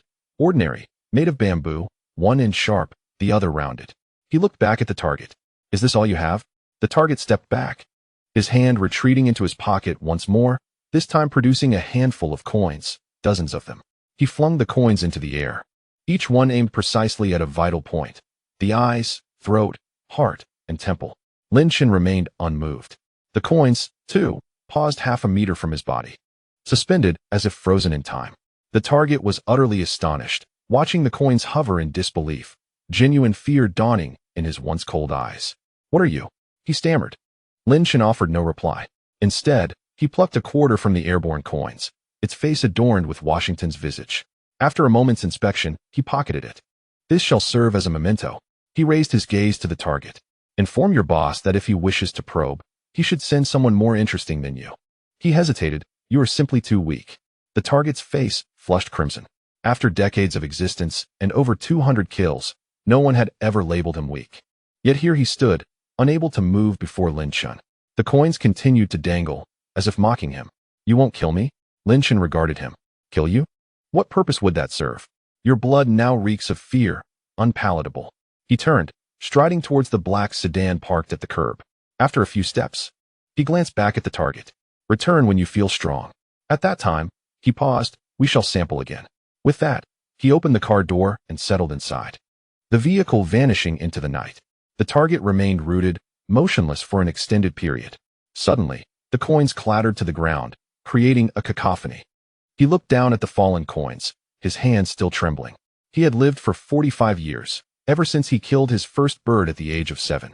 Aware that he was different from others, he killed without hesitation, without mercy. He believed there was no one he could not eliminate. Until tonight. That individual had stood before him, doing nothing, and he had been rendered powerless, not physically, but mentally, as if something had pinned him down. He inhaled deeply, turning to walk into the darkness. The castle, 11 o'clock at night. Lin Shen sat in his study, holding a cup of blood, tonight's offering from that Broadway actress. Though it remained untouched, he gazed out the window, the target's visage occupying his thoughts, the fear in his cold eyes eliciting a smile. Interesting, he mused. Ball approached. Young master, why did you not eliminate that assassin? Lin Shen shot him a glance. Why would I kill him? Many wish to end my life. Indeed. There are numerous such individuals, Lin Shen replied, and I cannot eliminate them all. He set the cup down. Besides, he has his uses. Ball was taken aback. Uses? What do you mean? Lin Shen rose, moving to the window. He has someone behind him. That individual sent him to probe. Upon his return, he will inform that person of an individual not to be trifled with. Then, he paused. That person will either come personally or send someone more interesting. He gazed out at Manhattan's shimmering lights against the night sky. Wait for it. The real spectacle is just beginning. Chapter 66, Mycroft Homes. The target returned to his residence at 3 in the morning. In downtown Manhattan, an unremarkable old apartment on the 5th floor. The room remained dark, illuminated only by the flickering neon lights outside, casting the walls in hues of red and green. He sat on the edge of the bed, his hands still trembling, not from the chill, but from an uncontrollable shiver that seeped from his very bones. For 45 years, he had taken the lives of 237 individuals without a single misstep. Those he hunted had cried, pleaded, fled, or resisted, but ultimately, they all met the same fate. Yet tonight was different. That person had stood there, doing nothing, and all his attacks had ceased, not evaded, but halted, suspended in midair, as if gripped by an unseen hand. He looked down at his hands. The toothpick and those 13 coins were his specialties, never missing within a 20-meter range. Yet tonight, they had all stopped a mere half a meter from that individual, as if colliding with an invisible wall, something beyond mere barriers. He could not articulate it, only feeling, for the first time, a sense of helplessness. He inhaled deeply, picking up his phone and dialing a number. After 2 rings, a voice answered, calm, tinged with a British accent. How goes it? The target hesitated, then uttered, I failed. Silence lingered on the other end. Elaborate. The target relayed the events of the evening, commencing from the entrance of the Four Seasons Hotel, through the floating coins, culminating in the final statement. Return and inform your employer. If he wishes to explore, he should send someone of interest. A prolonged silence ensued on the other end. Then a voice inquired, does he know me? Not exactly, the target replied, but he is aware that someone has sent me. Another silence followed by a soft, almost ethereal laughter, reminiscent of wind rustling through withered leaves. How intriguing. The voice remarked, you are indeed rather feeble. The target clenched his phone tightly, yet refrained from responding. He recognized the truth in those words. Very well, the voice continued. Come back. Someone will meet you tomorrow. There was a brief pause. I shall meet him personally. The call disconnected. The target sat in the darkness, unmoving for an extended period. Outside, the neon lights continued to flicker, red, green, echoing a heartbeat, akin to a warning. The following evening, at the castle, Lin Shen stood by the window of his study, gazing at the sunset as it descended beyond Manhattan's skyline. The golden hue enveloped the city in a warm crimson glow. He held a cup of tea, savoring it slowly. This brew was Longjing, procured by Iros from Chinatown. While it lacked the freshness of Japan's gyakuro, its aftertaste was richer, imbued with a toasty aroma of roasted beans, a flavor he relished. Ball entered, announcing, young master, a delivery has arrived. Lin Shen turned to find Ball holding a small black box, adorned with a deep red ribbon. There was no sender, no address, merely a card tucked beneath the ribbon.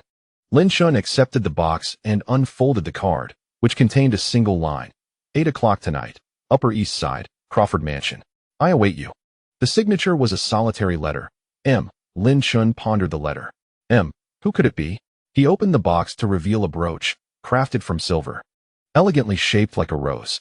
The petals were encrusted with tiny diamonds, glinting with a subdued light under the lamplight. He examined the brooch, then smiled. Intriguing. Ball leaned closer. Who sent this, young master? Lin Shen offered no reply. Instead, he placed the brooch back in the box and handed it to Ball. Put it away. Tonight, I shall pay a visit. At 8 o'clock, he arrived at the Crawford Mansion, a 19th-century structure with limestone facades and wrought iron balconies, where a few vintage carriages, props for tourists, were usually stationed. Tonight, however, only a black Rolls-Royce stood silently at the entrance. Lin Chen alighted, dressed in a black three-piece suit, a white shirt devoid of a tie, with the bat-shaped silver brooch gleaming at his collar. The mansion's doors were ajar as he entered. Inside was a grand hall, soaring to great heights, adorned with a magnificent crystal chandelier. The walls bore original oil paintings by Rembrandt, Rubens, and Vermeer Esquerel with a pearl earring. At the center of the hall sat a long table draped in white linen, flanked by silver candlesticks. At the opposite end, a man awaited him, in his 40s. Clad in a dark gray suit, his hair impeccably styled, he bore a lean face and strikingly blue eyes, reminiscent of sapphires. He swirled a glass of red wine, smiling faintly upon seeing Lin Chen. "Mr. Lin, please take a seat." Lin Chen approached and sat across from him. The table was set with 2 plates, 2 sets of cutlery, and 2 glasses, while a row of silver cloches concealed the dishes beneath. The man placed his wine glass down, fixing his gaze upon Lin Chen. "I am Mycroft. Mycroft Holmes." Lin Chen's eyes flickered with recognition. "Holmes? The detective?" Seemingly reading his confusion, Mycroft chuckled. "Sherlock is my brother, but I am not a detective." He paused. "I engage in other pursuits." Lin Chen scrutinized him. "Such as?" Mycroft lifted his glass, taking a sip, maintaining balance. Lin Chen raised an eyebrow. "Balance? Indeed." Mycroft affirmed. "This world is rife with extraordinary beings, vampires, werewolves, mutants, and those clad in spandex. A balance must be upheld among them, otherwise." He hesitated. Chaos ensues. Lin Chen comprehended. "So you are one of those who maintain this balance?" "One of them," Mycroft replied. "I oversee matters in Britain. Here in America, there are others." He regarded Lin Chen. "However, there has been a recent issue on this side of the Atlantic." "What issue?" Mycroft leaned forward.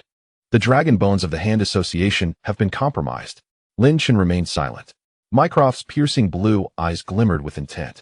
"That individual is you." "Not a question." Lin Chen smiled, reclining against the back of his chair.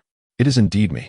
Mycroft nodded, lifting a cloche to reveal a perfectly cooked steak, sizzling enticingly. "Please." Lin Chen did not move. He stared at Mycroft. "You summoned me merely to confirm this?" "No," Mycroft replied. "I called you to inquire about your intentions." Lin Chen paused for a second, then chuckled genuinely. "What do I wish to do?" He rose, approaching the window, turning his back to Mycroft as he gazed into the night. "I wish to indulge in exquisite cuisine." Mycroft frowned. "Cuisine?" "Yes." Lin Chen turned to face him. "There are many intriguing individuals in this world. Their blood possesses distinct flavors. I wish to sample each one." Mycroft fell silent, observing Lin Chen with a mix of wariness, curiosity, and something else entirely. "Do you realize this could lead to trouble?" Lin Chen smiled. "I do. And yet, you persist?" Lin Chen returned to the table, seated once more. He picked up his cutlery and sliced into the steak, savoring the taste before placing the utensils down. He looked at Mycroft. "Do you believe I am one to shy away from trouble?" Mycroft remained silent, his gaze penetrating. His dark eyes were deep, unfathomable. Yet, he perceived something else, not arrogance or pride, but a profound tranquility, akin to a lake in the dead of night. Regardless of the storms outside, the depths remained undisturbed. He chuckled, raising his glass in a toast. Lin Chen mirrored the gesture, their glasses clinking softly. "Cheers." Mycroft took a sip before setting the glass down. Fixing his gaze on Lin Chen. "There is something you might find intriguing. Pray tell." "A new guest has arrived in New York." "Who?" Mycroft hesitated. "His name is Eric Lenzher. Some refer to him as Magneto." Lin Chen's eyes flickered. "Magneto. I have heard of him. The leader of mutants, capable of controlling metals, reputedly formidable. What brings him to New York?" Mycroft shook his head. "Unknown. However, prior to his arrival, events unfolded in Europe." "What events?" "Someone sought to eliminate him." Lin Chen raised an eyebrow. "Who?" "Unknown," Mycroft replied. "But that individual expended considerable resources, hiring numerous assassins, including..." He paused. "The target." Lin Chen's expression hardened. "The target? Was that individual attempting to kill Magneto last night?" Mycroft regarded him. "The target's mission last night failed. He did not go to kill Magneto. Rather," he paused. "On an exploratory mission." Lin Chen understood. "Your boss wishes to kill Magneto?" Mycroft chuckled. "Not my boss. It is another individual." "Who?" Mycroft gazed at him. something glimmering in his blue eyes. Someone who, like you, appreciates the art of fine dining. Lin Shan was taken aback for a moment. Then he smiled, a genuine smile. How intriguing. He stood up, walked to the window, and gazed at the night sky. Where is this person? Mycroft also rose and stood beside him. I do not know, but he will seek you out. Lin Shan turned to him, questioning, why? Mycroft smiled. Because you destroyed his dragon bone. He paused. That bone. It belongs to him. The door of the mansion closed behind them, and the night wind brushed against Lin Shan's face as he stood on the steps, lighting a cigarette. Mycroft's final words echoed in his mind. That bone belongs to him. Whose? He did not inquire, nor would Mycroft divulge. Yet, one thing was clear. The connoisseur of fine cuisine had already set his sights on him, or rather, on the dragon bone he had destroyed. He inhaled the smoke, observing the distant, dazzling lights of Manhattan. Those towering buildings, those people, and the hidden mysteries lurking in the shadows. All of a sudden, he felt the city had shrunk. Ball walked over from the street. Young master, have you finished your conversation? Yes. Who is that person? Lin Shan pondered for a moment. A balancer. Ball scratched his head. Balancer? What balance? Lin Shan remained silent, his gaze fixed on the night sky. The stars shone brightly tonight, numerous and luminous. That person mentioned that Magneto has come to New York. Ball was taken aback. Magneto? The one who can control metal? Yes. What is his purpose? Lin Shan flicked the ash from his cigarette.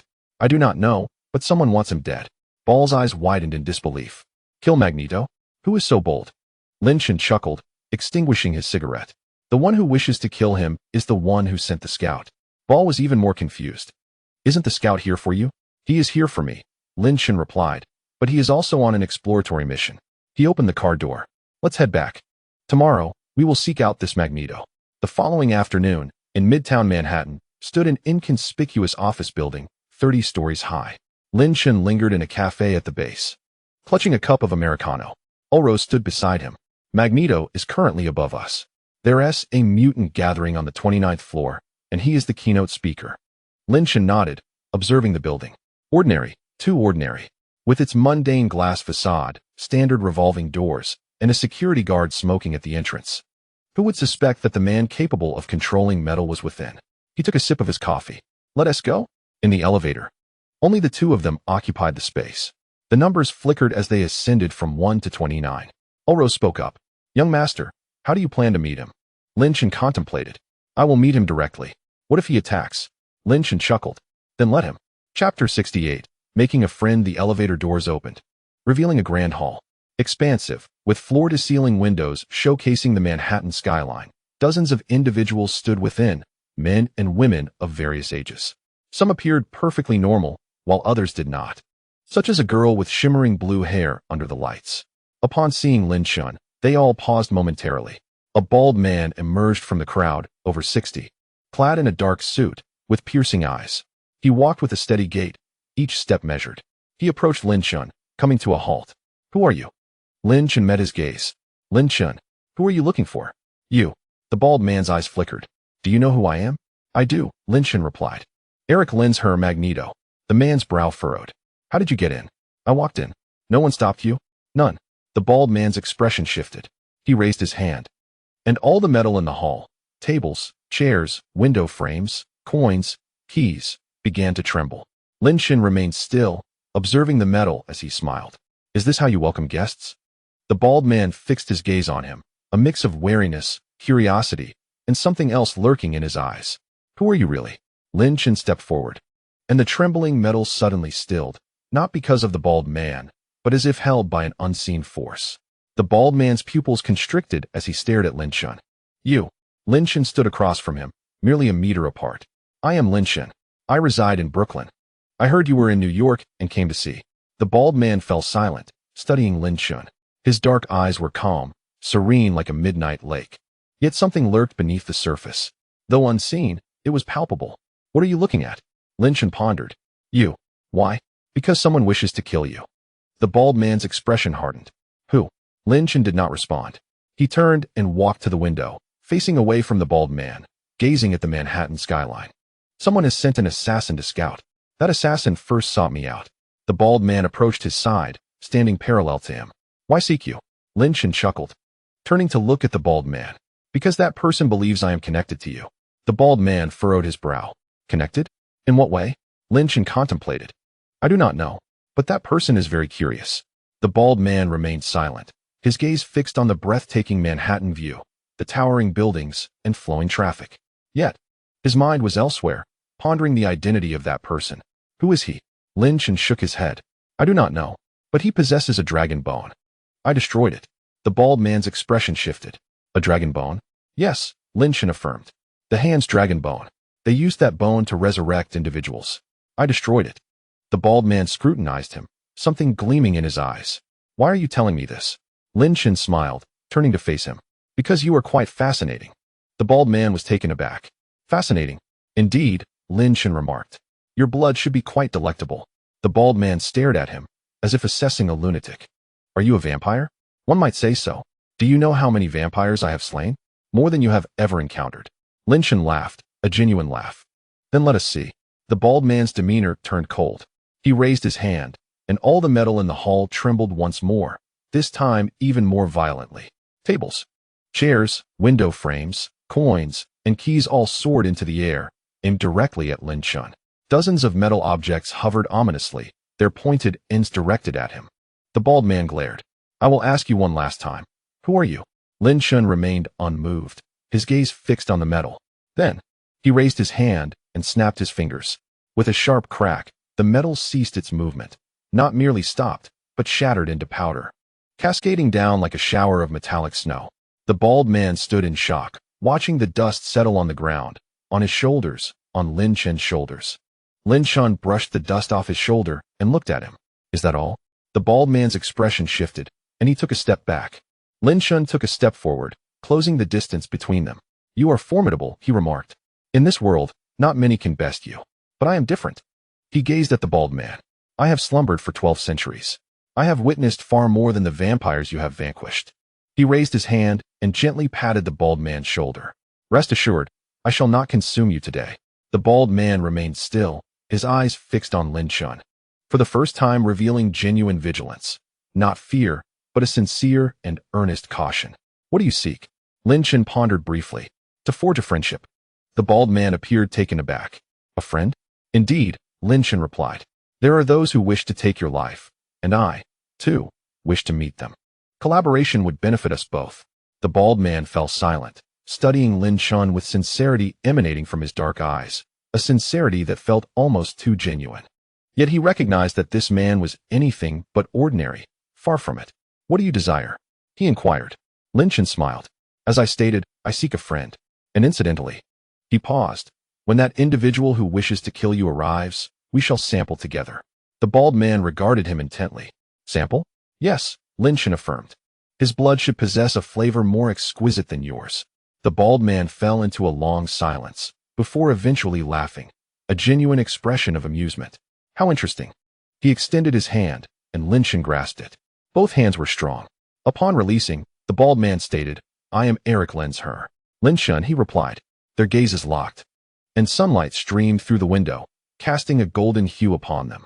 Chapter 69. The White Queen sunlight poured through the floor-to-ceiling windows, bathing the entire hall in a warm golden glow. A thin layer of metallic dust glimmered on the ground, sparkling like frost or snow. Lin Chen and Magneto stood by the window, side by side, observing the world outside. Below, the traffic of Manhattan flowed like a sluggish river. In the distance, the Hudson River shimmered under the sunlight. How long have you been in New York? Magneto inquired. Over a month, Lin Chen replied. In just over a month. You have destroyed the dragon bone of the hand? Lin Chen chuckled. They invited me to assist, he explained. Magneto turned to face him. Invited you? Yes, Lin Chen confirmed. They sought my help to discern the nature of the bone's affliction. And then I discovered that the bone was consuming them. Magneto's eyes flickered. Consuming? Indeed. Lin Chen elaborated. They were using the dragon bone to resurrect individuals, with the bone feasting upon their souls. For 8 centuries, it has consumed countless. He paused. I merely compelled it to regurgitate. Magneto fell silent, gazing at Lin Chen, a glimmer of something in his eyes. Do you know whose bone it is? Lin Chen shook his head. I do not, but someone informed me that it belongs to him. Magneto furrowed his brow. Him? Yes, Lin Chen affirmed. That individual must be quite enraged now. Understanding dawned on Magneto. So that person sent assassins to probe, not targeting me, but you. Lin Chen nodded. Yet he sought you first. Magneto contemplated. Why? Lin Chen smiled. Because he is testing. Testing what? Testing the nature of my relationship with you. Magneto paused for a moment. What relationship do we have? Now we have one, Lin Chen stated. We just shook hands. Magneto regarded him, his eyes revealing a mix of vigilance, curiosity, and a hint of bemusement. You wish to drag me into this? Lin Chen laughed, a true laugh. Not to drag you down, but to invite you to dine. Magneto remained silent, gazing out the window for an extended period. Then he chuckled, a sound tinged with the weariness of years. How amusing. After decades of life. The first invitation to dine is because someone wishes to take my life. He turned to Lin Chen. Do you know who seeks to kill me? Lin Chen shook his head. I do not. But you just mentioned that person wishes to kill you as well? Yes, Lin Chen replied. I destroyed his dragon bone. And he likely yearns to eliminate me. Magneto nodded. So we are allies. Temporarily, Lin Chen clarified. Magneto studied him. Temporarily? Yes, Lin Chen confirmed. Once that person is dead, we shall discuss further matters. Magneto remained silent for a few seconds before extending his hand. Then let us collaborate temporarily. Lin Chen grasped his hand once more. Their grip firm. Upon releasing, Magneto spoke. There is something you may wish to know. Speak. There is another mutant in New York. Lin Chen raised an eyebrow. Who? Magneto hesitated. Emma Frost. Lin Chen's eyes flickered with recognition. Emma Frost. The White Queen. Capable of mind control and transforming into diamond. Supposedly, she is quite beautiful, yet also reputed to be frigid. Where is she? Manhattan, Midtown, Magneto replied. She owns a company called Frost International. What does it do? Everything, Magneto stated. On the surface, it appears to be a legitimate business, but secretly. He paused. She also wishes to kill me. Lin Chen chuckled. And do you wish to kill her? Magneto shook his head. Not at all. Then why does she seek your demise? Magneto met his gaze. Because she believes mutants should be led by her. Lin Chen grasped the underlying power struggle. You wish for me to meet her? Magneto nodded. Indeed. Why? Because, Magneto paused, she recently met someone. Lin Chen's attention sharpened. Who? I do not know, Magneto replied. But after her encounter with that individual, her intentions shifted. What intentions? Originally, she only sought to contend with me. Now, he hesitated. She wishes to kill me. Lin Chen fell silent, contemplating the implications. He gazed out the window, thoughts racing. That enigmatic figure, the one who dispatched Bullseye, was the true master of the dragon bone and had now sought out the White Queen. What was his aim? Lin Chen turned. Where is she? Frost Tower, Magneto replied. 62nd floor. Lin Chen nodded. I shall investigate. He approached the door, then turned back to Magneto. You would do well to change your residence. Why? Because, Lin Chen grinned, the individual who wishes to eliminate you will likely seek you soon. He pushed the door open, his footsteps fading down the corridor. Magneto stood in place, staring at the closed door for a long while before he chuckled softly. How intriguing. At 4 in the afternoon. In Manhattan, Midtown, Frost Tower, on the 62nd floor, Lin Chen stepped out of the elevator into an expansive reception area, entirely white. The white marble floor, white walls, white sofas, and white flowers created a stunning tableau. Outside the floor-to-ceiling windows, the Manhattan skyline sparkled in the sunlight. A woman clad in a white dress stood by the window, her back to him, golden hair cascading over her shoulders, catching the soft light. She did not turn, yet her voice floated to him. Mr. Lin, I have been expecting you. Lin Chen approached and stood beside her, both gazing out the window. Did you know I would come? Yes, she replied. Magneto would undoubtedly send for you. She turned to face him, and her visage was breathtaking, beautiful as a sculpture. With icy blue eyes and crimson lips, her skin nearly translucent. She regarded Lin Chen, who met her gaze for a few moments before she smiled. What are you looking at? Lin Chen contemplated briefly. Your eyes. Why? As Lin Chen paused, your eyes revealed that you had just encountered someone. Emma's smile faltered for a brief moment, just a fleeting instant. Yet, Lin Chen noticed. What did that person convey to you? Emma averted her gaze, returning to the view outside. He spoke at length. Such as? For instance, Emma hesitated. You will come. Lin Chen chuckled. What else did he say? Emma turned to face him, her icy blue eyes glimmering with something profound. He said, you are quite peerless. Lin Chen nodded in agreement. He spoke the truth. Emma fell silent for a heartbeat. Then a genuine smile spread across her face. You are truly intriguing. Many have remarked upon that.